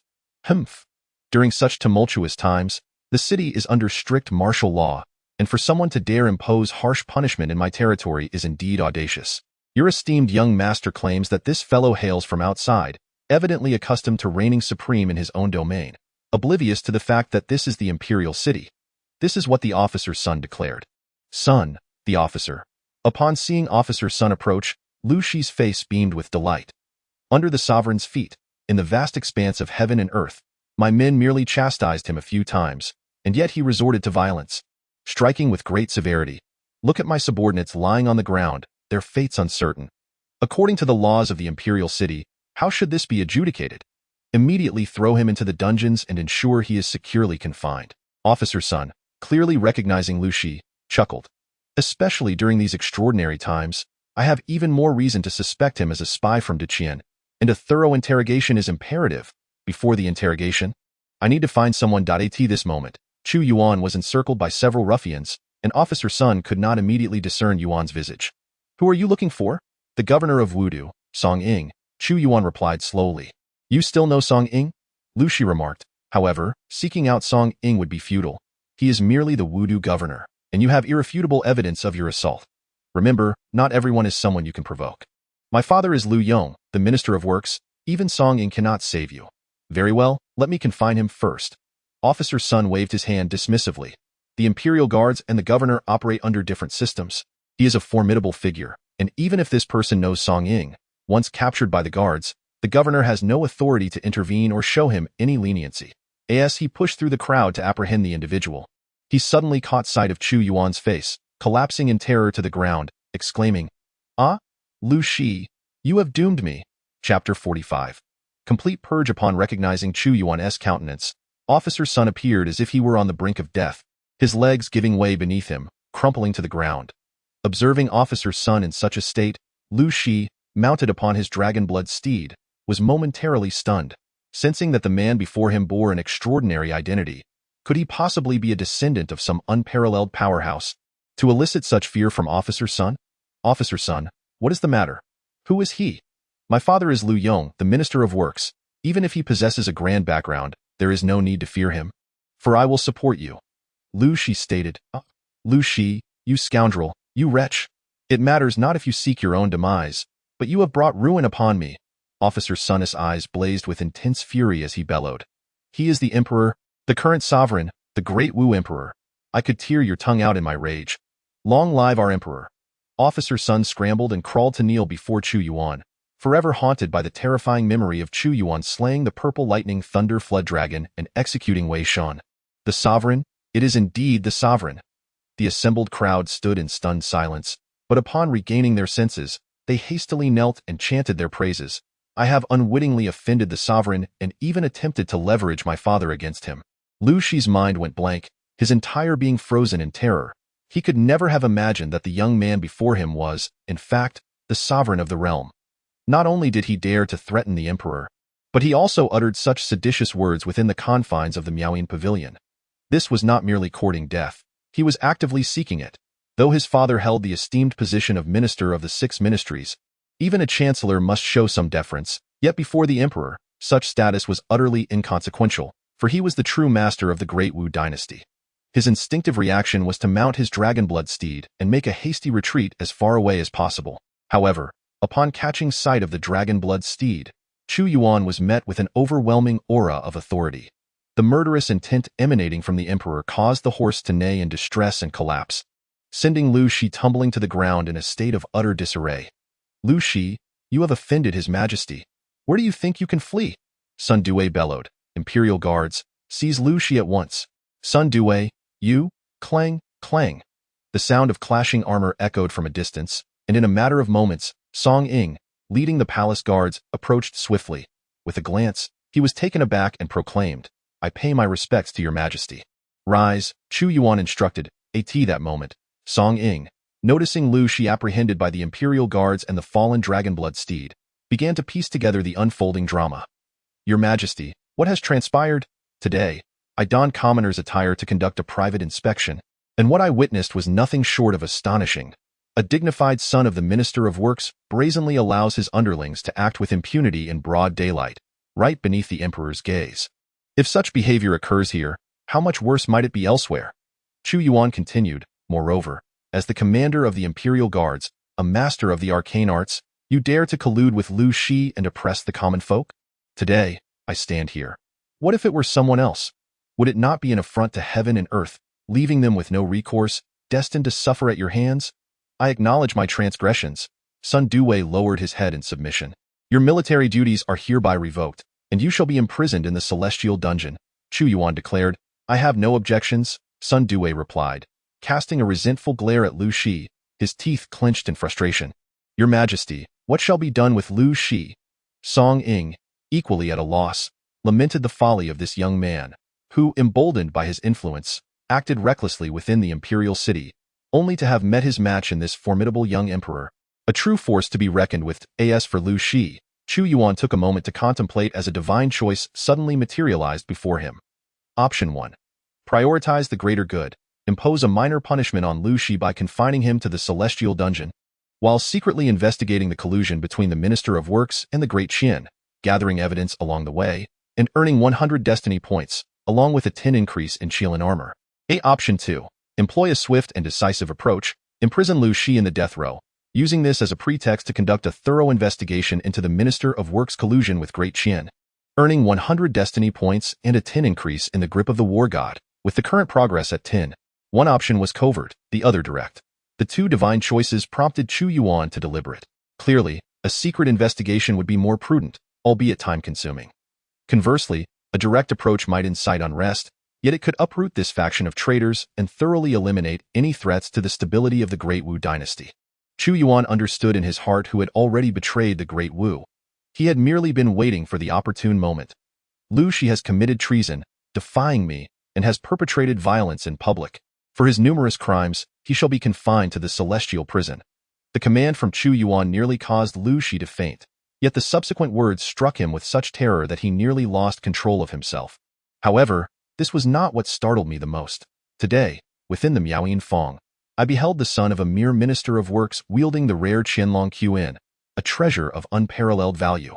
The Qianlong wood and blood dragon steel are unique to the Duchian, reserved solely for the imperial family, rendering it nearly impossible for anyone else to acquire. Furthermore, the blood dragon horse is also a possession of Duchian. How could Lu Shi, the son of a Minister of Works, have obtained such items? Chu Yuan remarked coldly, "This leaves me quite perplexed. Lu Shi, can you offer me an explanation?" My father obtained them through trade with Duchian." Lu Shi stammered, panic evident in his demeanor. That's so? The late emperor also dispatched individuals, yet Duchian refrained from any trade. How could a mere Minister of Works possess such influence?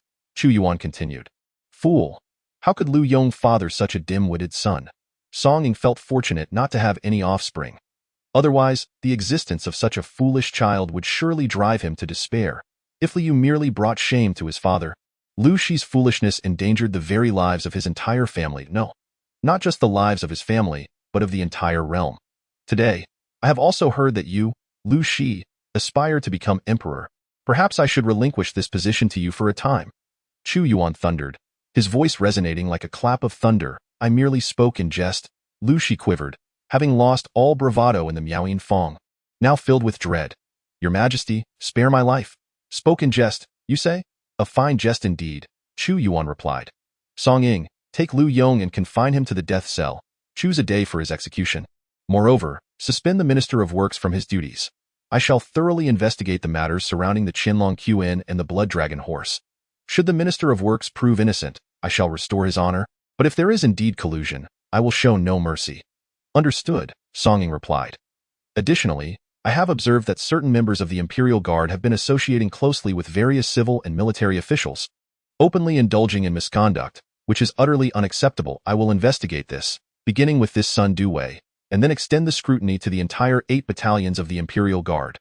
Chu Yuan declared with thunderous authority, "Upon my return to the palace, I shall issue a decree. With the emperor's command, you may investigate any minister, be it the minister of works or any of the 6 ministries. Fear not, the loyal and brave marquis will assist you in your inquiries. With me backing you, you shall have nothing to worry about." Ding! The host has made choice 2, earning 100 fate points. The progress of the God of War's grasp is at 10, current progress at 10. The current surplus of fate points stands at 950. A storm is brewing. Song Ying sensed the impending violence.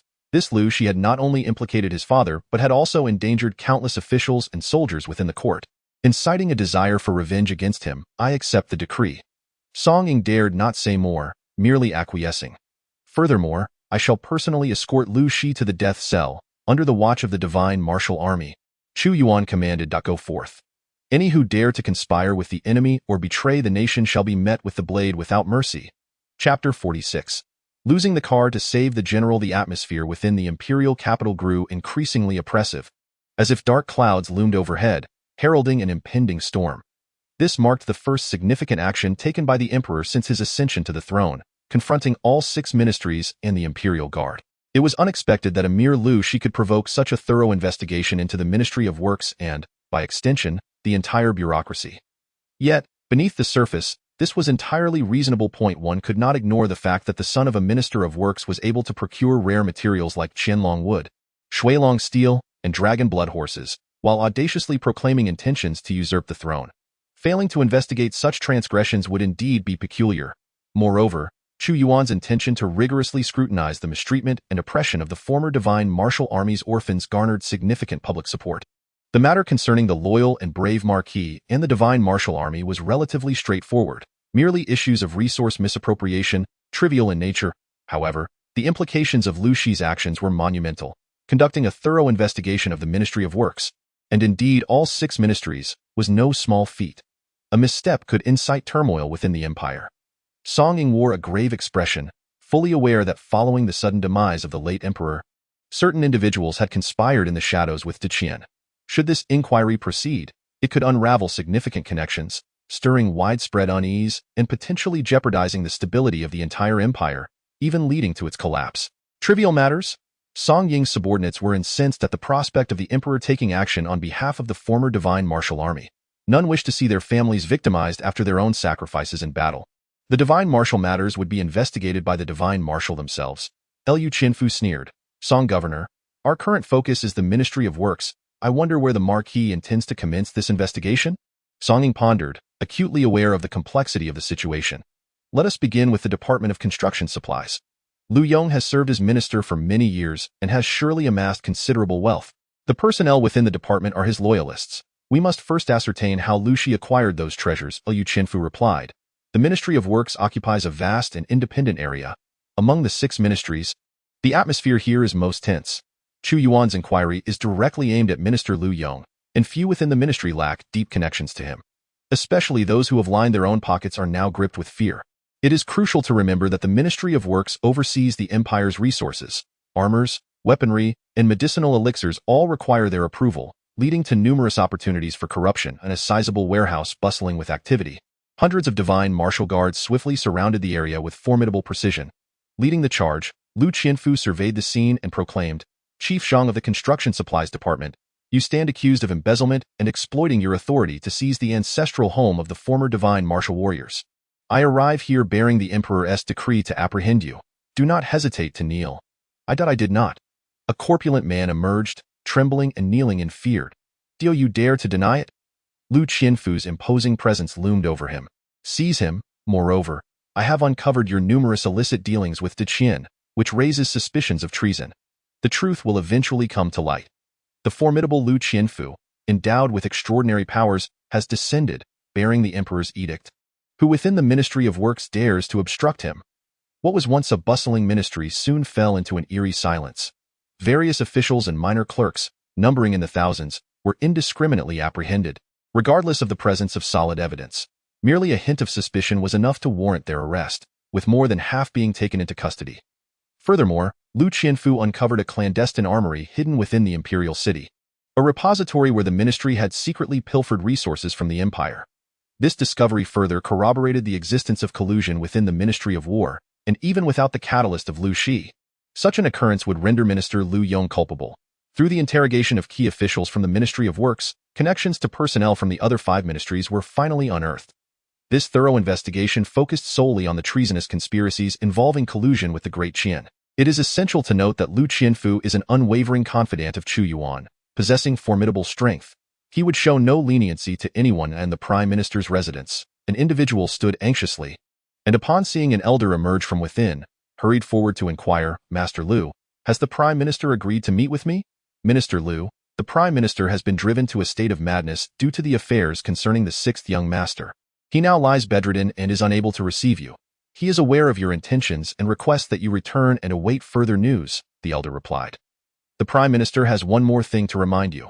In times like these, it is paramount to remain calm and composed, avoiding rash actions."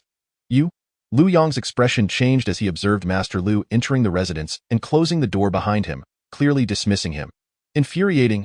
"I, Lu Yong, have toiled diligently for decades at your service, yet when the moment arises that I require your assistance, you shut your door and sever ties with me. Truly ruthless, you are indeed merciless." Lu Yong exclaimed in anger. "What madness could possibly afflict a master of the 10th realm due to a mere son? You stand idly by while I am in peril." After venting his frustration, he recognized that there was nothing more he could do, and he turned away in bitterness. Within the Prime Minister's residence, Li Yun sat coldly in the main hall, gazing at the returning Master Lu, stating, "He has departed." Indeed, but judging by his countenance, Minister Lu appeared quite displeased. Replied Master Lu, "He is a target of the Emperor's scrutiny. Should I have received him, what would the Emperor think? Would that not invite calamity upon myself?" Li Yun's expression darkened. "I have long cautioned that in moments such as these, one must maintain composure.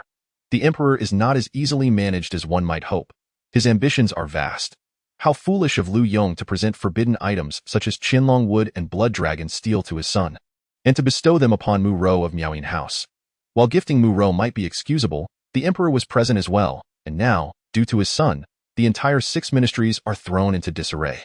My lord, Duke Zhongyong has also discovered another armory," Master Lu informed.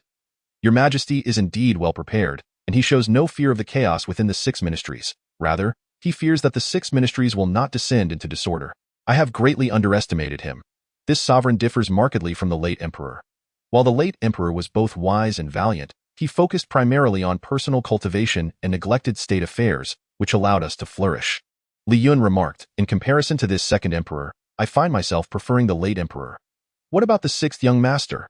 Steward Lu inquired with a furrowed brow. "Humph, that ungrateful wretch. I have neglected his upbringing for several months, and he has managed to embroil me in such a significant predicament. Had it not been for Lu Shi's incident, I could have rescued him from the dungeons, but now I cannot intervene at all. Losing a son is of little consequence. The 4 nations are still preparing for their assault, and in times like these, one must remain composed." Li Yun replied coldly, "For the time being, do not meet with anyone. I shall not attend court, nor will I see His Majesty. Lu Yong's reckless actions are their own affair. I am in no way implicated. If anyone seeks me, inform them that I am unwell and confined to my home." "But it is the 6 ministries," someone cautioned. "I am aware." Li Yun responded, "My silence may lead to negligence, but should I act, it would be seen as treasonous collusion. Now is the time to await the 4 nations' attack. We must sacrifice the pawn to protect the king." Li Yun was determined to sever all ties. Chapter 47. The winds whispering alarm this night, dark clouds loomed ominously, casting a pall over the land, rendering it devoid of stars and moonlight. The sky threatened rain, yet it remained stubbornly dry. The once vibrant imperial city, filled with revelry and life, now lay desolate, with doors barred and streets eerily vacant. Only the figures of the divine military, the imperial guards, and the local troops traversed the streets, ensuring the city did not resemble a ghost town. 10 days had elapsed since Chu Yuan's thorough investigation commenced. During this time, each department was rife with anxiety. Those who had not conspired with the Great Qian were relatively unscathed, while those who had engaged in covert dealings lived in fear, trembling at the thought of being discovered. Chu Yuan's tyranny was as relentless as a scorching sun in a clear sky or the biting cold of winter's snow. Leaving no room for respite, it seemed he was resolutely determined to uncover every traitor daring to collude with the Great Qian dynasty. The Ministry of Works stood silent and still, yet, within a hidden underground chamber of the minister's residence, the atmosphere was bright with illumination, where a dozen individuals, each possessing formidable powers, gathered with grave expressions. "What news from the two gentlemen?" someone inquired. "The Chancellor and the General have forsaken us. They seek to protect themselves at the cost of our downfall," Lu Yong lamented. "I attempted to meet the Chancellor, but I was dismissed without even laying eyes on him. As a mere steward sent me away. I have yet to see the General as well." Seated beside Lu Yong was another man, appearing to be in his 40s or 50s, with a stern visage. Yet his cultivation was exceptionally high, at the 9th level of the divine realm, rivaling that of the commander of the Imperial Guards. He was none other than the Minister of War, Chu Yuan. "They are dismantling the bridge after crossing it, abandoning us entirely," a discontented individual, filled with ire, exclaimed. "We, the 6 departments, have shown them countless acts of filial piety. Yet every single time, these 2 individuals strip us bare of our dignity. However, when we find ourselves in distress, they sever ties with us completely. I shall expose them." "Expose them?" Lu Yong retorted with a cold laugh. "What evidence do you possess?" Both Shangguan Qingyun and Li Yun are seasoned tricksters, leaving no trace of their deeds. Accusations without proof are futile. Even if the Emperor believes you, will he take action? These 2 are masters of the 10th level of divine power, unlike us, mere pawns. Are we to resign ourselves to being pawns forever? One individual, with a face twisted in rage, suddenly bellowed. "Lu Yong, it is your worthless spawn that has not only brought ruin upon himself but has ensnared us in this predicament.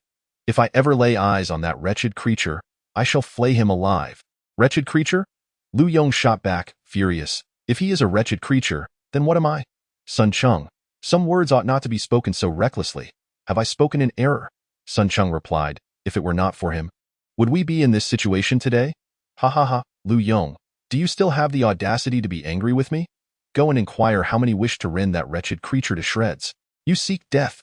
Lu Yong was about to strike. "Enough! The Emperor has yet to act, and we are already in disarray," Chu Yuan declared, suppressing the room with his formidable presence. "Our immediate priority is to devise a strategy, not to sow chaos among ourselves." "What else can we do?" Sun Chung replied with a sardonic tone. "Even the Chancellor and the Grand General have abandoned us. Are we to confess our crimes to His Majesty and be thrown into the dungeons, awaiting our downfall? Confessing is out of the question," Lu Yong asserted. "We must continue our investigation. It is only a matter of time before it leads back to you. In that case, we shall all suffer. And Chu Yuan, your own hands are not clean either. Not long after the late Emperor's demise, those from Deqian came looking for you. Following the late Emperor's passing, the 300,000 divine martial army met with mysterious deaths, throwing the realm into chaos as the 4 nations plotted against Dawu. These nations, seeking to undermine Dawu from within and without, dispatched numerous individuals, promising various benefits, thereby enticing many to secretly ally with them. After all, without the late Emperor, the young Emperor lacked the capability to turn the tide. In fact, they succeeded. 3 years after, the former Chu Yuan fell, taking his own life within the imperial city. However, fate was unkind. As they encountered Chu Yuan, a time traveler and reincarnator, armed with a system's cheat.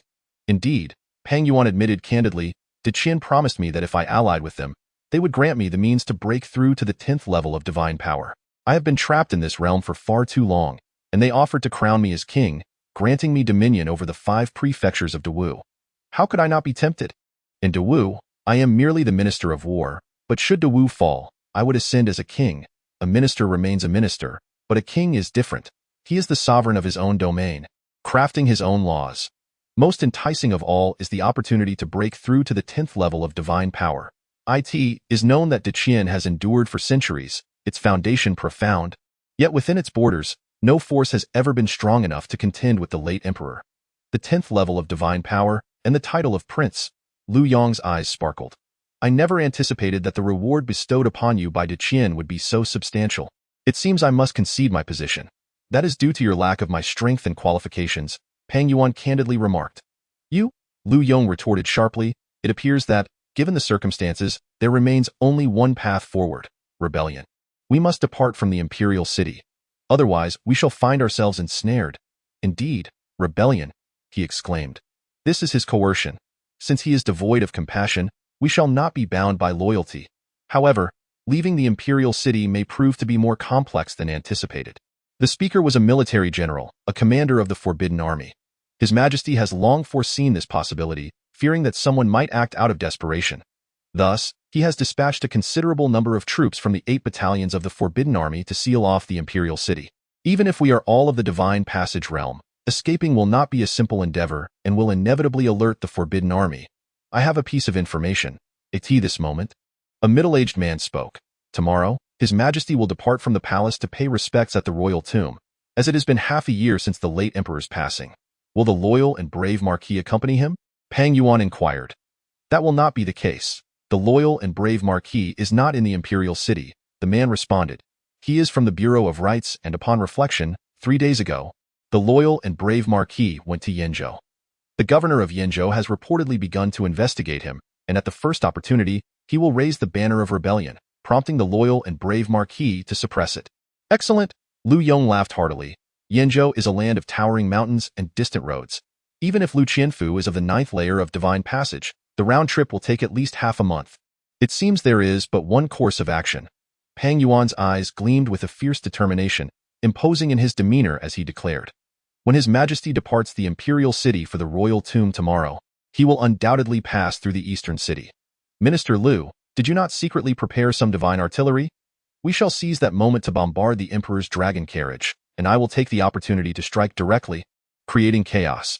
Once the Forbidden Army gathers, we will break free from the imperial city. This battle does not seek the emperor's demise. It merely seeks to sow discord. Very well, let us proceed as you suggest. Bombard the dragon carriage. Lu Yong, having attained the position of Minister of Works, was naturally a man of great decisiveness, coldly stating. He likely cannot fathom our audacity. If we succeed in our escape, the Great Wu will indeed descend into turmoil. His authority will be lost, marking the day of Great Wu's downfall. Chu Yuan, it is either your demise or mine. Chapter 48. The hidden choice in the 30th year of the Great Wu era. On the 23rd day of September in autumn, it had been half a year since the late emperor's passing, and Chu Yuan had ascended the throne for the same duration. According to the rites of Great Wu, it was customary for the new ruler to pay homage at the royal tomb both 6 months and 1 year after the predecessor's death, to express reverence for the late emperor. On that morning, in the streets of Eastern City, the solemn imperial carriage gradually emerged from the palace. Apart from the honor guard, standing sentinel on either side were not the Forbidden Army, but 3,000 valiant soldiers of the Divine Martial Legion, each exuding a formidable presence, wielding long halberds to clear the way. 9 dragons of the Divine Spirit realm drew the carriage, and upon the dragon carriage, a vague figure could be discerned, that of Chu Yuan. From today onward, the entire imperial city has been draped in white banners. Even along some streets, commoners have spontaneously knelt on either side, respectfully bidding farewell to the imperial procession. 30 years ago, this territory of Dawu was rife with the chaos of warring lords and the rampant beasts. Plunging the common folk into dire straits, it was the late emperor who led his forces to sweep away all opposition, granting countless citizens 3 decades of peace and stability, in the grand tapestry of the martial world. 30 years is but a fleeting moment, scarcely enough to usher in a new generation, and many have witnessed the founding day of Dawu. Thus, with the passing of the late emperor, the populace is engulfed in sorrow. The imperial convoy travels at a leisurely pace, taking a full hour to reach the distant walls of the eastern city gate, which are heavily guarded by a battalion of elite soldiers. The emperor departs the city. Open the gates. As the words of eunuch Wei rang out, the tightly shut gates began to creak open. Boom! In that instant, a deafening cannonade erupted, reverberating through every corner of the imperial city. As hundreds of divine cannons unleashed searing energy beams, raining down fiercely upon the position of Chu Yuan's carriage. The ground trembles with a thunderous roar, the surging waves of energy threatening to upheave the entire imperial city. Not good. Protect His Majesty. This is the divine cannon. There are traitors at work. Disperse, disperse, do not cluster together. Stay calm. The divine cannon, a formidable contraption controlled by Dawu, possesses immense power. The eruption of these hundreds of cannons instantaneously spiraled the scene into chaos, with cries echoing around Chu Yuan's positioned up. Within the nearby residences of the eastern city gate, numerous eyes were fixated on the unfolding drama. At that moment, a voice rang out, and a flood of figures surged forth, their breath hissing, all rushing towards Chu Yuan's carriage. Assassins! A voice bellowed, as a throng of rebels charged in, colliding violently with the divine martial army. Amidst the cannon fire, pandemonium ensued. Everything was in disarray. Chu Yuan, today marks your end. Suddenly, a figure descended from the heavens, clad in armor resembling dragon scales, wielding a long knife, descending like a thunderbolt. fiercely cleaving through Chu Yuan's dragon carriage. Bang! The carriage exploded, yet the figure seated within remained as steady as a mountain. Unyielding, I struck true. The assailant, witnessing his blade connect with something, widened his eyes in astonishment, and before he could revel in his success, he exclaimed in shock, "Chu Yuan, it's not you." Indeed, the entity he struck was none other than the giant spirit guardian. Minister of War, Peng Yuan. Chu Yuan waved to withdraw the giant spirit guardian, coldly declaring, as I anticipated, "You would seize this day to act. Seems you have indeed rebelled." Peng Yuan, Huang Yong, the deputy minister of war, upon seeing this figure, bellowed, as a minister and a high-ranking official of the 6 ministries, "How dare you rebel? Ha ha ha, you lack benevolence. Do not blame me for being unkind. If you seek my life, you must first forfeit your own. If you continue your investigations, it won't be long before they lead to me. Thus, it is better to strike first than to suffer the consequences of delay." Peng Yuan coldly remarked, "Though you vanquished the purple lightning dragon that day, in my eyes, it was merely the result of leveraging the strength of 30,000 troops. Today, allow me to test your true capabilities." As his voice fell, his formidable blade surged forth, infused with the valor of 1,000 warriors, cleaving towards Chu Yuan. The dazzling blade light shimmered, and a fierce wave of energy radiated outward, wreaking havoc around them. In the distance, the bombardment of the divine mechanism cannon continued unabated. Although the might of the cannon posed little threat to those above the soul manifestation realm, it was effective in sowing chaos, preventing the Imperial army from regaining their composure. Simultaneously, over a dozen experts from the divine powers realm led hundreds of men in a relentless assault towards the city gates. "Minister of Works, Lu Yong, you have indeed colluded with De Qian," a voice thundered. Initially, some were skeptical of Lu Yong's alleged treachery, but today, the audacity of the Minister of Works and the Minister of War to directly target the Emperor's chariot had solidified their charges of rebellion. One must act for oneself, lest heaven and earth conspire against them. De Qian has offered us greater benefits. Why should we perish alongside this waning dynasty of Dewu? Lu Yong bellowed. Though not as formidable as Peng Yuan, he was still a master of the 8th stage of divine powers. Any Imperial Guard attempting to impede him stood no chance, as they were easily torn apart by his overwhelming force. "Stop him!" Huang Yong's eyes burned with fury. "You seek death," Lu Yong roared. Hidden option activated. Capture or slay the Minister of War Peng Yuan and Minister of Works Lu Yong.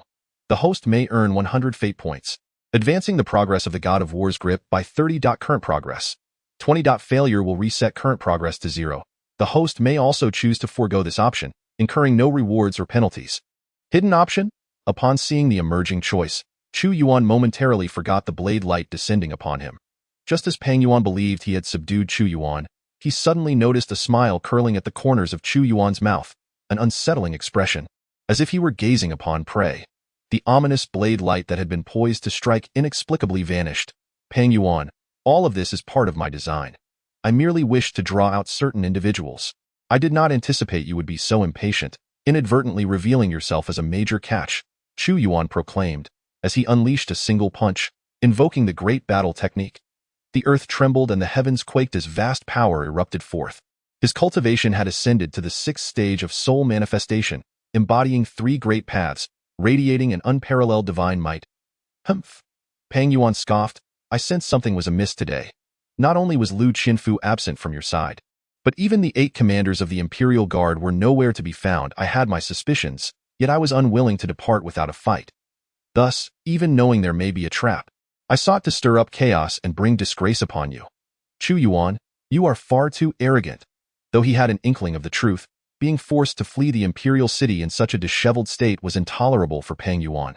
Gathering his magical energy, he enveloped his left fist in a swirling, earthy power, transforming it into a heavy strike as he bellowed, "Fist of the Earth Spirit, boom!" In an instant, the two forces collided with tremendous impact. The 7 indestructible techniques. Chu Yuan appeared to unleash but a single punch. However, within that solitary strike lay the transformation of 7 distinct techniques. His earthen-hued fist crackled and burst forth, transforming even the formidable Peng Yuan into a mere victim of a devastating tempest that struck him squarely in the chest. Chapter 49. The god of divine retribution Peng Yuan understood that Chu Yuan's strength was formidable, far exceeding what his realm might suggest.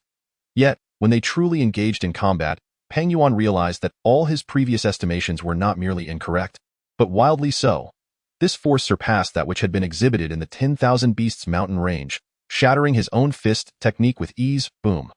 Chu Yuan's earth-shattering blow landed with a ferocity that left Pang Yuan's ears ringing, his vital energy surging within him, nearly unseating him. Terrifying, Pang Yuan slid back hundreds of steps before regaining his footing, his gaze fixed intently on Chu Yuan. Your realm remains at the Yuan spirit level. Yet how can you manifest such overwhelming combat prowess? This cannot possibly stem from the legacy left by the late emperor. Had you possessed such a foundation, the 5 nations would have long been unified. Pang Yuan, as the minister of war, instigated rebellion. Today, I shall capture you alive and bring you before the noon gate for public execution. With his hands clasped behind his back, Chu Yuan, cloaked in a dark and profound royal robe that resonated with the echoes of ancient battlefields, chose not to respond to Pang Yuan's inquiries. You wish to capture me alive? You are lost in a dream, Pang Yuan scoffed derisively. His blade was akin to a demonic sword, enigmatic and cunning, with wisps of blade energy cascading down in a peculiar, drifting manner. Each step he took symbolized a slash, flowing like a river, infinitely mysterious. Demonic blade. Chu Yuan remarked coolly, I have witnessed the might of your demonic sword.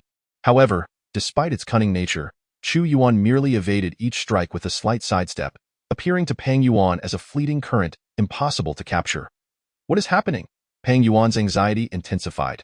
Great thunderbolt technique, annihilating goddess thunder. Chu Yuan exclaimed, as he inhaled and exhaled. Dark clouds loomed overhead, thunder crackled, and bolts of lightning, as thick as a man's arm, descended. Soon, a torrential downpour of lightning engulfed the heavens, enveloping the world in a moment. He embodied the god of thunder, commanding the storm as the lightning surged forth. An overwhelming power radiated. Sweeping away all shadows, he stood there, wielding divine thunder, exuding a godlike grandeur, as he pressed a pillar of lightning down upon Pang Yuan. The power of thunder, such terrifying might caused Pang Yuan's expression to shift dramatically. He was taken aback, unwilling to underestimate it. His magical energy, which had just surged forth, crumbled violently upon contact with the lightning. Boom, boom, boom. Columns of thunder descended, and within a radius of several dozen miles, the resounding divine cannons erupted violently. Divine retribution. Countless onlookers gazed up at Chu Yuan. The world proclaimed that the late emperor's sudden demise was the result of divine retribution. However, in my view, the late emperor may have encountered an insurmountable foe. Asked the great martial emperor. I shall uncover the truth and restore the late emperor's honor. Chu Yuan's voice thundered, resonating throughout the entirety of the imperial city. Now, as he commands the thunder, does he not resemble a colossal deity raining down divine retribution? Long live. The imposing presence of Chu Yuan incites a fervent roar among the soldiers, invigorating their morale. Sweep away the rebellion. With 5 fingers bearing 5 magnificent bolts of lightning, Chu Yuan unleashes a devastating strike upon Pang Yuan, as if a mighty mountain were sweeping aside all in its path, gathering an overwhelming tide of spirit that seems to coalesce into Chu Yuan's own strength, rendering him unstoppable. As the sovereign of the dynasty, he inherently possesses the fortune of his realm, which is sufficient to transform into his own power. The hand of heaven's burial, Pang Yuan bellows, unleashing his full might, channeling his magical energy to conjure a dense shroud of ominous clouds, as if extinguishing the world itself, a colossal hand descending with ferocity. Yet, upon contact with Chu Yuan's lightning, it crackles and bursts, akin to fatty meat sizzling in hot oil, instantly shattering his heavenly burial, as the electric hand crashes down upon him. Pang Yuan's armor threatens to tear as he spews blood, the light in his eyes dimming. This injury is severe. The power of lightning has already infiltrated his body. Pang Yuan. Chu Yuan calls out his name, his voice resonating like a thunderclap, each step he takes in midair reverberating like a drumbeat. The celestial thunder accentuates his unimaginable might, towering and majestic, as the supreme of humanity. His imperial aura is amplified by 100% before the human race, instilling terror at 100% increase. The emperor of humanity is not only the sovereign of mankind, but also its progenitor. Faced with Chu Yuan, who embodies the essence of the progenitor of humanity, Pang Yuan feels a sense of insignificance and humbleness wash over him. Desperately struggling. It seems I have underestimated you. Your concealment runs deeper than I anticipated. Do you recognize your transgressions? Chu Yuan inquires. Ha ha, a wise bird chooses its tree to perch upon. Did Qian has afforded me greater benefits? Why would I not seek refuge? Today's defeat does not signify an everlasting downfall. Your deliberate choice to exclude the 8th camp commander has granted me the opportunity to escape. Peng Yuan laughs heartily. Chu Yuan, when we meet again, it shall be when I lead De Qian's countless armies to invade the imperial city. He leaps into the air, charging straight for the city gates, intent on fleeing, a master of the 9th layer of divine powers. Resolute in his escape, even a 10th layer master like Shangguan Qingyun would find it challenging to impede him. You think you can flee? That opportunity has passed. Chu Yuan strides forth, sweeping his hand, which suddenly weaves into a dense net of lightning before Peng Yuan, bolts of thunder striking relentlessly, while the power of the great devouring technique engulfs the space around him. You cannot stop me. Fury ignites in Peng Yuan's eyes as he pivots to deliver a punch. Yet, Chu Yuan shows no inclination to evade. Instead, he meets Peng Yuan's blow head-on with unwavering resolve. The majesty of the Supreme of Humanity surges forth, causing a momentary daze in Peng Yuan's gaze, and in the realm of masters, a mere instant can determine victory or defeat. A sudden realization strikes him. This is bad. What is he planning? He watches as Chu Yuan's palm looms larger in his vision, even the air before him warping into a vortex. Get away from me! Peng Yuan thrusts both hands forward, striving to push Chu Yuan aside. Unbeknownst to him, a profound sense of crisis surged within his heart at that very moment. Yet, as he made his move, Chu Yuan's hand had already seized his arm. An irresistible force activating, the great devouring technique was directly consuming and stripping away Peng Yuan's strength. My power! Peng Yuan could distinctly feel the frenzied depletion of his internal energy. The great devouring technique devours all. Chu Yuan was akin to a deity of consumption.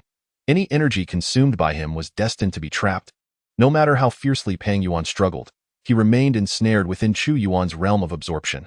Moreover, as Chu Yuan absorbed an increasing amount of power, Peng Yuan's struggles grew weaker, until ultimately, his body lay completely limp, devoid of all strength, his insides hollow and bereft of any trace of magical energy. The great devouring technique consumed not only his magical power but also his very realm of existence. Seize Peng Yuan and take him away, Chu Yuan proclaimed, casting the utterly defeated Peng Yuan down like a discarded dog, prompting a throng of imperial guards to swiftly converge and detain him. Chapter 50. The era of Chu Yuan within the imperial city. The onlookers were left aghast as they beheld Peng Yuan, resembling a lifeless dog, plummeting from the sky in abject misery, their expressions frozen in shock. Peng Yuan had lost all chance of resurgence. He who dared to rebel should have foreseen such a fate. My heavens, has His Majesty's strength ascended to such terrifying heights? This is the might of our sovereign, akin to that of a divine being, utterly inviolable.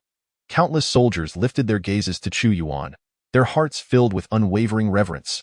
In their eyes, Chu Yuan was no longer merely the emperor of Great Wu, but a deity, a sanctified spirit among men. Peng Yuan had indeed been vanquished. Not far off, Lu Yong was gripped by sheer terror. Their initial plan had been to create chaos in the imperial city while Chu Yuan was away, enabling most of them to escape Great Wu and seek refuge in the Great Qian dynasty. However, the unexpected defeat of Peng Yuan had shattered their hopes. Run, he exclaimed. If he captures me, I will be accused of colluding with Great Qian, committing treason and insurrection, crimes warranting the annihilation of my family. Lu Yong, disregarding all caution, invoked the blood-burning secret art, transforming into a being of blood and miraculously breaking through Huang Yong's blockade, fleeing towards the outskirts of the imperial city. Long before the emperor's grand investigation commenced, I had covertly informed Great Qian that once I escaped the boundaries of Wu capital, assistance would be at hand. Then the skies would be free for all, and who would ultimately prevail remained uncertain. Panic-stricken, Lu Yong fled with desperation. How infuriating! After decades of wielding power as the minister, today I find myself like a stray dog. Lu Yong, where else can you escape? This vast world belongs to me, however. As Lu Yong fled for his life, an overwhelming aura swept through, accompanied by a tempest of lightning. He beheld Chu Yuan striding through the storm, each step covering unfathomable distances. In the blink of an eye, Chu Yuan appeared before him. Lu Yong screamed, charging at Chu Yuan in a frenzy. The grand martial arts, the 7 styles of combat, and the overwhelming power struck Lu Yong with tremendous force. Though he possessed the 8th level of divine prowess, his life of luxury rendered him less formidable than Huang Yong, the deputy minister of war. Unable to withstand such a blow, a chill coursed through Lu Yong's heart, and under the imposing aura of Chu Yuan, the supreme being, he suddenly knelt, bowing his head and pleading, "Your Majesty, spare my life." It was my folly. I should not have conspired with Deqian or rebelled against your authority. If you grant me a reprieve, I am willing to reveal all the transgressions of the Chancellor and the Grand General. They are the true masterminds behind this, and I was merely deceived by them. I am aware of all their plans. I have long known of their treachery, Chu Yuan proclaimed in my eyes. Any who dares to betray shall face the death penalty. With a resounding crash, a colossal hand pressed down upon Lu Yong's crown. His entire body trembled as he could only watch helplessly as all his strength was consumed by Chu Yuan, rendering him a mere shell of his former self. With the complete absorption of Wei Shun, Peng Yuan, and Lu Yong's powers, Chu Yuan finally ascended to the 7th level of the primordial spirit. The host had completed a hidden selection, earning 100 destiny points, with the progress of the God of War's grip at 50%. Currently, there was a surplus of 1,050 destiny points. The God of War's grip at 50%. Chu Yuan beheld within the system space a pair of gloves radiant with golden light, exuding unparalleled strength, as if they could effortlessly rend the very heavens asunder. Truly, the God of War's grip lived up to its name, and Chu Yuan eagerly anticipated its complete form, that moment. He carried the unconscious Lu Yong back to the imperial city, once again provoking the resounding cheers of countless soldiers. Such was his godlike prowess. With such a monarch, the Great Wu had nothing to fear from the coalition of 4 nations. Both Peng Yuan and Lu Yong had been captured alive, leaving the others in despair, some even resorting to suicide. The 3,000 divine martial army and tens of thousands of imperial guards swiftly cleared the battlefield, slaying and capturing those who remained. The entire imperial city was in a frenzy. Chu Yuan demonstrated his invincible strength and iron-fisted authority, effortlessly quelling the rebellion instigated by the 2 high-ranking ministers, a mere footnote in the annals of his reign. Huang Yong, Chu Yuan called. Your servant is here. Huang Yong immediately stepped forward. You have performed admirably this time. The former minister Peng Yuan has committed treason and deserves execution. Yet the Ministry of War cannot remain leaderless for even a day. Henceforth, you shall act as the temporary minister of war. You have been in the ministry for over a decade and understand the significance of this position. With a decree from Chu Yuan, Huang Yong, known for his loyalty and capability, responded, I shall obey. His excitement was palpable. Huang Yong had taken a monumental leap forward. Many looked upon him with envy. Although he was merely a temporary minister, it was clear to all how much the emperor valued him. He would soon become the most trusted minister by the emperor's side, with the opportunity for great advancement finally at hand. Many were already contemplating how to curry favor with Huang Yong. Moreover, every soldier who participated in quelling the rebellion today shall receive 10. Chu Yuan declared once more. 1 was equivalent to 10 taels of gold in the Great Wu, and even the well-paid imperial guards earned only 10 in a year. His generous reward reignited the fervent cheers of the soldiers present. Your Majesty, how should we deal with these individuals? Huang Yong inquired. They shall all be confined within the celestial prison, initially detained.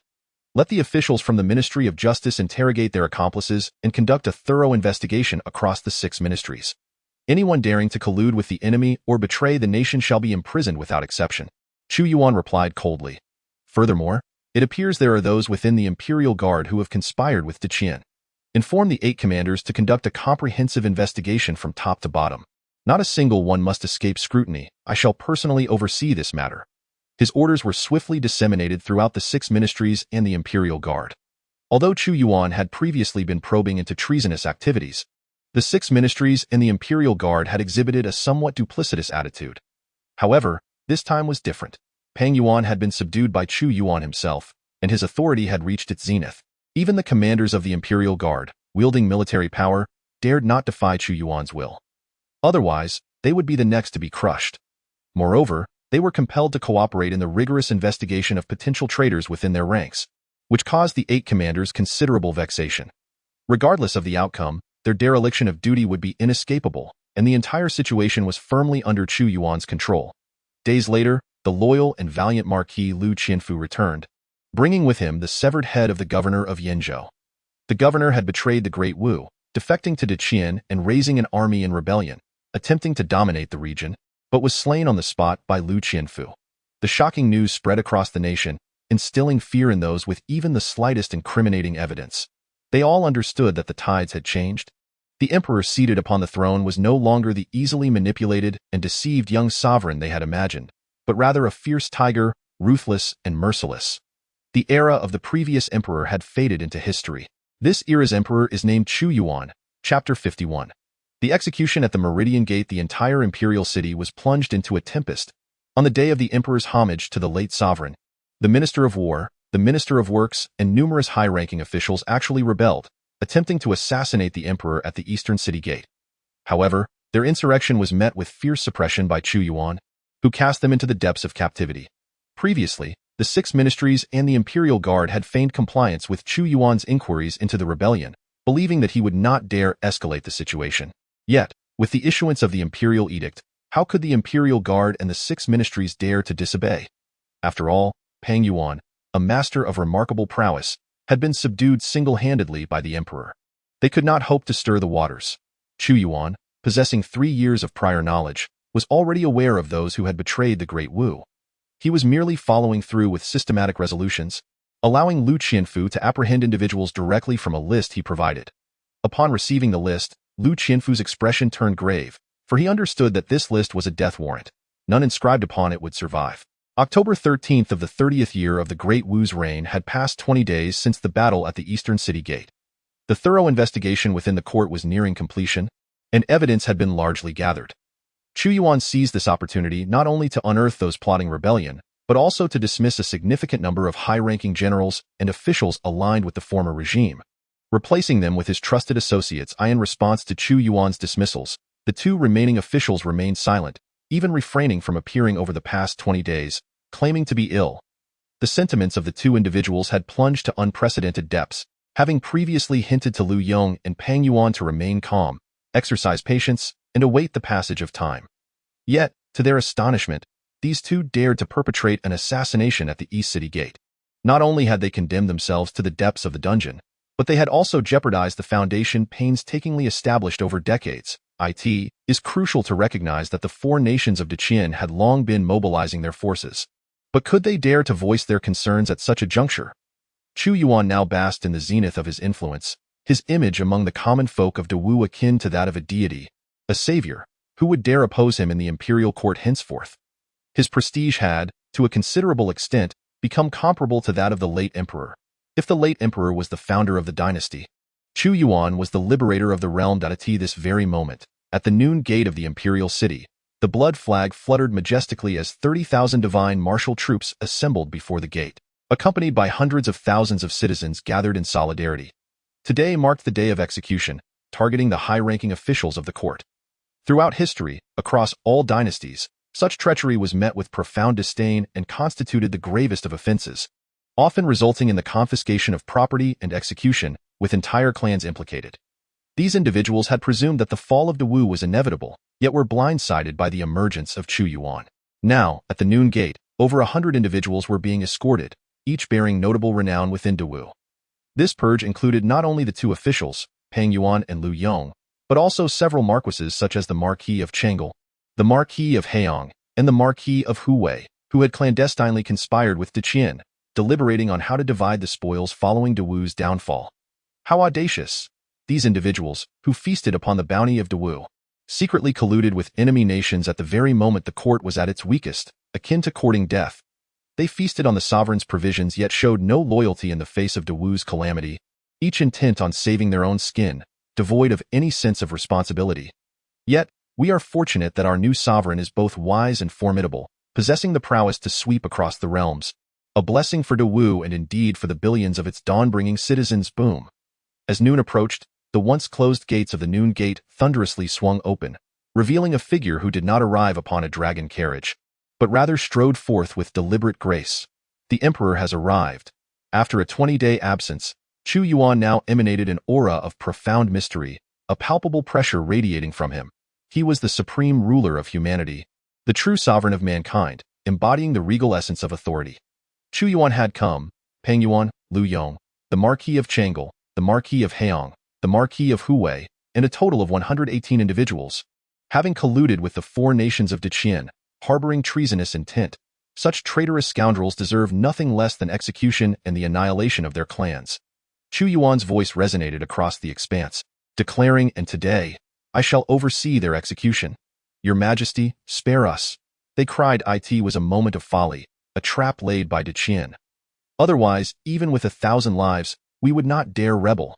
Your Majesty, if you grant us this one reprieve, We pledge to dedicate our lives to Dawu, fighting valiantly on the battlefield. Upon hearing that Chu Yuan intended to inquire about the imperial edict concerning their execution, the multitude gathered at Wumen burst into tears. These individuals, not only of noble status but also possessing formidable martial prowess, were driven by their desire to avoid the annihilation of the Great Wu. Your Majesty, Your Majesty, Lu Yong, pale-faced and trembling with fear, pleaded, "Spare me this once. Considering my diligent service, allow me to live. I am willing to toil for your Majesty." Lu Yong was genuinely terrified of death. His heart brimmed with resentment, particularly towards the Chancellor and the Grand General, who stood by and watched him ascend to the guillotine without offering aid. Option 1. Spare the crowd at Wumen, granting them a chance for redemption. Under the influence of the system, they will be absolutely loyal and will never rebel again, earning 100 fate points and advancing the crafting of the Qilin battle armor by 10. Option 2. Treasonous subjects must be executed. Their families and homes shall be eradicated without exception, earning 100 fate points and advancing the crafting of the Hand of the War God by 10, with the current progress at 50. Haha, you wretched emperor. If you wish to kill, then kill. In the struggle for power, I, Peng Yuan, have simply lost this gamble. What is death to me? I fear it not. Peng Yuan's eyes blazed with fury as he bellowed, "Even in death, these eyes shall remain open. I will witness how the Qian invades Dawu, how you are dethroned, and how your head is severed from your body to accompany me in death. Peng Yuan, can you not plead for mercy from His Majesty? I truly do not wish to die." Lu Yong, if not restrained, would have lunged at Peng Yuan to silence him. "If not for your worthless, beastly son, we would not find ourselves in such dire straits today. Dog biting dog, both covered in fur. Treason and betrayal deserve the death penalty." With a wave of his hand, Chu Yuan made a gesture resembling a blade, his expression cold and unyielding. "Noon has arrived. Execute them." Crack, crack, crack. With the imperial decree issued, the executioners at Wumen swiftly brought down their blades, severing heads that fell lifelessly from their necks, rolling away gruesomely. "Little Emperor, may you meet a dreadful end for your cruelty. Even in death, I shall not forgive you." I, the Marquis of Changel, fought alongside the late Emperor, only to meet my demise at your hands. I shall not close my eyes in peace.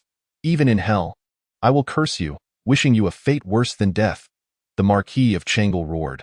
"Had I known this would befall me, I would have acted differently." Chu Yuan replied coldly, "If there is a hell, I shall tread upon it." In an instant, his head rolled away. The air was filled with anguished cries, weeping, roaring, and curses. Over 100 heads fell, creating a river of blood at Wumen, a sight too harrowing to behold. The host completed option 2, earning 100 fate points and advancing the crafting of the Hand of the War God by 10. The host completed this event, earning 2,000 fate points and the Prison Suppression Divine Tablet. Current fate point surplus, 3,150 points. Chapter 52. The Prison Suppression Divine Tablet. The Prison Suppression Divine Tablet, a top-tier artifact, crafted by the great emperor of the ancient era, designed to suppress hell and confine the gods, possessing immense power, divine skill.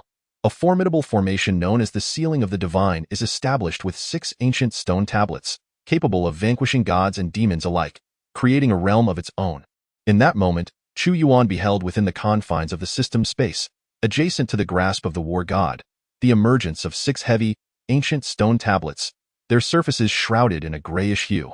Inscribed upon each of these tablets were the characters that denoted Ceiling of the Divine, moving in an extraordinary orbit.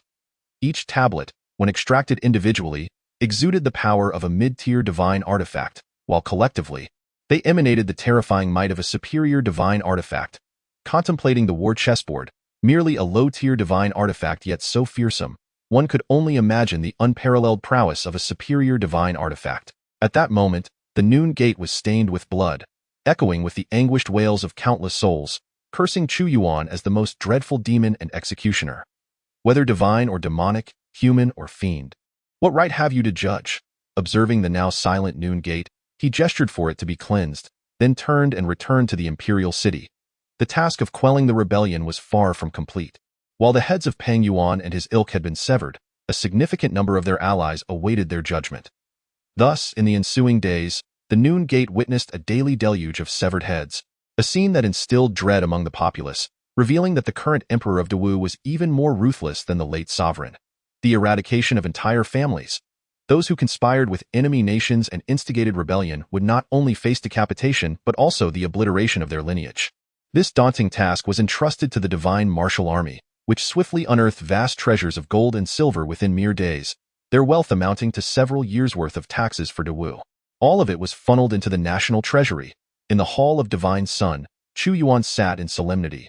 The remaining matters no longer required his concern. Liu Qianfu, leading the divine martial legion, was more than capable of managing everything in this fantastical realm, where one could soar through the skies and traverse the earth. A sovereign must not only possess wisdom but also an indomitable strength. 3,000 destiny points were employed to elevate his realm by 3 tiers without hesitation. The realm was fundamental. Strength was paramount. All else was mere illusion. 7th layer of the Yuan spirit, 8th layer of the Yuan spirit, 9th layer of the Yuan spirit. Feeling 3 warm golden rays envelop him, Chu Yuan's realm surged upward by 3 tiers in an instant. He then accessed his attribute panel. Name: Chu Yuan. Identity: Emperor of Dawu. Realm: 9th layer of the Yuan spirit. Cultivation method: Human sovereign scripture. Equipment: Human sovereign sword, supreme. Tai Dan furnace, shattered. War chessboard, sealing of the divine tablets. Divine abilities: Great thunder technique, great devouring technique, great combat technique. System space: Grasp of the war god progress 60, level 1 blueprint for the divine canon. Titles: Supreme of humanity, Master of thunder, Son of devour, upgradable. Battle maniac, upgradable. Destiny points: 150 points. Current main quest: within 3 years, annihilate the Great Potential Dynasty, the coalition of nations, and eliminate the General Shangguan Qingyun and Prime Minister Li Yun.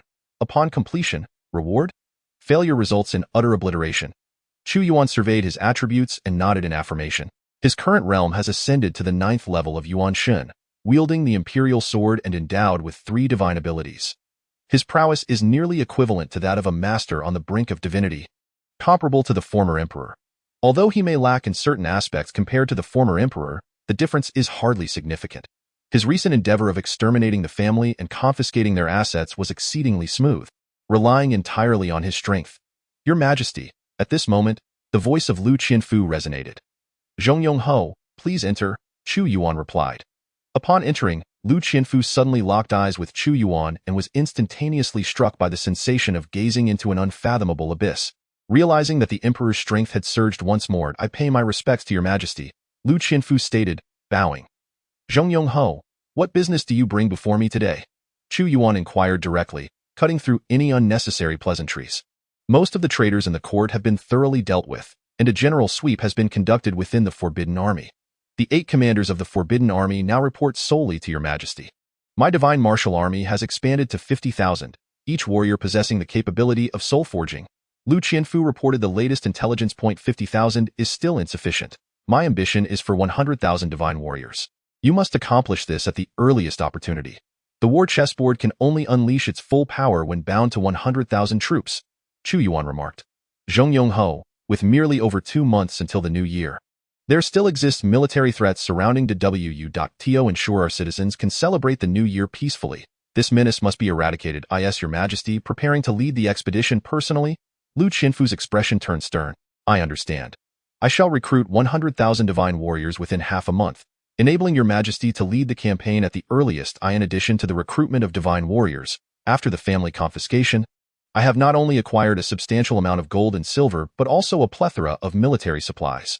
Herein lies the list of what your Majesty requires. Liu Qianfu presented a thick list.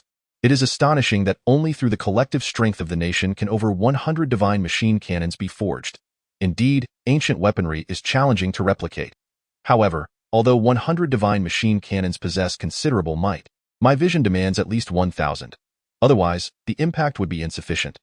Chu Yuan shook his head. Is it true that the treasury still holds a significant amount of gold and silver?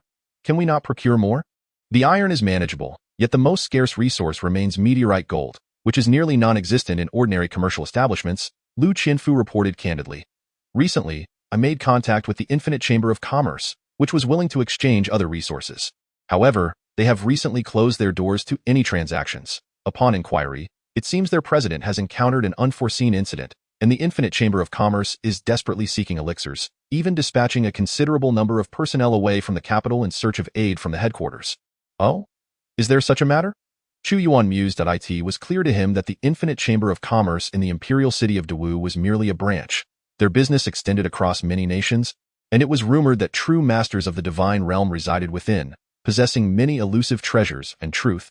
Meteorite gold is scarce not due to its limited quantity, but because the meteorites reside beyond the realm, unattainable without divine-like strength. However, the specific nature of the incident eludes me. Aside from the Infinite Merchant Association, it is improbable to procure a substantial quantity of meteorite gold elsewhere, remarked Lu Qianfu. It appears that I must personally visit the Infinite Merchant Association once again, declared Chu Yuan. With a hint of detachment, Chu Yuan continued, with the imminent expedition, the crafting of the divine cannon cannot be delayed, and I also require a copious amount of medicinal herbs to nurture the entire army, all of which must be acquired from this Infinite Merchant Association. Although I am unaware of the changes that have befallen the president of the Infinite Merchant Association, I must nonetheless attend to matters within my own domain. Should we resolve the troubles with the Infinite Merchant Association this time, subsequent negotiations may prove more amenable.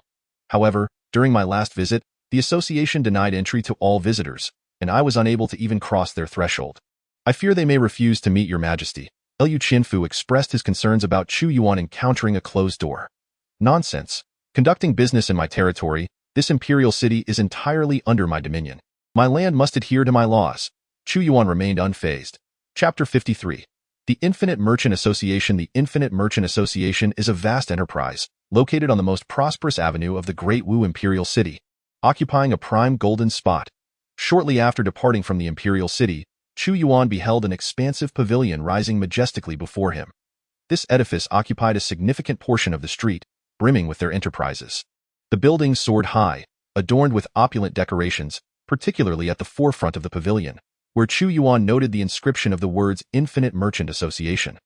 The calligraphy of these 4 characters was a serpentine flourish, yet within its winding strokes, Chu Yuan discerned an immense and boundless essence, as if he were transported into the cosmos. Limitless, vast, seemingly without end. The Infinite Merchant Association is no ordinary establishment.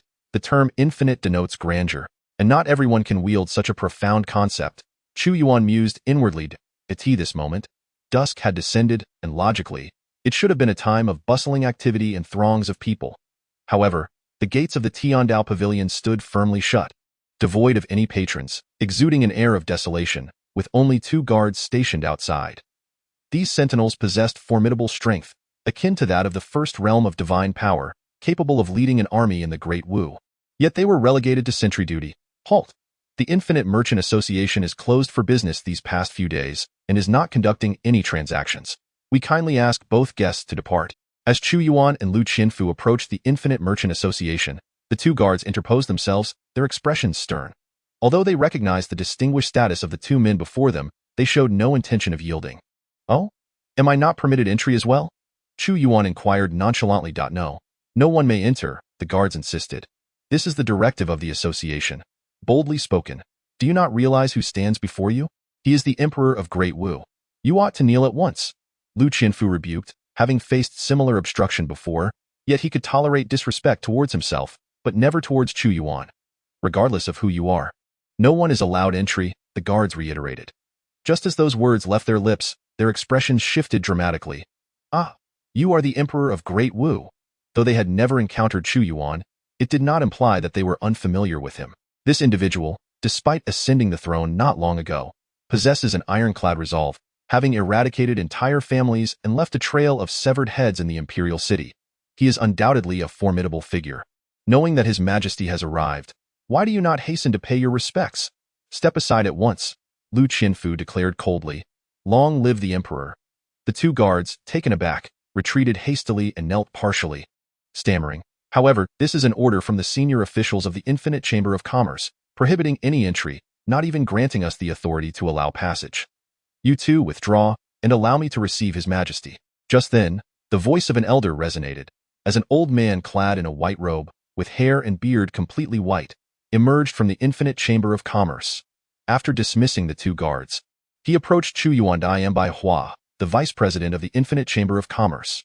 With His Majesty's arrival, we have not extended proper hospitality, and I humbly ask for your forgiveness. Upon his arrival, the vice president Bai Hua bowed respectfully to Chu Yuan and continued courteously. However, Our chamber has recently encountered certain matters and cannot entertain any guests at the moment. If His Majesty has business, might it not be better to wait until we resolve our issues? Should we have inconvenienced Your Majesty, we are willing to offer compensation. Since Your Majesty has come, it would not do to leave empty-handed. Lu Qinfu interjected, I am aware of the troubles plaguing your infinite chamber of commerce. Thus, my visit is not solely for trade, but also to alleviate your burdens, Chu Yuan replied. Raising his hand, I have heard that you are seeking miraculous elixirs for the president of the infinite chamber of commerce. It appears that someone among you is gravely afflicted. Your Majesty is indeed well informed. Bai Hua exclaimed in astonishment, I in my domain. There is nothing I do not know, Chu Yuan stated, causing a shift in Bai Hua's expression, the implication unmistakable. Even the great Wu Emperor is under his jurisdiction, and they, no matter how formidable, must remain subdued before him, refraining from arrogance in his presence. Had Chu Yuan merely been a newly crowned monarch, they might have dismissed him entirely. Yet, it is evident that today's Chu Yuan is not only the Emperor of Great Wu but also an unparalleled powerhouse. Your Majesty is wise. We are indeed in search of miraculous elixirs, Bai Hua conceded. Might I inquire if you have found any? If not, I happen to possess a remedy that could alleviate your woes, Chu Yuan replied nonchalantly. Regardless of who among you is unwell, my medicine can cure them. Does Your Majesty truly possess such a miraculous prescription? Bai Hua inquired, taken aback. Humph. Vice President Bai, do you truly place your faith in the words of the great Wu Emperor? A sudden cold scoff interrupted, as a stern-looking middle-aged man approached, stating, if even the infinite chamber of commerce struggles to resolve this issue, how could it be remedied by the great Wu? I do not believe it. Great Wu Emperor, you ought to return. Even though you are the Emperor of Great Wu, you have no authority over the affairs of the infinite chamber of commerce. We are not your subjects. The middle-aged man's demeanor was defiant, showing no respect for Chu Yuan, completely disregarding him as an emperor. After all, the business of the Infinite Commerce Association spans the entire world, and their strength is by no means comparable to that of an ordinary dynasty. Insolence! Who are you to speak so to His Majesty? Lu Qinfu exclaimed in fury. Hong Lai, stand down, Bai Hua commanded. Your Majesty? Hong Lai is the captain of our Infinite Commerce Association's guard. I hope you can overlook his impertinent words. The Infinite Commerce Association is the largest in Dawu and indeed the most prominent among the neighboring states. Countless goods flow in and out daily, naturally endowing them with formidable power. This Hong Lai before us has already reached the 9th level of divine power. The 9th level of divine power qualifies one to lead the Imperial Guard. Do you question my abilities? A wave of supreme majesty surged forth as Chu Yuan spoke, sweeping through the room. Overwhelmed by this imposing presence, Bai Hua stumbled back a few steps, his face reflecting shock and disbelief. And he hurriedly confessed. To speak candidly, the incident involves our esteemed president at the Infinite Commerce Association in Dawu, who oversees the surrounding nations. His injuries have affected his very soul and are nearing the point of collapse. Regrettably, we can only temporarily suppress it. We have already dispatched someone to our headquarters, but the journey is long and uncertain. For now, we can only rely on spiritual medicine to sustain his life. He had not wished to divulge this, but upon seeing Chu Yuan's gaze, he realized that any attempt at concealment would be futile. I see. Chu Yuan nodded. There is no need for your people to go to the headquarters. The medicine I possess is sufficient to save your president. Zhong Yongho, open the gates. We cannot delay matters of life and death. Yes, Your Majesty. Zhong Yongho, upon receiving the imperial decree, prepared to clear the way. Halt! The president's invaluable life cannot be disturbed. Without my consent, no one may enter. Hong Lai obstructed their path. Get out of the way! Hong Lai's repeated interference infuriated Lu Qinfu immensely. Humph! What of the Dawu Emperor? Merely the ruler of a declining nation, likely to meet its demise one day. The little power you wield means nothing in my eyes. I do not believe you possess any miraculous medicine capable of healing the president. Hong Lai scoffed disdainfully. He glanced at Bai Hua, who was signaling him desperately, yet he regarded Bai Hua with utter disregard. He again unleashed his arrogant voice. Dawu Emperor, today I shall not allow you entry. What will you do about it? You are exceedingly arrogant, Chu Yuan replied calmly. The very land upon which you stand belongs to me. What do you propose I do? It is utterly foolish for the Infinite Commerce Association to have such a captain of the guard. Chapter 54. Granting you the power of choice, am I foolish? You are the fool. Hong Lai roared in rage. Having cultivated to the 9th level of divine power, how could he be considered a fool? Moreover, he hailed from the Infinite Commerce Association, his status not inferior to that of the Dawu Imperial Guard commander, with substantial backing. How could he endure being called foolish by Chu Yuan? His gaze scrutinized Chu Yuan more closely. Although even the renowned Peng Yuan was no match for him, he sensed that Chu Yuan had not reached the realm of divine power. How could someone at such a level contend with the 9th level of divine power? This left him feeling incredulous, utterly perplexed. A fool who remains unaware of his own folly is courting death. Chu Yuan strode forward with great determination, his wide sleeves billowing as his hand shot out with lightning speed. Crack! Hong Lai had only just caught sight of Chu Yuan advancing when, in the blink of an eye, a thunderous slap echoed through the air. Before he could even comprehend the situation, his towering figure was sent hurtling backward, spinning several times before crashing against the grand door. Clutching his swollen right cheek, Hong Lai momentarily found himself in a daze. Once he regained his senses, he let out a heart-wrenching roar. "How dare you lay a hand on me? The fact that I have spared your life is the greatest mercy I could bestow upon you. Now be gone." Crack! Chu Yuan once again advanced with purpose, and this time, Hong Lai was fully prepared. However, as the spiritual aura around him began to coalesce, it was violently shattered, and another resounding slap landed on his left cheek. "On my face!" Hong Lai bellowed in agony. Here he was, the esteemed leader of the Infinite Merchant Association's guards, reduced to enduring 2 slaps in succession, suffering such an egregious humiliation. Even if his assailant was a sovereign, word of this would surely turn him into a laughingstock within the association. With a thunderous roar, he unleashed the full extent of his power, channeling his formidable strength akin to molten lava, employing a technique from the 3000 Great Tao, the Great Fire Technique. Yet, Chu Yuan remained unmoved. As Hong Lai launched his attack, Chu Yuan raised his palm once more, embodying an indomitable will to fight, akin to a colossal war deity. His hand descended, effortlessly breaking through the flames and seizing Hong Lai's form. With a powerful grip, he hurled Hong Lai forward, crashing him against the tightly shut door, utilizing his body as a battering ram to shatter it with a resounding impact. What? Hong Lai, a master of the 9th level of divine abilities, found himself utterly defenseless against Chu Yuan, who proved to be even more formidable than the rumors suggested. Bai Hua, unaware that Chu Yuan had only been at the 6th level of divine spirit when he dealt with Peng Yuan, now recognized that his opponent had ascended to the 10th level. In a state of panic, he hastily implored, "I beseech your majesty to temper your anger. I shall fight you to the bitter end." However, at that moment, Hong Lai let out a heart-wrenching roar. To be foolish is not terrifying. The most frightful aspect is to be oblivious to one's own folly. Chu Yuan seemed to let out a sigh. "Your Majesty, I apologize on behalf of the Infinite Merchant Association for our lack of hospitality. It is clear that your visit today is not merely to deliver elixirs, but also to engage in commerce with me. Bai Hua, please escort His Majesty inside." Suddenly, a woman's voice resonated from the depths of the Infinite Merchant Association, firm yet tinged with an undeniable frailty. "Yes, President," Bai Hua replied respectfully, "I kindly invite your Majesty to enter. Since the President has offered an apology, I shall temporarily overlook this matter. Loyal and valiant Marquis, accompany me to meet the President." Chu Yuan stepped into the Infinite Merchant Association. Shortly thereafter, Bai Hua guided him to the designated reception area. Upon entering, Chu Yuan was greeted by the scent of medicinal herbs. Across a jade stone table sat a woman who appeared to be in her 30s, exuding an air of intelligence and grace, with a demeanor that was both refined and captivating. Despite her exceptional poise, Chu Yuan could discern a profound weariness in her gaze, as if even uttering a single word was a daunting task. This was the president of the Infinite Merchant Association's branch in the Great Wu region. Transcending the realm of divine powers, yet not quite reaching the threshold of divine insight, I find myself in a state of half-step divine perception. Within the 5 great empires, this level positions me among the elite. Our failure to properly attend to our guests, a lapse in etiquette, is indeed our fault. Bai Hua, do hasten and bring forth the tea.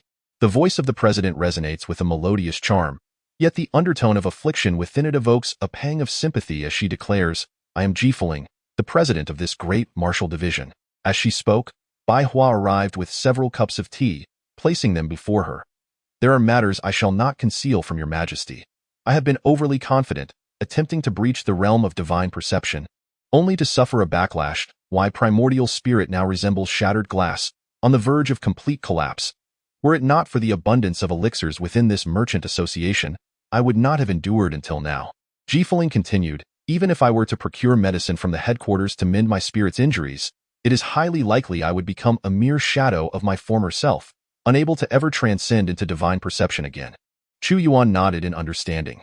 The tribulations of entering divine perception are indeed formidable, aptly described as a perilous journey. Moreover, once the primordial spirit is wounded, healing it proves far more arduous than mending the physical body. Given my current condition, I fear I may not last until assistance arrives from the headquarters. Even if your majesty wishes to engage in business with me, I find myself at an impasse. At this juncture, Jifuling's gaze dimmed slightly. I possess a solution, Chu Yuan stated calmly, refraining from sipping the tea. I can ensure your well-being, leaving no trace of danger. What? Is there truly such a miraculous elixir? Jifuling expressed disbelief, pondering what conditions the great martial emperor might require if such a wondrous remedy existed. I have come here to negotiate a transaction with the Infinite Merchant Association, Chu Yuan replied. With a flick of his wrist, he revealed a vial of primary healing elixir, capable of remedying all ailments below the divine perception threshold. Is this the solution? The disheveled Hong Lai interjected, his eyes widening at the sight of the green, bubbling liquid that resembled a lethal poison. Are you attempting to poison the president? Foolish creature, what do you understand? No wonder your majesty is perceived as a simpleton, Lu Qianfu scoffed. Choice 1. Utilize the primary healing elixir to treat Jifuling, acquiring 100 fate points and gaining her favor, thereby securing an advantageous position in future dealings. Choice 2. Turn and depart, allowing Jifuling to meet her own demise, earning 100 fate points. Upon witnessing the two choices presented, Chu Yuan refrained from deciding for himself. Instead, he addressed Jifuling. This elixir can heal any injury you may sustain, but should you doubt my integrity, I shall not compel you. After all, your life and death do not concern me. I can easily replace you as president and continue my business with the resources I possess. He relinquished the decision-making power to Jifuling. If she chose to distrust him, believing the potion to be toxic, could he truly bind her and force it down her throat? If this elixir indeed possesses the efficacy your majesty claims, what is the harm in taking a risk? I would rather place my faith in your majesty than await certain death. Jifuling's ascension to this position is not solely attributed to her cultivation. It also stems from her resoluteness. As a sovereign of a nation, how could she possibly resort to poison to eliminate someone who was already teetering on the brink of death? She prefers to believe that Chu Yuan saved her for the sake of a transaction. At this moment, she is treating a dead horse as if it were alive. She received the healing potion from Chu Yuan's hand, tilted her neck back, and drank deeply. Instantly, a remarkable transformation enveloped her.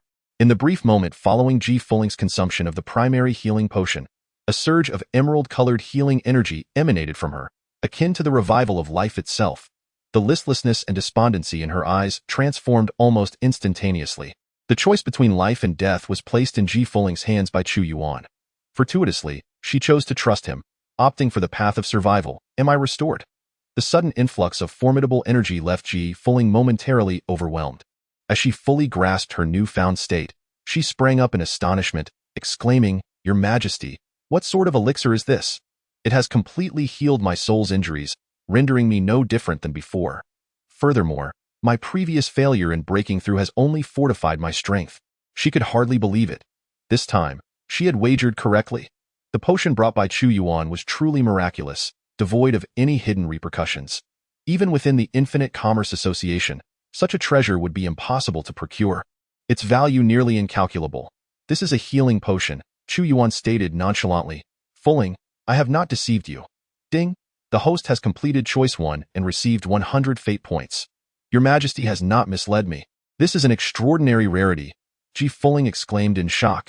If it can heal any injury, the world would surely tremble, and countless powerful individuals would vie for it. I cannot fathom the magnitude of the upheaval were it to be known. Fuling, you ought to be grateful that your realm has not breached the insight stage. Otherwise, even this healing potion would be of no avail. Chu Yuan remarked it can only mend injuries below the insight stage. Proving ineffective above it, Jifuling, displaying her intelligence, discerned the implication in his words. After all, the more formidable a warrior, the higher their life level, necessitating increasingly advanced materials. Her astonishment began to subside, albeit slightly. Nevertheless, the sheer potential of the potion, free from hidden dangers, remained profoundly astonishing. Her expression shifted. "Might I inquire how many of these potions your Majesty possesses? I am willing to pay a substantial price for their acquisition. You must understand the Infinite Commerce Association possesses terrifying financial resources, along with resources unattainable by others." Her dialogue perpetually gravitated towards the essence of business, her gaze fixated upon the potion. Haha, I do have more of this potion, but I will not trade it casually. Chu Yuan replied with a smile. Fulling, now that your injuries have been healed, we can proceed to discuss our transaction. Discuss a transaction? Very well. What does your majesty seek? Ji Fulling inquired. I require meteorite gold, as well as a substantial quantity of refined steel and ultimate steel. Whatever quantity you have, I shall take. Chu Yuan indicated to Lu Qianfu to present the list to Ji Fulling. So much? Is your majesty intending to forge some exceedingly terrifying weapon of war? Upon reviewing the list, Ji Fulling was taken aback for a moment, then declared, I shall take charge of this matter. 1,000 pounds of meteorite essence gold and 10 million pounds of refined steel shall be presented to your majesty. You have saved my life, and in comparison to my life, these treasures are of no significance. In the 30 years since the establishment of the Dewu dynasty, the stockpile of meteorite essence gold amounted to a mere 100 pounds. Yet Ji Fulling, with a grand gesture, generously offered 1,000 pounds. This sum was to be regarded as the cost for healing potions, and I require even more meteorite essence gold. Chu Yuan is undoubtedly the beneficiary of this transaction. He utilized a vial of potion and acquired 100 fateful points, effectively gaining materials for crafting the formidable Qimeng divine cannon without any expenditure. Moreover, Ji Fulling's ability to casually produce 1,000 pounds indicates that the Infinity Merchant Association possesses an even greater reserve, rendering this offering trivial for them. Although meteorite essence gold is rare, we at the Infinity Merchant Association have means to procure more, albeit we seldom engage in trading it, preferring to hoard it. However, since your majesty saved my life, a transaction is only fitting. Ji Fulling held Chu Yuan in high regard and continued, Your majesty, apart from meteorite essence gold, are there any other items for trade? My Infinity Merchant Association is also open to acquiring goods, such as healing potions, for which I can offer a handsome price. She still harbored a lingering desire for the primary healing potion. If Fulling will meet my requests, I can offer you a vial of the healing potion, Chu Yuan replied. Really? Ji Fulling's spirit soared. If I could obtain another vial of healing potion, I would be confident in breaking through to the insight stage within half a year, or rather within 3 months.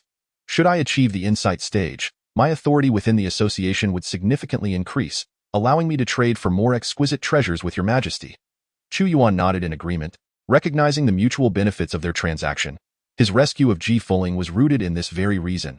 I have prepared a list of items, and I require you to procure these medicinal ingredients in the shortest time possible.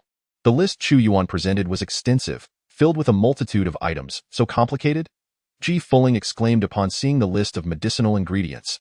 These are all for alchemical concoction, some even for crafting heavenly-grade elixirs, and there are even those for divine elixirs. Your majesty is acquiring such a vast quantity of ingredients. Might I inquire if you are an alchemist? Whether or not I am an alchemist is not for you to concern yourself with, Fulling. The treasury of my nation is ample, and I possess the means to pay for these items, Chu Yuan replied. If your majesty has the ability to concoct elixirs, perhaps you could consider selling them to my Infinity Merchant Association. We possess many medicinal ingredients, but converting them into elixirs can be quite troublesome. Ji Fulling thought of the primary healing potion Chu Yuan had presented and speculated that he might be backed by an exceptionally skilled alchemist or some extraordinary treasures. I have an even better proposition. Chu Yuan smiled that we could collaborate. You, the Infinity Merchant Association, would provide sufficient medicinal ingredients, and the elixirs we produce would be divided between us, so we supply the ingredients, and your majesty will provide the elixirs? Ji Fulling quickly grasped the concept. Your majesty is quite astute, assuming no risk whatsoever. Humph. He is attempting to pull off a clever ruse, dreaming rather grandly. Hong Lai scoffed coldly. A glint of cold light flashed in Ji Fulling's eyes. She ignored Hong Lai and continued, however, how exactly shall this transaction proceed? Our esteemed alchemists at the Infinite Commerce Guild can achieve a success rate of merely 20 to 30% with 10 sets of materials. If the success rate falls below this threshold, perhaps this deal cannot be concluded. Your success rate is far too low. Hand the materials over to me, Chu Yuan replied, shaking his head. Even for heavenly elixirs or divine pills, I can agree to a 3 to 7 split, with you receiving 3 parts and I, 7. What sort of 3 to 7 arrangement is this? Ji Fulling inquired. With 10 sets of materials, you shall receive 3 pills, while the remainder, regardless of the success rate, shall belong to me. This applies equally to both heavenly and divine pills, Chu Yuan declared. What? You would even split heavenly and divine pills in such a manner? Ji Fulling was taken aback. It is known that while their alchemists can manage a 30% success rate, it often hovers around 20%. Particularly in the crafting of divine pills, achieving a single success from 10 attempts is already considered fortunate. as losses are frequent, as long as divine pills are accounted for. Even if they incur minor losses on ordinary pills, it remains profitable. Should this deal materialize, the Infinite Commerce Guild would undoubtedly be at an advantage, and Ji Fuling standing within the guild could rise once more. She harbored faith in Chu Yuan, after all. He was capable of producing that miraculous healing elixir, a remedy that was nearly unattainable for the Infinite Commerce Guild. President Fuling, have you made your considerations? Chu Yuan smiled, holding the Tai alchemy furnace, ensuring a 100% success rate in alchemy. You may earn a modest profit, but I shall incur no losses. Employing such a tactic to deceive is indeed masterful. Do not fall for his nonsensical claims. How could one of the Great Wu possess so many exceptional alchemists? Hong Lai growled vehemently. Ha! A monk may flee, but the temple remains. With my Great Wu standing here, where could I possibly be deceived? Chu Yuan's eyes turned icy. President Fuling, I do not wish for him to remain within my sight. I demand he vanish at once, or this transaction will be rendered moot. His incessant buzzing in my ear while standing on my Great Wu's land is a capital offense. Chapter 56. Reaching an accord. Hong Lai. Ji Fuling understood that a prior conflict had transpired between Hong Lai and Chu Yuan, followed by Hong Lai's continued mockery. The dignity of a sovereign cannot be casually trampled upon by others. Hong Lai, it appears that my Great Wu branch cannot accommodate your esteemed presence. I shall petition the headquarters, and for the time being, Bai Hua will assume the position of the guard leader. You are to leave at once and vanish from my sight. Ji Fuling, are you attempting to expel me?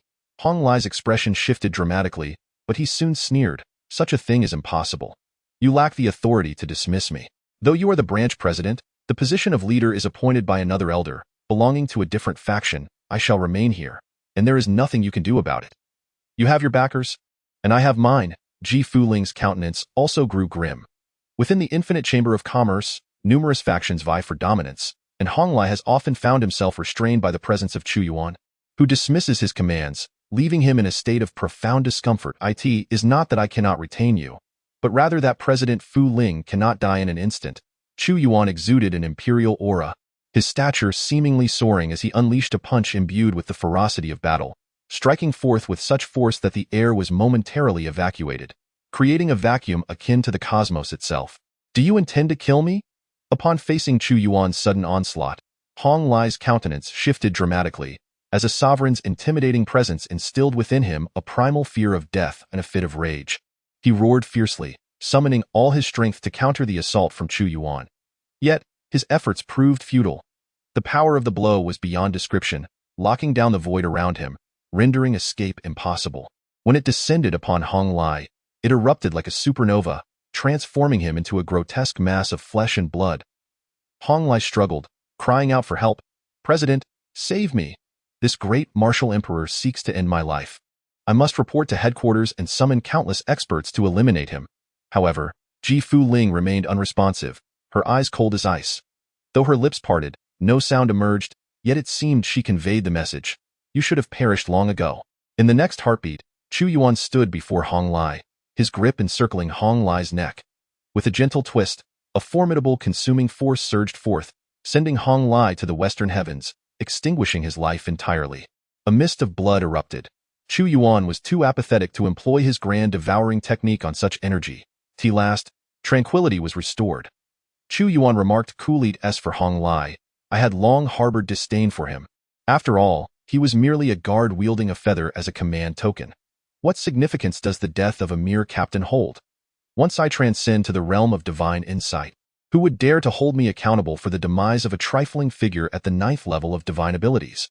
Although Ji Fuling bore no fondness for Hong Lai, witnessing his demise before her eyes prompted a quiet astonishment at the ruthlessness of this great martial emperor, who could not tolerate even a grain of sand in his vision. This emperor is exceedingly formidable. Yet, despite her appearance as a composed and intellectual woman, her attainment of the half-step divine insight and her position as a branch president indicate that she is no ordinary individual. Our transaction may proceed. Chu Yuan stated, if President Fuling has faith in me, she may first gather a batch of medicinal herbs and agree upon a time frame. Naturally, if your majesty can consistently provide me with ample elixirs, I can utilize my authority to amass more herbs. However, should I break through to divine insight early, I could procure a substantial amount of materials for crafting divine elixirs. Ji Fuling remained fixated on the primary healing potion. This is only natural. Chu Yuan casually tossed forth a vial of potion. Ji Fuling hastily caught it with care, only to hear Chu Yuan declare, "Our collaboration will yield many more opportunities in the future." At that moment, Bai Hua, who had departed earlier, returned bearing several storage rings. Chu Yuan cast a cursory glance. Aside from meteorite gold, there were also substantial quantities of herbs, with only 10 portions of materials for crafting divine elixirs, clearly indicating the rarity of such ingredients, prompting Ji Fuling to refrain from gathering an excessive amount for experimentation. Other losses may be minor. Even if there is no gain, Ji Fuling would not be overly distressed. Our transaction will be quite pleasant. After 5 days, Fuling will flourish and can send someone to the palace to collect the elixirs. Chu Yuan gathered the materials, turned, and departed the Infinite Merchant Association with Lu Qianfu. Upon returning to the Imperial City, Chu Yuan promptly into the blueprints for crafting the divine machine cannon and the Taidan furnace. There was no need for him to concern himself with the remaining tasks. It was all a matter of one-click alchemy. His sole responsibility was to collect materials. The divine machine cannon was in the process of being forged, and the Taidan furnace was also rapidly concocting elixirs. Except for the divine elixirs, which would take a bit longer, the others would only require a few days. Although 5 days were agreed upon, Chu Yuan completed the entire alchemy process in just 2 days.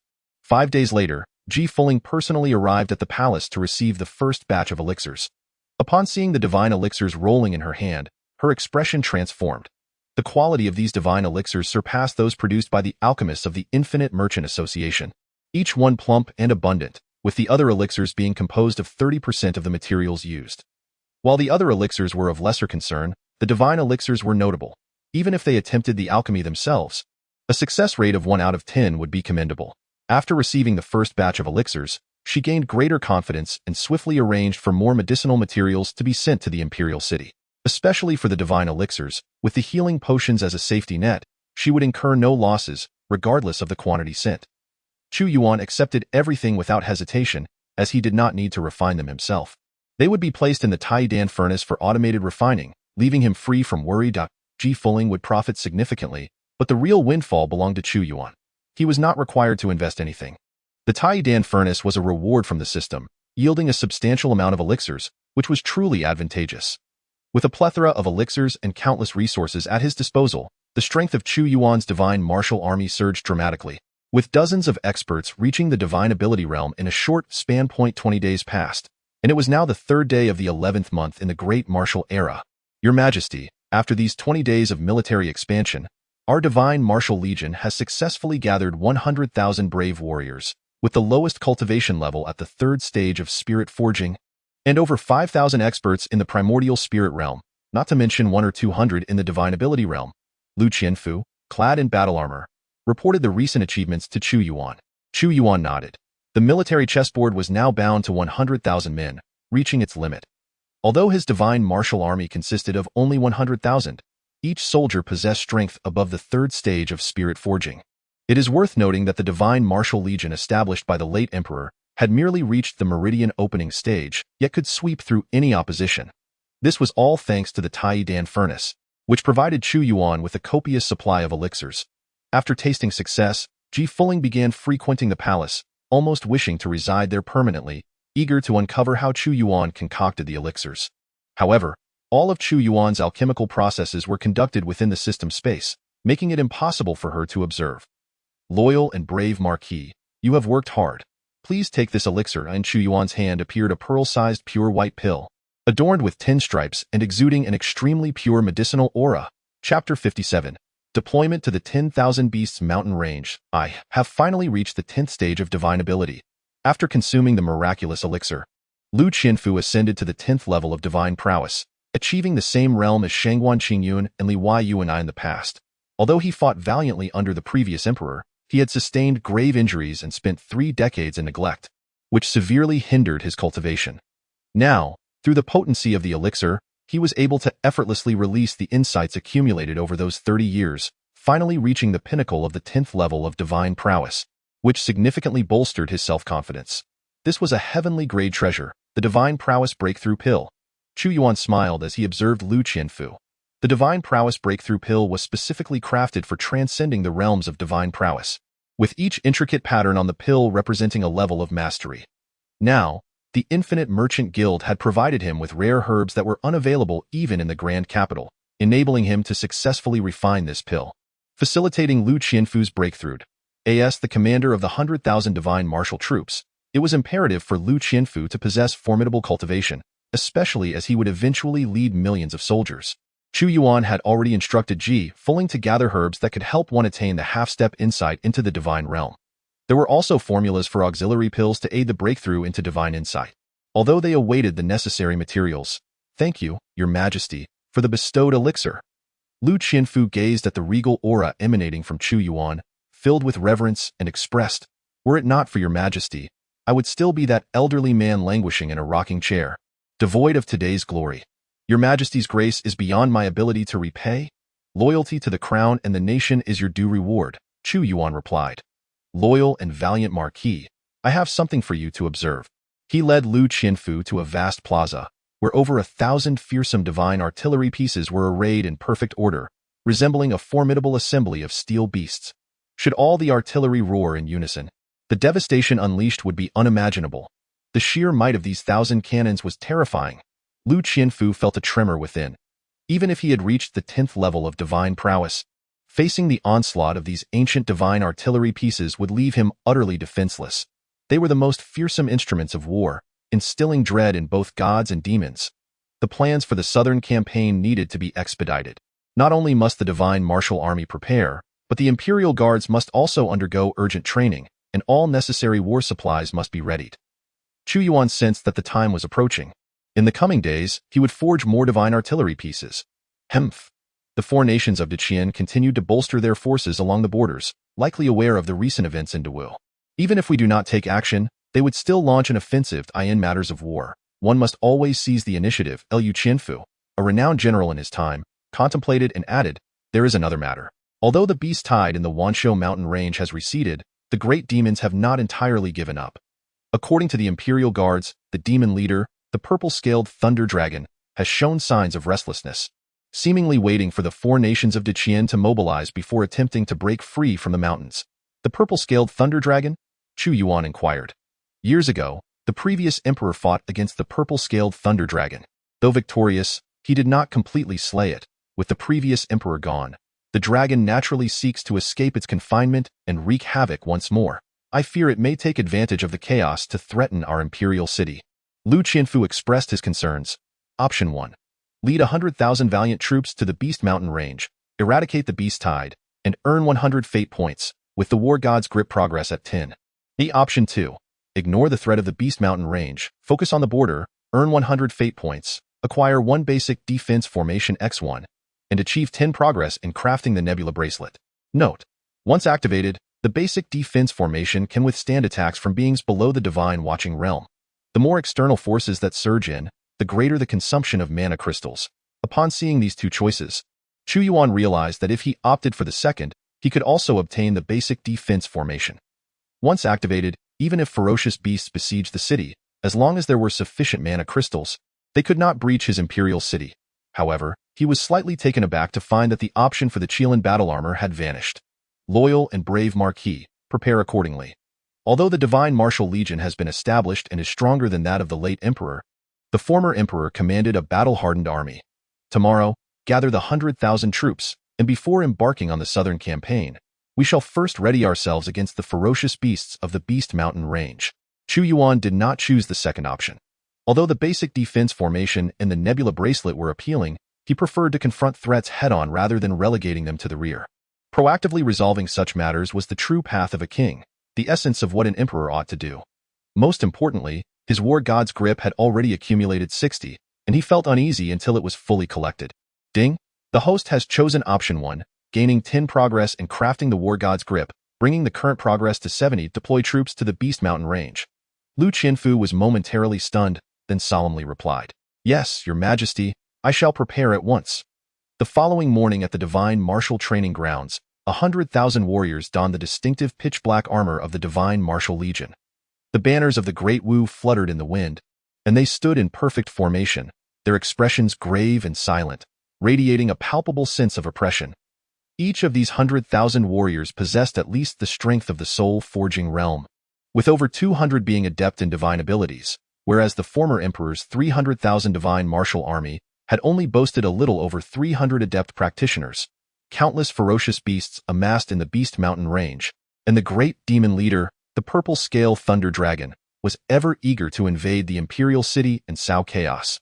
Therefore, I have decided to lead the army to completely quell this beast tide. How can one sleep soundly upon their own bed while others encroach? As the army assembled, Chu Yuan, clad in imperial robes, approached with a slow and deliberate gait. His voice thundered like the roar of a storm. Upon his arrival, the 100,000 warriors were captivated by his immense, cosmic-like aura, as if their very souls were drawn into a consuming vortex akin to a black hole. Long live the Emperor! Long live the Emperor! The 100,000 warriors collectively knelt, chanting fervently. The army set forth. Lu Qianfu led the troops at the forefront, waving his hand. Boom! In an instant, the 100,000 soldiers made no attempt to conceal their movements. Marching resoundingly through the streets of the imperial city, their formidable presence undeniable. Yet, rather than inciting panic, the onlookers were filled with excitement, witnessing a divine martial legion even more powerful than during the late emperor's reign. The imperial guards are stationed at the royal city. Without my decree, no one is permitted to enter or leave at will, and those who defy this order shall face execution. Chu Yuan's formidable army has arrived at the foot of the 10,000 Beasts mountain range. A total of 500,000 troops from the beast camps have gathered here, compelled by the recent anomalies in the mountains. Upon seeing the divine martial army, the commanders of the beast camps were struck with trepidation. They sensed that even if their 50,000 men attacked the divine martial army in unison, they would likely be torn asunder in an instant, for the two forces exist on entirely different planes of power. This is indeed the Empire's most elite legion. The resurgence of the divine martial forces heralds the revival of the Great Wu. Attack! Chu Yuan cast his gaze upon the 10,000 Beasts mountain range, showing no hint of hesitation, and with a mere wave of his hand commanded, slaughter, slaughter, slaughter. The earth trembled, and the air was thick with the scent of bloodlust. Although the 100,000-strong divine martial army was vast in number, their formation remained impeccably intact. United in purpose through the war chess formation, their collective might resonated, shaking the very foundations of the 10,000 Beasts mountain range as if an earthquake had struck. A surging tide of darkness surged forth, plunging directly into the heart of the mountains. This marks the true inaugural battle of the divine martial army. Chapter 58. The purple-scaled thunder dragon. The 10,000 Beasts mountain range is immense and boundless. With layer upon layer of mountains and countless primordial jungles, in the blink of an eye, the 100,000 divine martial soldiers transformed into a black torrent, sweeping into the mountains like a wildfire or a locust swarm. Countless ferocious beasts, caught unawares, were shredded to pieces by the onslaught of the soldiers. Though only numbering 100,000, their ferocity surpassed that of 1,000,000 troops. Boom! The 10,000 formed an ironclad battle array, simultaneously unleashing their military might through the killing fist technique. A thunderous sound erupting as they executed their maneuvers in perfect synchrony, their energies intertwining seamlessly. This march was not a circumvention of the mountains, but rather a direct assault through them. The combined force of 10,000 men was such that even the most skilled practitioners at the divine realm, let alone those merely on the cusp of it, would find it impossible to withstand. This is the true power of an army, capable of unleashing might beyond their realm. Lu Qianfu, a renowned general of our time, commanded the troops with precision as if directing his own limbs to strike where he willed.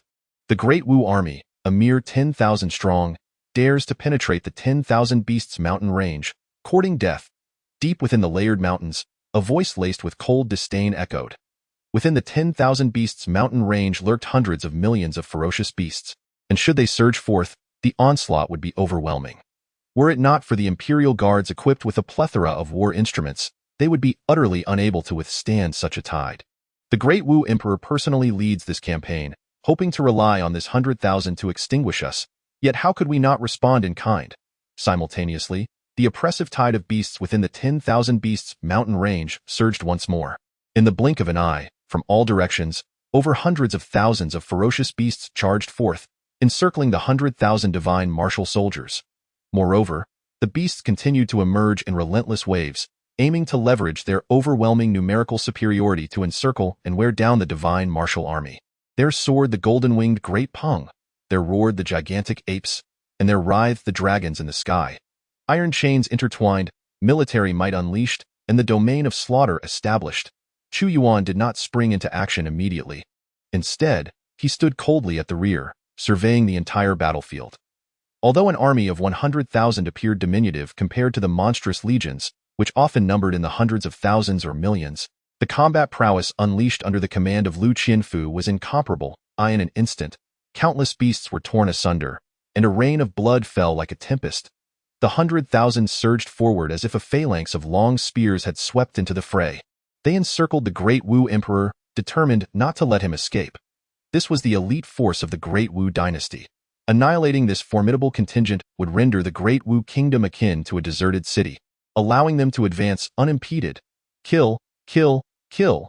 Though the divine martial army displayed astonishing combat capabilities, the scent of blood drove some of the lesser beasts into a frenzied rage, heedlessly charging forward. Humph! Soldier against soldier, general against general, great Wu's loyal duke, your opponent is me. Amidst the endless dark clouds above, a creature loomed, measuring 10 zhang in length, its elongated form reminiscent of a golden leopard, yet not quite a leopard. Behind it trailed a long tail, lined with jagged teeth. It was the exotic beast known as Liao. This Liao possessed a formidable cultivation of the 10th level of divine abilities. Today, I am commanded by His Majesty to thoroughly suppress the savage beasts. Let us commence. Lu Qianfu soared into battle. The Liao had already ensnared him, and soon we shall deal with this small emperor of the great Wu. Indeed, if he were to perish, the army would collapse in an instant. The great Wu would be leaderless, and the millions of souls would become our sustenance. Although he had previously slain the purple lightning thunder flood dragon, he was merely leading the army then, with Lu Qianfu at his side. Now, our savage beasts have tightly encircled the 100,000 troops. With his strength, he would be no match for us. The three great demons communicated through their awareness, unleashing a roar that reverberated against Chu Yuan's senses. The golden-winged roc, the giant spirit ape king, and the crimson flame flood dragon. These three demons were all at the 9th level of divine abilities, significantly stronger than the purple lightning thunder flood dragon of yore. The destructive power of 9th level demons was extraordinarily potent. Should they be allowed to penetrate the army, even the formidable divine martial corps would suffer severe losses, necessitating the intervention of an unparalleled powerhouse. It is time for me to intervene. Chu Yuan's icy gaze swept forth, a formidable aura surging around him, causing the surrounding void to emit faint cracking sounds as if on the verge of shattering. Great Wu Emperor, allow me to demonstrate a single strike. The crimson flame flood dragon shot forth flames of fury from its eyes, emitting a feminine voice, revealing it to be a female dragon. Its serpentine body writhed, coalescing into an endless expanse of fiery clouds in the sky. My power is not something you can comprehend. In an instant, Chu Yuan's strength surged almost without limit, surrounding him with countless devouring black holes. His fist pierced forth, akin to an ancient deity striking at the heavens. Boom! The crimson flame dragon king was struck forcefully, writhing in agony as it coiled into a ball, propelled away to crash upon a mountain. Its scales torn asunder beyond reckoning. The power of this great Wu emperor is even more terrifying than before. Kill, kill, kill. Slay this small emperor. Sensing the formidable prowess of Chu Yuan, the towering giant spirit ape king, standing at an impressive height of 5 zhang, charged forward with great strides. It roared fiercely, trampling countless ferocious beasts in its wake, its arms flailing as it unleashed the full extent of its monstrous strength. Kill! Chu Yuan's power surged. Logically, engaging in hand-to-hand combat with such a beast would be an exceedingly foolish choice. However, Chu Yuan exhibited no signs of retreat. Instead, he summoned his combat techniques, channeling all his energy into a colossal magical fist, and boldly clashed with the giant spirit ape king. Boom! The two powers collided. Although the giant spirit ape king was physically invincible, the astonishing force unleashed by Chu Yuan overpowered its might, erupting forth with tremendous force that sent the giant spirit ape king staggering backward. I shall assist you. The golden-winged roc, observing from the heavens, seized the moment, transforming into a streak of golden lightning that seemed to traverse the mysterious void, piercing through. Seeking death, Chu Yuan did not even glance, as his eyes suddenly emitted a terrifying black light, morphing into a devouring quagmire. Just as the golden-winged roc reached him, it found itself ensnared within the mire, unable to move. In an instant, Chu Yuan's hands, imbued with the power to rend all asunder, reached out to grasp it. The golden-winged roc let out a mournful cry, its anguished wails echoing throughout the mountain range. Crack! Golden blood splattered forth as Chu Yuan ruthlessly tore off the creature's wings. In a flash, he seized the long neck of the roc with a grip akin to iron claws. With a swift twist, the roc's neck snapped, extinguishing its life force. My emperor, my emperor, my emperor. The divine martial army erupted in jubilant cries upon witnessing Chu Yuan slay the golden-winged rock of the 9th level of divine powers. Their morale soaring. Soldier against soldier, general against general. It was Chu Yuan who first claimed victory over the golden-winged rock. Boom. On another battlefield, the fierce beast faced Lu Qianfu, who unexpectedly unleashed the Grand Gung Golden technique, swiftly drawing the fragmented Yuan blade and cleaving the beast cleanly in half. The powerful, ferocious beasts, witnessing the gruesome demise of the golden-winged rock and the fierce beast, felt a chill of dread envelop them. Lu Qianfu was not of the 9th level of divine powers. He was of the 10th. The great demons voiced their fears. What manner of strength does this great martial emperor possess? Great martial emperor, your opponent is this dragon king. A voice thundered from afar, as a pair of colossal dragon eyes emitted a fearsome lightning glare. Chapter 59. Suppressing the thunder dragon rumble. The immense thunderclouds shifted ominously, lightning flashing and thunder roaring as wind and thunder intertwined. The sky darkened over dozens of miles, and suddenly, a thunderous sound erupted, causing the thunderclouds to explode. In the gaze of countless eyes, a colossal entity materialized. This enormous being was none other than an exceptionally long dragon. This dragon's body exceeded 100 zhong, adorned with hard, purple-black scales, with bolts of lightning as thick as water barrels constantly crackling around it. Atop its head rested a pair of dragon horns emanating electric energy, and its enormous eyes glinted with a terrifying chill. The purple-scaled thunder dragon, a true dragon, unlike the likes of the purple lightning thunder serpent or the crimson flame serpent king, which merely contained fragments of draconic bloodline. This was a genuine member of the dragon race. Great martial emperor, the gaze of the purple-scaled thunder dragon locked onto Chu Yuan. Its colossal dragon claw emerged from the stormy clouds, boasting 5 formidable fingers that attested to its noble draconic lineage. Instantly, an uncountable torrent of lightning, infused with an intense, radiant energy, surged forth, exerting a profound intimidation. The purple-scaled thunder dragon had attained the 10th level of divine powers, and with its pure dragon bloodline, even a half-step into the realm of divinity would scarcely pose a challenge. Purple-scaled thunder dragon, you have finally made your appearance. I was beginning to think you would remain hidden. In the face of the overwhelming pillars of lightning, Chu Yuan spoke with a light-hearted demeanor, hands clasped behind his back. In that fleeting moment, a multitude of lightning bolts descended, however, to the astonishment of all, including the purple-scaled thunder dragon. The bolts dissipated around Chu Yuan as if they were mere raindrops, suggesting he was the true master of the lightning, impervious to its effects. Chu Yuan unleashed a punch from afar. The air compressed into a vacuum, and a massive hand of magical energy collided with the dragon's claw. Even the purple-scaled thunder dragon had to retract its claw back into the stormy clouds. Great martial emperor, you are stronger than I had anticipated, it rumbled ominously. Choice 1. Subdue the purple-scaled thunder dragon, become a dragon rider, gain 100 destiny points and 1 shilling wing. Choice 2. Slay the purple-scaled thunder dragon, gain 100 destiny points and 1 thunder dragon soul. Choice 3. Forfeit the confrontation with the purple-scaled thunder dragon, gain 100 destiny points and 1 escape cloud shuttle. Upon seeing the newly presented choices, Chu Yuan glanced over them briefly, then turned to the dragon and stated indifferently, Purple-scaled thunder dragon, you have but 2 options before you. Either submit completely to me, or face annihilation at my hands, thus erasing your name from the Beast Mountain range. Impudence! How dare you insult Lord Dragon King? Roared the Crimson Flame Serpent King. Among the ferocious beasts, the purple-scaled thunder dragon held the status of their emperor. Who is being impudent? Shouted Lu Qianfu. Come forth, I shall duel with you. Do you wish to force my submission? The voice of the purple-scaled thunder dragon grew ever more somber. Great martial emperor, this is something your predecessor could not achieve. He could only prevent me from stepping out of the Beast Mountain range, but could not compel my submission. I must admit, you possess greater ambition than your predecessor. I had thought that with his demise, Dawu would falter, yet here you stand. If you do not perish, it shall be I who meets my end. What the former emperor could not accomplish I shall achieve, for I am the emperor of Dawu now, Chu Yuan proclaimed with resounding conviction.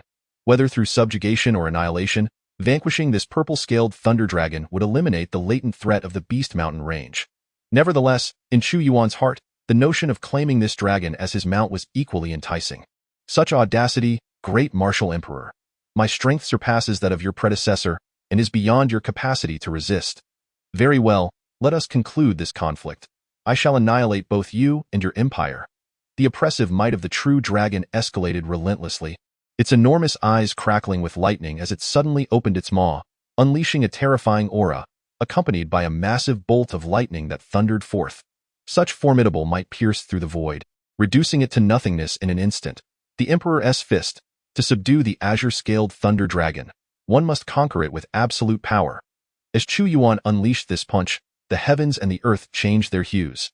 Few could adequately describe its force, akin to the creation of an entirely new world, transcending time to obliterate a decaying era and establish a novel civilization. Boom! The thunderous pillars shattered. Chu Yuan advanced. With each step, the majesty of the Supreme being intensified, and behind him, terrifying celestial phenomena materialized, forming an ethereal silhouette of a monarch, as if the true emperor had arrived to suppress all foes. This, upon sensing Chu Yuan's essence, the azure-scaled thunder dragon was profoundly shaken and exclaimed in astonishment. "This is the aura of the Emperor of humanity. Could it be that you possess the visage of the ancient human emperor? The emperor is the most terrifying sovereign among mortals. You must not be allowed to continue living." Boom, boom, boom. The thunderous explosions resounded endlessly as the azure-scaled thunder dragon unleashed spheres of lightning from its maw, detonating around Chu Yuan. Its colossal form twisted ecstatically in the void, morphing into an undulating archway, and instantly, its 5-clawed talons tore through the sky, creating a momentary black hole as it charged toward Chu Yuan with lethal intent. Although Chu Yuan appeared to be of ordinary stature, the azure-scaled thunder dragon loomed at an astounding 100 feet, presenting a stark imbalance. Yet all beheld how Chu Yuan's essence transformed into a gigantic supreme figure, akin to a divine manifestation, no less formidable than the azure-scaled thunder dragon. With every swing of his fist, the immense supreme figure echoed his strikes, wielding power that was boundless as their fists and claws clashed. Mountains crumbled, and Chu Yuan engaged in an earth-shattering battle with the azure-scaled thunder dragon amidst the skies. Great thunder art! The azure-scaled thunder dragon excelled in thunderous abilities, yet Chu Yuan was also adept in the great thunder art. The two torrents of lightning clashed fiercely, crackling and roaring with relentless thunder, as vast storm clouds violently collided, unleashing cataclysmic waves. At that moment, Chu Yuan leaped and found himself atop the dragon's back, delivering a devastating punch that sent the azure-scaled thunder dragon reeling in agony, its body writhing in the air as columns of lightning surged forth, attempting to hurl the interloper from its back. Azure-scaled thunder dragon, kneel before me. Empowered by the Emperor's sword, Chu Yuan's realm was comparable to the 9th layer of divine ability, and with mastery over the path of thunder, the danger he posed to the azure-scaled thunder dragon was immensely diminished. His fists rained down like a torrential storm upon the dragon, and though it possessed impenetrable scales, the relentless onslaught from Chu Yuan caused blood to spurt forth from its wounds. "You wish for me to submit? Such a dream is futile. What are you even worth?" The azure-scaled thunder dragon rolled through the sky, its scales suddenly erupting and rising like the sharpest blades. As it twisted, massive trees were severed in half, pursuing Chu Yuan with the intent to cleave him asunder. Why is the will of heaven? Chu Yuan's entire being trembled as he continuously formed seals with his hands. 6 ancient stone tablets suddenly soared forth as he bellowed. The prison suppression divine tablet. Suppress the thunder dragon. Chapter 60. 3 seconds of invincibility. 6 ancient stone tablets formed a circle, enveloping the purple-scaled thunder dragon at its center, rotating around it and instantly emanating chaotic ripples. What kind of treasure is this? Sensing the power of the hell suppression tablet, the dragon's eyes narrowed, and it roared, its colossal body charging forward. Yet in that moment, it felt as if it were colliding not with air, but with a wall of solid iron. Dragon transformation divine thunder. A bolt of dragon-shaped lightning erupted from the horns atop its head, striking fiercely against the hell suppression tablet. However, to the purple-scaled thunder dragon's disbelief, the 6 stone tablets remained steadfast, showing no signs of damage whatsoever. It knew that with its strength, even a treasure of heavenly grade would be unable to withstand such an assault. This was beyond its capacity. Superior divine artifact, the hell suppression tablet. Chu Yuan stated calmly. What? A superior divine artifact? The purple-scaled thunder dragon trembled, exclaiming, "How could you possess a superior divine artifact? This is impossible. Was it left to you by the great martial ancestor?" "No. If he had possessed a superior divine artifact back then, I would have been sealed or even slain long ago, and I would not be alive today. A superior divine artifact. one cannot have in the God-viewing realm. Your Majesty possesses a superior divine artifact. This is the foundation of an invincible dynasty. Lu Qinfu was equally shaken, unable to suppress his astonishment. Purple-scaled thunder dragon, can you submit? Chu Yuan's voice boomed. Submit? That is impossible. I refuse. The purple-scaled thunder dragon stared intensely at the hell suppression tablet. It did not doubt Chu Yuan's words. This was indeed the might only a divine artifact could wield. It opened its mouth and spat forth a stream of dragon blood, which twisted and coiled, transforming into a blood talisman. With my blood, I manifest my power. The dragon blood talisman shall shatter all. This blood talisman radiated dragon might, as if summoning the ancestral spirits of the dragon clan. It was a strike born of its cultivation and lifespan, intended not to slay Chu Yuan, but to break the seal of the hell suppression tablet and escape. He acted with utmost decisiveness. Before Chu Yuan could unleash the superior divine artifact, it was evenly matched with him. Moreover, what chance did it stand against the hell suppression tablet? The dragon blood talisman? You wish to flee. Chu Yuan observed this change with a cold smirk. Suppress hell? Bind the gods. Chu Yuan once again urged the hell suppression tablet, his hands dancing wildly, as if he were treading upon hell and subduing the gods. Although the purple-scaled thunder dragon expelled dragon blood, the might of the superior divine artifact was overwhelmingly powerful. Were it at the god-viewing level or wielding a mid-grade divine artifact, it would not have been able to withstand it. Within the realm established by the hell suppression tablet, the purple-scaled thunder dragon repeatedly charged, its head battered and bloodied, yet it could not break free. Boom, boom, boom. The heavens shattered and the earth quaked. The mountains crumbled. The 6 ancient stone tablets struck the purple-scaled thunder dragon like shooting stars. It was a true dragon of the clan, with defenses comparable to a low-grade divine artifact. However, it could not withstand the onslaught of a superior divine artifact. Under the relentless barrage, its scales shattered, blood seeping from its mouth and nostrils, its bones fracturing, displaying a state of collapse. Why, Lord Dragon King? In the presence of the formidable beast, the divine and mighty demon, the sight of the purple-scaled thunder dragon's woeful state left them all in a state of shock. The Dragon King, imbued with the bloodline of true dragons, had been so thoroughly vanquished by a mere human. Purple-scaled thunder dragon, do you yield? Chu Yuan's commanding voice resonated powerfully, transforming into an overwhelming mental pressure that bore down upon the purple-scaled thunder dragon. I refuse to yield. The purple-scaled thunder dragon retorted, its body twisting in defiance, teeth gritted. As a member of the dragon lineage, of noble birth, it could not bear the thought of submitting to a human, regardless of the latter's superior strength. Then I shall compel you to submit, Chu Yuan declared, launching another assault. Thus, all present beheld the once mighty ruler among beasts stripped of its draconic dignity, akin to a colossal serpent, relentlessly battered by the emperor of humankind. Each time it attempted to rise, it was forcefully struck down once more. To win a person's heart, one must first conquer them, and this principle held true even for the dragon clan. Do you yield? Chu Yuan pressed again. I do not yield. I will not yield. Even the great martial emperor of Wu could not sway me. How could you possibly hope to do so? Roared the purple-scaled thunder dragon. Very well, since you refuse, I shall no longer inquire. Purple-scaled thunder dragon, I declare your death sentence today. Those who follow me shall prosper, while those who oppose me shall perish. Chu Yuan, witnessing the purple-scaled thunder dragon bloodied and battered yet still unyielding, seemed to lose patience. He drew the emperor's sword from his waist, gripping it firmly with both hands, proclaiming, Long live the eternal reign, for I alone am supreme. With a thunderous boom, as Chu Yuan raised the emperor's sword high, the indomitable aura of humanity radiated forth, and a colossal shadow appeared behind him, clad in ancient imperial robes, bearing an uncanny resemblance to Chu Yuan himself, as if one had been transported back to the primordial era. In that ancient time, the emperor of humanity was the progenitor of humankind, leading them to establish an immortal civilization. The emperor's sword had absorbed countless beliefs and fortunes of the human race, and its wielder was deemed the monarch of humanity. As the majesty of the emperor's sword manifested, it utterly subdued the dragon's might. The purple-scaled thunder dragon trembled uncontrollably, as if witnessing the ancient times when even golden dragons, silver dragons, and the 5-clawed golden dragon, the sovereign among dragons, were rendered into mere steeds, pulling the chariots of the emperor of humanity under his grandeur. I yield. I, the purple-scaled thunder dragon, willingly submit to the supreme of humanity. At the moment when the emperor's sword unleashed a beam of light stretching 100 meters, the spirit of the purple-scaled thunder dragon shattered entirely, unable to withstand the pressure any longer. Its massive form adopted a posture of submission, devoid of any confidence to resist. It felt as though it were not battling the Emperor of Wu, but rather opposing the supreme of humanity. Purple-scaled thunder dragon, in this final moment, you have made the wisest choice. Otherwise, your head would have rolled upon the ground.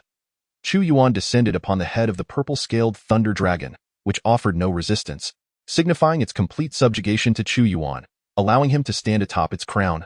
Ding! The host has completed choice 1. Subjugate the purple-scaled thunder dragon, earning 100 fateful points and 1 pair of Xinling wings. Swish!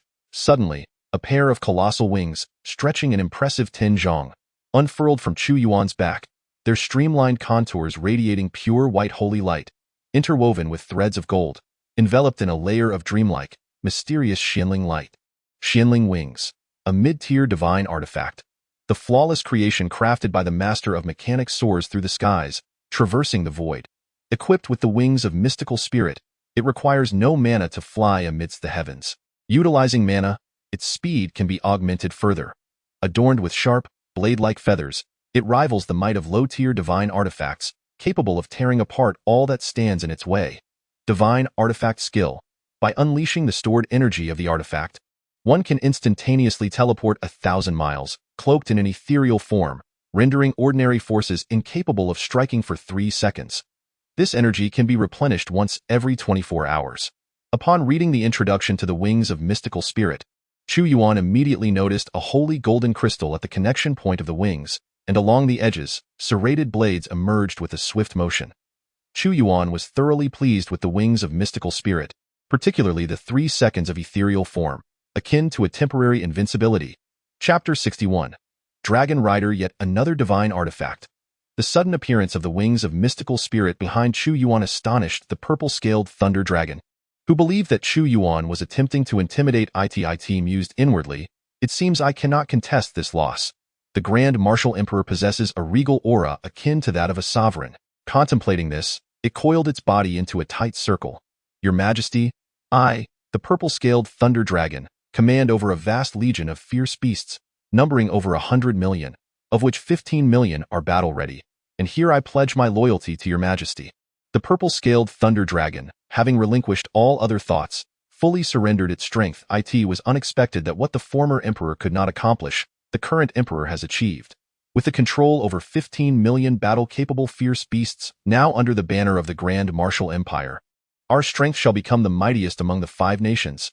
Lu Qianfu gaped in astonishment, never having anticipated that Chu Yuan could subdue the purple-scaled thunder dragon. In various dynasties, dragons and phoenixes have always been revered as totems. How could one become a dragon rider? Yet, Chu Yuan had achieved this feat, Your Majesty. I command over 500 formidable demons, of which 5 are of the 10th rank in divine powers. However, 1 fell to Your Majesty's hand, leaving me with but 4, while I also possess 9 at the 9th rank. As the purple-scaled thunder dragon spoke, 4 formidable demons of the 10th rank emerged, their eyes filled with fear as they gazed upon Chu Yuan. Loyal and brave Marquis, choose one of these 4 great demons as your steed, Chu Yuan suggested. Thank you, Your Majesty. Lu Qianfu was deeply moved. In the past, even slaying these unruly demons would not have led to their submission, but since Chu Yuan had subdued the purple-scaled thunder dragon, which was their king, it meant he had become the master of all fierce beasts. Scanning the 7 great demons, he declared, in that case, Dark Golden Sword Tiger, you shall be my mount. The Dark Golden Sword Tiger, a fierce creature adorned with dark golden stripes and possessing elongated, sword-like fangs, lowered its limbs to the ground upon hearing the Marquis's words, emitting a low, growling sound in submission. All shall heed the will of the sovereign. The reigning king was no longer the purple-scaled thunder dragon. The imperial might unleashed by Chu Yuan had thoroughly conquered this assemblage of fierce beasts and formidable demons. In addition, the valiant warriors of Shunwu may select a fierce beast according to their own realm, each signing a spirit pet contract to have it as their companion in the tumultuous battlefield. Chu Yuan issued another decree. Remember, these fierce beasts shall henceforth be your allies on the battlefield, worthy of your trust as comrades for future generations. Since the purple-scaled thunder dragon has already pledged allegiance to me, it too is my subject. Provided they fight valiantly, they shall receive military honors and partake in the fortunes of our great Wu, treated with equality. Upon hearing these words from Chu Yuan, the purple-scaled thunder dragon exhaled deeply. Its greatest concern had been that, after submission, it would become a mere slave of the Great Wu. However, it now appeared that, with Chu Yuan expanding his territory, the fierce beasts had become his subjects. Long live your majesty. The 100,000 warriors of Shinwu chorused. Purple-scaled thunder dragon, having submitted to me, you shall no longer be the king of these 8 million fierce beasts, but rather a vassal of our Great Wu. Chu Yuan gazed at the purple-scaled thunder dragon, contemplated for a moment, and declared, I bestow upon you the title of King of Dragon Might of Great Wu, to be my dragon knight. I shall also establish a fierce beast legion, and you shall henceforth be the commander of this legion. I perceive that your bloodline is remarkably pure, and I possess many resources that you lack. A breakthrough to the divine realm is imminent. Thank you, your majesty. The purple-scaled thunder dragon, King of Dragon Might, proclaimed, I shall be the King of Dragon Might of Great Wu. Your majesty, there is one more matter I wish to discuss. The purple-scaled thunder dragon stated, Speak I in truth. My accumulation of the beast tide was not solely due to witnessing Great Wu's descent into decline and chaos. There was another reason. To the victor belongs the spoils, and the purple-scaled thunder dragon laid bare all its intentions. Oh? Has Great Wu truly fallen? Chu Yuan inquired. No, your majesty, Great Wu is stronger now than it was under the rule of the previous emperor. The purple-scaled thunder dragon felt helpless. The former emperor could not subdue it, yet it had been subdued by the second emperor. What more could it say in protest? It continued. In fact, not long ago, someone approached me. Who? Chu Yuan asked. A person from the Lu Yun sect, the purple-scaled thunder dragon replied. They promised me that if I initiated the beast tide to besiege the imperial city, they would dispatch powerful individuals. At that time, the blood and flesh within the city would be mine to consume, and the treasures within the Great Wu treasury would be mine to select, with their ultimate goal being the dominion over all of Great Wu. The Lu Yun sect, Chu Yuan pondered. The Beast Mountain range is vast and boundless, extending towards the southwest, where there lies an open expanse, a region noted for its numerous factions, sects, and dynasties. The former emperor had ventured there. It was the Yuan Shi from the Lu Yun sect that sought me out, the purple-scaled thunder dragon stated. The Yuan Shi of the Lu Yun sect, Lu Qianfu, upon hearing this, voiced his astonishment. Your majesty, the identity of this Yuan Shi is far from simple. He is the founding emperor of the Great Yun dynasty. Before the establishment of Great Wu, over the course of a century, more than 10 dynasties were established in this region, with the Great Yun dynasty being one of them. However, it existed for only a brief period of a little over 10 years before being annihilated. Indeed, the azure-scaled thunder dragon remarked. Yunshi is indeed the founding emperor of the Great Cloud dynasty, and I am aware that he hails from the Flowing Cloud sect, returning there after the fall of his nation. It is true that Yunshi is a figure of considerable cunning. I have read in historical texts that after establishing his empire, he resorted to extortion and oppression, leaving his subjects in dire straits, showing little regard for their welfare. Their laments echoed in the land, and though it was a mere span of a decade, he amassed vast wealth, which he presumably brought back to the Flowing Cloud sect post-destruction of his nation. Chu Yuan coldly scoffed. Yet, how dare he entertain the thought of returning to reclaim his former glory, inciting ferocious beasts to storm our cities, seeking to disrupt the peaceful lives of my 100 million subjects in Wu. Option 1. Proceed to the Flowing Cloud sect, gain 100 fate points, and achieve a 10 progress in forging the grip of the war god. Current forging progress is at 70. Option 2. Refrain from going to the Flowing Cloud sect, gain 100 fate points, and randomly acquire one of the 3,000 Great Dao Divine abilities. Suddenly, Chu Yuan's gaze fell upon the two emerging options, stirring a profound reaction within him. The second option offered a random acquisition of one of the 3,000 Great Dao Divine abilities, and it was noteworthy that he currently possessed 3 such abilities, each endowed with formidable power. This reward seemed exceedingly generous. What do you all think? How should I address the Flowing Cloud sect? Chu Yuan inquired. Yunshi had been a master on the brink of divine insight decades ago, and after all these years, his cultivation had undoubtedly deepened beyond measure. The treasures he plundered back then fortified his sect, making it no weaker than a nation, and the power dynamics there were rather chaotic. The azure-scaled thunder dragon replied. However, your majesty, whatever you decree, I shall carry out. The realm of Wu cannot permit the remnants of a fallen dynasty to sow discord, and my eyes, Yunshi is but a vestige of a bygone era, who should remain in his own territory instead of attempting to stir the winds of change. Such actions are tantamount to courting death. Chu Yuan's gaze had already shifted towards the southwestern corner, as if the Flowing Cloud sect lay before him. With a decisive wave of his hand, akin to a blade descending, he uttered chilling words steeped in bloodlust. Those who offend Wu shall meet their reckoning. No matter the distance, I shall personally lead the expedition against the Flowing Cloud sect. Chapter 62. Bombarding the Flowing Cloud sect to personally lead the assault against the Flowing Cloud sect. The notion of Yunxi attempting to return and reclaim his territory amidst the chaos of Dawu was utterly intolerable to Chu Yuan. He was determined to extinguish all threats in their infancy. Ding! The host has selected option 1, gaining a 10 progress in forging the grip of the war god. Current progress is now at 80. With 80 of the forging progress achieved, Chu Yuan could already envision 8 fingers within the system space. Leaving only 2 more to complete the process, at this juncture, warfare was not a trivial affair. Chu Yuan could mobilize forces with a mere flick of his lips, for it was a matter of life and death. After all, the Flowing Cloud sect had once established an empire and was home to experts on the cusp of divine comprehension. However, Chu Yuan could not afford to allow such a threat to linger behind him, especially since he was soon to lead an expedition against Tiqian. He could not fight forward while flames raged at his back. Lord Zhongyang, convey my orders. The 100,000 divine martial army shall select their mounts and train within the 10,000 beasts mountain range in the coming days. Additionally, Lord Longwei, gather all ferocious beasts of the soul refinement realm and above for the expedition. Chu Yuan issued his commands with unerring precision. Within the vast expanse of the 10,000 beasts mountain range, the most formidable creatures, wolves, tigers, bears, and birds, abound, making them the most suitable mounts for the divine martial army. Thus, upon receiving the command, the 100,000 warriors of the divine martial army swiftly transformed into wolf cavalry, tiger cavalry, bear cavalry, and flying cavalry.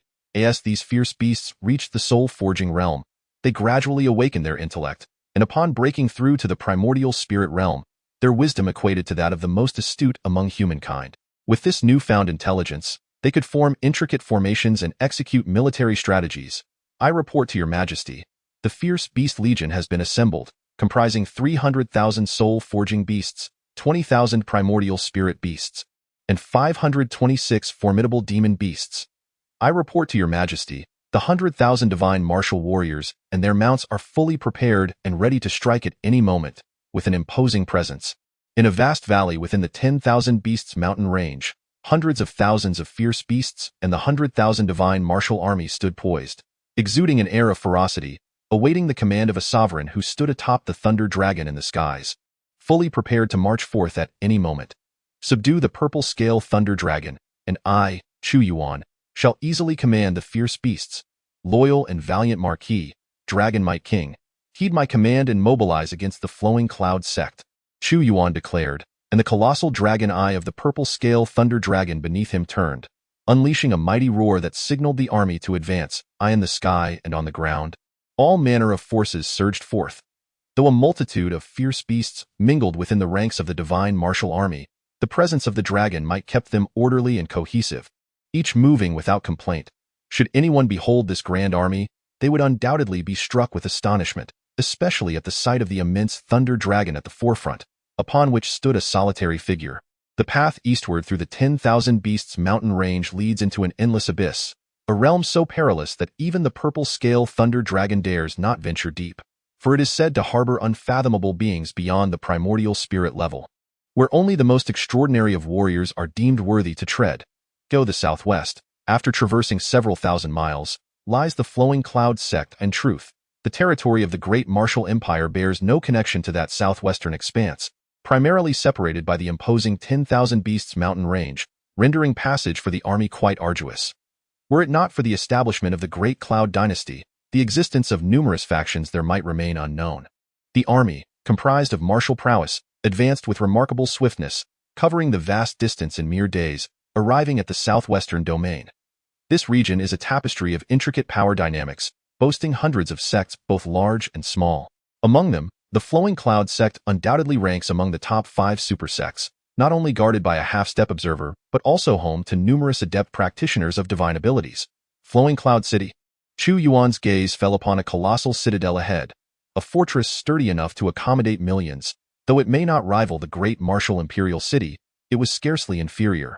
Behind Flowing Cloud City loomed an expanse of endless mountains, with numerous palaces manifesting, marking their true mountain gate. The Flowing Cloud sect, having once established a dynasty, retains the semblance of a nation despite its fall, maintaining sect rules alongside a dynastic system, a unique coexistence of sect and empire. Stop! Chu Yuan commanded before the army, gesturing with his hand, causing the 100,000 divine martial warriors and hundreds of thousands of fierce beasts to halt a mere few dozen miles from Flowing Cloud City.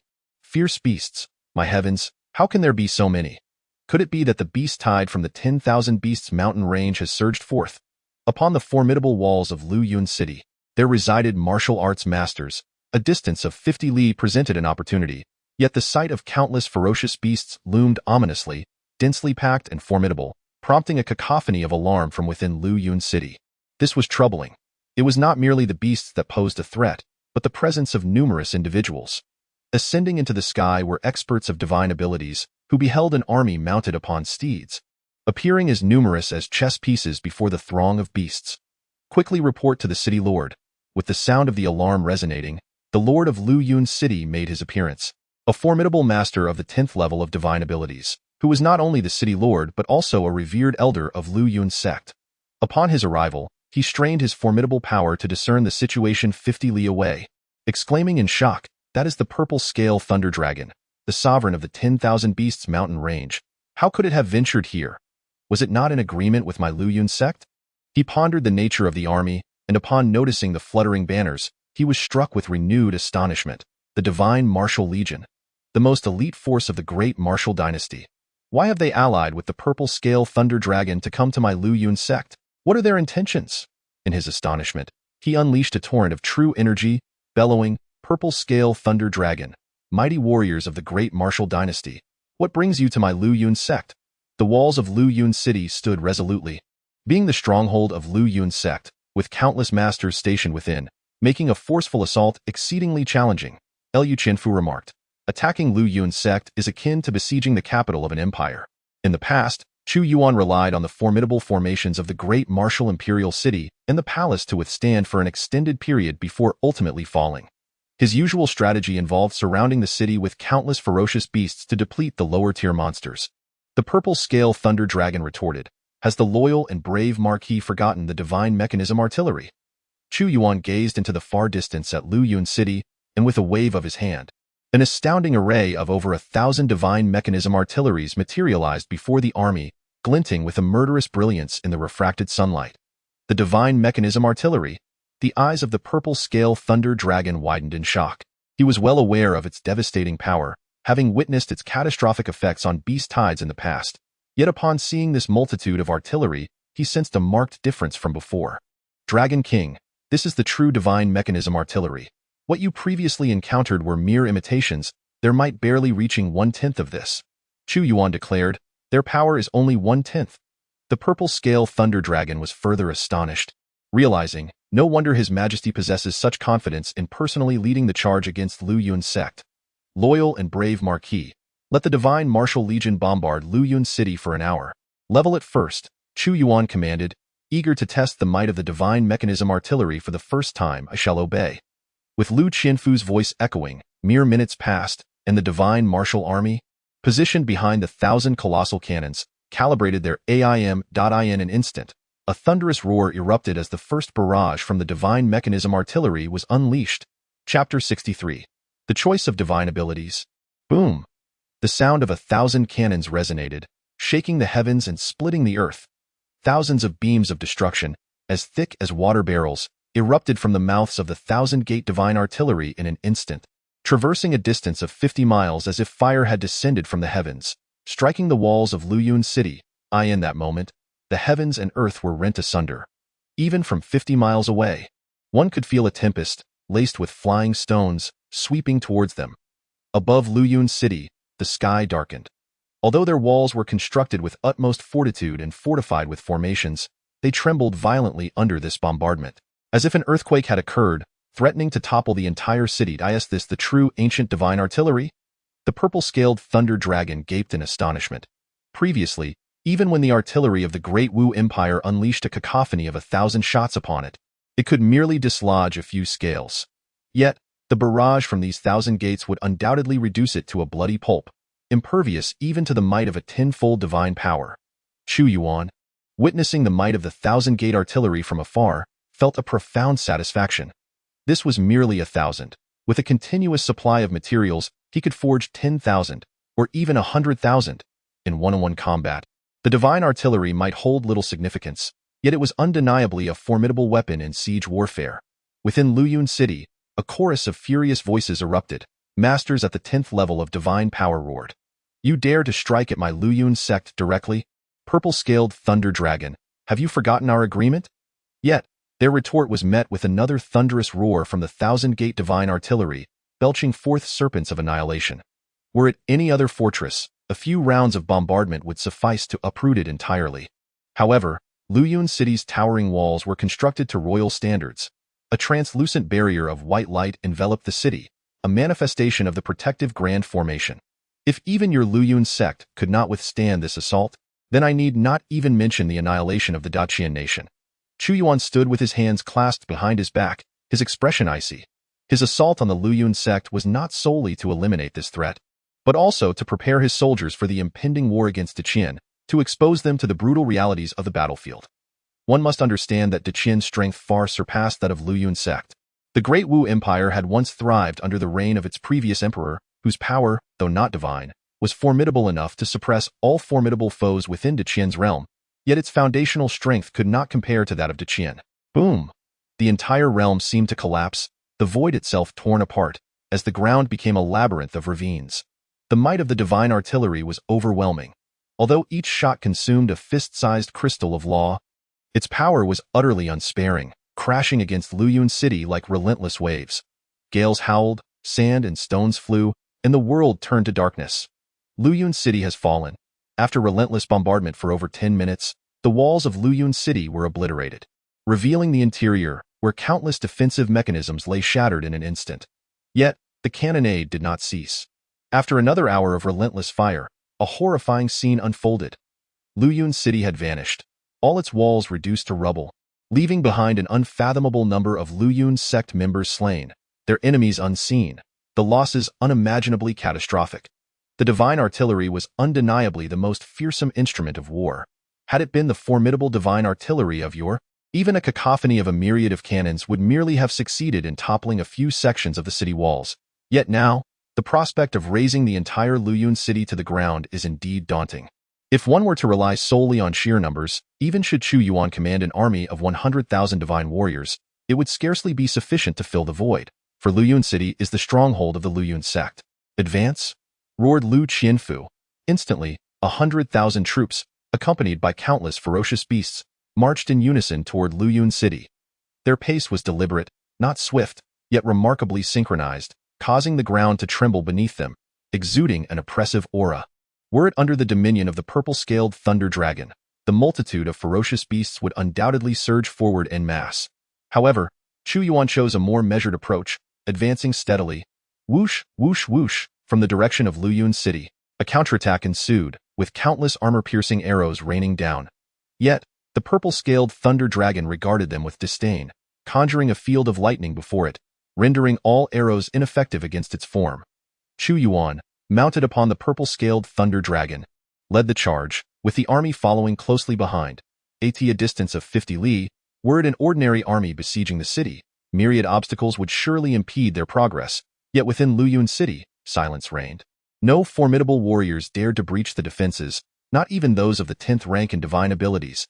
On the distant horizon, the divine army, accompanied by ferocious beasts, finally reached the foot of Luyun City. A fierce and terrifying killing intent coalesced into a dense, black torrent, which came to a halt behind the lone thunder dragon, none daring to utter a word, save for the sound of heartbeats, akin to the beating of war drums. The divine army's synchronized breathing, numbering in the tens of thousands, was astonishingly harmonious. The divine martial army of the Great Wu dynasty. Behind Luyun City, numerous Luyun sect warriors gazed in horror at the approaching divine martial legion, each one pale with fear. Did they not proclaim that the Great Wu dynasty had weakened, on the verge of annihilation, and that the divine martial army had perished alongside their former emperor? Where then had this formidable army emerged from? There was no sign of a nation's demise. Rather, it heralded the rise of a new power. Within the Luyun sect, many were former nobles of the Great Yun Empire, and upon witnessing such portentous signs, they were left utterly astonished and war, their There exists only victory or defeat. The victors are crowned, while the vanquished are condemned, with no room for mercy. Chu Yuan beheld the carnage wrought by the bombardment of the divine artillery, the city of Luyun awash with countless remnants, and felt neither sorrow nor joy. With a mere wave of his hand, he directed his gaze toward the multitude of Luyun sect warriors congregated at the sect's gates, issuing orders for a full-scale assault. Yet, just as the army was poised to strike, a force transcending the 10th rank of divine ability, approaching the threshold of divine insight, surged forth, momentarily quelling the ferocity of the troops. A figure, reminiscent of a deity, strode forth, standing resolutely before the army. This individual appeared to be in his 40s, adorned in resplendent golden robes. The great Yun Emperor, Yun Shi, Chu Yuan stated coldly. "You are the great Wu Emperor." "Chu Yuan, I have heard of you," Yun Shi replied, his expression grave. "However, our Luyun sect has always maintained a policy of non-interference with your great Wu. Why do you lead your forces to besiege the city? Do you seek a relentless conflict with us? What non-interference? Yun Shi, have you forgotten the matters we previously discussed? I unleashed the beast tide, while your Luyun sect seized the opportunity to occupy the imperial city and restore the nation." The azure-scaled thunder dragon scoffed. "Azure-scaled thunder dragon, what brings you to ally with the great Wu?" Yun Shi inquired, perplexed. It is well known that the previous emperor of Great Wu had suppressed the azure-scaled thunder dragon, confining it for decades, creating a profound enmity. Ha. This dragon now stands as the dragon sovereign of Great Wu. My purpose is to eradicate the flowing cloud sect. The azure-scaled thunder dragon laughed heartily. What? You have actually sworn allegiance to the Great Wu dynasty? Yun Shi's expression shifted dramatically, his shock surpassing that of an army besieging a city. He could hardly fathom the reason behind the azure-scaled thunder dragon's allegiance. Choice 1. Annihilate the flowing cloud sect, gain 100 fate points, 3,000 divine abilities, and the great severing technique. Choice 2. Subdue the flowing cloud sect, gain 100 fate points, 3,000 divine abilities, and the great guardian technique. Chapter 64. The War of Sect Annihilation.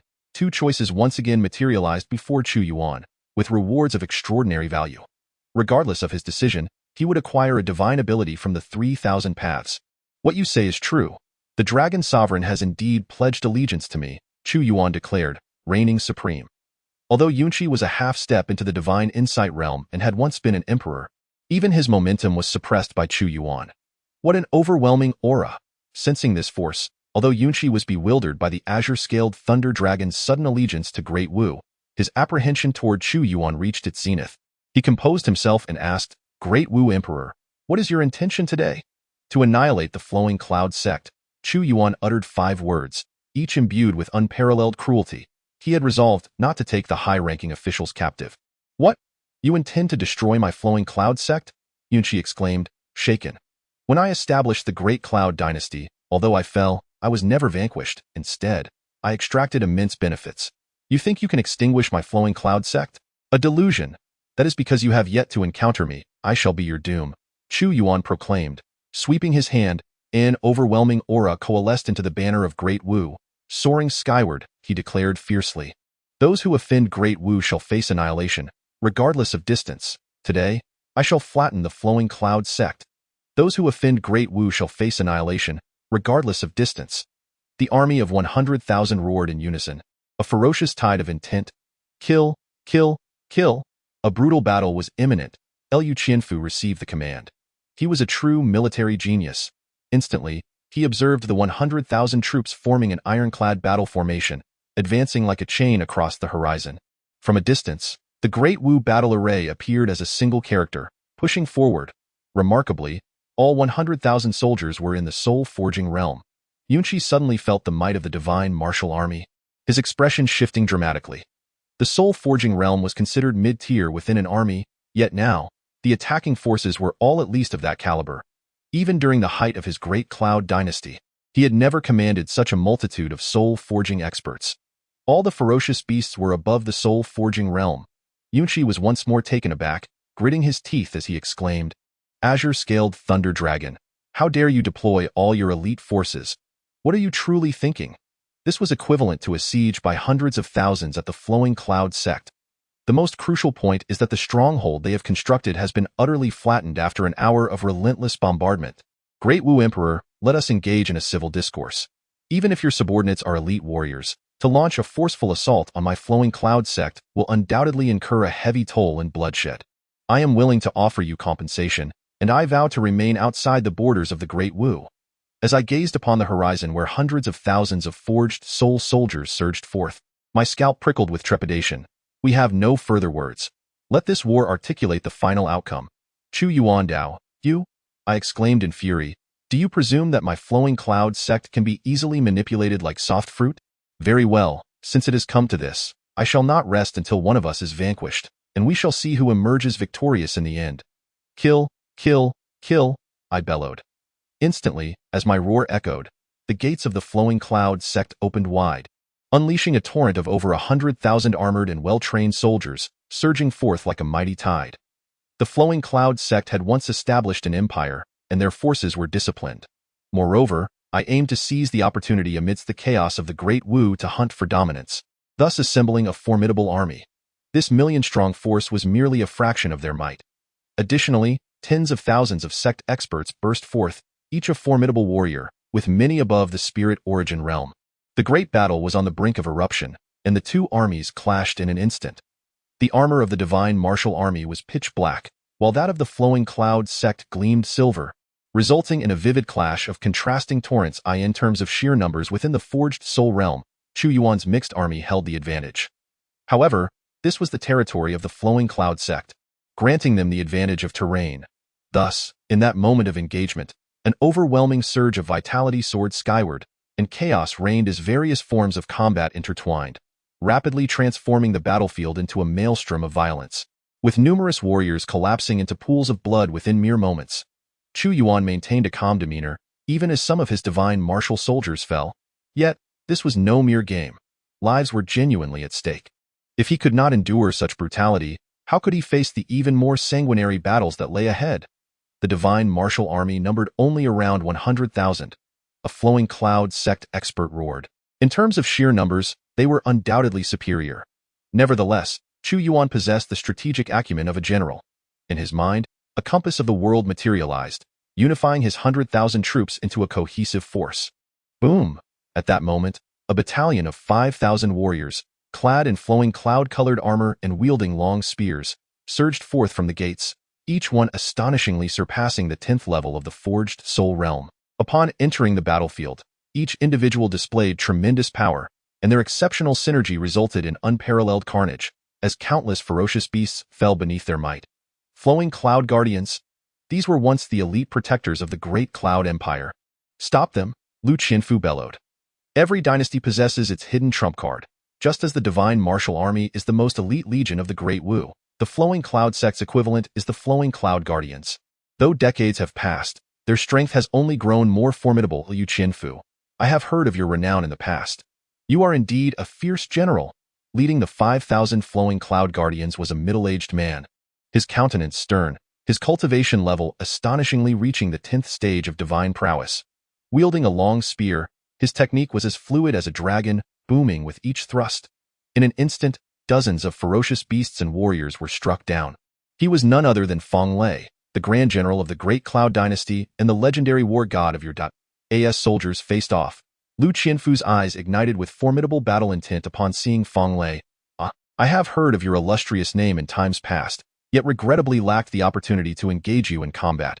Feng Lei, prepare to receive my blade. Man and sword united. In that moment, Lu Qianfu unleashed a golden flash of his blade, merging his very soul with the fragmented Yuan blade, delivering a strike that transcended all boundaries. The two commanders clashed fiercely. Meanwhile, at the opposite end of the battlefield, Yun Shi sneered. So, great martial emperor, have you witnessed the might of my flowing cloud sect? Do not presume that with the assistance of the purple-scaled thunder dragon, you can annihilate my sect. You are sorely mistaken, for my sect possesses profound foundations. Your strength has not disappointed me. If you were not formidable, how could my divine martial legion hone their skills? Unexpectedly, seeing the brutal battlefield, Chu Yuan remained unfazed. Upon hearing Chu Yuan's audacious proclamation, Yun Shi's expression contorted with rage. You dare to think of using my army as fodder for training? Very well. I shall see how many lives you can sacrifice for your practice. Today, I will ensure that your 100,000 divine marshals suffer grievous losses. Kill, kill, kill, Yun Shi roared, summoning the full might of the flowing cloud sect, even drawing upon the depths of their resources. Yuan, face me in battle, Chu Yuan declared, stepping off the head of the purple-scaled thunder dragon and instantly soaring to the center of the battlefield. Chapter 65. Unstoppable Boom. As soon as Chu Yuan arrived at the heart of the battlefield, his form darted like lightning. A divine elder from the flowing cloud sect was about to plunge into the fray, but his speed was akin to teleportation. The mystic spirit wings unfurled and swiftly retracted, allowing him to appear before the divine elder in an instant, unleashing a surge of electric power that swiftly dispatched the elder. Such speed, such overwhelming strength. Yuan's expression tightened as he sensed Chu Yuan's might, a vast force of magic emanating from him. Striding forward, he bellowed, "Great martial emperor, your adversary is I, void of the celestial realm." With a sweeping motion of his hands, the void began to swirl, transforming into a spiraling chaos that engulfed the heavens and the earth in a shroud of uncertainty. The power of a half-step into the divine realm. Although Chu Yuan had subdued the purple-scaled thunder dragon, whose strength rivaled that of a half-step into the divine, he had yet to engage a true half-step into the divine in combat. Such a being had already glimpsed a thread of divine power, wielding forces capable of transforming decay into the miraculous. Faced with Yuan's assault, Chu Yuan's battle spirit soared. He advanced rather than retreating, a fierce desire for combat erupting within him. His palm resembled a colossal hand from the firmament, pressing down upon the swirling void of Yuan with a fierce grasp. Even the power of the 10th stage of divine prowess would shatter under the weight of Chu Yuan's grip. However, it seemed that Chu Yuan had been thrust into a mysterious realm, where a profound law had neutralized his power. Even if you are merely a half-step into the realm of divine insight, you are still not a true master of such strength and cannot withstand my might. Break through. Chu Yuan once again summoned his power, causing a tumult akin to the roar of mountains and seas. His strength shattered the void of Yuan's ethereal domain, revealing his true form. What? To think that pure strength could dismantle my ethereal domain! Yuan exclaimed in fury. The 7 styles of battle. Yet, Chu Yuan did not respond. Instead, he directly executed the 7 styles of battle, his palm transforming into a force that could rend the heavens, embodying the essence of humanity's supremacy, casting a shadow of the sovereign. And with a single strike, he reappeared before Yuan, the might of the human emperor, the visage of the emperor.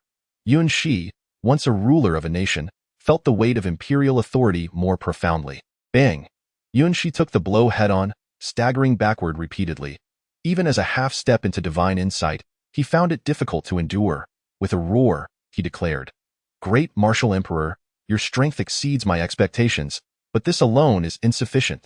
Like a celestial being, a colossal hand radiating pure golden light pierced through the void. As a peerless master in the realm of divine insight, how could he fear Chu Yuan? Spare me the idle chatter. Today, I shall slay you. Chu Yuan unleashed his magical power, condensing a raging great halberd through the grand thunder technique, as if it were tangible. The halberd of thunder erupted with countless devastating bolts, exuding an indomitable grandeur. Bang, bang, bang, bang. An astonishing scene unfolded on the battlefield. Yuan, as a half-step into divine insight, found himself at a disadvantage, utterly suppressed by Chu Yuan. The morale of the soldiers on both sides was significantly affected. Witnessing Chu Yuan's unparalleled might as he vanquished the opposing leader, the surge of power from this moment forcefully pushed back the enemy's forces. Across the land, fallen warriors lay scattered. Great devouring technique. Countless soul energies and blood vitality surged into Chu Yuan's body at this moment. The great devouring technique consumed all. Such a brutal battlefield was undoubtedly the most natural place for consumption. Flowing cloud wings. Realizing the morale on his side had plummeted, Yuan understood he could not afford to become entangled with Chu Yuan any longer. Behind him, a pair of resplendent golden wings suddenly unfurled, their edges seemingly merging with the void. The flowing cloud wings, a low-grade divine artifact, served as the treasured heirloom of the flowing cloud sect. Although the sect lacked true masters of divine insight, it had been established for several centuries, with the goal of amassing sufficient materials to forge these wings. This illustrates the artifact's rarity. Even a low-grade divine artifact consumed the resources of the flowing cloud sect for hundreds of years. Void traversal, empowered by the flowing cloud wings, Yuan's speed became astonishing, akin to instantaneous movement. Aware of Chu Yuan's formidable strength, he sought to exploit his speed to uncover a weakness and deliver a lethal blow. Great martial emperor, how do you find my speed? Yuan darted unpredictably, conversing with Chu Yuan. Yet in the next moment, his afterimage shattered as he traversed to Chu Yuan's rear. It is merely a low-grade divine artifact. Chu Yuan remarked with indifference. Young one, do not be so arrogant. Even if it is a low-grade divine artifact, it is not something your Dewu can possess. Yunqi scoffed disdainfully, activating the artifact's skill to unleash a swift strike akin to flowing clouds. Moving with the speed of light, a low-grade divine artifact is hardly worthy of my attention. Chu Yuan gestured with both hands, causing 6 ancient tablets to soar into the air, sealing the void with the Jinyu function tablet. Bang! As Yunqi executed his flowing cloud strike, intending to swiftly eliminate Chu Yuan, he was taken aback to find himself seemingly colliding with an impenetrable steel barrier. What is this? Yunqi paused, startled by the 6 ancient tablets that had suddenly appeared around him. The power of the divine artifact caused his complexion to change drastically. A divine artifact, indeed. How could you possibly possess a divine artifact, and of the spatial domain at that? It must be at least a mid-grade artifact. He could never have fathomed that Chu Yuan would wield such a formidable artifact. Fool. The purple-scaled thunder dragon regarded Yunqi with a look of contempt, stating, if it were not for this, how could this king ever submit? The Dewu dynasty actually possesses a divine artifact. At the moment Chu Yuan unleashed the artifact, 4 figures flickered into view from the depths of the Luyun sect's mountain gate. Each was an elder, their faces etched with deep wrinkles and their hair ashen, clearly in the twilight of their years. The 4 esteemed elders, Yunqi remarked. I did not anticipate that this battle would rouse the 4 esteemed elders. He understood that the eldest among them had lived for over 450 years, nearing the 500-year limit of divine powers. They would not emerge unless the sect faced peril. When the sect is in crisis, we must also take action. The foremost elder, a half-step into the realm of divine perception, was the previous sect master. Gazing at the Jinyu function tablet, his face radiated an almost frenzied excitement. If I can obtain this divine artifact of the spatial domain, I might comprehend the laws before my passing and break through to divine perception, extending my lifespan for a millennium. You 4, with your heads nearly buried in the earth, dare to covet my divine artifact? Chu Yuan declared. Ha ha ha, young one, I, Lu Yun, am the founder of the Luyun sect. Today, even if I must exhaust all my resources, I shall seize this divine artifact from you. The half-step divine perception elder Lu Yun laughed heartily. Your Majesty, leave Lu Yun to me. The purple-scaled thunder dragon breathed out a torrent of dragon breath. Purple-scaled thunder dragon, go reinforce the battlefield below and hold back all those at the 10th level of divine powers. Chu Yuan commanded with a wave of his hand. Enough of your schemes. Today, I shall slay all of you. Chapter 66.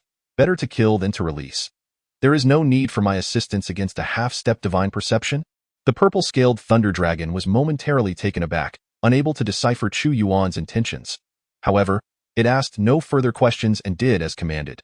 Instantly, its massive form soared into the battlefield, unleashing a tempest of thunderclouds. The setting sun bled crimson, yet within mere moments, countless bolts of thunder rained down upon the vast expanse of void. As the thunderbolts descended with a fury, they enveloped the battlefield, claiming the lives of thousands of soldiers from the Luyun sect in the blink of an eye. You seek death, Zelene Thunder Dragon. The sight of the Zelene Thunder Dragon mercilessly slaughtering ordinary soldiers ignited the wrath of 3 venerable elders, each at the pinnacle of their power. They understood that allowing such a formidable being to enter the fray could decisively alter the tides of war. With their magic surging wildly, they charged forth infuriated. Is that all you have? The Zelene Thunder Dragon scoffed. And we have more. In an instant, 2 more figures joined the battle, both masters of the 10th realm of divine abilities. The 5 formidable beings surrounded the Zelene Thunder Dragon. The Luyun sect, having established itself for centuries, boasted a profound heritage, and its divine practitioners were not to be underestimated, especially when fighting within their own domain. Yet, the true locus of power on the battlefield resided with Chu Yuan. Yunqi, the enigmatic emperor of the Great Wu, was not to be underestimated. This moment presented both calamity and opportunity for the Luyun sect. Should they seize the artifact imbued with the essence of space, both he and his companion might transcend to the realm of true divinity. Lu Yun, having lived for centuries, regarded Chu Yuan with a mix of greed for the Jinyu sealing divine tablet and a profound sense of respect. Humph, rest assured, Supreme Sect Master, though the artifact is powerful, it depends on who wields it. He has yet to reach even the threshold of divine insight. Thus, he will be unable to unleash even a fraction of its true might. Together, we shall ensure he finds no refuge. Yunqi chuckled derisively. A half-step to divine insight is still far from true divinity. Chu Yuan's voice was cold and resolute. Today marks the end of your Lu Yun sect. The path of emperors lies in expansion and conquest. You wretched schemer, how dare you? Upon hearing Chu Yuan's intention to obliterate their sect, Lu Yun's aged visage twisted into a mask of fury. I must admit, you are even more audacious than the former emperor of Great Wu. Yet your strength has not reached a level where you can disregard all with a flourish. He unleashed a torrent of formidable magic, transforming it into a terrifying wave. Despite his advanced age, his years had sharpened his cunning, and his magic was more robust, surpassing even Yunqi's prowess as he struck. He became a streak of light, veiled within the tempest of his power, his fingers clawing forth like deadly talons in a swift assault. You seek death. Chu Yuan stood firm in the void, the Jinyu sealing divine tablet swirling with energy, his overwhelming domain constraining Lu Yun's movements.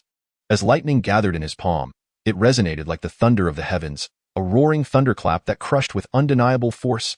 Boom, boom, boom. Chu Yuan and Lu Yun exchanged blows in the air, not only maintaining the upper hand but forcing Lu Yun to retreat repeatedly. Despite his deep reserves of magic, his vitality was waning too severely to withstand Chu Yuan's virile might. A half-step to divine insight was merely an initial grasp of the principles of divinity, lacking any true transformative metamorphosis. And I as well. Yunqi flapped his Lu Yun wings, striking with the swiftness of lightning. In an instant, myriad streams of light surged from his hands, not to slay Chu Yuan, but to ensnare him, creating an opportunity for Lu Yun to deliver a fatal blow. Begone! Chu Yuan bellowed, as the great devouring technique morphed into a terrifying vortex. Humph! Yunqi let out a soft, disdainful snort as he boldly entered the realm of the Jinyu Fengshan monument.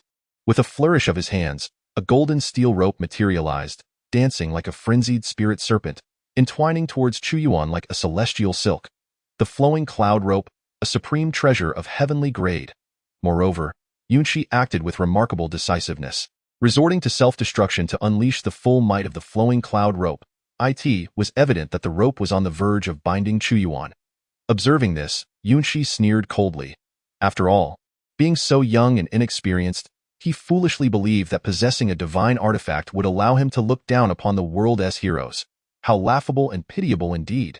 Taishang Zhongzhu, let us see you now. In that fleeting moment, Lu Yun roared, unleashing the entirety of his life's strength, enveloping himself in a shroud of fiery radiance, his internal magic surging forth. From all directions, the winds howled chaotically. A cold dagger appeared in his hand, glinting with a bloodthirsty gleam, aimed directly at Chu Yuan's head. He is doomed, Yunqi proclaimed with confidence. However, in the next instant, although Lu Yun's dagger seemed to pierce Chu Yuan's skull, his body appeared to distort like light, as if the true entity had evaded the strike altogether. This is bad, Lu Yun exclaimed in shock. Death. A pair of dark golden wings suddenly unfurled behind the distorted figure, as Chu Yuan activated the artifact's skill, entering a state of void. Instantly, his speed became blindingly swift. In a flash, he circled around Lu Yun. Lu Yun looked down to find a line of blood appearing at his waist, his lower half plummeting straight down, eliciting a horrific cry from the Taishang Zhongzhu as he dragged his upper body away from the battlefield. A peerless powerhouse, poised to become the ruler of an empire, was abruptly severed in two. Chu Yuan gazed at the severed body with a cold glint in his eyes, his fingers splayed open to reveal a swirling vortex. In an instant, the devouring whirlpool drew Lu Yun into his grasp. Seizing his head with a fierce grip, the brutal and merciless power of consumption surged forth, as Chu Yuan directly extracted and devoured his primordial spirit's power. The Taishang elder was doomed. Witnessing such a harrowing scene, Yunqi was utterly terrified, unable to fathom that this would be the outcome. Not even during the destruction of a nation had he encountered such terror. He swiftly dodged, not daring to confront Chu Yuan directly. You shall also perish. Lu Yun's primordial spirit was entirely consumed by Chu Yuan. With a flick of his hand, he discarded the shattered remains. Then in a flash, he pursued Yunqi, descending from the heavens with the force to shatter the earth.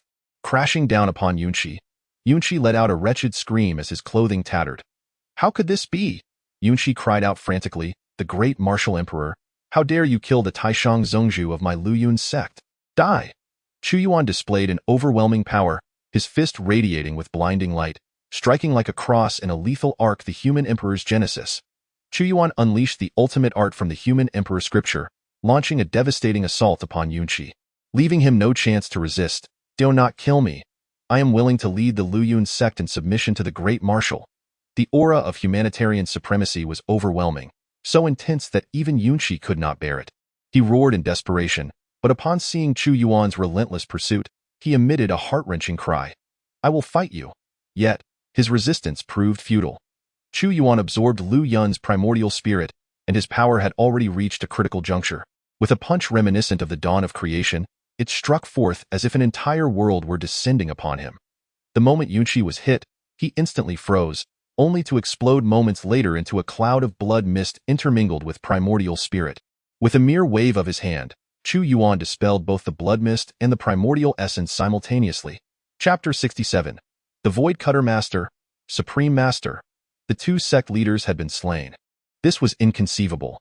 The great martial emperor could not possibly be so terrifying. The disciples of the Flowing Cloud sect, who had been fiercely battling, now stood in stunned disbelief, unable to comprehend the scene before their eyes. Their morale shattered at this very moment. Chu Yuan stood tall amidst the vast expanse, his authority radiating limitlessly, the power of his 10th-level primordial spirit rippling outward, rendering him akin to a celestial being. Wherever his gaze fell, an eerie silence ensued. He had indeed slain Yunshi. Even the azure-scaled thunder dragon trembled in shock, feeling the weight of Chu Yuan's presence. Despite its colossal form, it felt utterly insignificant. Realizing that any resistance would lead to inevitable doom, the annihilation of the Flowing Cloud sect was at hand. Chu Yuan's voice was chilling as he beckoned, and the wings of Flowing Cloud fell into his grasp. Kill, kill, kill. Chu Yuan had vanquished two formidable half-step godseekers. In that instant, Lu Qianfu seized the opportunity, delivering a fierce slash that carved a bloody gash across Feng Lei's face, bisecting his entire body in an instant. Invincible, invincible, invincible. The defeat of the Flowing Cloud sect was a foregone conclusion. Their elite warriors had been slain, and the remaining soldiers had lost all will to fight. Once the over 1 million soldiers succumbed to chaos, they scattered like locusts, each lost in confusion. The cacophony of battle cries, wails, curses, and pleas for mercy resounded throughout the air. Your Majesty, should we kill or spare these sect masters? Lu Qianfu inquired. Exterminate all sect masters. Leave not a single one alive, Chu Yuan commanded. Upon receiving Chu Yuan's orders, Lu Qianfu executed them with unwavering resolve, and what followed was a massacre. Tens of thousands of sect masters were obliterated, and the once formidable army of the Flowing Cloud sect crumbled entirely, with countless captives taken. Ding. The host has completed Choice 1, earning 100 fate points, 3,000 great divine abilities, and the great cutting technique X1. As the system's voice echoed, a torrent of vast divine power surged into his soul, and he immediately grasped a formidable 3,000 divine abilities. Great cutting technique. One of the 3,000 great divine abilities, capable of severing all, traversing the void. When cultivated to its zenith, it can cleave the world in twain. Ding. The host has comprehended the great cutting technique, earning the title of Void Cutter. Void Cutter enhances the power of the great cutting technique, growing alongside the ascent of one's realm. Having acquired one of the 3,000 great avenues, Chu Yuan promptly accessed his attribute panel. Name: Chu Yuan. Title: Emperor of the Great Martial Dynasty. Realm: 10th level of the Yuan Spirit. Cultivation method: Human Sovereign Scripture. Equipment: Human Sovereign Sword, Supreme. Taidan Furnace, Shattered. War Chessboard, Seal of the Divine Prison. Wings of Mysterious Spirit. Divine Abilities: Great Thunder Technique, Great Devouring Technique, Great Combat Technique, Great Cutting Technique. System Space: Progress of the God of War's grasp at 80. Titles: Supreme of Humanity, Master of Thunder, Son of Devour, Upgradable. Combat Maniac, Upgradable. Void Cutter, Fate Points, 550 points. Current main quest: Within 3 years, annihilate the Great Potential Dynasty. Eliminate General Shangguan Qingyun and Chancellor Li Yun. Sweep through the domestic lords, unify all factions within the nation. Upon completion, reward. Failure results in utter destruction. Chu Yuan glanced at the data displayed on his attribute panel, nodding in satisfaction. Not only had his realm ascended to the 10th level of Yuan Spirit, but he had also obtained the exceedingly formidable Great Cutting Technique among the 3,000 avenues. Lu Qianfu, what is the extent of our losses? Chu Yuan inquired. Your Majesty, the engagement did not last long, resulting in the loss of 300 from the Divine Martial Legion, while the Beast Legion suffered over 2,000 casualties. Lu Qianfu reported after tallying the losses. To withstand a 1,000,000-strong army with merely 300 men and over 2,000 beasts lost is undoubtedly a significant victory. Moreover, they captured innumerable prisoners, many of whom are well-trained troops. Had it not been for the slaughter of Yunqi and the supreme leader, along with all the formidable figures from various sects, they would never have collapsed. Lu Qianfu continued. Your Majesty, this individual is named Zhao Jing, at the 7th level of divine abilities, the highest among this batch of captives. Lu Qianfu brought forward a middle-aged man clad in armor, forcefully kicking his leg to compel him to kneel. The victor is king, the vanquished a bandit. I have nothing to say. Zhao Jing demonstrated clarity in the face of reality. Speak to me about the dynamics of this place.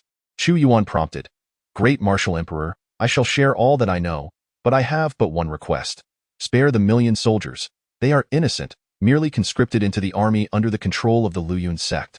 Zhao Jing implored. I in my presence. You possess no right to negotiate terms, Chu Yuan stated. Yes, Your Majesty, Zhao Jing replied. This is the southwestern corner, devoid of any dynasty. Only hundreds of sects exist, with the Luyun sect ranking among the top 5 in strength, though not the strongest. The southwestern corner stands in stark contrast to the territory of the great martial dynasty. Here, no powerful dynasty has emerged. Rather, numerous sects thrive. Each sect has established cities, within which many reside. Their purpose solely to supply talent and resources to those exalted sects, governed by city lords. After all, warriors require sustenance, necessitating a substantial populace for support. The realms where these sects exist are characterized by a brutal survival of the fittest, lacking stringent laws, where indiscriminate slaughter is commonplace, allowing sect disciples to slay the common folk at will. In different dynasties, there exist established laws. Those who dare to indiscriminately slaughter the common folk will swiftly find themselves apprehended by the military. Although the realm may witness a brutal law of the jungle, there remains an obligation to consider the welfare of the populace, for the waters that buoy a vessel can just as easily capsize it. Conversely, sects are solely focused on extracting resources to the fullest extent. The demise of the citizens within their cities holds little consequence, as their ambition lies not in the construction of a nation but in the ascendance of their own sect. One is rooted in plunder, while the other in a cycle of mutual benefit. After listening to Zhao Jing's words, Chu Yuan began to comprehend the situation. The southwest corner, being a remote frontier, leads directly to the boundless ocean, fraught with peril. What lies beyond the sea remains a mystery to the people here, much like the Wanshou mountain range, which few have traversed to uncover the realities beyond. Your Majesty, now that the Luyun sect has been vanquished, shall we return to the court? Lu Qianfu, having swept the wealth of the Luyun sect clean, inquired while Chu Yuan was pondering the circumstances of the southwest corner. Option 1. Return to the court with the army, gaining 100 fate points and achieving 10 progress towards the forging of the grip of the war god. Option 2. Conquer the southwest corner, planting the flag of Dao on every inch of land, making all the populous subjects of Dao, gaining 100 fate points and achieving 10 progress towards the forging of the grip of the war god. Chapter 68. The alliance of hundreds of sects. The southwest corner lies adjacent to the sea. Although termed a corner, its overall expanse is vast, even surpassing that of Dao. Furthermore, due to its coastal location, it can yield numerous resources unavailable on land. Thus, it is home to many formidable individuals. From Zhao Jing's account, the southwest corner boasts a population of over 1 billion, an astounding figure. There is no need to return to the court just yet. The multitude of inhabitants and abundant resources in the southwest corner, coupled with its status as a largely undeveloped territory by other dynasties, presents a golden opportunity for the empire. Conquering this region would not only lead to a significant expansion of territory and population, but also secure a land rich in resources. Chu Yuan declared, loyal and brave Marquis, go forth in my name and summon those sects to present themselves before me. Lu Qianfu felt a surge of excitement upon grasping Chu Yuan's intentions. This was a chance to expand territory and establish unparalleled merit. The imperial path is one of outward expansion and conquest, and as the leading general, he naturally relished the prospect of battle. However, a thought struck him, and he gravely remarked, there are many powerful figures in the southwest corner. There may be 7 or 8 at the half-step to divinity stage. What if they refuse to come? Refuse? Chu Yuan replied coldly, if they do not come, they will become the next Luyun sect. Inform them that those who do not present themselves before me will face my army's wrath, for my concern lies not with those sects, but with the populace within those cities and the resources of the entire southwest corner. For them, submission is preferable. Their allegiance to me is of no consequence. Your subordinate shall carry out your command. Lu Qianfu responded. Also, have Wang Longwei accompany you. Given the presence of powerful figures at the half-step to divinity stage in the southwest corner, it would be safer for both the Zilin Thunder Dragon and Lu Qianfu to act together. The events surrounding the Lu Yun sect spread like wildfire. As one of the 5 most powerful sects in the southwestern region, it was utterly annihilated by a legion from the Dawu Empire within a single day. Its formidable warriors ruthlessly slain. Such occurrences would send chills down anyone's spine, who would not feel a sense of trepidation, fearing that the next blade might descend upon them. Before these sect leaders could devise a counter-strategy, the imperial edict from Chu Yuan had already reached their mountain gates. Who would dare disregard the decree of the Dawu emperor? The consequence would be the eradication of their families and sects, leaving no trace behind. The decree was extraordinarily tyrannical, inciting profound outrage among the sect leaders. In the past, they might have scoffed at such a demand, dismissing it with contempt. However, the bloody reality of the Lu Yun sect's demise loomed before them, compelling them to approach the matter with utmost caution. The southwestern region is vast. Even riding the purple scale thunder dragon, it took 2 to 3 days to convey all the edicts. Your Majesty, the decrees have been disseminated, but I have also received news that those sects have formed a so-called 100-sect alliance, mobilizing all their elite warriors in preparation for a collective response. Reported Lu Qianfu, a 100-sect alliance, you say? Chu Yuan laughed upon hearing this, seemingly unfazed. This only indicates their fear of me. Otherwise, how would these unruly sects conjoin in such a manner? Let their elite warriors come forth. It is then that I can ensnare them all at once, sparing myself the trouble of unnecessary delays. We shall await them here. Thus, the entire southwestern region was engulfed in a tempest. After several days of deliberation, the sect leaders finally established the 100-sect alliance, organizing a formidable army composed entirely of those at the nascent soul stage and above. Humph! The Dawu Emperor on the other side of the 10,000 Beasts Mountain is exceedingly domineering, having destroyed the Lu Yun sect and now summoning us all to meet him. How intolerable! Does he consider our 100 sects mere soft persimmons to be squeezed at will? This time, the 100-sect alliance rallied its finest forces. Even the reclusive elders who seldom left their seclusion emerged.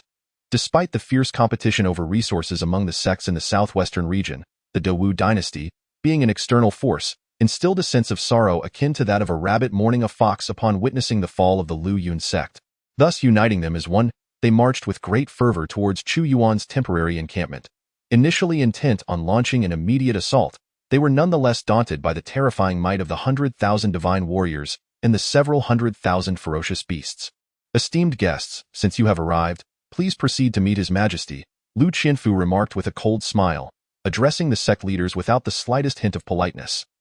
Very well, let us go and meet your Dawu Emperor, one of the sect's powerful figures, a cultivator of half-step divine insight from the Great Wave sect, sneered. Although the Dawu Empire had obliterated the Lu Yun sect, the 100-sect alliance, now united with the elite from each sect, intended to demonstrate their might here.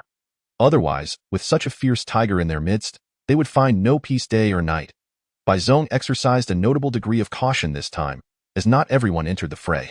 A considerable number of formidable experts from the Yuanshan and Shantung realms remained outside, confronting the vast army, while those who ventured within were the unparalleled masters of their respective sects, predominantly figures of the highest rank such as sect leaders and esteemed elders. Upon their entry, they were greeted by the imposing sight of an individual seated upon a throne of immense majesty.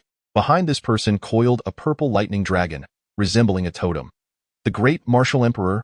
Upon beholding Chu Yuan, the luminaries felt a chill of trepidation at the profundity reflected in his gaze, particularly as dark rays of light seemed to incessantly slice through the void around him. You have all arrived, Chu Yuan declared. You are the great martial emperor, an elder clad in Taoist robes, with flowing white hair, stepped forward and introduced himself. I am Qinjianzi, the esteemed elder of the Qingyun sect, and I have been designated by my fellow practitioners as the leader of the Bai Zong alliance to negotiate with the great martial emperor on your behalf. Qinjianzi's cultivation was exceptionally high, surpassing even Yunshi, standing at the pinnacle of half-step god observation, poised to break through at any moment. This is your hospitality, Great Wu. We have traveled a great distance to arrive here, and not only have we been denied a refreshing cup of tea, but there is also not a single seat for us. Are we to stand here and converse with you? A man, radiating an aura of fiery indignation, exclaimed. Although you are the great martial emperor, we too are leaders and esteemed elders of our respective sects. I am the Great Wu court. All civil and military officials, including the Prime Minister and the Grand General, must stand below and gaze up at the sovereign's majesty. Lu Qianfu scoffed. These sect powerhouses truly believe they are in their own territory and deserve proper treatment. I in the lands of Great Wu. The rules must be adhered to. Preposterous, the irate man retorted. We are not your subjects. That will soon change, Lu Qianfu replied. Enough, Sun Yin. Our purpose here is not to quarrel, but to resolve this matter. The composed and seasoned Qinjianzi interjected, Your Majesty, I represent the southwestern corner, where we have traditionally maintained a non-interference stance with the Great Wu dynasty. I am curious to know your intentions for being here, as many matters can be resolved through discussion. Very well. Qinjianzi, I shall not beat around the bush, Chu Yuan responded slowly. I have personally led this campaign to expand our territories, with the intention of incorporating the southwestern corner into the dominion of Great Wu, and all your sects must integrate into my dynasty. The Lu Yun sect, in its reckless ambition to dominate the world, has transgressed my prohibitions and has already been eradicated by my own hand. I do not wish for any of you to become the next Lu Yun sect. Chapter 69. To act as one desires within the temporary encampment, the leaders of various sects were struck with astonishment and dread upon hearing this declaration. They had initially believed that the Great Wu army's arrival in the southwestern state was merely to expand territory, inviting them under the pretense of negotiating for resources and intimidating them in the process. However, they could never have anticipated that Chu Yuan would demand their complete submission, boldly asserting his intention to merge all sects into the Great Wu court. The assembly was enraged, as they were the sovereigns of the southwestern state. Originally, some were prepared to act out of anger. Yet Xiong Yunzi calmly remarked, Great Emperor of the Wu dynasty, you must be aware that such terms are unacceptable to us. This is not the demeanor one should exhibit when engaging in negotiation. You are mistaken. I have never claimed that I would negotiate with you. This is my imperial decree, a notification directed at you, retorted Chu Yuan, casting a glance over the assembly. Adopting a tone of authority, he declared, From this day forth, the Southwest Prefecture shall be under the dominion of our Great Wu dynasty. All sects must disband immediately, and all formidable members of the sects are to await the court's orders, integrating into the imperial army. Every action must adhere to the directives of the court. Furthermore, any who dare contravene the laws of the Great Wu shall face execution without mercy. I shall grant you time to familiarize yourselves with the laws of the Great Wu. Do you have any objections? Such audacity, tyranny, and insolence had reached their zenith. Although the Southwest Prefecture lacked unrivaled powers at the divine insight level, there were nearly 10 who had reached the threshold of that realm. The number of formidable practitioners was innumerable. Now, Chu Yuan commanded them to dissolve their sects and integrate into the court. Even the most composed among these sect leaders could no longer contain their indignation. This was an outright dismissal of their worth, treating them as mere prey to be slaughtered at will. Humph. You are delusional, as far as I know. Your Great Wu has scarcely any at the half-step divine insight level. This Southwest Prefecture is our territory. Do you truly believe that your hundreds of thousands of troops can intimidate us? Under the oppression of supreme powers, your forces will be rendered utterly ineffective. You are far too fanciful. One of the sect's strongmen scoffed, adding, Great Emperor of the Wu dynasty, though we are unaware of your specific methods in annihilating the Lu Yun sect, I am certain that should this continue, you shall pay a price. Oh? What price must I pay? Chu Yuan inquired. To stand against our sects, the leaders of each sect have reached an accord to relinquish all previous conflicts, forming a sect alliance, and simultaneously to take action against your Great Wu, aiming to eradicate your hundreds of thousands of troops and obliterate your entire dynasty. The sect strongman asserted with firmness. His words, though blunt, echoed the sentiments of the myriad sect leaders. They were vehemently opposed to the interference of the Great Wu dynasty within the Southwest Prefecture, for under the court's iron grip, they would surely face dire times. Who is he? Chu Yuan asked. Your Majesty, this man is Feng Cheng, the leader of the Fengling sect, Lu Qianfu replied. Indeed, I am Feng Cheng, the leader of the Fengling sect, he affirmed, unafraid of Chu Yuan. Very well, convey my decree. Flatten the Fengling sect. Feng Cheng has provoked the imperial will and must be executed. Chu Yuan's voice, cold and ruthless, echoed forth. Ha ha ha, you dare to threaten my life?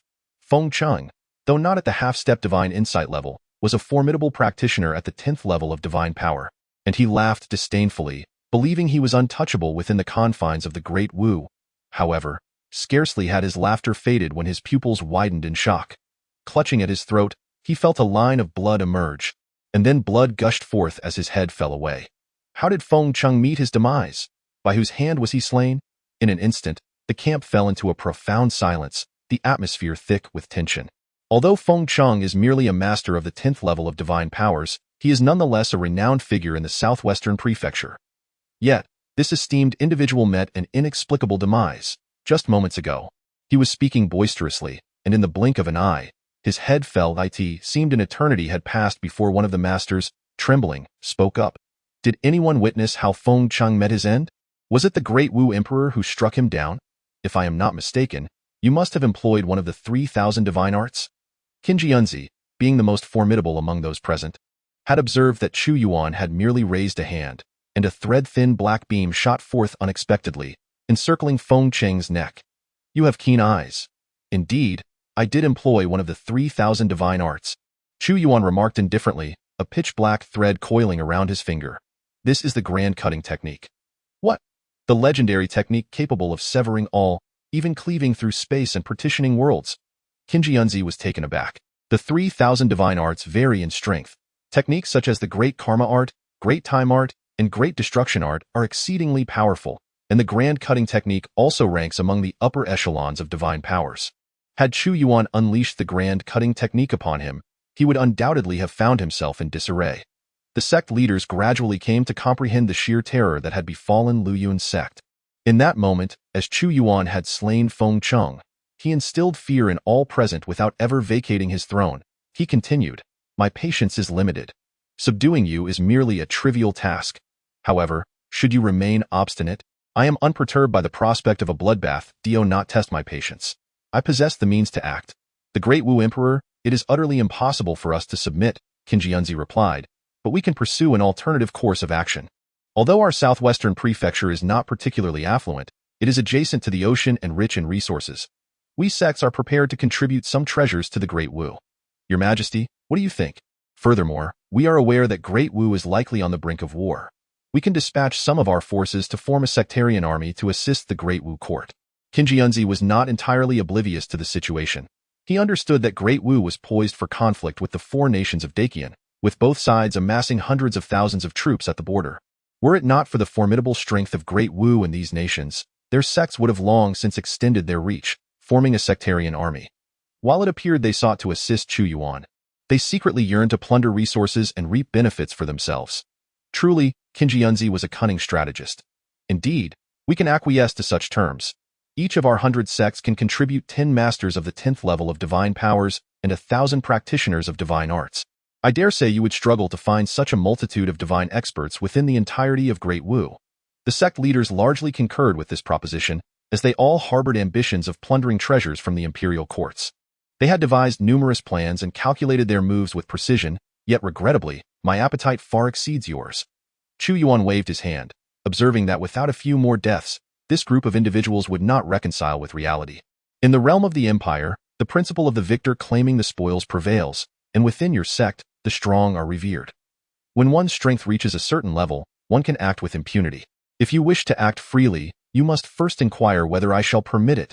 At that moment, an unremarkable man, whose appearance was utterly mundane and inconspicuous, suddenly emitted a flash of murderous intent from his eyes, akin to an unparalleled assassin, unleashing the power of a half-step into the divine realm with astonishing ferocity. A cold dagger shot forth at lightning speed. Chapter 70. Consolidation of the Southwest Province. The assailant's assassination technique was exceptionally refined. He had previously concealed himself within the crowd, but in an instant, he erupted with the unrivaled strength of a half-step into the divine realm, embodying the relentless resolve of a true assassin. "An assassin!" Lu Qianfu exclaimed in fury. "Die, great martial emperor!" The man's voice was low and chilling, his speed so remarkable that his afterimage remained in place while his true self had already launched the attack. In the blink of an eye, the gleam of a dagger pierced through the air. While this man's magical power might have been comparable to Yun Shi's, the explosive force in that fleeting moment was sufficient to slay even a top-tier half-step into the divine like Qing Yunzi. Seeking death, the Xianling Wings, an artifact skill, activated. 3 seconds of void. Chu Yuan remained seated upon the imperial throne as the assailant approached. The dagger suddenly plunged into a state of nothingness. What is happening?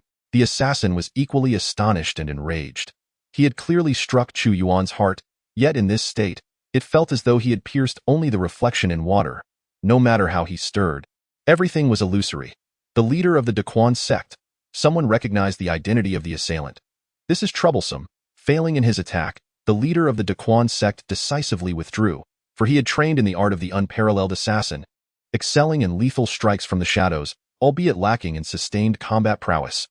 Where do you think you're going? Chu Yuan's eyes gleamed with a terrifying light.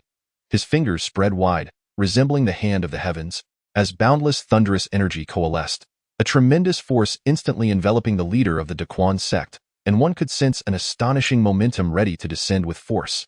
Help the leader of the Daquan sect. Slay the great martial emperor. Someone suddenly shouted, recognizing that as long as Chu Yuan was eliminated, this so-called great martial legion would crumble without a fight. I dare anyone to step forward. Chu Yuan bellowed, his voice resonating with divine authority, akin to thunderclaps that echoed through the clear sky, causing this group of individuals to hesitate in fear. Boom. In merely a few breaths, the leader of the Daquan sect was struck by Chu Yuan's palm, blood spewing from his mouth as his body trembled violently, retreating forcefully. How can he be this powerful? The leader's eyes reflected incredulity, yet he remained unfazed, coldly scoffing. You'll need to wait until your next life to kill me. A qualified assassin must master not only the most formidable explosive power, but also an extraordinary means of escape. In an instant, he left behind a dozen afterimages, each so lifelike that it was nearly impossible to discern the real leader of the Daquan sect among them.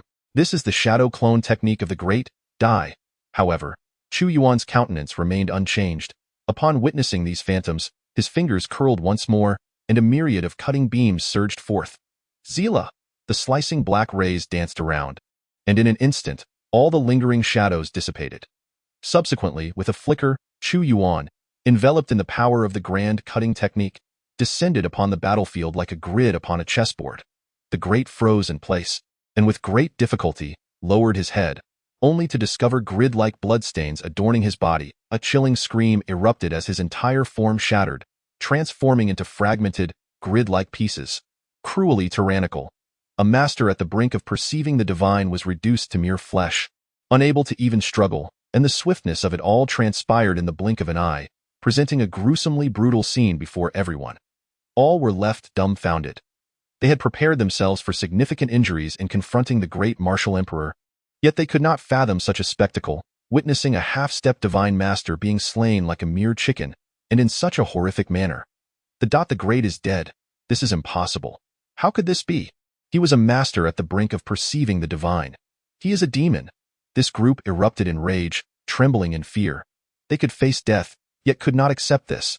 The young figure before them, though seemingly youthful, acted with the ferocity of a most fearsome deity, rampaging without restraint. I have already proclaimed that those who resist shall be met with no mercy. It appears you have yet to truly comprehend this. Thus, Kinjiunzi, as their leader, I shall first deal with you, and then you will understand that in the face of the great marshal, your only path is to submit. Chu Yuan, having severed the great, turned his gaze towards Kinjiunzi. The aura of unrivaled supremacy instilled fear even in Qingyun, a master who had lived for centuries. Battle technique, 7 styles of combat. As soon as Chu Yuan's words fell, his hands were already striking towards Kinjiunzi. His current realm had ascended to the 10th level of the primordial spirit, and with the augmentation of 4 divine powers and various magical artifacts, only a true master could hope to withstand his ferocious might. This is bad.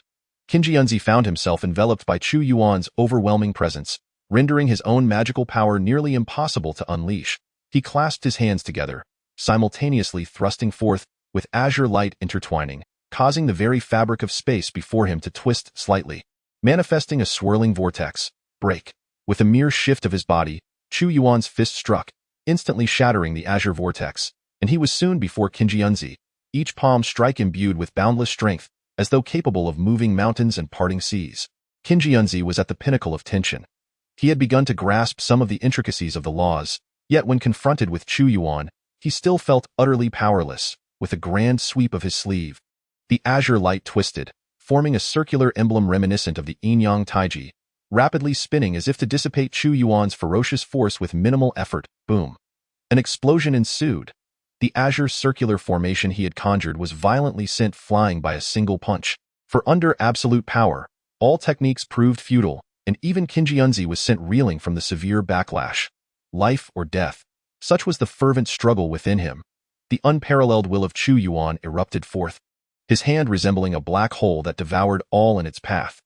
Suddenly, he appeared before the venerable Qingyun Zizi, reaching out with intent to seize his head. A profound sense of impending doom enveloped Qingyun Zizi's heart, his eyes betraying a deep-seated terror of Chu Yuan. The man's strength was beyond his capacity to withstand. No, no. Your Majesty, please spare me. I wish to live. Chu Yuan, thoroughly terrified, recalled the dismembered remains of the great spring sect master not far away. He truly did not wish for death in a moment of desperation. He knelt down, performing a grand gesture of submission. I, Chu Yuan, hereby renounce my affiliation with the Alliance of the 100 Sects, dissolve the Chu Yuan sect, and pledge my allegiance to the Great Wu dynasty as a loyal subject. Long live my emperor. The moment he uttered those words, he felt all the strength drain from his body, leaving him devoid of any will to resist. And you? Chu Yuan retracted his descending hand. Chu Yuan's capitulation effectively dismantled the alliance of the 100 sects, and the expressions of those present were a complex tapestry of shock and despair. To defy meant death, yet submission offered a glimmer of survival. Did they possess any other choice? None. Chu Yuan had extinguished all alternatives. We are willing to submit to the Great Wu and become its subjects. With Chu Yuan's surrender, the other sects followed suit, all pledging their loyalty to Chu Yuan. Chapter 71. The chaos of the feudal lords. Long live my emperor. All the sects had entirely surrendered, becoming a part of the Great Wu. Even if they had wished to resist, they found themselves powerless. Chu Yuan's might had eclipsed them all. The death of the great spring sect master instilled terror, and Chu Yuan's allegiance shattered their final vestiges of defiance. At that moment, every powerful figure within the encampment knelt before Chu Yuan, paying homage to their sovereign. Who could have imagined His Majesty's prowess? He has subdued so many sects from the southwestern corner. Even at the time of the late emperor, our strength could not compare, lamented Lu Qianfu, marveling at the surreal turn of events that had unfolded within mere months. There is no need for such mournful countenance. Your establishment of sects in the southwestern province was merely to strive for breakthroughs into the divine insight realm. Yet, who has succeeded in the past centuries? The resources at my dynasty's disposal far exceed your imaginations. To submit to me is your fortune. Observing the sorrowful visages of the sect leaders, Chu Yuan spoke with an air of indifference. Ding! The host has completed option 2, earning 100 destiny points. The progress of the grip of the war god is now 10, with the current total at 90. Upon seeing the system notification, Chu Yuan realized that only the final 10 remained for the true completion of the grip of the war god. Your Majesty, what shall we do next regarding the southwestern province? Lu Qianfu inquired. All sects shall be disbanded on the spot. The name of the southwestern province shall remain unchanged, yet we shall establish the Linghai prefecture, with the provincial capital situated therein. Chu Yuan commanded. All sect leaders above the soul-forging realm must be registered and integrated into the sect armies, awaiting further instructions. Although the 100 sects have now been incorporated into the Great Wu, the common folk here remain unaware. Therefore, we shall dispatch individuals to post notices, promulgate the laws of the Great Wu, and establish various institutions. We must hasten to assimilate the southwestern province. Upon receiving the decree, all the formidable figures of the sects realized that their epoch had come to an end. They could no longer wield their influence unchecked and must submit to the commands of the great martial emperor. The assimilation of the populace here was not a daunting task, for this was a city of sects, devoid of a profound sense of belonging, merely a change of leadership above them. Whether one followed this person or that was inconsequential. Your Majesty, the lightning bird has returned. Suddenly, the purple-scaled thunder dragon spoke. From a distance, a flicker of light approached, revealing a bird slightly larger than a palm, yet possessing the formidable cultivation of the 9th layer of divine power. This was the scout stationed by Chu Yuan in the 10,000 Beasts mountain range. The lightning bird's arrival indicated that significant events were unfolding in Wu. The lightning bird was swift. Chu Yuan had stationed it in the 10,000 Beasts mountain range to monitor the situation in the imperial city. Its hurried return clearly signified a grave matter. Your Majesty, please take heed. The lightning bird chirped in a melodious human tongue. I report to you, just a few days prior, a multitude of legions suddenly appeared around the imperial city, now surrounding it entirely. Furthermore, I have witnessed that both the Grand General and the Chancellor have revolted and are currently besieging the city. They have actually staged a rebellion? Lu Qianfu exclaimed in astonishment. This was not difficult to comprehend.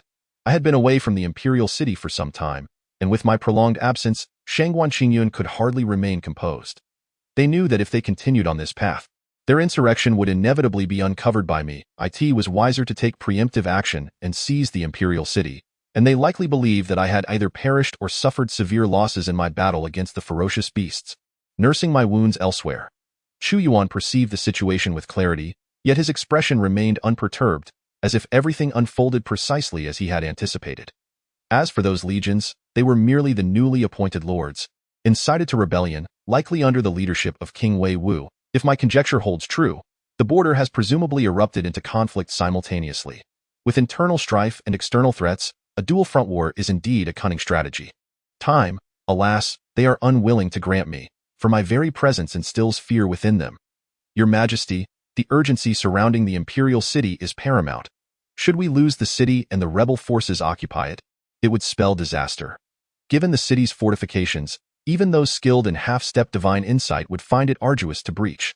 Liu Qianfu remarked gravely, moreover, the imperial city is the heart of the dynasty. Its fall would equate to the annihilation of the nation. You are correct. The imperial city must not be relinquished. Chu Yuan replied. No one understands its fortitude better than I. Their attempts to breach it shall not be so easily realized. However, the damage to the people's morale and the ensuing turmoil within the Great Wu Kingdom is indeed severe. I do not fear the city's potential fall, but I dread the insidiousness of rumors. The hearts of the populace are the most formidable adversaries. If your Majesty were to remain at the center, not even millions, but tens of millions of troops would find it impossible to invade the imperial city. Yet, your Majesty is currently far in the southwestern province. As they spread their rumors, and with no one to maintain order, our mere 100,000 imperial guards and provincial troops cannot hold the fort. Thus, I propose an immediate recall of our forces to quell the rebellion and resolve this matter once and for all. He was not apprehensive about the divine martial army's capability to suppress the insurrection. Rather, he feared the ensuing chaos among the citizens of the imperial city before it fell into their hands. Loyal and brave Marquis, although the siege of the imperial city is urgent, it is precisely what I wish to witness. This is an opportunity one have deliberately afforded them, compelling them to act. Otherwise, it would be somewhat troublesome for me to deal with them. You need not return with me. Although the 100 sects have already pledged allegiance, the hearts of the people have yet to be won over. You shall continue to assimilate the populace here. Chu Yuan's gaze slowly shifted, observing the murmuring crowd, aware that the upheaval caused by the great martial change had already begun to unsettle the powerful sects. You sect leaders have all spilled your lifeblood onto my chessboard. He produced the military chessboard. Although it had previously been filled with 100,000 troops, the battle against the Luyun sect had resulted in the loss of 300, allowing for their replenishment. Chu Yuan added them to the military chessboard. While he did not possess complete control over their lives and deaths, he would be able to detect any treasonous thoughts immediately and suppress them accordingly.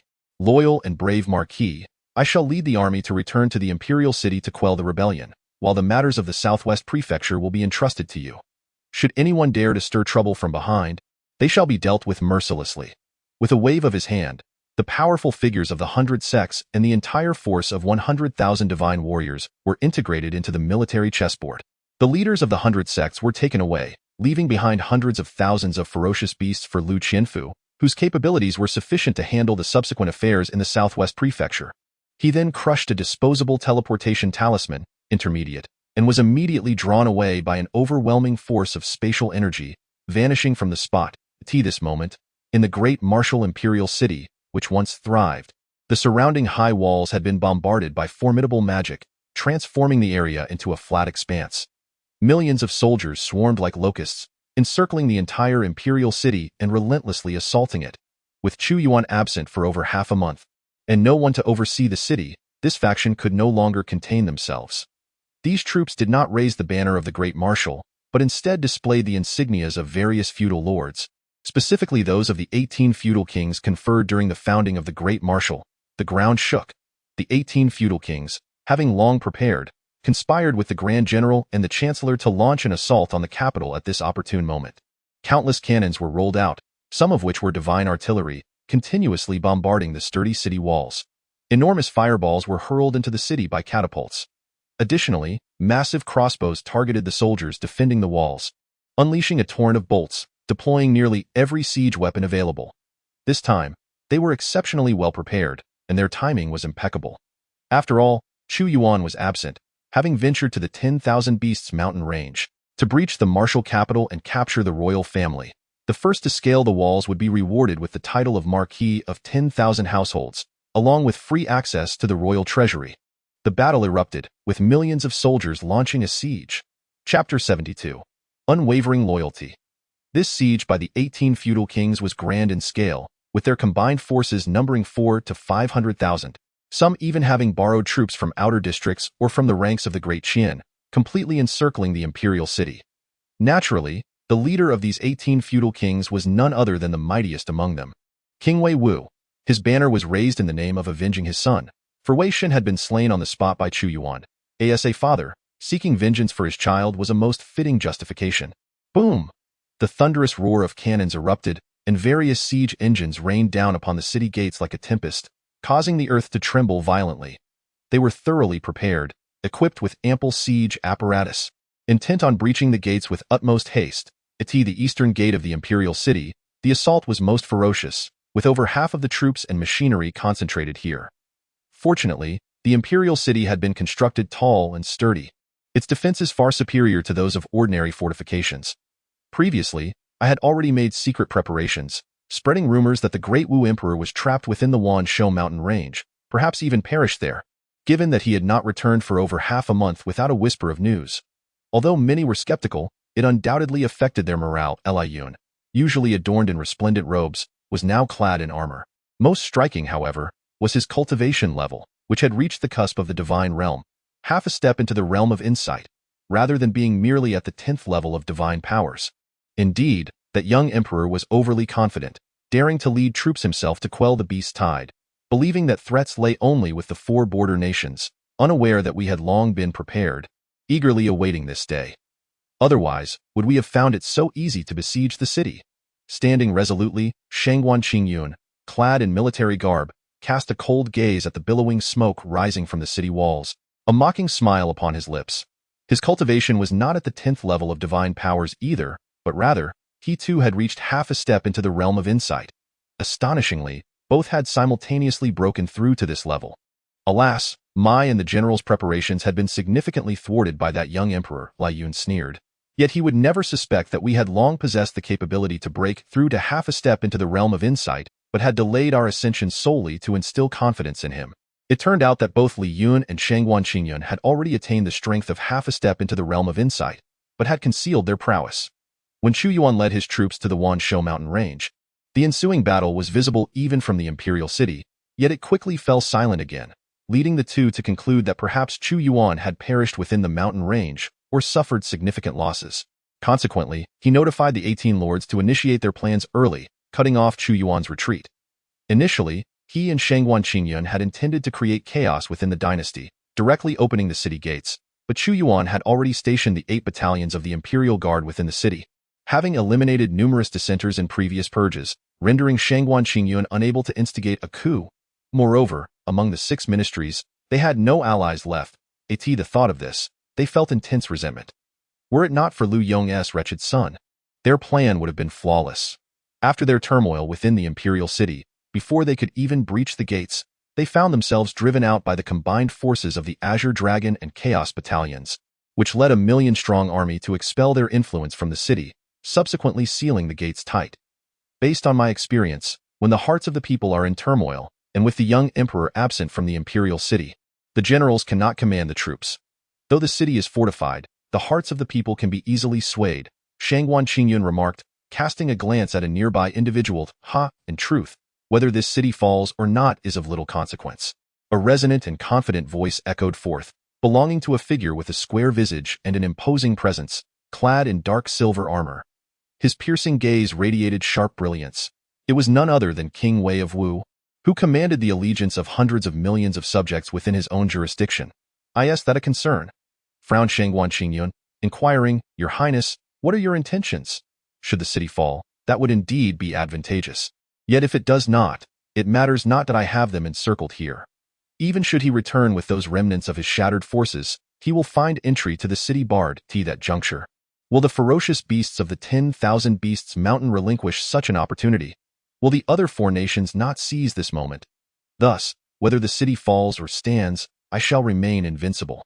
King Wei spoke with an air of nonchalance. Fan Ning stepped forth. A robust man emerged, resembling a colossal pillar reaching for the heavens, akin to a divine general of the celestial realm. Fan Ning, a half step into the realm of divinity.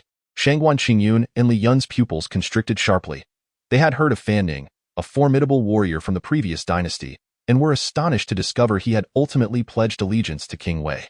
Indeed, I secretly submitted to your highness 30 years ago, Fan Ning proclaimed. In truth, I surpassed the threshold of divinity 3 decades past, but I refrained from approaching the imperial city for fear that the late emperor might discern my true capabilities.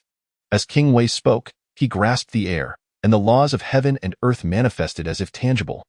This exquisite mastery indicated that King Wei was far from an ordinary half-step into divinity. He was significantly more powerful than even Qin Jianzi. What formidable strength! Shangguan Qingyun and Li Yun exchanged glances. As partners in mutual interest, their fates were intertwined, Li Yun remarked. I did not anticipate that your highness harbored such formidable power. Once the great Wu kingdom succumbs, with your highness's might, you could easily establish a new realm, and both the general and I would wholeheartedly serve you. Do I dare trust you too? King Wei retorted coldly. Moreover, I have no intention of founding a new nation. Over the past several centuries, this territory of Great Wu has witnessed the rise and fall of numerous dynasties. How many have endured? How many royal families have met a favorable end? After I breach the capital, I shall return to my fief, where I shall remain a king. A millennium-long dynasty is fleeting, yet a family that endures for millennia possesses boundless legacy. Shangguan Qingyun and Li Yun contemplated deeply. It became evident that King Wei harbored such ambitions. Truly, he was a cunning old fox, shrewd and calculating. Zhang Cheng, Hong Yun, you two persist in your resistance. Why do you not swiftly open the city gates and surrender? At that moment, King Wei suddenly took flight, unleashing a force that shook the very laws of nature, crashing down upon the city walls with tremendous destruction. King Wei. At the eastern city wall stood 2 men, one of whom was Hong Yun, while the other, clad in azure armor resembling that of a dragon, was Zhang Cheng, the commander of the Azure Dragon Army. Your Highness, as the king of Great Wu, how dare you lead an assault on the imperial city without the emperor's summons? Do you not realize this is treason, an offense punishable by the extermination of your entire family? Zhang Cheng scoffed. The emperor has long perished in the 10,000 Beasts Mountain. Do you truly believe he will return after such a prolonged silence? The perils within the Wanshou mountain range are likely more apparent to you than to me. So why do you still choose to resist to the bitter end? The king of Wei Wu declared. To partake of the emperor's bounty is to serve him loyally. I am unwavering in my allegiance to your majesty. Even in death, I shall never betray you. Zhang Cheng shook his head. The Great Wu has long exhausted its fate. The 4 nations eye us with predatory intent, and a great war has already erupted at the borders. The armies of the 4 nations are poised to breach the imperial city at any moment. There is no possibility of a turnaround. You two might as well lead the imperial guards to ally with me. If you persist in your futile resistance, the inevitable fall of the city will bring about a massacre. What purpose would that serve? Moreover, should this gate fall to my forces, it is you who may face the executioner's blade. The king of Wei Wu threatened. That is impossible, Zhang Cheng retorted, noticing the hesitation in Hong Yun beside him, and suddenly bellowed. I am the commander of the Great Wu's imperial guards. As long as the city stands, I stand with it. If the city falls, I fall with it. Very well, if that is your stance, I shall not speak further. The king of Wei Wu appeared to have anticipated this, addressing Fan Ning. Go forth and breach the gates of this Great Wu city. Yes, my lord. As Fan Ning stepped out, he wielded a pair of massive hammers resembling golden gourds, emanating an aura akin to that of divine artifacts. This artifact was an unexpected acquisition from a certain relic, the king of Wei Wu explained. Fan Ning, proceed to strike the city gate. Heaven-shattering hammer, unleash your fury. Chapter 73. I have arrived. Fan Ning was extraordinarily towering, resembling an iron tower from a distance, and the heaven-shattering hammer he wielded was indeed a divine artifact, possessing immense destructive power. With a thunderous roar, the might of the artifact transformed into a tempest, crashing down upon the eastern city gate, causing the once sturdy gate to tremble violently, leaving behind massive impressions from the hammer's strikes. In addition to the colossal hammer, there was also an indomitable city-breaching spike. Crafted from blood dragon steel and hidden dragon wood, this spike was of the great Qian. Zhang Cheng furrowed his brows deeply. The city gates of the imperial city were forged from 10,000-fold tempered steel, measuring several dozen feet thick. Even the divine mechanism cannons could only leave a slight mark upon them, yet the damage inflicted by the heaven-shattering hammer was far more terrifying. The crucial factor was that he commanded merely 100,000 imperial guards, with other corps not exceeding 200,000, rendering it impossible to march out to confront them. They could only observe the onslaught. Bring forth the armor-piercing crossbows, and let this commander unleash them. The divine mechanism cannons could not target Fan Ning beneath the city wall. Only the armor-piercing crossbows could pose some threat to a master of divine arts. However, Fanning was a half-step into the realm of divine insight. With an exceptionally high quality of magical power. Whoosh, whoosh, whoosh. A torrent of crossbow bolts flew forth, yet a thick layer of magical shield coalesced around Fanning's body, causing the bolts to ricochet upon impact. Lord, grant me aid, Fanning shouted, struggling to wield the heaven-shattering hammer while fending off the bolts, his magical energy depleting rapidly. Heaven-shattering great palm. The king of Wei Wu was undoubtedly a formidable figure among those half a step into divine insight. He concentrated his aura into a singular force, darkening the skies, as a colossal palm imprint surged forth, redirecting the bolts back towards the city walls. The Imperial Guard suffered catastrophic losses in that fleeting moment. This is troublesome, Zhang Qing's expression darkened. What was most terrifying was that on their side, there was not a single master of the divine realm capable of confronting both King Wei Wu and Fanning. They could only watch helplessly as he demolished the city gates. The crux of the matter was that Chu Yuan was not stationed at the center. He was merely the commander of the Qinglong camp and could not mobilize the forces of the other 7 camps. It was infuriating. With His Majesty absent, they were utterly unable to activate the city's protective array. Had the protective array been operational, fortified by the defenses of the Grand City, and supported by various formations of heavenly thunder and earthly fire, how could they have been so audacious? Zhang Qing's eyes fixed intently on Fanning as he ravaged the city gate. The protective array was a formidable defense of the imperial city, crafted since the founding emperor designated the capital, capable of withstanding the might of inferior-grade artifacts. However, once the protective array was activated, the energy consumption was immense, and the control resided solely with the emperor, which is precisely why King Wei Wu chose this moment to assault the city. Enduring such passive attacks was exceedingly disadvantageous. Their forces could only watch helplessly as the enemy bombarded the city walls. Hong Yun expressed his concern. This is something I am well aware of. Let the Ministry of Works reinforce the city gates. The imperial city's fortitude was a result of my discussions with the late emperor during its construction. Even with divine artifacts, a city-breaking spear could not breach it within mere days, especially the gates, which were imbued with a significant amount of meteorite gold. Zhang Qing remained remarkably composed. Yet, I fear one thing. You fear that when His Majesty returns with troops, they will be trapped outside the city. At that moment, the beasts of the 10,000 Beasts mountain range will conspire from within and without, and it will all be over. Hong Yun's heart trembled, finally grasping the cruelty of King Wei Wu's strategy. It turns out he intended to sever His Majesty's escape route. The siege was merely one of his objectives. Commander Hong, my concern lies precisely here. However, all we can do is defend the city. Zhang Qing gazed at the fierce battle below, resolutely declaring, with my 1,000,000 Imperial Guards present, it is impossible for them to breach the city. His Majesty shall return shortly. King Wei Wu, you and your 18 feudal lords dare to rebel? One by one, prepare to have your necks cleansed and await your family's extermination. Exterminate families? Upon hearing Zhang Qing's fierce admonition, a flicker of anger crossed King Wei Wu's face. Once the Wu is vanquished, Zhang Qing, I shall personally deal with you, and you shall see who ultimately faces extermination. Kill. Reward the valiant warriors. Step back and die. After breaching the city, treasures may be chosen at will. King Wei Wu commanded across the battlefield. Instantly, the tide of troops surged once more into a ferocious assault. Exterminate families? If that is the case, King Wei Wu, I shall grant your wish and let you witness it. Yet at that moment, as if transmitted from the depths of the void, a terrifying dragon's might swept forth, amidst boundless thunder. A colossal dragon emerged.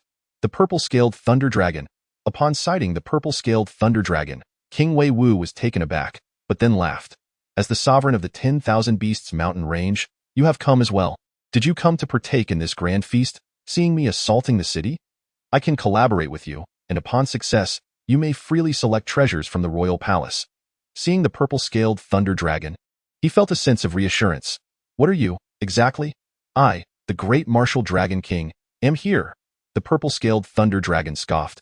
The great martial dragon king, Wei Wu Wang, almost in disbelief, caught sight of a figure atop the purple-scaled thunder dragon's head and exclaimed, Chu Yuan, how can it be you? You have returned. Indeed, I have returned. Chu Yuan replied indifferently. At that moment, his mere presence seemed to freeze time itself, bringing the fierce battle at the East City Gate to an unexpected halt. Long live the Emperor! Your Majesty has returned. Zhang Qing Hong Yun gazed upon Chu Yuan, standing majestically on the head of the purple-scaled thunder dragon, as if witnessing a divine sovereign. The overwhelming aura emanating from him made both men feel like mere ants. The Imperial Guard has worked tirelessly. You two commanders have performed admirably in defending the city, and with the 100,000 elite soldiers at your command, rewards will be bestowed upon you once I quell the unrest. Chu Yuan spoke slowly. Long live, cheered the 100,000 Imperial Guards, their excitement palpable. Purple-scaled thunder dragon. What is the meaning of this? The king among beasts, you have chosen to ally with Chu Yuan? Wei Wuwang's gaze was fixed on the purple-scaled thunder dragon, and Chu Yuan, utterly perplexed. The power of his majesty is beyond your comprehension. A wise bird chooses the right tree to perch upon. I, the Dragon King, submit to his majesty in accordance with the will of heaven, the purple-scaled thunder dragon declared. Although I do not comprehend the situation, even if you have become the great martial Dragon King, it does not alter the tide of battle. Wei Wuwang suddenly soared into the sky, confronting Chu Yuan, unleashing his formidable presence without restraint, and bellowed, "Today, a victor must emerge from this conflict. My greatest advantage lies in the absolute suppression of top-tier powerhouses." Indeed, on his side, there were several half-step divine insight experts, while Chu Yuan had none. Why waste words with him? Just slay this great martial emperor and annihilate the great martial. The sky trembled as a torrent of fiery clouds surged forth, revealing another figure, also a half-step divine insight expert. The great Qian Lian King.it seems that Wei Wuwang has colluded with the powerful from Great Qian. First, we shall slay the purple-scaled thunder dragon, and then the young emperor. Shangguan Qingyun and Li Yun also ascended, shouting, "Had you remained compliant, you might have prolonged your existence, but since you choose defiance, the day of your nation's demise is today." In an instant, 5 half-step divine insight masters, along with hundreds of skilled practitioners, surged into the sky with overwhelming might on orders, "Assist His Majesty." Zhang Cheng roared, as the 100,000 Imperial Guards prepared to surge forth, ready to support Chu Yuan. "Do you think you can prevail through sheer numbers?" The purple-scaled thunder dragon scoffed, releasing a breath of dragon essence. "Convey my decree. Wei Wuwang has formed a faction for personal gain. General Shangguan Qingyun and Chancellor Li Yun have betrayed the nation, and the 18 feudal lords besieging the imperial city face death." The commanding voice of Chu Yuan resonated through the void. With a wave of his hand, 100,000 divine martial soldiers materialized on the battlefield, mingled with a multitude of sect experts, and roared, "Kill without mercy." Chapter 74. Quelling the Unrest. The 100,000 divine martial army lined up densely, a formidable force ready for battle. Though it is but a mere fraction compared to the 500,000 troops of King Wei Wu, the sheer momentum of this force utterly eclipses and overwhelms that vast army. Invincible in battle and unstoppable in offense, this is a momentum that renders all foes powerless. In comparison, King Wei Wu's grand army appears as insignificant as mere minnows, hardly worth mentioning. The Divine Martial Legion. King Wei Wu's pupils constricted violently as he roared, "A spatial artifact? How could you possibly possess a spatial artifact? It cannot have been left to you by the late emperor." 100,000 divine warriors descended like celestial weapons. Only a spatial artifact could account for such a phenomenon. It is crucial to note that the devastating hammer he had fortuitously acquired from the ancient ruins was merely an ordinary offensive artifact, incapable of containing hundreds of thousands of troops. Nevertheless, even with 100,000 soldiers, the tide of battle would remain unchanged. Just as King Wei Wu regained his composure, he sensed the presence of 7 or 8 figures in front of the 100,000 troops and exclaimed, "Half-step to the divine insight." Where did these half-step divine insights come from? Including King Wei Wu himself, there were only 5 half-step divine insights on their side, yet 8 appeared on Chu Yuan's side. Not to mention the multitude of powerful beings in the sect's army who had attained the realm of divine abilities. I am Qing. At this moment, Qinjianzi no longer dared to regard himself as the sect leader. Instead, he simply stated, "I hail from Linhai County in the Southwest Province." "What is this Linhai County in Dawu?" King Wei Wu exclaimed in astonishment. "The Southwest Province, a gathering place for sects. You have actually allied with Chu Yuan." The emperor, like a reincarnated emperor of humanity, exudes overwhelming imperial might wherever he stands, illuminating the land of Dawu and the subjects of Dawu. "King Wei Wu, it is time for you to awaken." Since witnessing Chu Yuan's strength, Qinjianzi had completely redefined himself as a subject of Dawu, and now, due to the military chessboard, he had become a part of the Divine Martial Legion. Make this king awaken? Impossible. Ha ha ha. I have witnessed the rise and fall of dozens of dynasties and stand immortal to this day, relying solely on my own might. Even the late emperor dared not provoke me. King Wei Wu bellowed. Chu Yuan, come and meet your demise. His entire being erupted with formidable energy as he unleashed a punch, causing the heavens to tremble, akin to a raging inferno crashing forth. Though Qinjianzi, a formidable expert, stood before Chu Yuan, he was unexpectedly sent reeling back by the force. The late emperor dared not act, but I shall. Chu Yuan calmly retorted. In that fleeting moment, he delivered but a single punch to King Wei Wu. The intense essence of battle clashed violently against the opposing fist, resulting in a muffled groan from King Wei Wu as he was sent flying. Chu Yuan stepped forward once more, delivering a series of 7 punches, each imbued with immense destructive power. Bang! 7 thunderous sounds erupted. King Wei Wu had initially aimed to seize the thief by capturing the king, yet he had gravely misjudged Chu Yuan's strength. His divine abilities shattered against the vast power of Chu Yuan, especially with the final punch, as even his armor could not withstand the force, shattering violently, leaving his hair disheveled. The formidable King Wei Wu found himself utterly powerless in the hands of Chu Yuan, resembling nothing more than a beaten dog, a sudden turn of events that left the onlookers momentarily speechless. 9 Heavens shattering blade. The expression on King Wei Wu's face shifted rapidly. With a swift motion of his hands, a radiant blade of 7 colors burst forth from the heavens, not a true sword, but a manifestation of his magical prowess, as he seemed to tower into the skies, launching a fierce and savage strike towards Chu Yuan. Death to the traitors. Facing this blade, Chu Yuan remained unperturbed, his countenance betraying no emotion. With a firm grasp, he caught the 9 heavens shattering blade, then with a mighty tremor, shattered it, the ensuing shockwave nearly causing King Wei Wu to suffer from his own attack. Retreat! Sound the retreat! King Wei Wu bellowed in fury. The emergence of the 100,000 divine warriors and the allegiance of prominent sect leaders such as Qinjianzi to Chu Yuan had already turned the tide. And with his inability to contend with Chu Yuan, King Wei Wu comprehended that his doom was sealed today. Furthermore, the purple scale thunder dragon had also pledged loyalty to him. Now, all that remained was to withdraw, to preserve his strength, and to forge alliances with the 4 nations of Deqian, perhaps leaving room for a chance to reverse his fortunes. He had no time to ponder the reasons behind Chu Yuan's sudden surge in power. The sudden retreat of 400,000 to 500,000 troops was not merely a withdrawal, but a rout, resulting in chaos before Chu Yuan's forces could even advance. The air was filled with the cries and wails of the fallen, as countless individuals were trampled in the moment of retreat. Traitors, seeking to escape, shall not be spared. As Chu Yuan witnessed King Wei Wu's imminent withdrawal, a glint of cold light flashed in his eyes.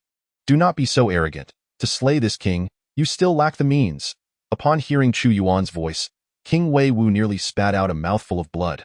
His speed surged, for as long as he survived. Even with the heavy losses of 500,000 troops, he could rise again. This grudge was etched in his memory. But this is not enough. Chu Yuan raised his hands towards the heavens, and the prison-sealed divine monument suddenly imprisoned King Wei Wu within its confines. All his speed was rendered futile against the domain of the high-grade artifact. Exuding immeasurable golden radiance, Chu Yuan stepped forward, a colossal hand descending upon the terrified and bewildered King Wei Wu, enveloping him completely. Ah! The battlefield echoed with King Wei Wu's anguished roars. A golden flame ignited upon his form, consuming him entirely, and in the eyes of countless witnesses, he was incinerated alive. In that fleeting moment, the once spirited King Wei Wu, who led 500,000 troops to besiege, was astonishingly reduced to ashes by the great martial emperor. Such a remarkable transformation. A stark contrast akin to heaven and hell. The divine warriors had already witnessed Chu Yuan's terrifying prowess and remained unfazed. However, the 100,000 imperial guards and 500,000 enemy troops were utterly stunned. The earlier retreat, despite the chaos, had maintained some semblance of order, but with King Wei Wu's demise, it devolved into a complete rout, a panicked flight that spread like wildfire. How has the great martial emperor become so powerful?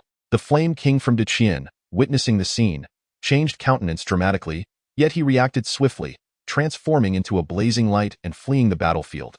Those from Deqian, daring to tread upon the soil of the great martial empire, shall be slain. With a swift motion, Chu Yuan's right hand rose sharply, and in the blink of an eye, he appeared before the Flame King, only to witness countless streaks of pitch-black light flashing by.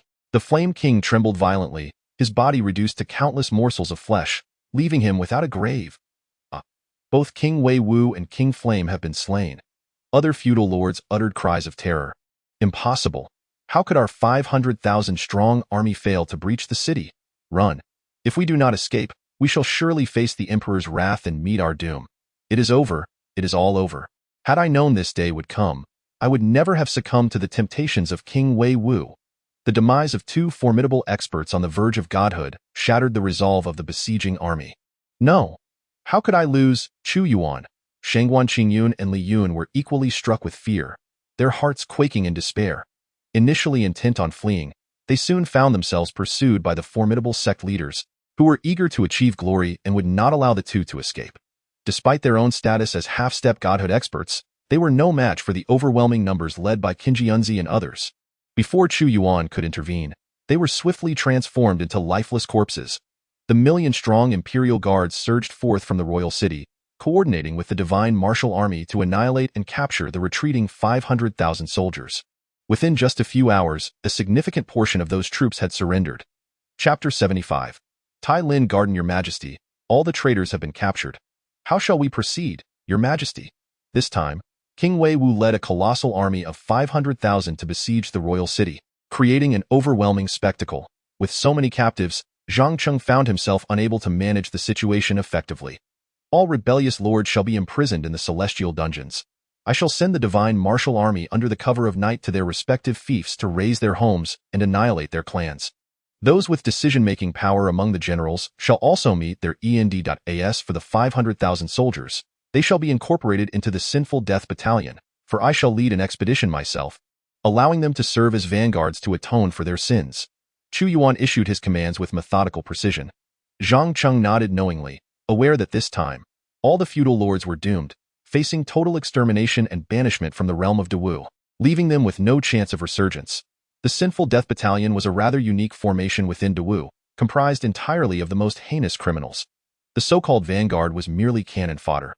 To escape the stigma of the Sinful Death Battalion, one would need to achieve military merits tenfold greater than an ordinary soldier, though it at least offered an opportunity for those unaware of the truth to redeem themselves.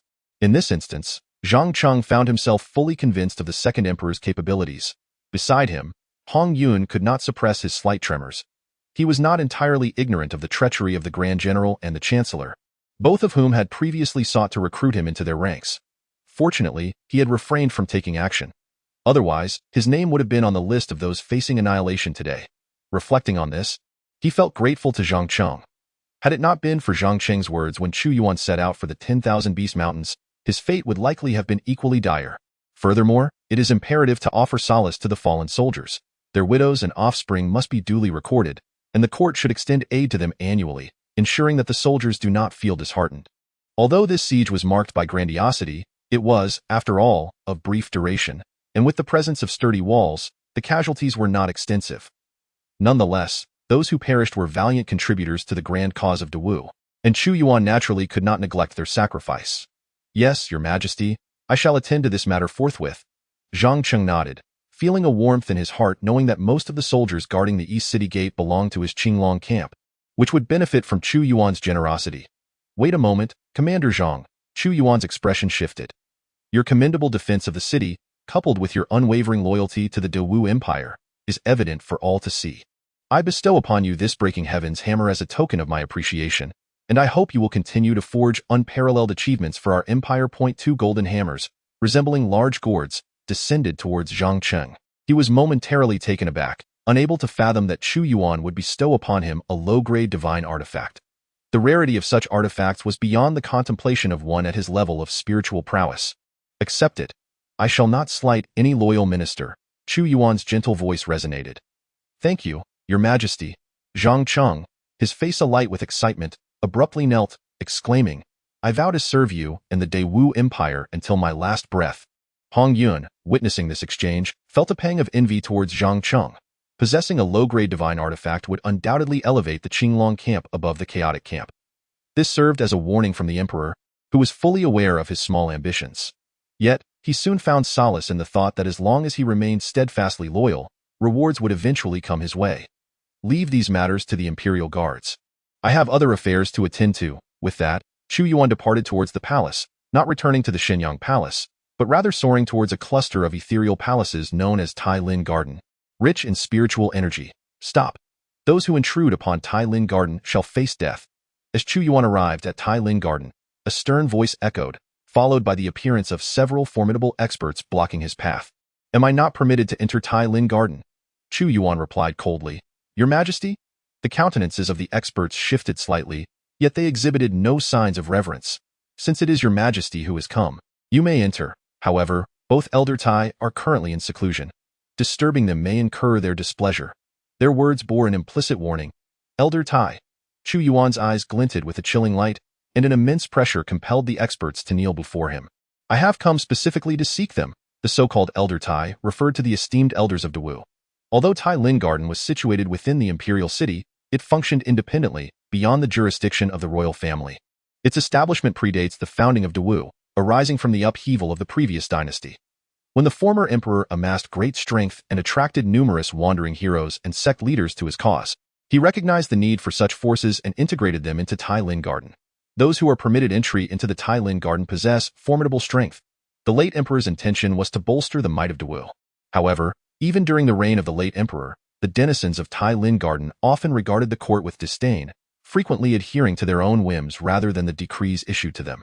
Their allegiance to the late emperor and their integration into Dawu was not born out of loyalty to the empire, but rather a keen interest in the resources under its control. Initially, the Tai Lin Garden housed merely a few hundred individuals, yet over time, their ranks swelled to over 1,000, with the entourage of palace maids and eunuchs numbering in the tens of thousands. Moreover, the royal family was obliged to allocate substantial resources to them annually, with the provision of law crystals alone amounting to several 100,000. Not to mention the myriad of rare treasures. It can be said that this group is comprised of individuals who feast without labor, seeking benefits while offering nothing in return. Chu Yuan's ire was truly ignited this time. Ordinarily, this group wielded their influence unabashedly, ignoring the royal edicts. Yet now, as the Wei Wu king besieged with an army of 500,000, they continued to cultivate within their sanctum of Tai Lin Garden, as if it were a paradise, seemingly indifferent to the fate of Dawu, as though it bore no relevance to them. Even in Chu Yuan's past, until the fall of the nation, the inhabitants of Tai Lin Garden had remained absent. Perhaps, to them, the fall of Dawu was merely a matter of exchanging one empire for another. "I have arrived in this place. Will you not hasten to present yourselves before me? Must I knock on each door and personally summon you elders of Tai Lin?" Chu Yuan's cold voice reverberated throughout the entirety of Tai Lin Garden. "Your Majesty graces us, and we have failed to extend a proper welcome. However, both esteemed elders are in the midst of critical cultivation and are unable to meet your Majesty. We beseech your understanding." Within Tai Lin Garden, thousands of figures materialized, among whom were over 100 masters of the divine passage realm. The individual who stepped forward to address Chu Yuan was a middle-aged man clad in a blue robe, boasting a cultivation level of the 10th stage of divine passage. Zhou Xian. Recognizing this adept, Chu Yuan replied frostily, "The Wei Wu king leads a formidable army of 500,000 against the city. As denizens of Tai Lin Garden, nourished by the emperor's grace, yet you display disloyalty. How commendable! So your Majesty has come for this matter. Regrettably, the elder is in seclusion, and we await his command." Zhou Xian retorted dismissively.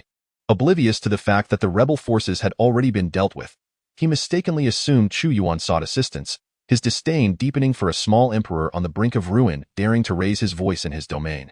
"What if I were to command you to act?" Chu Yuan inquired. "Without the elder's directive, we cannot take action." "Your Majesty may wait here for the elder to conclude his meditation," Zhou Xian replied. Shaking his head in contempt, "I am profoundly disappointed in you," Chu Yuan remarked, casting his gaze toward the two most spiritually potent palaces within Tai Lin Garden, and suddenly exclaimed, "Elder, how impressive! You hold yourselves in such high regard that even I am disregarded. Is this an indication of rebellion? Your Majesty's words are grave. We cannot bear such an accusation, for we harbor no intention of insurrection. Since the establishment of Tai Lin Garden, we have been under the governance of the two esteemed elders. With no ties to the court, we remain loyal to Dawu in our hearts, adhering solely to the commands of our elders." Zhou Xian's intentions were quite clear. Even if one were an emperor, they could not summon the formidable beings of Tai Lin Yuan. He chuckled coldly within, realizing that despite facing a siege crisis, the emperor still flaunted his authority. Had he shown proper deference to the two venerable elders, perhaps in the event of a national disaster, they might have led him to safety, preserving his life. What a waste of breath! Chu Yuan, weary of further discourse with Zhou Xian, suddenly took a step forward, his palm radiating the brilliance of the sun, moon, and stars, sweeping towards Zhou Xian with great force. "I ask your Majesty, unable to restrain himself any longer?" Zhou Xian remarked, however. I hope you will not come to regret this. Zhou Xian exhibited no fear. Despite Chu Yuan's previous defeat of Peng Yuan, he was a master of the 10th level of divine abilities. With a swift wave of his sleeve, a tempest emerged. Yet, amidst that gale, a hand materialized. Chu Yuan's grappling technique? It effortlessly shattered the tempest and seized Zhou Xian, propelling him through the air until he collapsed to his knees, unable to withstand the overwhelming force. With mere 10th level abilities, he could slay even the half-step divine insight King Wei, let alone Zhou Xian. Upon witnessing Zhou Xian kneel, the formidable beings of Tai Lin Yuan changed countenance, and 1,000 of them erupted with powerful energy, intent on surrounding Chu Yuan, as if to stage a coup. Are you plotting rebellion? Chu Yuan stated coolly. How dare you? Upon the arrival of His Majesty, you do not kneel.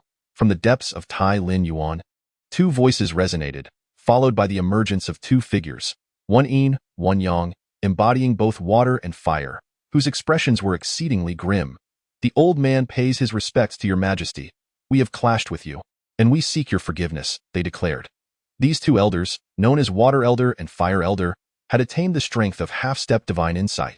They had been aware of Chu Yuan's arrival but chose to remain hidden, initially intending to assert their authority.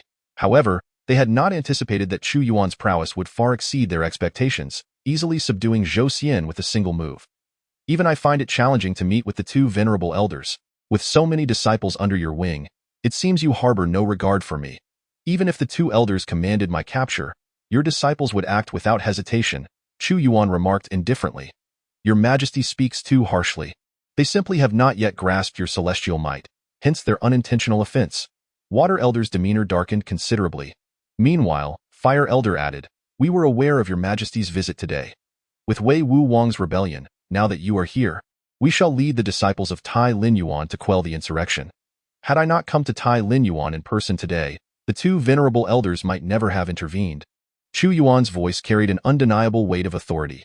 Indeed, Water Elder and Fire Elder faltered momentarily before responding. In dire circumstances, we would certainly see no need for that. I have already quelled the rebellion, and Wei Wu Wang has been slain. Your assistance from Tai Lin Yuan is unnecessary. Upon uttering this statement, the expressions of Water Elder and Fire Elder froze in disbelief. How could this be? While it was plausible that the rebellion had been suppressed, the notion that the formidable Wei Wu Wang had been killed was utterly inconceivable. Moreover, I have decreed that from this day forth, the Tai Lin courtyard shall be disbanded, and all your resources will be stripped away. Should you desire to obtain resources, you must venture to the battlefield and seize them through combat, rather than languishing like mere rice weevils, offering no contribution whatsoever. The words of Chu Yuan were earth-shattering, even more so than before. Rice weevils. How could His Majesty dare to label us of the Tai Lin courtyard as such, while threatening to cut off all resources? A flicker of anger was evident in the eyes of the old Water and old Fire. Did I speak incorrectly? Chu Yuan retorted. The million imperial guards stand resolutely at the gates, while you remain comfortably within the Tai Lin courtyard. Indulging in merriment, call you rice weevils, is to insult even that term. Ha. Since His Majesty so grievously insults us of the Tai Lin courtyard, it seems we are no longer needed. His Majesty may as well disband us. The vast heavens and earth are ours to traverse, and old Water and I shall take our disciples and depart from Dawu.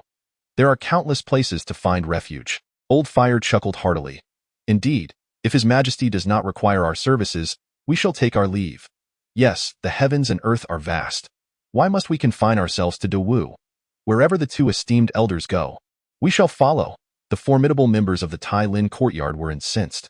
Where do you intend to go? After consuming resources for so many years, you must ultimately pay the price, as Chu Yuan spoke. He raised both hands and took the initiative to strike at old Water and old Fire. Today, he would demonstrate to the members of the Tai Lin courtyard who truly holds dominion in Dawu. If the Emperor wishes to test our strength, let him witness today the prowess of a half-step divine observer. Old Fire sneered, his hands moving, unleashing a conflagration that erupted like a blazing streak across the firmament. Fiery blade of the crimson sky. The powers of Water and Fire converged, and instead of clashing due to their differing natures, they harmonized, their combined strength surpassing mere addition, saturating the heavens with both aqueous and fiery essence. The combined might of the two esteemed elders could contend even with true divine observers. Our Emperor is still too young. The members of the Tai Lin courtyard laughed heartily. Suppress them as the two joined forces approached, Only 2 words escaped Chu Yuan's lips. With a mighty grasp, he unleashed the great thunder technique, and the roaring bolts of lightning instantly enveloped the entire Shanglin courtyard in a single move. The dual forces of water and fire were restrained, as the ferocious lightning surged and entwined around the 2 esteemed elders. This is bad. Upon witnessing Chu Yuan shatter their alliance with a single strike, Old Water and Old Fire's expressions shifted dramatically. Boom! In an instant, Chu Yuan's aura radiated with supreme authority, and under the intense pressure, even the Old Water and Old Fire trembled. His mighty hand reached forth, generating powerful voids that threatened to consume everything. Fear. Old Water and Old Fire felt as if their very souls were being drawn into these voids, destined to be trapped for eternity. With a series of swift grabs, Chu Yuan ensnared Old Water and Old Fire, their bodies drawn helplessly towards him, his hands gripping their throats tightly. The 2 esteemed elders. How could this be? Even the esteemed elders are no match for him. This is truly unbelievable. The strong warriors of Tai Lin Yuan exclaimed, for in their hearts, Elder Tai was akin to a deity, unafraid to disregard the court, entirely due to Elder Tai's immense authority. Your Majesty, please do not take my life. Shui Lao and Hua Lao, gripped by fear, felt their lives hanging by a thread as they were seized by the neck. Despite their attempts to remain calm, their bodies trembled uncontrollably. We were in the wrong. From now on, all members of Tai Lin Yuan shall serve under your Majesty. Kill? That would be too lenient for you. Having utilized such vast resources from the court, how could I allow you to perish so easily? Chu Yuan shook his head. Choice 1.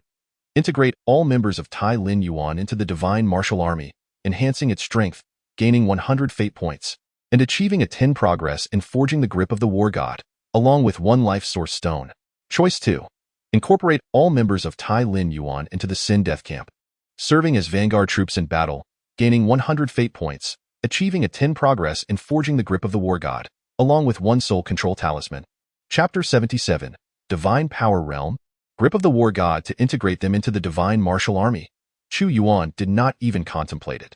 The Divine Martial Army was the Empire's most elite corps, requiring unwavering loyalty for membership. His prior ability to incorporate those from various sects did not imply he could do the same with Tai Lin Yuan. If they could not join the Divine Martial Army, they would have to serve as vanguards in the Sin Death Camp, essentially becoming cannon fodder for this expedition. For 30 years since the founding of the Dewu Empire, Tai Lin Yuan had received abundant resources from the empire annually, yet they feasted on the king's bounty while remaining disloyal. Thus, all thousands of members of Tai Lin Yuan would be assigned to the Sin Death Camp, serving as the vanguard for my campaign. You 2 elders of Tai shall go to the Sin Death Camp to redeem your sins through merit. Chu Yuan made his decision. Ding. The host has chosen option 2, gaining 100 fate points, achieving a 10 progress in forging the grip of the War God, and acquiring 1 soul control talisman. Soul control talisman.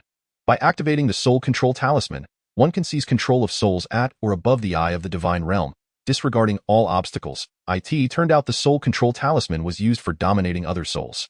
However, the most crucial aspect was the ability to ignore barriers, meaning that Chu Yuan could suddenly employ the soul control talisman to seize control of the souls of those skilled in the eye of the divine realm. The forging progress of the grip of the War God had reached 100%. Should it be forged immediately? The system's prompt echoed again. Forge immediately. Chu Yuan had long anticipated this moment. Instantly, a surge of radiant light erupted within the system's space, revealing a pair of resplendent golden gloves, exuding a blinding golden brilliance, akin to a sun, radiating forth with overwhelming power, as if to eradicate all malevolent forces. Grip of the War God. A supreme artifact, crafted by the ancient War God, capable of rending the heavens asunder, grasping the pillars of the sky, with an unimaginable and formidable might. Artifact skill. Hand of the War God. An enormous golden hand will manifest between heaven and earth, grasping the cosmos, causing the very heavens and earth to tremble. The skill's power increases with the wielder's realm. Theo think it was a supreme artifact. Chu Yuan's heart surged with excitement, for he had not anticipated that this time he would successfully forge a supreme artifact. Moreover, the most crucial point is that the grip of the War God is a pair of gloves, not a weapon of blades or spears. Otherwise, even with the Supreme Emperor's sword in his possession, even the finest divine artifact would hold little significance. It is entirely feasible to wield the Emperor's sword with the grip of the War God into the Sin Death Camp. At this moment, the expressions of the Water Elder and Fire Elder changed dramatically. Sin Death, a capital offense. The Sin Death Camp is a place reserved for those who have committed heinous crimes. Their entry signifies that they are now among a group of grave offenders, forever stripped of their current status and relegated to mere cannon fodder. The two immediately implored, "Your Majesty, although my Tai Lin garden has no merits, we have endured hardships for decades. Even if our faces do not merit consideration, we should not be condemned to the Sin Death Camp in light of the late Emperor's legacy. Long live Your Majesty. We are willing to serve as your loyal guards." Hardship, is that what you call it? When our great Wu faced the siege and turmoil, you both were merely spectators in Tai Lin Garden. Chu Yuan's hands suddenly emanated an overwhelming golden radiance, his aura resembling that of a celestial sovereign, an invincible god of war. Upon closer inspection, one could see a pair of golden gloves snugly fitted to his skin. With a gentle grasp, the Water Elder and Fire Elder felt as if the heavens were collapsing and the earth was splitting apart. "Go, report to the Sin Death Camp. That is where you truly belong." With those parting words, Chu Yuan ascended gracefully. "It is over. Everything is over." The Water Elder and Fire Elder's faces turned pale, as if they had consumed bitter yellow lotus, their bodies collapsing in despair. The current emperor, in both skill and strength, far surpassed the late emperor. They had utterly misjudged the situation this time. Though Chu Yuan had quelled the rebellion within the realm, many matters remained unresolved, such as the treachery of the Grand General and the Chancellor, which had left the empire with significant vacancies. Furthermore, the 18 feudal lords each commanded their own territories, resembling states within a state. He would need to appoint individuals to reclaim these lands. Fortunately, he commanded an army of 100,000 divine soldiers. Upon witnessing Chu Yuan's decisive slaying of the formidable Wei Wu king, who was even stronger than Qing Yunzi, the thoughts of Qing Yunzi and his companions were extinguished. They understood that any act of rebellion would lead to dire consequences, serving as the most poignant example. They marched with the army to the territories of the 18 lords, confiscating properties and annihilating clans, ruthlessly capturing the remnants of the traitors.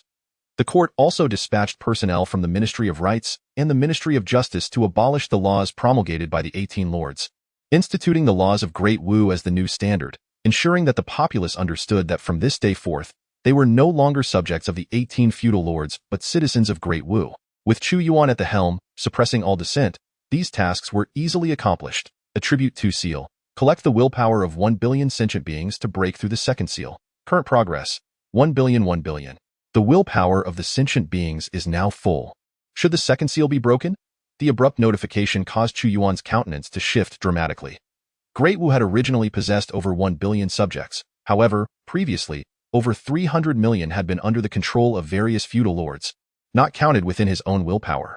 But now, with Chu Yuan's execution of the 18 feudal lords, those subjects returned to Great Wu. Break through the second seal. How could Chu Yuan possibly refrain from breaking through the second seal? It is well known that the first attribute of the imperial sword enhances one's realm, and the potential benefits of the second attribute remain to be seen. As the breakthrough of the second attribute seal unfolds, countless luminous points suddenly converge upon his imperial sacred sword. Each point of light signifies an individual, gathered from across the nation, and in that fleeting moment, an overwhelming surge of human power manifests. Chu Yuan did not wait long, as an exhilarating notification resounded once more. The second attribute of the imperial sword has been unsealed. As he grasped the imperial sword, its warmth enveloped him, and at that moment, he felt as though he embodied the spirit of the common people, akin to their sovereign. An astonishing transformation swept over him. A staggering 10 billion points of light, imbued with potent faith, surged into Chu Yuan's being as if from a wellspring of belief. Was this the power of human faith? He could sense within the light the reverence held by billions of citizens for the Emperor of the Great Wu. The human sovereign scripture. Chu Yuan immediately began to channel the human sovereign scripture, for it alone could flawlessly absorb the power of human faith. After assimilating this monumental faith of 10 billion souls, an incredible change occurred within him. His realm, previously at the 10th level of the Yuan spirit, was propelled forward to the divine ability stage under the weight of such formidable faith. The divine ability stage. Chu Yuan was taken aback. He had not anticipated that unsealing the second seal of the imperial sword would grant him such a significant breakthrough. It is worth noting that, with the enhancement of the first attribute, Chu Yuan could already slay half-step seers. Now, having ascended to the divine ability stage, his power was on par with a true seer. The distinction between a seer and a half-step seer is profound, as the former commands true might, while the latter remains merely a step short. Yet, Chu Yuan did not dwell on the joy of his newfound realm. Instead, he turned his attention to the changes wrought by the unsealing of the imperial sword, and upon observing its attributes, his mouth fell slightly agape. Chapter 78. Attribute 2. Wellspring of Faith Imperial Sword. Supreme grade. The sword of the sovereign among the three sovereigns, the pinnacle of humanity. Automatically matches with the technique. Human sovereign scripture. Attribute 1. Wearing the imperial sword increases one's realm by 1. Attribute 2. Wellspring of Faith. Unlocks the power of human belief. Attribute 3. Attribute 9. The seal of Attribute 2 has been lifted, revealing the wellspring of faith, which unlocks the power of human belief. Chu Yuan pondered. While I am familiar with human faith, what precisely is the function of this wellspring of faith? The imperial sword, forged by the first sovereign of antiquity using the collective faith of countless humans, serves as a source that gathers and condenses this belief, thus harnessing national fortune and enabling the host to leverage this faith to aid in cultivation. The system's voice echoed. Elevate your power through the strength of belief. Chu Yuan's swift ascent to the divine ability stage was indeed propelled by the rich collective will of the people. The first attribute enhances combat prowess, while the second attribute accelerates the pace of cultivation. Undoubtedly, these two attributes are of paramount importance to Chu Yuan at present. He endeavored to elevate his realm through destiny points. Yet upon his breakthrough to the divine passage realm, he found that a staggering 3,000 points were required for further advancement, a truly exacting demand. As he activated the source of belief, Chu Yuan brandished the imperial sword, causing an infinite array of light points to coalesce in an instant. A remarkably realistic yet scaled-down map emerged before his eyes, revealing the true projection of the Great Wu territory. Upon this authentic depiction, Chu Yuan beheld countless light points converging together. Astonished, he remarked, "It resembles the genuine map of our great nation. With the imperial sword, I can perceive fluctuations in the population of the empire in the most straightforward and lucid manner. The imperial sword is indeed the sword of the human race's faith." Chu Yuan also observed the southwestern province on the map, where the light points were visibly rising at an astonishing pace, indicating that Lu Qianfu had commenced the rapid establishment of Great Wu's institutions there. At this juncture, he glanced at the third attribute seal. Third attribute seal. Population 500 billion, and the sacrifice of a supreme grade artifact is required to unseal it. Current progress, 1,500 billion. The unlocking of the third attribute necessitates that the empire's population reach 500 billion, alongside the offering of a supreme grade artifact, a far more rigorous requirement compared to the second attribute. Nevertheless, Chu Yuan understood that each unsealed layer would empower the imperial sword with even greater capabilities.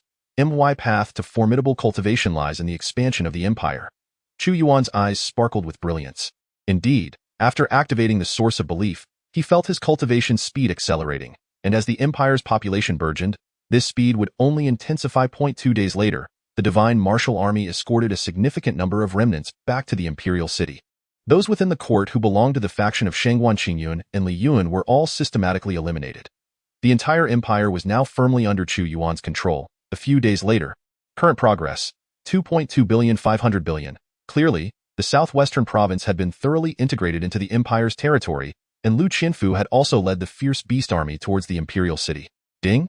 The host has completed all choices for this event, earning 3,000 destiny points, blueprints for the god-slaying crossbow, and 1 random draw. After suppressing all domestic rebellions and resolving issues related to the 10,000 Beasts mountain range and the coastal prefecture, Chu Yuan received the final reward for this event, god-slaying crossbow blueprints, an ancient dynasty standard weapon, with a maximum effective range of 10 miles and lethal power within 1 mile. Materials required, 20 pounds of refined steel, sinews from a great demon above the divine passage realm, and varying amounts of meteorite gold. The materials needed for crafting the god-slaying crossbow are relatively few compared to the divine mechanism cannon. The demon sinews can be procured from the depths of the 10,000 Beasts mountain range under the leadership of the purple-scaled thunder dragon. As for meteorite gold, it can be acquired from the infinite chamber of commerce. However, the greatest consumption for the god-slaying crossbow lies in its arrows. The arrows are designed specifically for the god-slaying crossbow and come in several varieties, with the highest grade being the god-slaying arrow. It is said that when fired en masse by the ancient dynasty's crossbows, even the most adept of masters would find it impossible to withstand their might, facing certain death. Had the imperial guards been equipped with the god-slaying crossbow that day, Fan Ning would never have had the audacity to brazenly bombard the city gates. God-slaying arrow blueprints, designed for use with the god-slaying crossbow. Chu Yuan glanced at the extinction arrow, which similarly required the infusion of meteorite essence gold for its arrowheads. with the other materials being refined steel. He observed that the highest-grade extinction arrow was entirely crafted from meteorite essence gold, yet the production of such arrows amounted to tens of thousands, even hundreds of thousands, leading to an immense consumption of resources. It could be said that the formidable power of the extinction arrow was contingent upon the quantity of meteorite essence gold utilized. The extinction crossbow needed to be forged, while the divine mechanism cannon was intended for city destruction. However, the extinction crossbow excelled in close-quarter combat, proving far superior to the bow in such encounters. Chu Yuan pondered, as for the materials required, I can seek out Ji Fuling. It seems I must summon her to the palace to discuss this matter promptly. The materials for forging the extinction crossbow were merely one of the rewards. Chu Yuan had also obtained an opportunity for a random draw. He initiated the lottery. The system's lottery wheel was summoned once more. What would he draw this time? With a thought, Chu Yuan activated the lottery. Ding! The host has completed the draw and received a mid-grade artifact advancement card. The pointer of the wheel stopped on a small piece of talisman papered mid-grade artifact advancement card, used for upgrading and evolving artifacts, capable of enhancing all artifacts, including mid-grade ones. It was, unexpectedly, a one-time artifact upgrade talisman. Upon seeing the description of the advancement card, Chu Yuan immediately contemplated which artifact to upgrade. The town prison ceiling god tablet was a high-grade artifact and could not be used to upgrade a supreme-grade artifact. Although he possessed several artifacts, it was evident that the most valuable upgrades were the Xinling wings and the war chessboard. The Xinling wings were a mid-grade artifact, and upgrading them would elevate them to a high-grade artifact, potentially extending the duration of the 3 seconds of void time. Option 1. Upgrade Xinling wings, gain 100 destiny points. Option 2. Upgrade war chessboard, gain 100 destiny points. He chose to upgrade the war chessboard. Without hesitation, Chu Yuan decided to utilize it for the war chessboard's enhancement. While upgrading the Xinling wings to a high grade would indeed enhance his speed, at this moment, even a few additional seconds of void time would not yield significant benefits for him. However, the war chessboard was genuinely intended for large armies. It was through the war chessboard that he could instantly summon back 100,000 troops using a teleportation talisman. With the development of Dawu, the limit of 100,000 was far too meager. His divine martial army needed to be fully bound to the war chessboard. Perhaps after this upgrade, the upper limit could be increased, which was precisely what he required. Ding! The host has completed option 2 and gained 100 destiny points. War chessboard upgrade. A flash of golden light sparkled upon the war chessboard, as if it had undergone a complete transformation by a master craftsman, revealing its new attributes before Chu Yuan. War chessboard. Mid-grade artifact. Utilizes the heavens and earth as the board, and all beings as the pieces. A powerful artifact forged by great beings who cleave through the void. The user can bind the essence and souls of every soldier to the war chessboard, with a maximum limit of 1 million. Once bound, any thoughts of betrayal will be sensed by the user, and every bound soldier can be absorbed into the war chessboard. Artifact skill. War of the heavens and earth. The war chessboard can envelop an area of 100 miles, transforming into a battlefield domain. Activating the war formation and bestowing unparalleled might of war. Current binding. 1000000 1000000. Chapter 79. The Path to Divine Realm. The progress has surged to 1 million. This advancement did not disappoint Chu Yuan. He had not anticipated that merely elevating the war chessboard to the mid-grade would result in a 10-fold increase, and moreover, the battlefield domain expanded from 10 miles to 100, sufficiently enveloping a vast arena of combat. My choice this time was indeed correct, Chu Yuan remarked with a smile. In a powerful dynasty, the elite legions are at least at the spirit realm. The Divine Martial Legion is the mightiest force under my command. It is preferable to recruit slowly rather than hastily. It seems that the minimum recruitment standard must henceforth be the spirit realm. Just imagine, if a legion were composed entirely of spirit realm experts, they would be invincible on the battlefield. Although Chu Yuan possessed the Tai-Dan furnace, enabling him to refine pills in abundance, as the emperor of an empire, he could not solely focus on one legion. Besides the Divine Martial Legion, there are also the Imperial Guard and border troops, and naturally, he must allocate limited resources judiciously. Name. Chu Yuan. Identity. Emperor of Dawu. Realm. First level of divine ability. Cultivation method. Human Sovereign Scripture. Equipment. Human Sovereign Sword. Supreme level. Tai-Dan furnace. Shattered. War chessboard. Town prison seal monument. Xinling wings. Grip of the war god. Divine abilities. Great thunder technique. Great devouring technique. Great combat technique. Great cutting technique. System space. Level 1 blueprint for divine machine cannon. Blueprint for annihilation crossbow. Titles. Supreme of Humanity, Master of Thunder, Son of Devouring, upgradable, Combat Maniac, upgradable, Void Cutter, Fate points, 3850. Current main quest. Within 3 years. Annihilate the Great Qian dynasty. Eliminate General Shangguan Qingyun and Prime Minister Li Yun, sweeping away the domestic lords to unify all factions within the realm. If accomplished, rewards will be granted. Failure will lead to obliteration. Chu Yuan opened the attribute panel and glanced over it. His current fate points had reached an impressive 3850. Moreover, only the Great Qian remained to be eliminated in the main quest, Dawn. Chu Yuan's figure flickered, and in the blink of an eye, he arrived at Princess Chu Xiaonyang's Dawn Palace. Your Majesty, the palace maids of Dawn Palace greeted him with bows. Emperor brother, upon seeing Chu Yuan, Chu Xiaonyang set aside her martial training and hurried over. How are you? Were you frightened? I have been busy dealing with the rebels these past few days and have had no time to visit you. Chu Yuan looked at Chu Xiaonyang. The Dawu royal family was scarce. With the late emperor devoted to cultivation, only a few remained. His nominal elder sisters had long since departed from Dawu, their whereabouts unknown, leaving only Princess Dawn in the palace. No, as long as Emperor brother is here. Dawn fears nothing. A few days ago, Mother also sent someone over to inquire about me. She knows that Emperor brother has quelled the rebellion and is greatly relieved, saying that although the late emperor has passed, as long as there is a second sovereign, Dawu will continue to stand strong. Chu Xiaonyang replied. The mother she referred to was naturally the shared mother of Chu Yuan and Chu Xiaonyang, the current Empress Dowager. The Empress Dowager and the late emperor were truly a couple who weathered hardships together, having been united long before the late emperor's rise to power. The eldest princess was born before the uprising, having given the late emperor 3 daughters and 1 son. The bond between the two individuals is profoundly deep.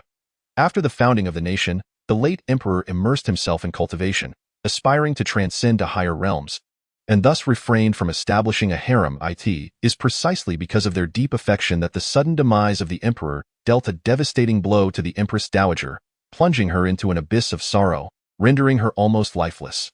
Hence, she now resides not within the palace, but in the imperial tomb, keeping vigil beside the late emperor. Once I conclude my affairs here, I shall escort you to meet the Empress Dowager. Chu Yuan remarked. Qinzi, I have brought you a gift. With a swift motion of his hand, a dazzling cascade of golden light erupted forth, revealing the wings of flowing cloud. Possessing the wings of mysterious spirit, the wings of flowing cloud held no value for him. Soon, he would lead his army into battle, making it a perfect gift for Chu Xiaonyang. What exquisite wings! Chu Xiaonyang exclaimed, unable to part with the beautiful artifact. She caressed the wings of flowing cloud, its streamlined hues and metallic sharpness instantly captivating her heart. These wings are a gift for you, declared Chu Yuan. Crimson Flame Dragon, why do you not present yourself and pay homage to your new master? With a thunderous roar, the dragon's cry echoed through the air, as a layer of fiery clouds manifested in the sky. The Crimson Flame Dragon descended, its 4 claws gripping the ground in a posture of submission. From now on, you shall protect the princess closely. I shall not neglect your service and will grant you the opportunity to break through to the realm of divine insight. Although Chu Xiaonyang's master was Zhu Fengfeng, who held a commanding position and could not always be by her side, Chu Yuan assigned the female dragon to be her personal guardian. I shall obey your command, Your Majesty. The Crimson Flame Dragon spoke in human tongue. Thank you, Emperor brother, Chu Xiaonyang replied with warmth, not one to stand on ceremony. Your Majesty, the president of the Infinite Commerce Association seeks an audience, announced eunuch Wei Da. Oh? President Ji is here, Chu Yuan responded, his expression shifting slightly. Please invite President Ji to my study. I in the study. Ji Fuling was no stranger to the imperial palace, especially after learning of Chu Yuan's slaying of King Wei and his subjugation of all sects in the southwest. A wave of astonishment coursed through her. The young emperor's prowess was truly formidable. Having resided in the imperial city for over a decade, she recognized that the former emperor of the Great Wu was far inferior to him. She had initially thought him a potential usurper, yet who could have anticipated he would become a paragon of strength? President Ji, Chu Yuan greeted her with mild surprise upon seeing Ji Fuling. It appeared she had broken through to the realm of divine insight. I extend my congratulations to you, President Ji. You even discerned my breakthrough to divine insight. Ji Fuling replied, astonished. Though she had attained a realm that the monarchs of surrounding nations had yet to reach, she felt a flicker of trepidation in Chu Yuan's presence, as if his strength surpassed her own and was unfathomable. Your aura is different, Chu Yuan noted, activating the source of faith. Even though Ji Fuling was not one of his subjects of the Great Wu, she could perceive the shift in his essence. I owe my progress to your Majesty's elixirs. The various potions you crafted have been immensely beneficial, and with the assistance of that miraculous tonic, I would not have achieved this breakthrough, Ji Fu-ling explained. As she spoke, a wave of pressure, emanating from the realm of divine insight and overwhelming like that of a deity, surged towards Chu Yuan. She perceived the unfathomable prowess of Chu Yuan, and thus, this time she sought to gauge just how formidable he truly was, indeed. His Majesty's strength is remarkable. Ji Fu-ling felt that even as a seer, she was no match for Chu Yuan.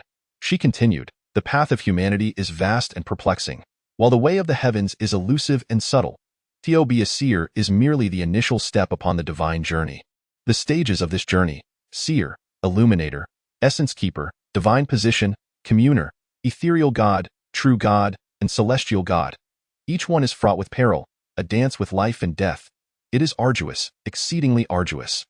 The road to divinity entails traversing these realms: seer, illuminator, essence keeper, divine position, communer, ethereal God, true God, celestial God. Regardless of the difficulty, these stages must be endured, as those who cultivate must cleave through thorns and brambles. With a graceful wave of his sleeve, Chu Yuan remarked, however, this time, I have invited you to the imperial palace for a far grander enterprise. A grander enterprise? Ji Fu-ling's eyes sparkled with interest. Your Majesty, please elaborate. Initially, I held some reservations, but now, seeing that you have attained the realm of seer, your standing within the Infinite Commerce Association has evidently risen, which brings me great comfort. This is the list I require. Chu Yuan presented a document from the imperial study to Ji Fu-ling. Such an extensive array of items, Ji Fu-ling exclaimed in astonishment. In addition to a significant quantity of medicinal materials, this vast amount of fine steel. Your Majesty, how many war supplies do you intend to forge? Are you planning to initiate a war? De Qian, along with the other 3 nations, must also be addressed, Chu Yuan replied nonchalantly. Yet, upon hearing this, Ji Fu-ling felt as though she foresaw an imminent, earth-shattering conflict. She quickly added, while I possess the capability to procure these items, certain materials are quite valuable and will pose considerable challenges. Haha, I have faith in your abilities, President Ji, Chu Yuan chuckled. How did you find the batch of elixirs I provided? Their quality is exceptional. The elders of our Infinite Commerce Association were all praised after reviewing them. They surpassed even those concocted by our own alchemists. Were it not for the fact that you are the sovereign of Dawu, we would have considered inviting you to become our chief alchemist. Ji Fu-ling was also eager to uncover the secret behind Chu Yuan's prolific production of elixirs. Setting aside other matters, I require this batch of supplies as expeditiously as possible. Not a moment can be delayed, Chu Yuan insisted. Your Majesty, are you treating me as your logistical officer? Ji Fu-ling replied, somewhat exasperated. Should President Ji be unwilling to undertake this logistical role, I shall seek others. I am certain many would be eager to collaborate with me, Chu Yuan stated, locking eyes with Ji Fu-ling. Your Majesty, you jest. Regarding this batch of materials, I shall immediately mobilize efforts for Dawu upon my return, Ji Fu-ling responded, fully aware of the value of the partnership with Chu Yuan. Her status within the Infinite Commerce Association had rapidly ascended, not only due to her breakthrough to the seer realm but also thanks to the elixirs obtained from Chu Yuan. Very well, I shall await your auspicious news here. Your time is limited, Chu Yuan concluded. Chapter 80. The Imperial Expedition, November 15, Year 30 of Wu. With merely half a month remaining until the lunar December, the weather, though not yet frigid enough to freeze water into ice, has turned exceedingly cold. Just recently, a heavy snowfall blanketed the land, and even now, remnants of it linger, refusing to melt away completely, yet, within the imperial city, the atmosphere is fervent, for numerous significant events have recently transpired. Initially, the passing of the late emperor sent shockwaves through both court and commoner alike. Following this, the ascension of the new emperor, whom many believed would herald a decline for the Great Wu, instead took decisive measures to stabilize the court and ultimately vanquish the Wei Wu Wang, annihilating 18 feudal lords in the process. The current political landscape has undergone a remarkable transformation.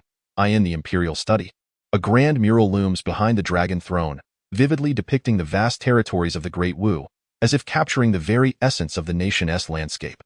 Your Majesty, an official reported, the borders have faced incursions from 4 nations. However, upon learning of our Great Wu's quelling of the rebellion, they have all discreetly halted their offensives, merely amassing troops at the borders, yet remaining inactive. Thus at this moment, the imperial study was filled with esteemed individuals, the ministers of the 6 departments, the loyal and valiant Marquis, and the 8 commanders of the Imperial Guard, all of whom held significant positions of power within the court. After presenting his memorial, the newly appointed Minister of War, Huang Yong, conveyed the situation accurately. Have the four nations truly ceased their aggressions? Questioned Emperor Chu Yuan, seated upon the imperial throne, his demeanor as profound as an abyss. It was evident that he had received intelligence indicating that the Great Wu had shed its former weakness and now soared with renewed vigor. Your Majesty, the southwestern province now boasts a population of over 1 billion citizens who have pledged their allegiance to our Great Wu. Ministers have already been dispatched, and I have commenced the recruitment of soldiers as per your directives. Although remnants of various sects still exist, the recruitment will surely eradicate them. At this juncture, Lu Qianfu reported on the situation in the southwestern province. The southwestern province is currently in need of a governor. Marquis loyal and brave, you shall assume this role temporarily. Chu Yuan nodded in acknowledgement. The other attendees in the imperial study exchanged glances tinged with envy upon hearing of Lu Qianfu's appointment as governor.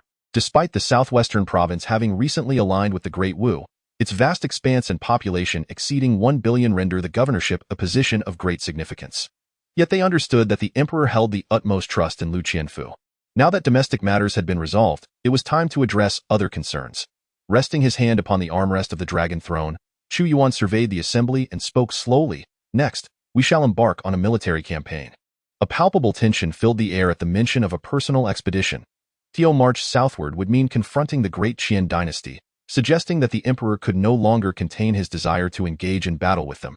Your Majesty, interjected an elder, a sage of the 9th level of cultivation, known for his prudence, Minister of Rights, Qi Dang. The great Qian dynasty has endured for over 5 centuries, with a robust national strength. To speak candidly, our previous ability to suppress the great Qian was primarily due to the martial prowess of the late emperor. Our national power pales in comparison. If your Majesty intends to lead a personal campaign against the great Qian, meticulous preparations must be undertaken. I have also heard that the 4 nations of Dalu, Dashing, Daji, and Daqian have formed an alliance with the intent of countering our Great Wu.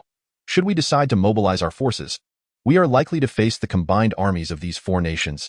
At present, the court is in a state of turmoil, and I believe it is imperative to launch a southern campaign. However, we must first ensure that preparations are thoroughly made, particularly concerning Linhai County, which has only just come under our control, and the people's sentiments may still be unstable. The Minister of Revenue expressed. Option 1. Immediately issue a declaration of war and personally lead the campaign against Daqian, gaining 100 fate points and 1 dragon's might horn. Option 2. Gradually develop our resources until we are at our strongest, and after 2 years, launch a campaign against the 4 nations, gaining 100 fate points and 1 guardian formation. Upon seeing the 2 options, Chu Yuan had already formulated a plan in his heart. 2 years is too long. Although his main objective is to annihilate Daqian within 3 years, he cannot afford to wait that long. While the ministers presented valid points, I believe this presents the best opportunity. Our Great Wu is currently filled with vigor, and the 4 nations are equally unprepared. Furthermore, Minister of Revenue, I hope they unite against us. I am not merely waging war against 1 nation, but against 4. Chu Yuan spoke slowly, his tone imbued with an undeniable authority. All present felt a chill, fully aware that the current emperor is the mightiest individual in Wu, wielding absolute power. Once he has made a decision, it is immutable. Their task now is to diligently fulfill their duties. Your Majesty, when shall you personally lead the campaign? I will ensure that the divine martial army is prepared to march at any moment. Lu Qianfu remarked. It is now the 15th day of the 11th month in the Great Wu calendar, with half a month remaining until the 12th month. Chu Yuan stood and declared, on the first day of the 12th month, which marks the beginning of the Lunar New Year, I shall personally lead the campaign against Daqian. I shall grant you half a month to make necessary preparations. Once the imperial edict is issued, it cannot be altered. In half a month, we shall embark on the campaign against Daqian. Ding. The host has chosen option 1, gaining 100 fate points and 1 dragon's might horn. Dragon's might horn, a war horn crafted from the horn of a celestial dragon. All allied soldiers who hear the sound of the horn shall awaken their war spirits, increasing morale by 10. We eagerly await your arrangements, Your Majesty. We are willing to take the lead in this endeavor. The first to voice this was Hong Yun, the commander of the Chaos Camp, who was eager to achieve merit. This campaign shall utilize 500,000 troops from the Sinful Death Camp as the vanguard. Let Shui Lao Air and the others prepare accordingly. Chu Yuan understood well that his primary mission is the destruction of nations, not merely to lead a campaign. Therefore, such a monumental war of annihilation necessitates meticulous preparation. Allowing for no errors, he issued an edict that those who achieve remarkable feats in the Sinful Death Camp may shed their identities. Chu Yuan continued to promulgate imperial decrees. 200,000 border troops from the southern frontier shall also accompany me. And the 4 commanders of the beastly troops must prepare. 50,000 imperial guards and border troops shall form the right wing, with the divine martial legion as the central army, while I shall personally command the central forces. Receive the edict. The 4 commanders of the beastly legion were filled with excitement. Your Majesty, what of our divine beast 4 camps? Zhang Cheng inquired eagerly, all aware that this campaign represents a significant opportunity. The imperial city cannot be without its guardians. Commander Zhang, you shall command the 4 beast camps to protect the royal city. I entrust you with the authority over the national defense array. And as for your contributions, they shall not be lesser than those of the other camps. Emperor Chu Yuan values Zhang Cheng's loyalty and steadiness. Your Majesty, I also wish to take the field, spoke the cold voice of Zhu Fengfeng suddenly. Very well. After a moment of contemplation, Chu Yuan agreed to allow Zhu Fengfeng to join the expedition, further adding, in that case, the Zhuge camp and the Baihu camp shall be incorporated into the left-wing legion, while the loyal and brave Marquis of the Southwest, whose realm is above the middle god, shall join the divine martial legion. Additionally, we shall form another army of 1 million to serve as the left wing. Acting in concert with the 2 beast camps of the imperial guards shall obey the decree, declared Lu Qianfu, Dragonmite King. This time I shall also mobilize 8 million ferocious beasts as the beast army, while those not included in the beast army shall continue to guard the royal city within the 10,000 beast mountain range.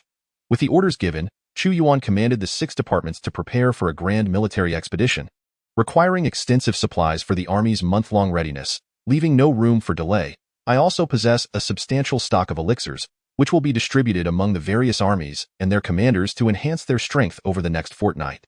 Chu Yuan's finger struck decisively upon the land of Deqian, piercing through. In half a month, I shall personally lead the charge. Chapter 81. Arrival at the border in the 30th year of the Daiwu calendar. On the first day of December, winter had fully set in, and the temperature was exceedingly frigid. The weather today was far from favorable. Since yesterday, ominous clouds had loomed overhead, and by midnight, winter rain began to pour, accompanied by fierce winds and lightning. Yet, outside the imperial capital, a bustling scene unfolded, with countless troops gathering. After half a month of preparation, Chu Yuan had distributed a vast quantity of elixirs, resulting in a collective breakthrough of the 1 million imperial guards into the pulse-connecting realm. Furthermore, during this period, numerous soul-forging, spirit, and divine powers had been birthed. After all, the elixirs in Chu Yuan's possession were abundant, with Ji Fuling continuously supplying medicinal materials from the Infinite Mercantile Association, engaging in mutually beneficial trade. In addition, the 8 commanders of the imperial guards had, with the aid of the breakthrough elixir, ascended to the 10th level of divine powers. To Chu Yuan's surprise, Lu Qianfu had even reached the threshold of the half-step god-seeking realm. However, this was advantageous, as the divine martial legion was now filled with numerous formidable individuals absorbed from various sects, ensuring that the absence of a half-step god-seeking presence would not undermine their authority. Throughout this past month, the various departments of the court had been diligently preparing. Waging a war is not merely a matter of a rallying cry or a few spoken words. It requires thorough preparation. Chu Yuan's intent this time was not merely to intimidate the 4 nations of Deqian, but to strategize for a war of annihilation, necessitating even greater preparations, including the mobilization of soldiers and the procurement of substantial military supplies. The Sin Death Camp boasted 5 million men, while the Divine Martial Legion had expanded to 12,000. The left-wing army, exceeding 1 million, would reinforce the border troops at the southern front, totaling over 3 million. The right-wing army, led by the Zhuge and Baihu camps, alongside the latest recruits from Linhai County, also numbered over 3 million. Additionally, the ferocious beast army, numbering 8 million, would march into battle, presenting an imposing spectacle. Yet the daily consumption of provisions remained uncertain. Before the armies move, the supplies must be prepared. The vast army, comprising over 10 million individuals, consumes an astonishing quantity of provisions daily, enough to be measured in mountains. Fortunately, in this world, there exists the concept of spatial rings, capable of storing immense amounts of supplies. Otherwise, one shudders to think of the number of people required to transport such provisions. Nevertheless, a substantial array of siege machinery still necessitates human effort for its operation. Preparing such an enormous stockpile of resources within a fortnight is an arduous task, even for the might of the Dawu nation.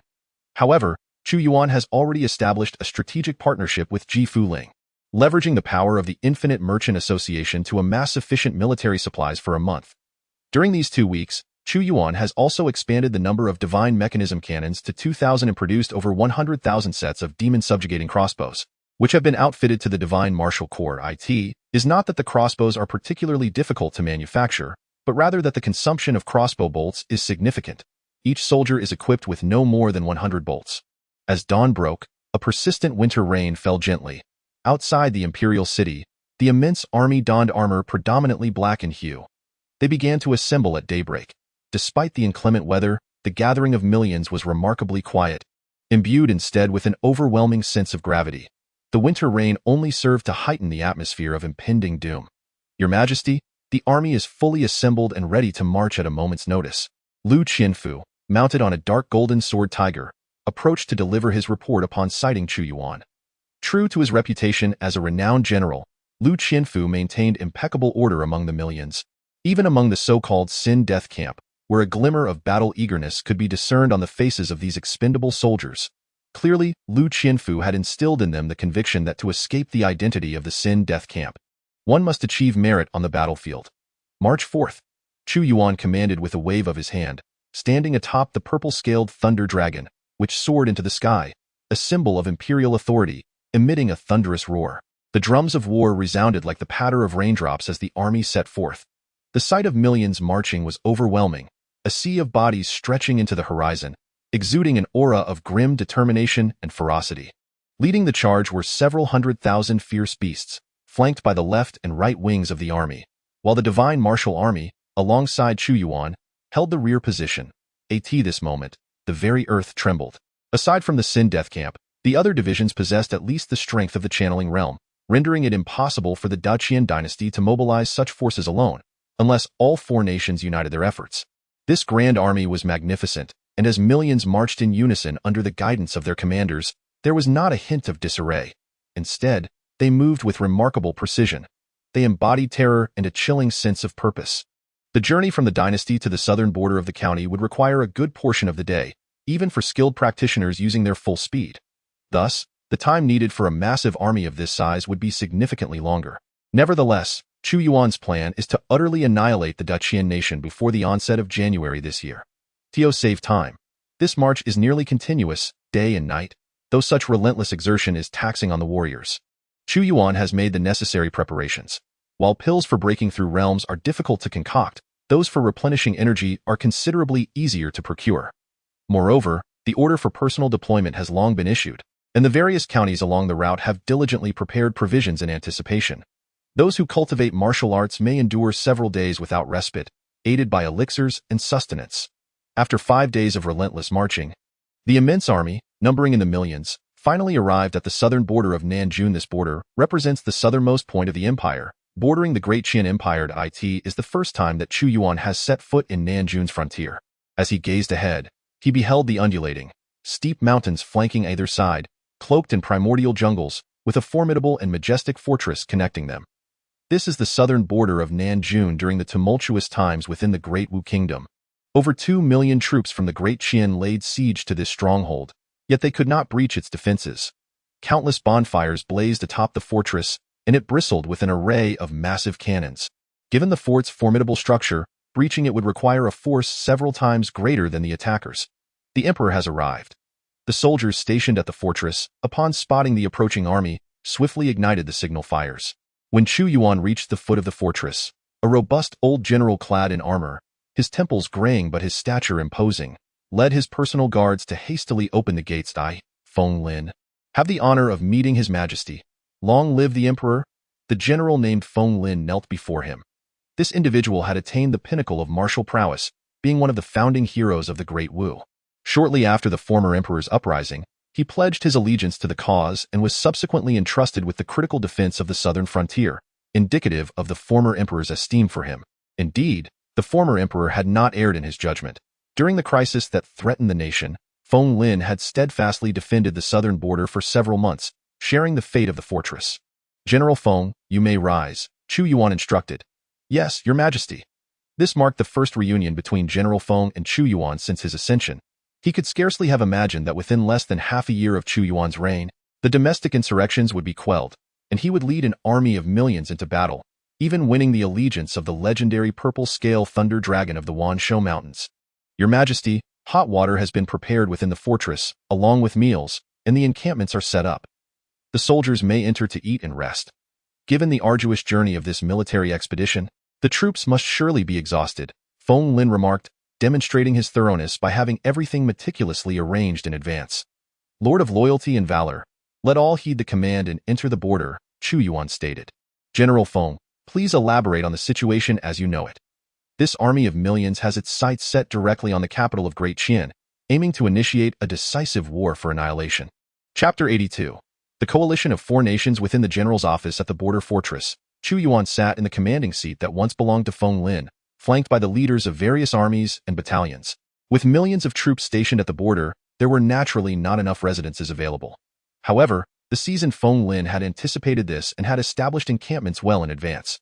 Chu Yuan chose not to launch an immediate assault, allowing the soldiers 3 days to recuperate. The fortress was well stocked with over 2 million soldiers, and Chu Yuan distributed a considerable quantity of elixirs. Although 3 days would not suffice to produce top-tier warriors, it was ample time for all the soldiers at the border to elevate their cultivation to the meridian realm. General Feng, you have served at the border for many years and are most familiar with the conditions here. Please share your insights with everyone, Chu Yuan requested. Very well, since that is the case, allow me to succinctly convey the situation at the border. Feng Lin held in his hands a stack of intelligence reports. For more than half a month, the Great Qian has launched an offensive against our southern border, with troop numbers reaching as high as 4 million, twice that of our forces. However, with the quelling of the Great Wu Rebellion, they have once again amassed troops at the frontier, neither retreating nor withdrawing. Additionally, I have received news that upon learning of the Great Wu's near-total mobilization, the Great Qian's stronghold not only houses their troops, but also those of the Great L, Great Ji, and Great Shang, effectively forming a genuine coalition of 4 nations at the border. How many troops does this coalition amount to? Asked Lu Qianfu. Approximately 10 million, Feng Lin replied. Although our forces, including the fearsome Beast Legion, are significantly superior in number, it is well known that a siege requires double the manpower. Furthermore, the fortifications on their side are even more formidable than ours.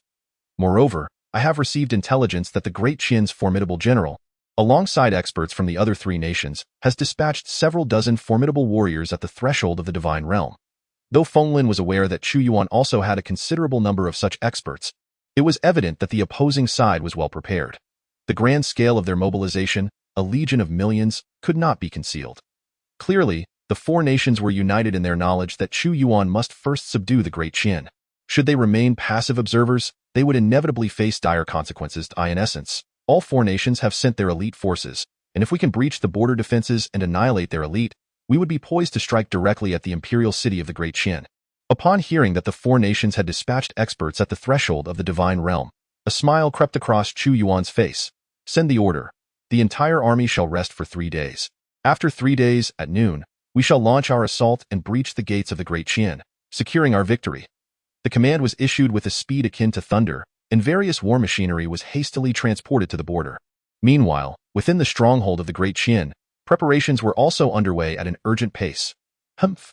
This little emperor of the Great Wu is utterly arrogant, even more so than Chu Yi, daring to lead an army of millions and confront countless beasts.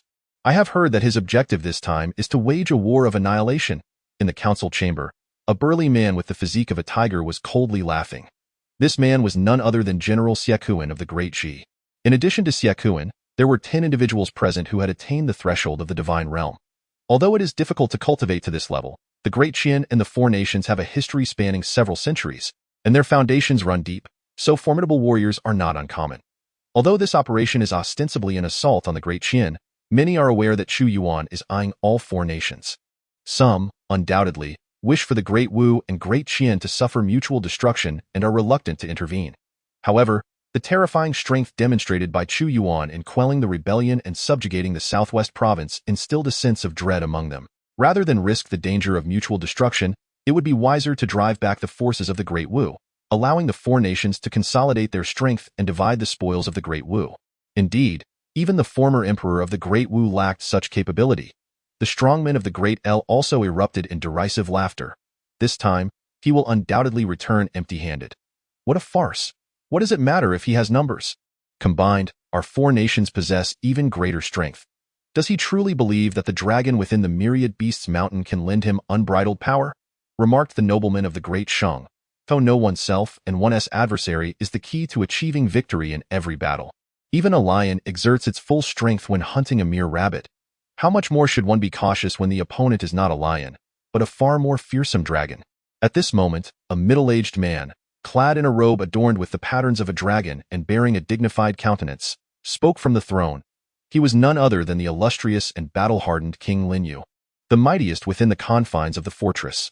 Observing the assembly before him, he declared, "According to the intelligence I have received, not only has the purple scale thunder dragon pledged allegiance to him, but during the rebellion in the imperial city over half a month ago, many formidable figures from the southwestern sects also appeared, seemingly within the ranks of the Great Wu army. We have heard whispers of the southwestern corner.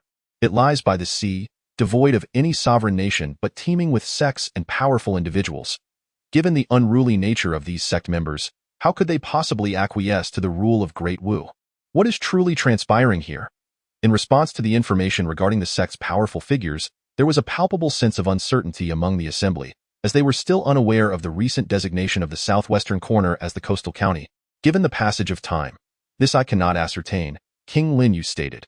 "However, one thing is certain. While the Great Wu army is indeed formidable, the most unfathomable force remains the Emperor of Great Wu. He is a figure more formidable than Chu Yi had anticipated that with Chu Yi's demise, Great Wu would falter, yet unexpectedly, a more terrifying entity has emerged. Reports from our scouts indicate that although his realm does not reach the threshold of the divine insight, he undoubtedly possesses strength that surpasses even that level." The representatives of the other three nations nodded in agreement, pondering whether an ordinary individual could muster the courage to organize a massive army to confront Great Wu directly.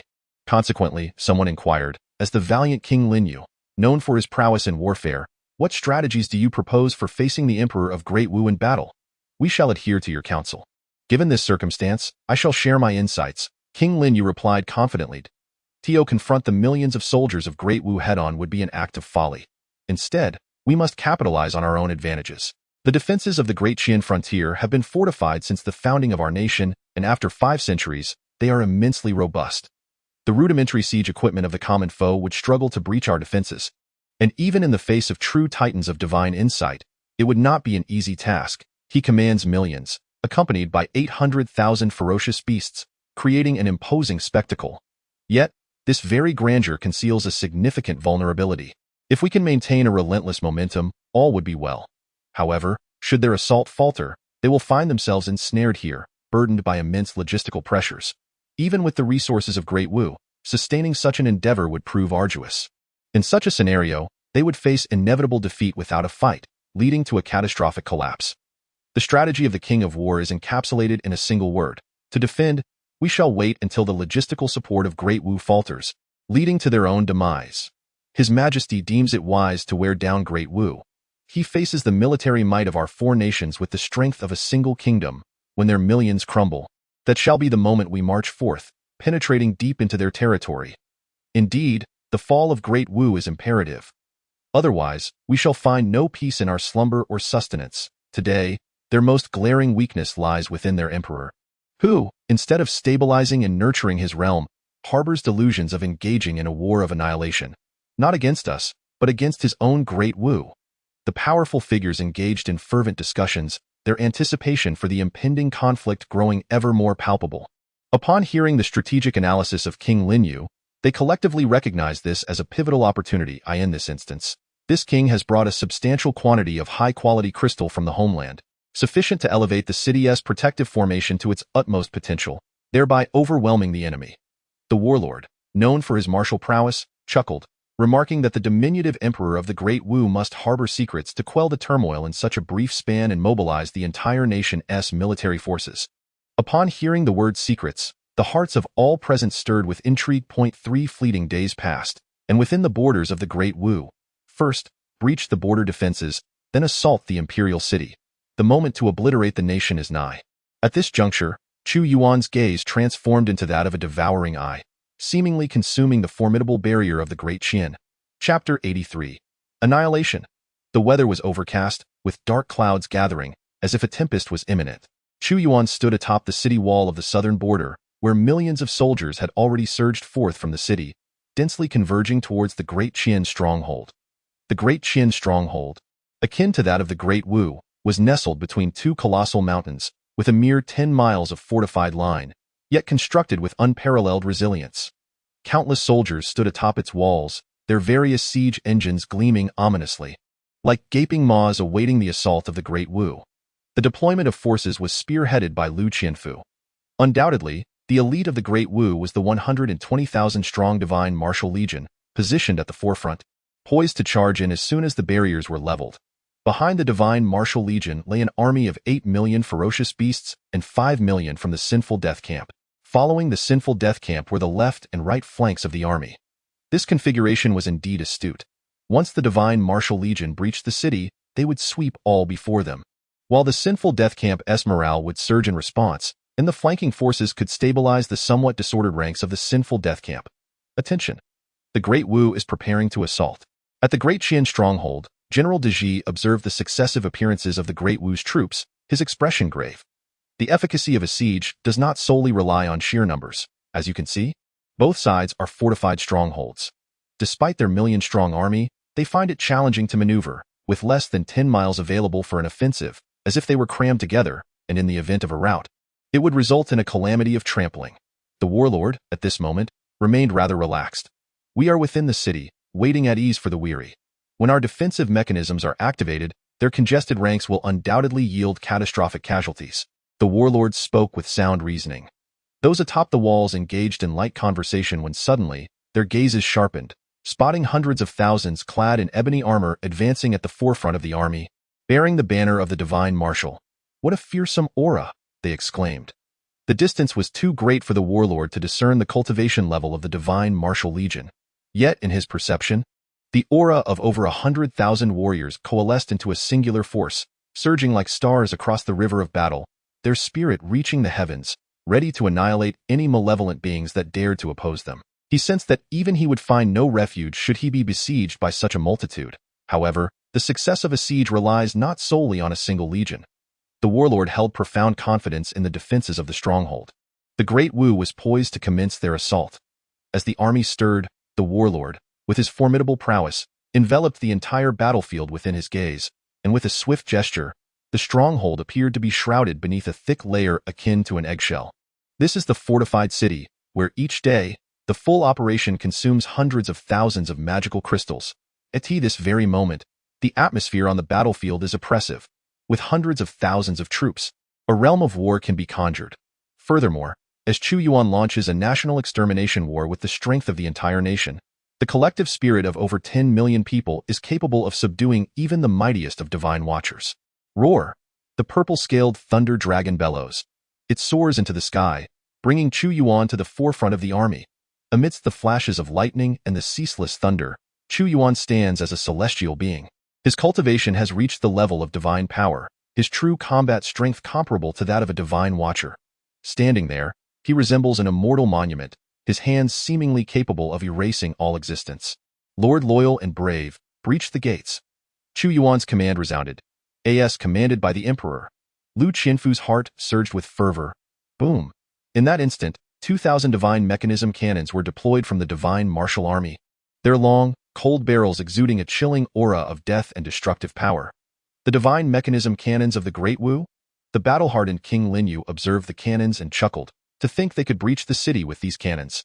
They likely won't even be able to breach my defensive formation. Boom, boom, boom. In the brief moment following the deployment of the divine mechanism cannons, the magical crystals were swiftly loaded. Under Lu Qianfu's directive, the 2,000 massive cannons aimed directly at the heart of the formidable city gate. Instantly, a force that tore through the void erupted, rending the ominous clouds above and revealing the sun. In but a moment, the 2,000 divine mechanism cannons discharged simultaneously, transforming the heavens and earth, waves of destruction sweeping forth as if to obliterate an entire world. The energy shooting from the cannon mouths seemed to cause the very fabric of space to crumble. 2,000 beams of annihilation struck the grand gates of Deqian. Whereas the previous version of the divine mechanism cannons could only cause tremors, this authentic version unleashed a force equivalent to the full strength of a divine master with each shot. It was as if 2,000 divine masters struck simultaneously, their annihilative power more formidable and tyrannical. Just the first volley nearly tore the gates of Deqian asunder, dimming the radiance of the defensive formation. Fire! Fire! Fire! The divine martial army loaded swiftly, capable of launching a round of cannon fire in mere seconds, leaving De Qian with no opportunity to respond. After just 10 minutes of bombardment, the protective formation erected by De Qian was utterly destroyed. Another 10 minutes of relentless cannon fire ignited the towering walls, causing sections of the fortifications to collapse. How could this be? Lin Yu was also taken aback. He had intended to hold the walls and exhaust Chu Yuan. However, he never anticipated that his plan would shatter in merely 20 minutes. What were these cannons made of that rendered the grand gates of De Qian as fragile as tofu, incapable of withstanding a blow? Little did he know, these 2,000 divine mechanism cannons were true ancient artillery, their power reaching its zenith. Had it not been for the transaction between Chu Yuan and Ji Fu Ling, such a formidable arsenal could never have been forged. The divine mechanism cannons are most powerful for breaching fortifications. Otherwise, Chu Yuan would not have been so eager to commence a war of extermination, for he possessed the ultimate weapon for besieging cities and was himself a figure rivaling a divine watcher.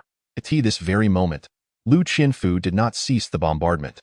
For this war of extermination, the Great Wu had brought forth decades' worth of stored magical crystals, launching an all-out assault. This time, the plan closely resembles that against the Mieluyun sect, employing the formidable divine machine cannons to utterly annihilate the impregnable fortress.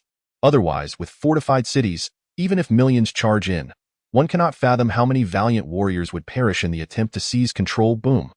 The divine machine cannons unleashed a relentless barrage for an entire hour, their barrels glowing red-hot, before finally ceasing fire after thoroughly razing the Great Qian border. Gazing ahead, the once mighty fortress, which had withstood for 5 centuries, had vanished, leaving only crumbling walls exposed before the vast army of De Wu. Stripped of its protective cover, Lin Yu and his cadre of experts found themselves powerless to halt the onslaught of the divine machine cannons. Their artillery stationed atop the city walls had been completely obliterated. Fortunately, Lin Yu retained his clarity, recognizing the immense power of the divine machine cannons, and prudently ordered the soldiers to retreat beyond the range, forming a battle formation that prevented their collapse. Attack! At that moment, Chu Yuan waved his hand, summoning 2,000 colossal cannons into the confines of the system space, his gaze fixed ahead, his hand descending like a guillotine. Woo! The dragon's might horn sounded, invigorating morale and enhancing combat efficacy. Led by Lu Qianfu, the 1,200,000 divine martial army surged forth, the first to breach the city gates. Chapter 84. Close Quarters Combat. Woo! The resounding dragon's might horn heralded the chaos of war, its melancholic yet primal echo evoking the spirit of an ancient celestial dragon soaring above the battlefield. First, to conquer the border, then to assault the dynasty. This is the inaugural battle for the annihilation of a nation. Lu Qianfu roared. Instantly, upon hearing his call, 1,200,000 warriors felt their blood surge with fervor. Each one was a master of the martial arts, many being formidable experts from the southwestern states. Among the divine martial legion, including Lu Qianfu, there were a full 10 who had reached the threshold of the god-seeking realm. Chu Yuan did not intend to assign experts like Qing Yunzi to other armies. Instead, he kept them within the divine martial legion, for only he could wield control over them. As the 1,200,000 troops surged forth, though they constituted only a fraction of millions, each was a martial arts master radiating an overwhelming aura, formidable and unassailable, exuding a powerful essence that coalesced into a tangible battlefield domain. The war was a grand chessboard, with a domain spanning 100 miles, uniting the divine martial army. On the other side, despite Chu Yuan's obliteration of the fortress, Great Qian, having stood for 5 centuries, did not falter. Under Lin Yu's command, it formed a battle array. Though De Wu approached with ferocity, Lin Yu had no intention of retreating. He commanded over 10 million valiant soldiers from 4 nations, possessing comparable experts at the half-step god-seeking realm. Even without the fortress as defense, a direct confrontation was still viable. The outcome remained uncertain, but at the very least, they could deplete the enemy's strength, rendering them incapable of continuing the final battle for national annihilation. Swish, swish, swish, at the forefront lay the divine Bao camp of Great Qian. In preparation for the immense army of De Wu, Great Qian had made ample preparations. At the front, the 100,000 divine Bao camp soldiers wielded bows crafted from Qianlong wood, exhibiting extraordinary strength, with their arrows imbued with armor-piercing properties. The divine bows launched their projectiles, supported by crossbows with even greater range behind them. Though the divine martial legion was the elite of De Wu, invincible in their advance, they were by no means invulnerable. In an instant, a dense hail of crossbows was unleashed, cascading down like a torrential storm, enveloping the entire divine martial army. Charge! Roared Lu Qianfu, leading the charge at the forefront. His combat prowess unleashed as his magical energy formed a protective shield that commanded Kinji and other experts on the cusp of divinity, also exerting their utmost to sustain the defensive barrier. "You all must fend off the arrows," bellowed the purple scale thunder dragon. Roar, roar, roar. Among the ferocious beast army emerged numerous resilient and formidable beasts, such as black bears and pangolins, impervious to ordinary arrows. Even when struck, they sustained no critical injuries and swiftly retreated. They had actually summoned beasts to withstand the arrows. Lin Yu howled, "Fire! Keep firing!" However, at this moment, Lu Qianfu and the other half-step divinity experts opened a path for the army while maintaining the protective shield. Sustaining such a barrier demanded immense magical energy, yet Chu Yuan had made ample preparations for this campaign of annihilation, having crafted an abundance of restorative elixirs. Divine Annihilation Crossbow, ready. While the Great Qian had the Divine Bao Camp, Chu Yuan's Divine Martial Army was equipped with the even more formidable Divine Annihilation Crossbows. The 120,000 troops spread out in formation, simultaneously drawing forth their Divine Annihilation Crossbows, whose destructive glimmer would instill dread even in those adept in divine arts. After the frontline soldiers fired the Divine Annihilation Crossbows, they quickly crouched down, allowing those behind them to follow suit. The range of the Divine Annihilation Crossbows far surpassed that of the Great Qian's Divine Bao Camp. Moreover, these crossbows had been specifically crafted by ancient dynasties to eliminate masters of divine realms. Even if a master of divine arts erected a shield, it would prove futile. After several rounds of volleys, tens of thousands from the Great Qian's Divine Bao Camp fell to the ground. On the battlefield, the clash was one of national strength and courage. At this juncture, the Divine Martial Legion had already breached the border, engaging in close combat with the legions of the Great Qian's four nations. Locked in fierce struggle, the 8 million beast tide had also surged into the city, guided by those great demons whose intellect rivaled that of humans. They did not charge recklessly but instead utilized their massive forms to conduct circular warfare, encircling the battlefield and advancing step by step, consuming all in their path. Theo achieved glory. The leaders of the Sin Death Camp were none other than the Water and Fire Elders. They too roared, having witnessed the fall from the lofty heights of the Grand Elder to the Sin Death Camp, experiencing a descent akin to a heavenly plummet. Yet, upon witnessing such warfare, their blood ignited with fervor. They understood that their only chance to escape the Sin Death Camp lay in achieving great deeds. Although the 500,000 from the Sin Death Camp were far inferior in cultivation to the Divine Martial Legion, each fought as if possessed, charging in with lives on the line, repaying blood with blood and tooth for tooth. This veteran Feng Lin, upon witnessing the Sin Death Camp's explosive murderous intent, was taken aback. He had never encountered such a ferocious legion before. Even he felt a chill run down his spine at the prospect of facing them head-on. The Divine Martial Army, the ferocious Beast Army, and the Sin Death Camp together numbered over 10 million entering the city. Yet, there was no sign of a chaotic battlefield, nor was there a sense of overcrowding. Chu Yuan surveyed the terrain, having meticulously devised a strategy long before the onset of war. The formidable divine machine cannons appeared poised to raise the imposing fortress, yet there was another mission at hand, to level the mountains and expand the battlefield, creating a vast expanse capable of accommodating all soldiers for combat. To achieve glory and establish a mighty nation. The thunderous cries of kill, kill, kill, resonated through the air. On both flanks, an army of 500,000 to 600,000 surged forward under the command of their leaders, akin to a relentless tide crashing against the fortress. A brutal confrontation was imminent, as tens of millions engaged in close combat at the border. Such a scene had never even crossed the minds of the four great nations. Their strategies relied on the fortress to hinder the might of the Dawu army. Yet little did they anticipate the complete obliteration of the fortress, compelling them to clash fiercely with the formidable Dawu forces. Although they found themselves at a numerical disadvantage, the true peril lay in their diminished morale. One side fought for annihilation, the other, for defense. However, it would be remiss to suggest that the four nations lacked the capacity for resistance. Despite being under the immense pressure from Dawu's multitudes, they had prepared themselves defensively, fortifying their rear lines step by step. At the forefront, the Divine Martial Legion faced the Qianlong Guard of Deqian, along with the Ironclad Guard of Deji, the Thunder Guard of Desheng, and the Soul-Cutting Guard of Delu. The valiant King Lin Yu of Deqian commanded a multitude of millions. Amidst the chaos of battle, Chu Yuan arrived at the epicenter of the conflict, astride the azure-scaled Thunder Dragon, his cold gaze fixed upon the valiant King of Deqian, Duwu's emperor. Lin Yu soared into the air, his eyes locked on Chu Yuan, coldly proclaiming, "Indeed, the new monarch of Dawu is formidable. Previously, we regarded you as a mere young emperor. The proposal for a marriage alliance was my own initiative, yet you audaciously rejected it, causing Deqian to lose a prince. Impressive, truly impressive."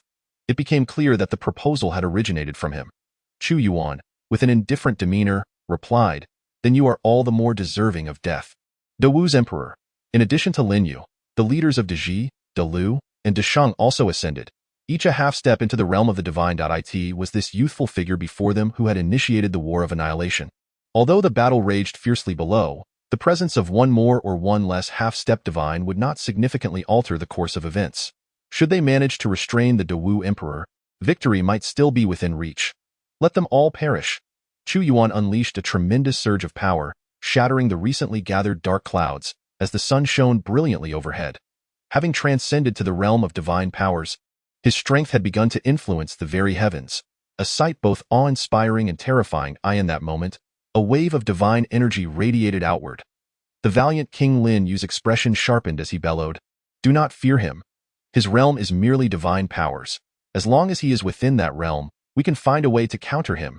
Though they had heard tales of Chu Yuan single-handedly slaying the Wei Wu king, they were unaware of the specifics. They believed that if they could eliminate Chu Yuan, the Dawu army would collapse without further assault, allowing them to encircle and ultimately extinguish Dawu. Kill the emperor of Dawu and bring this war to an end. The battlefield had effectively divided into two realms. One, the bloody slaughter of millions. The other, the duel between Chu Yuan and the opposing leader. In this confined space, life and death danced perilously close, as the fates of nations hung in the balance. Among these four individuals, it is undoubtedly Lin Yu whose prowess is the most formidable. With a resounding roar, he unleashes his magical energy, conjuring a miniature realm that encapsulates immense power within a confined space. In an instant, his spirit and vitality surge forth, manifesting as a colossal palm imprint that fiercely strikes towards Chu Yuan. This battle, indeed, cannot be prolonged any longer. Chu Yuan's gaze flickers. Confronted with Lin Yu's overwhelming surge, he deftly waves his hand, causing Lin Yu's magical force to dissipate as if swept away by an unseen gale. What manner of technique is this? Lin Yu's expression falters. The recent gust he felt threatened to scatter his very soul. Great Martial Emperor, receive my blade. World Annihilation Blade. General Xiekuan of the Great Ji, observing Chu Yuan, suddenly draws a gleaming silver blade. The radiance of the blade spreads forth, its pure white aura sweeping across, wielding such tremendous force that it seems capable of cleaving the very void in twain. On the battlefield, swords and firearms are the most common weapons. As a general of the Great Ji, Xiekuan is not only at the threshold of divine insight, but is also revered as the Blade King of Great Ji. Excellent. This is Xiekuan's famed martial technique, World Annihilation Blade. Its ferocity is unparalleled, and its intent invades the very soul, threatening to erode it. With this blade, he has grievously injured those at the brink of divine insight.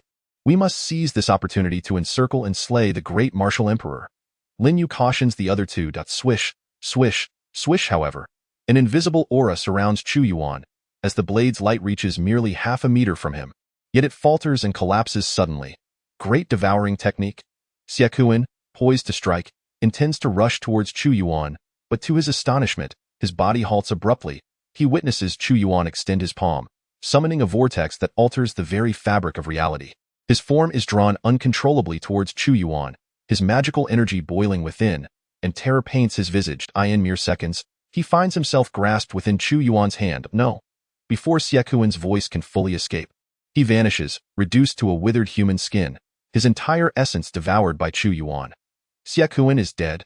The faces of Lin Yu and his companions shift dramatically, unable to fathom that this great martial emperor could so effortlessly employ such a horrifying technique to turn Xiekuan into mere human hide, instilling in them a profound dread. Battle combat technique, battle frenzy. Yet, Chu Yuan grants them no time to react. By swiftly eliminating Lin Yu and his faction, the war below can conclude promptly, sparing numerous warriors from death. The palace has long recognized the great martial emperor as a formidable adversary, hence His Majesty's directive for my presence here seems fortuitously timely. However, suddenly, from the other side of the battlefield, a colossal force of 30,000 troops surges forth, each exuding a robust aura that signifies their mastery at the soul-forging stage. Armed with long blades, they penetrate the fray. Though merely 30,000, Their explosive combat prowess surpasses that of hundreds of thousands. Clad in resplendent armor reminiscent of dragon scales, the Great Qian Dragon Guardian Corps, tasked with safeguarding the imperial city, has arrived. Lu Qianfu leads the Divine Martial Legion in decimating the enemy's remaining forces, only to be met by the charge of 30,000 warriors, plunging into the fray alongside him. The esteemed Prince of Deqian, with a mere 10,000 troops, each possessing the strength of soul forging, represents a rarefied elite force forged over 5 centuries since the founding of the nation. The individual claiming to be from this esteemed hall dons imperial robes, exuding a distinguished aura, and appears to be a figure straddling the line between youth and middle age, imbued with an air of nobility. Your Highness, what brings you here? Upon encountering the Prince of Deqian, even Lin Yu, a royal himself, spoke with utmost reverence. Did you not sequester yourself for several years? Have you truly transcended to the realm of divine insight, stepping into the domain of the divine? I regret to disappoint my royal uncle. The path to divine insight is exceedingly arduous, and I still fall short. The Prince of Deqian replied with a tone that was both unassuming and yet undeniably authoritative.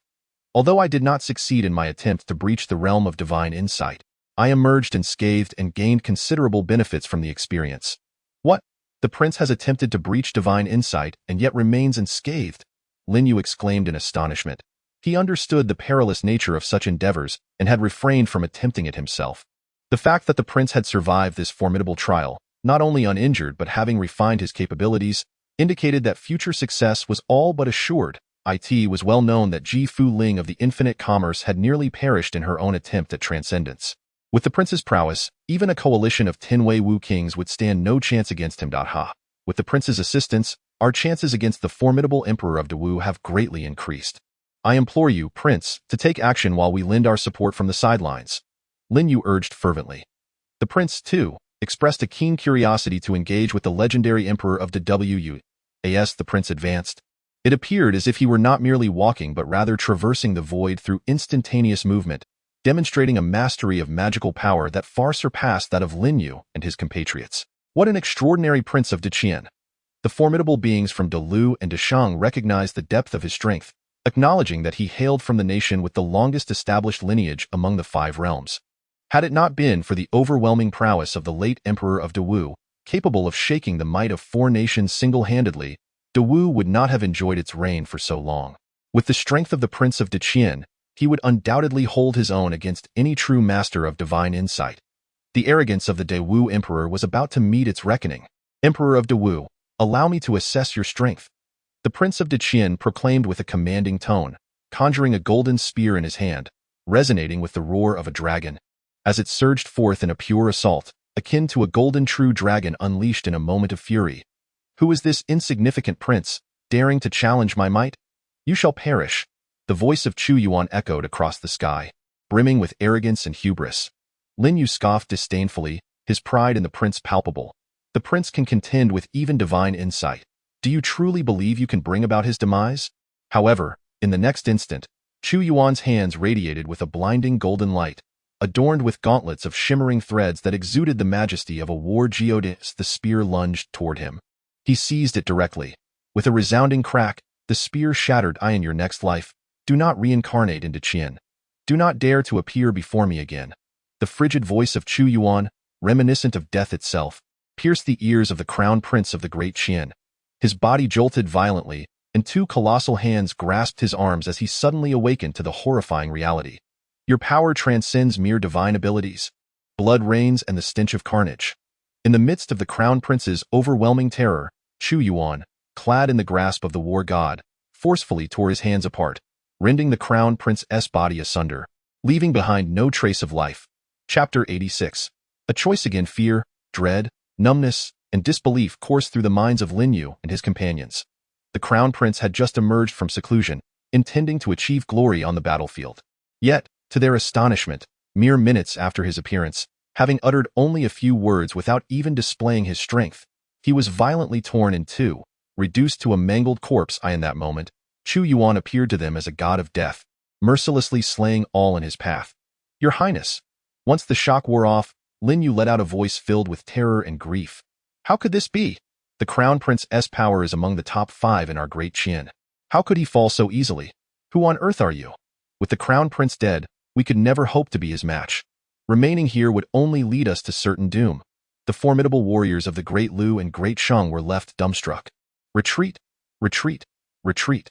While others might be paralyzed by fear, Lin Yu, as the commander, could not afford such a luxury. His voice trembled as he issued the order, fully aware that if this continued, under the might of the great martial emperor, all top-tier warriors would perish at his hands. With no other recourse, he commanded a retreat. Chaos reigned on the battlefield. What was once anticipated as a divine presence to bolster morale became the greatest blow to their spirits.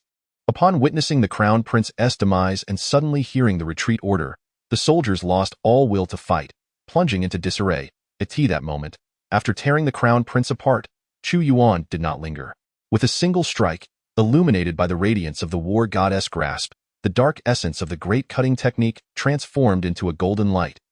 The great Lu warrior, who had failed to flee, was sliced into pieces, his flesh and blood obliterated. The great Shang warrior also fell victim to Chu Yuan's merciless strike. Under his power, akin to peering into the divine, even a half-step into the divine realm was pitifully fragile. Am I to perish as well?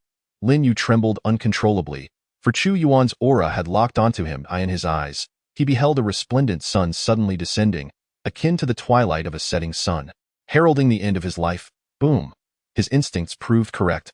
Without mercy, Chu Yuan reached out, and Lin Yu's body disintegrated into a mist of blood. Sweep! Chu Yuan issued the command to sweep away all in his path. With the death of Lin Yu, the supreme commander, the morale of the troops below plummeted further. The air was filled with anguished cries, desperate pleas, and roars of defiance. A warrior of strength comparable to that of the divine, combined with an army of millions, was an unstoppable force. Upon achieving divine abilities, Chu Yuan's true power was revealed. He did not pursue the ordinary experts, but instead focused on those who had reached the half-step into the divine realm and possessed the 9th level of divine abilities. In this grand campaign, the 4 nations of Dacian witnessed a total of 10 formidable warriors on the brink of divine comprehension, excluding the Prince of Dacian, 4 of whom have already met their demise, leaving 6 survivors. Chu Yuan spared none, executing them with unparalleled swiftness, ensuring not a single one escaped. With the consumption of 11 experts at the threshold of divine comprehension, Chu Yuan's cultivation ascended to the 2nd level of divine prowess. At this very moment, the outcome of the battlefield had been irrevocably determined, drawing the curtain on the conflict. What remained was the aftermath, the meticulous process of clearing the battlefield. Devoid of half-step divine beings, the 4 nations of Dacian were left leaderless. Although they still boasted millions of soldiers, they floundered like ants, unable to coalesce into a formidable fighting force, merely awaiting their slaughter, and no mercy for those who resist.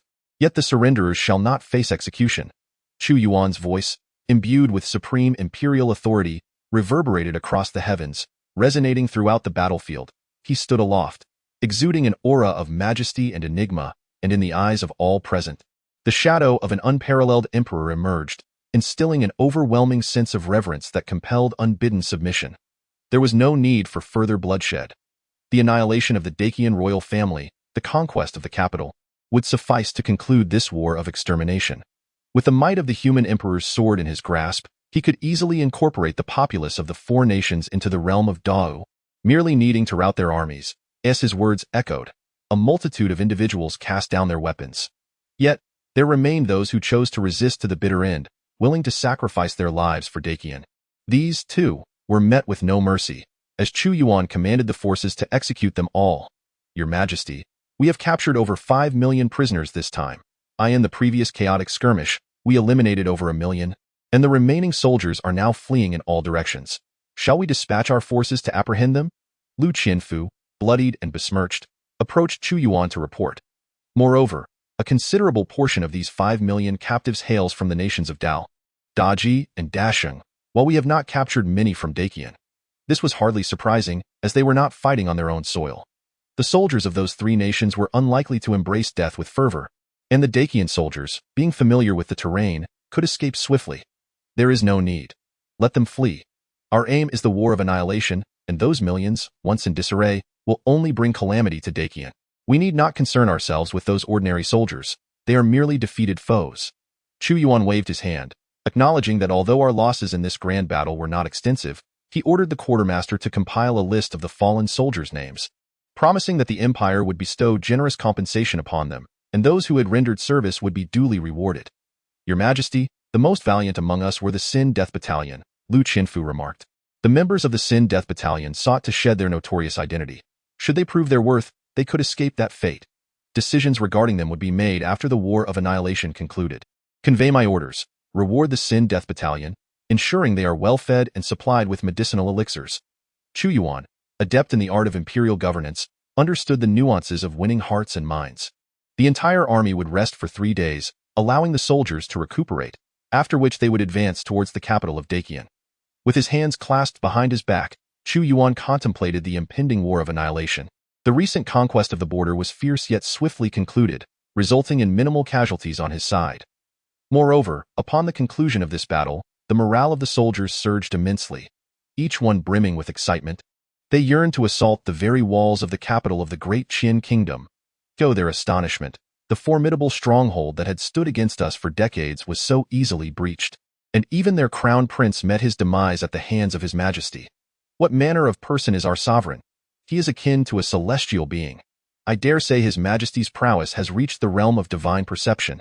Indeed, under his majesty's leadership, the annihilation of the 4 kingdoms of the great Qin is merely a matter of time. We shall also forge our own unparalleled achievements. Who would have thought we would witness such a day?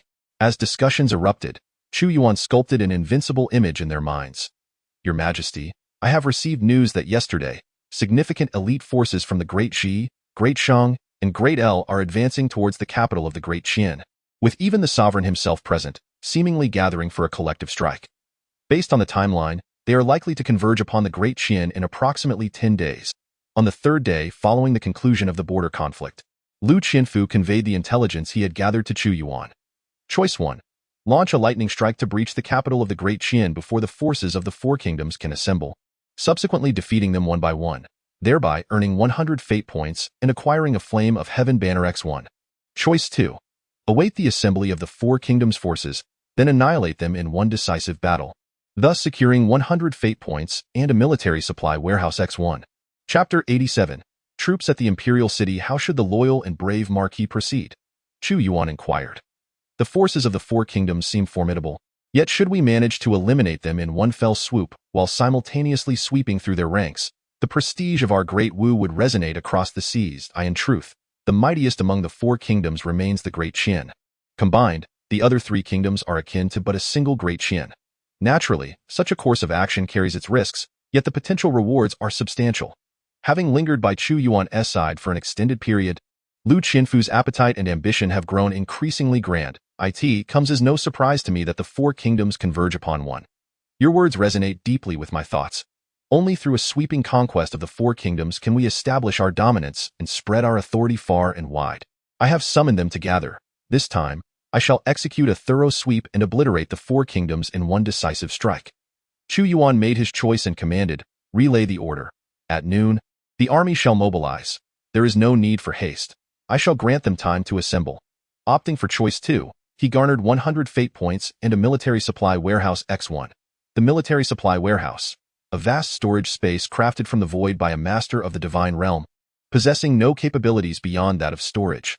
Chu Yuan beheld a diminutive warehouse within the system's space, resembling a scaled-down house. Yet, upon probing with his spiritual essence, he discovered an immense vacuum environment within, extending hundreds of miles. This vacuum environment, devoid of air, cannot store living beings but is perfectly suited for the preservation of war supplies, remaining unspoiled over extended periods, such as provisions and divine artillery. This proves to be exceptionally beneficial for Chu Yuan. Although he possesses a system space for infinite storage, it is solely his own. He cannot be perpetually present alongside the army, nor can the divine artillery be kept in his immediate vicinity at all times. At this very moment, with the military supply depot available, it is the perfect opportunity to store the formidable divine artillery and the annihilating crossbows within. Loyal and courageous Marquis, this is the military supply depot, wherein lie the essential provisions required by the divine martial legion and the entire army. Lu Qinfu is undoubtedly the most trusted individual by Chu Yuan, to whom he entrusts the military supply depot. The military supply depot? Upon receiving it, Lu Qinfu exhibited a momentary perplexity. However, as he perceived the immense space contained within, he was struck with astonishment. Such an expansive storage capacity was truly remarkable, considering that an ordinary storage ring typically accommodates only a few cubic meters. insufficient for substantial loads. He recognized that this was a testament to Chu Yuan's trust in him. After the handover of the supply depot, Lu Qianfu proceeded to prepare for the army's departure. At noon, the army commenced its march punctually, millions of soldiers mobilized, and compared to before, their morale surged to unprecedented heights, each one seemingly eager to grow additional legs to hasten their journey towards the Grand Qian Imperial City. The distance from the southern border of June to the Grand Qian Imperial City is not particularly vast. Under normal circumstances, it would require approximately 5 days of marching. Yet, Chu Yuan issued an order to slow the pace, coordinating their march according to the speed of the other 3 nations supporting Grand Qian. Along the way, they were forbidden to disturb the local populace, with a stern decree. Any who disrupt the citizens shall face execution. During the march, Chu Yuan also proclaimed a strict edict, forbidding the disturbance of the residents in the cities along their route. In his eyes, these individuals would one day become the subjects of the Great Wu. No one dared to defy this command, well aware that the conquest of the Grand Qian Imperial City would yield boundless riches. Thus, although the army of millions was an imposing force, the towns along the way remained shuttered. Yet they encountered no turmoil. They simply passed through the cities, even setting up camp in the open fields beyond. The capital of Grand Qian, Qianlong City, appeared from a distance like a colossal dragon lying upon the earth, poised to ascend at any moment. Established for 5 centuries, Qianlong City's towering majesty surpassed that of the Great Wu's capital, with numerous prohibitions, both overt and covert, strategically placed, so meticulously arranged that even the mightiest of experts in the realm of divination would find them ineffectual. However, the atmosphere within Qianlong City was exceedingly oppressive. The death of the crown prince and the destruction of millions of troops at the border could not be concealed. It swept through the entirety of Grand Qian like a tempest. The news of the Great Wu's millions of troops marching only added to the prevailing chaos in the past half-month. Elite warriors from the 3 nations had been continuously arriving in Qianlong City. Within the Grand Qian Palace, in the imperial study, 4 imposing figures sat, each exuding an air of gravitas. Judging by their attire, they were the sovereigns of the 4 nations assembled in the imperial city, a sight unseen for centuries. Esteemed lords, I did not summon you here merely to witness your silence. The head of the table, a figure clad in a dark golden royal robe, spoke slowly. He was none other than Lin Qian, the current ruler of Grand Qian. Under a collapsing nest, how can there be unscathed eggs? We all comprehend the principle of mutual dependency. Otherwise, we would